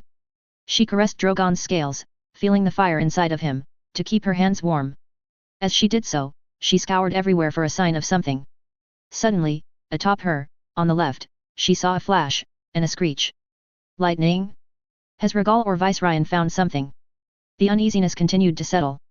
Rhaegal had vanished in between the numerous clouds, and she could now hardly tell which way was up, with water continuously pouring over her head, sometimes into her eyes, forcing her to use her hands to wash it away. She trusted Drogon to keep her in the right direction, and, finally, a small break happened in the clouds. Yet, there was no sign of Rhaegal or Viceroy, or even Winter for that matter. Everywhere around her were clouds of different shades of grey, and not a single flicker of life to be seen. "Where are you, Aegon?" she asked herself, now worried that they had been deceived. Fearing for the worst, she wanted to plunge back down, towards her army, but she could not bear to leave Aegon behind.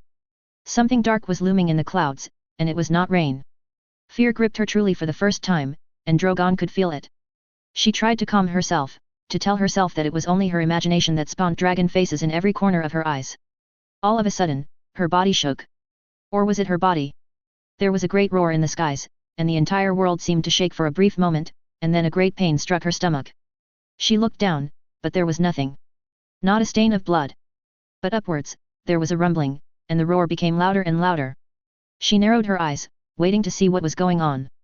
Was the thunder in the distance playing tricks on her mind? Or was Aegon in trouble? She did not have time to dwell on it. All of a sudden, something came out of the cloud above her. A cream-colored dragon. "Viceroy!" she shouted. "You scared me." But Viceroy did not answer. He kept falling, and that is when Daenerys came to a horrible realization. He was missing his entire right wing, and blood fell atop of her in his wake. "No!" she cried out. "Ilegon! Ilegon!" Drogon shrieked and rushed downwards, rushing after Viserion's falling body. There was a chance Drogon could capture him in his claws, there must have been. Falling through the skies, her vision became wet once more. She tried to control Drogon, to manage to keep some distance between her and the surely approaching ground, but to no avail. When the ground finally came into view, it came at tremendous speed, and it was not the ground, it was water. The Mandar stood there, impassive to the tragedy above, and in an instant, her vision became wet again. A giant splash resounded, and she barely managed to utter to Drogon, her voice half choking on water, "Hepnon." Drogon leveled off, his wings parallel to the river, slowly urging his large body upwards. She felt a jolt, and heard another splash, but Drogon had managed to recover. His tail splashed on the water, as he slowly gained altitude once more. She urged Drogon back, to see if Viceroy had taken the shock, but the next vision filled her with a sense of absolute horror. The waters of the Mandar were red with blood, and there was no trace of Viceroy but a few cream-colored scales on the surface, sinking slowly. "No!" Daenerys cried out, tears welling up in her eyes. Drogon roared loudly, which was matched by an even greater roar, coming from the heavens. There, forcing some clouds down with it, stood the silhouette of the giant dragon. Winter did not dwarf Drogon by any means, but, with its blue scales, it shadowed the grey skies in a manner that made it look much larger than it was. It came to a halt in front of her, its wings extended and belly in full view, and unleashed another roar. One of victory. Paralyzed, Daenerys did not know what to do. The taste of water mixed with blood, dirt, and tears made so that not a single word came out of her mouth. Instead, she could only look on, as the two dragons stared each other down. And then, behind Winter, a blink of green. Rhaegal. The green dragon came out of the clouds as silent as a hunter's arrow, and aimed directly for Winter. Yellow-red flames spouted from his mouth, and, suddenly, Daenerys felt reinvigorated. "Doha Aragon Zerla!" she ordered Drogon. Her child's death would not go unpunished. Drogon climbed up to face the blue dragon, but itself had now understood that it was being attacked from two directions, and clumsily rose up, though a large beam of fire landed on its side and tail. Rhaegal was swift, though, and buried its claws in its left wing, tearing out a chunk as if it were made of paper, before disappearing in the clouds once more. Daenerys found herself in an advantageous position now, firmly behind Winter. Drogon fired a large plume of flames, but Winter was more agile than she thought, and dodged it by swerving to the side, trying to lose its pursuer. Luckily for Daenerys, Drogon was more agile, and managed to stay put right behind him, not letting Winter even a chance of eyeing her position. Suddenly, though, the large dragon extended its wings upwards, in front of her, creating a whirlwind which shook Drogon, as well as slowed down the larger dragon. Realizing what Winter was doing, she ordered Drogon to push through, with no fear. Drogon's claws dug into the blue dragon's side, clawing into its scales, releasing some of them, and punching into others, which had already been damaged by Rhaegal's fire. Oily black liquid came out, and another deafening roar made her ears ring. When she regained her senses, Winter was no longer in her line of sight. Immediately, Daenerys urged Drogon upwards, then back towards the fight. Rhaegal had taken over, as she saw the green dragon come down from above, diving towards the large shadow underneath, which had trouble climbing. Daenerys' eyes lit up as she saw him. It would all end there, in a moment. But as Rhaegal straightened up, all it did was release another plume of flames on its wings and sides. It did not even attempt to jet some flames towards the head. It then hit Daenerys. He does not want to kinslay. Aegon, end it. She cried out, knowing full well no one would hear her, her words carried out by the wind and reduced to nothing. Instead, Rhaegal passed in front of Winter, and into its line of sight. In the blink of an eye, Winter dove down towards him, releasing its own plume of blue-grey flames, which hit Rhaegal right in the middle. Daenerys urged Drogon down, trying to keep up with the falling dragons. Winter was firmly behind Rhaegal now, claws extended, coming from above in a deafening shriek. With horror, she watched as Winter tore into Rhaegal's left wing, the green-colored dragon shrieking in pain. Its claws dug into scale and flesh, allowing Winter's mouth to head towards Rhaegal's neck. Aegon! Daenerys cried out at the top of her lungs, urging Drogon to plunge faster, through Winter's black smoke. To her surprise, though, Winter just looked into Rhaegal's terrified eyes, and then let the dragon go, turning its attention back to Dany. She, though, had no intention of being caught off guard. Using her higher position, she maneuvered Drogon behind Winter, but, with the dive and the water in her eyes, had trouble seeing where she was sending Drogon's flames. Despite this, she cried out, "Dracarys!" Large, red and black flames spouted from Drogon and landed all across Winter's belly and wings, the large dragon having apparently completely turned left, only leaving its underside facing her. Soon enough, she lost the blue dragon, it having managed to blend itself with its surroundings once more. In the skies, there seemed to be a lull. The clouds had parted slightly, to reveal many small openings.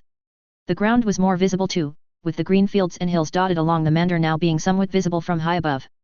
Daenerys urged Drogon upwards, the black-scaled dragon roaring as it flapped its wings, waiting for another challenge. A smaller roar met him. There, in front of her, was Rhaegal. The poor little dragon had been battered. Some of its scales had been sheared off, and there were holes in its wings, but it held. Another rumble followed. This time, though, Daenerys did not let herself be confused. Seeing the large approaching mass in the clouds directly in front of her, she immediately turned Drogon towards the left, its wings flapping desperately in an effort to avoid the oncoming storm. It was the right call. A wave of heat hit her right side, though it did no harm to her. Drogon moved away, into the thinning clouds, avoiding a greatly unfavorable challenge. There, she tried to find Rhaegal, its green-colored wings being lost against the similar coloring of the ground below. Her eyes searched above, but only found the first rays of the sun shining onto her. There, though, after what seemed like an eternity of searching, she finally found the small dragon, the hole in its wing prohibiting it from gaining altitude. Behind him, like a shark waiting to stalk its prey, was Winter, which had managed to maneuver itself right above it. Watching the scene from even higher, Daenerys felt her heart skip a beat. She urged Drogon downwards, his wings folding to gain speed to catch up to the two slower-moving dragons. Drogon came down on Winter like a hawk, though it had to start spreading its wings, losing speed and altitude, and making Daenerys' eyes teary from the winds battering her. It seemed that Winter had sensed her presence, since it tried to hide its large wings from her, always moving from one side to the other, preserving it from Drogon's claws and teeth. Daenerys still kept an eye out for Rhaegal, hoping that she'd made enough time for him to escape back into the clouds.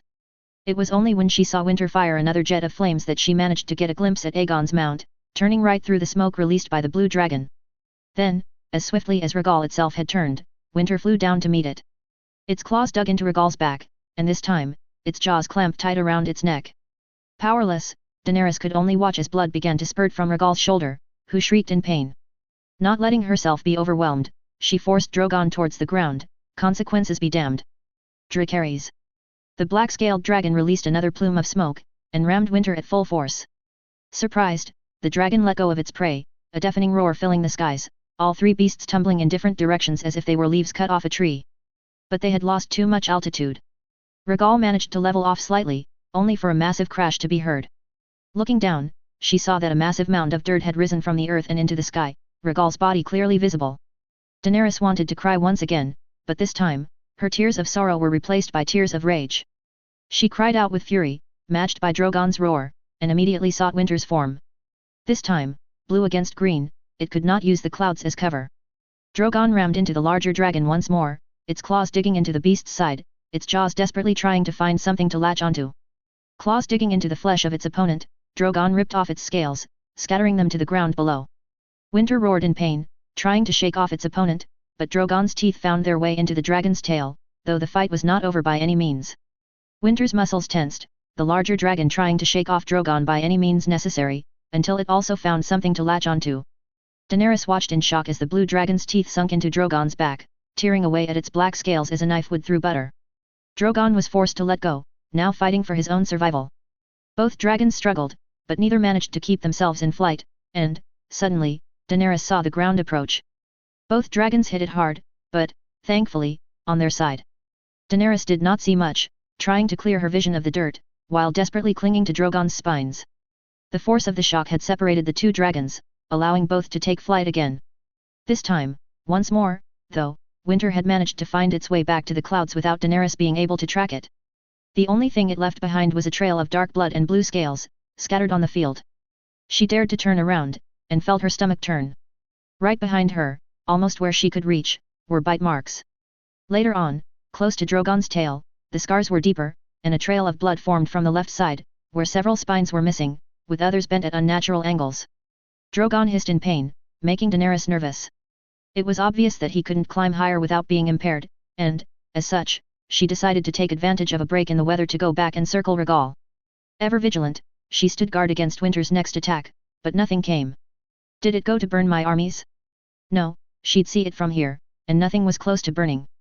As a matter of fact, several brave men had started coming out of their hiding places and approached the fallen dragon. Daenerys ordered Drogon to land beside the wounded beast, and, as she did so, could observe the damage that had been done to her child. The Black Dread Reborn had taken a beating.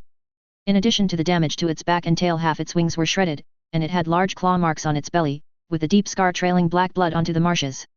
Daenerys gasped, but continued moving quickly towards Rhaegal, who was, thankfully, still moving, though it had not taken to the skies again.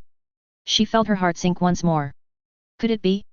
No, she couldn't have lost him, either. Daenerys hurried to Rhaegal's side, desperately trying to find Aegon. He wasn't near Rhaegal's head, which was in an awful state. The dragon's head was split in the middle, blood dripping in a large pool which slowly ran down the small hill it had crashed upon. Its breathing was slow, and Daenerys could see that the green-colored dragon had lost many teeth, some missing, some just cut to pieces. Its body was in no better shape. If Drogon was scarred, Rhaegal was ripped to shreds. She could not tell if its scales were red with blood, or if there was a gaping wound there. All along its back, she could see the devastating effect of Winter's bite, which had quite literally taken out large chunks of the dragon. As for its wings, well, both of them had been badly damaged. Its right wing was severed in two places, while the left was missing much of its flesh and some bone. It was under this wing that she found Aegon, lying on the ground. Aegon! She cried out, rushing towards him. Rhaegal moved its wing slightly, to help her get a grip of him. Aegon was lying against Rhaegal, his face completely drenched in blood, holding his right arm with his left. Daenerys quickly put some of her cloth over him to try and stem the bleeding, but above all desperately tried to see if it was alive. I'm sorry. Aegon finally muttered, his eyes flicking at her, Mother, I'm sorry. Shhhh, Aegon. Daenerys grabbed him with her cold hands, wiping away the blood that just kept coming. Stay with me, Aegon, don't go to sleep, do you hear me?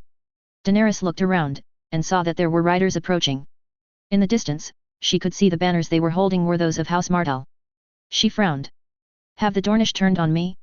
Did Prince Quentyn betray me and side with Prince Doran after all? She couldn't let these thoughts haunt her, though. Aegon needed help, and it seemed no one else was coming. Iragan Ilagon! She shouted at Drogon, before moving back towards Aegon. Mother! Aegon continued to whimper. Mother! It's me, Aegon, it's Dany, please. She begged him, tears in her eyes. I'm sorry, Aegon, you were right. I shouldn't have been foolish, please, don't go. Aegon's purple eyes stared blankly at her, almost trying to find out who she was. Rhaenys? Aegon asked. They'll come back for you too. Not Rhaenys. Daenerys. She cupped his cheek, gently. It's Dany, you're Dany. Dany. Aegon's gaze wandered. It hurts. I know it does, Aegon, help is coming. Daenerys did her best to shield him against the cold winds that had started to sweep the grassy fields. Please, be strong, for me. Is Rhaenys here too? Aegon asked. I miss her. Daenerys did not understand what was happening. Aegon's mind was faltering, that was for sure, and she wondered how long it would be this way. I love you, Aegon, please. She begged once more. I'll follow your advice. I'll make peace with my nephew, but please, stay with me. Doran. Aegon smiled. My little brother. Yes, yes, your little brother, I promise I'll make peace with him, but stay with me. Daenerys cried out. It was then that she heard the horses come quickly beside her. Raising her head, she noticed a knight without a helm, with unmistakable blonde hair. Ned. He looked at her with a pained expression whilst unhorsing, and moved towards Aegon. Daenerys grabbed his arm before he began to touch him. If you harm him. Dany, he needs a maester, and he needs one now, Ned warned without a second thought. He needs to go back to camp or he'll die within the hour. How? She asked. I'll take him on my saddle. No. She cried out. I'm not letting you take him. Dany, if I do not bring him to camp now, he will die. You have to trust me, or take him yourself at this instant, Ned replied with a plain expression on his face. She looked at the state of Rhaegal, and that of Drogon. She could well put Aegon on Drogon's back and fly to camp, but that would mean leaving the entire army defenseless. Fine. Daenerys nodded, as she helped Aegon into Ned's arms. But if anything happens to him. I am a knight, Dany, Ned replied. I bear no ill will towards Aegon. He is my king, just as you are my queen. With that, Ned attached Aegon to his saddle, trying to stem the bleeding from his head and chest with some cloth he had on him. Once he was firmly attached, Ned himself got a horse, and, accompanied by his escort, kicked his horse forwards at a gallop towards the camp. Daenerys, for her part, stayed with Rhaegal. Her child was still suffering, and it was a mother's duty to stand by her children as they suffered. She had lost one already, she would not lose another. She pressed her hand on Rhaegal's scales, trying to soothe the dragon, as she had Aegon. Soon, Rhaegal drifted into some sort of slumber, breathing easily, but closing its eyes, under Drogon's watchful gaze. All the while, Daenerys looked at the skies, which had cleared from grey to reveal the sun for the first time in what felt like moons. She scoured it, trying to spot Winter's silhouette from as far as possible and get Drogon ready for a final clash. But try as she might, there was nothing in the sky but a few scattered raindrops. The skies were completely empty, but that thought was scarier than the alternative, for now one question resonated in her head: where had Winter gone?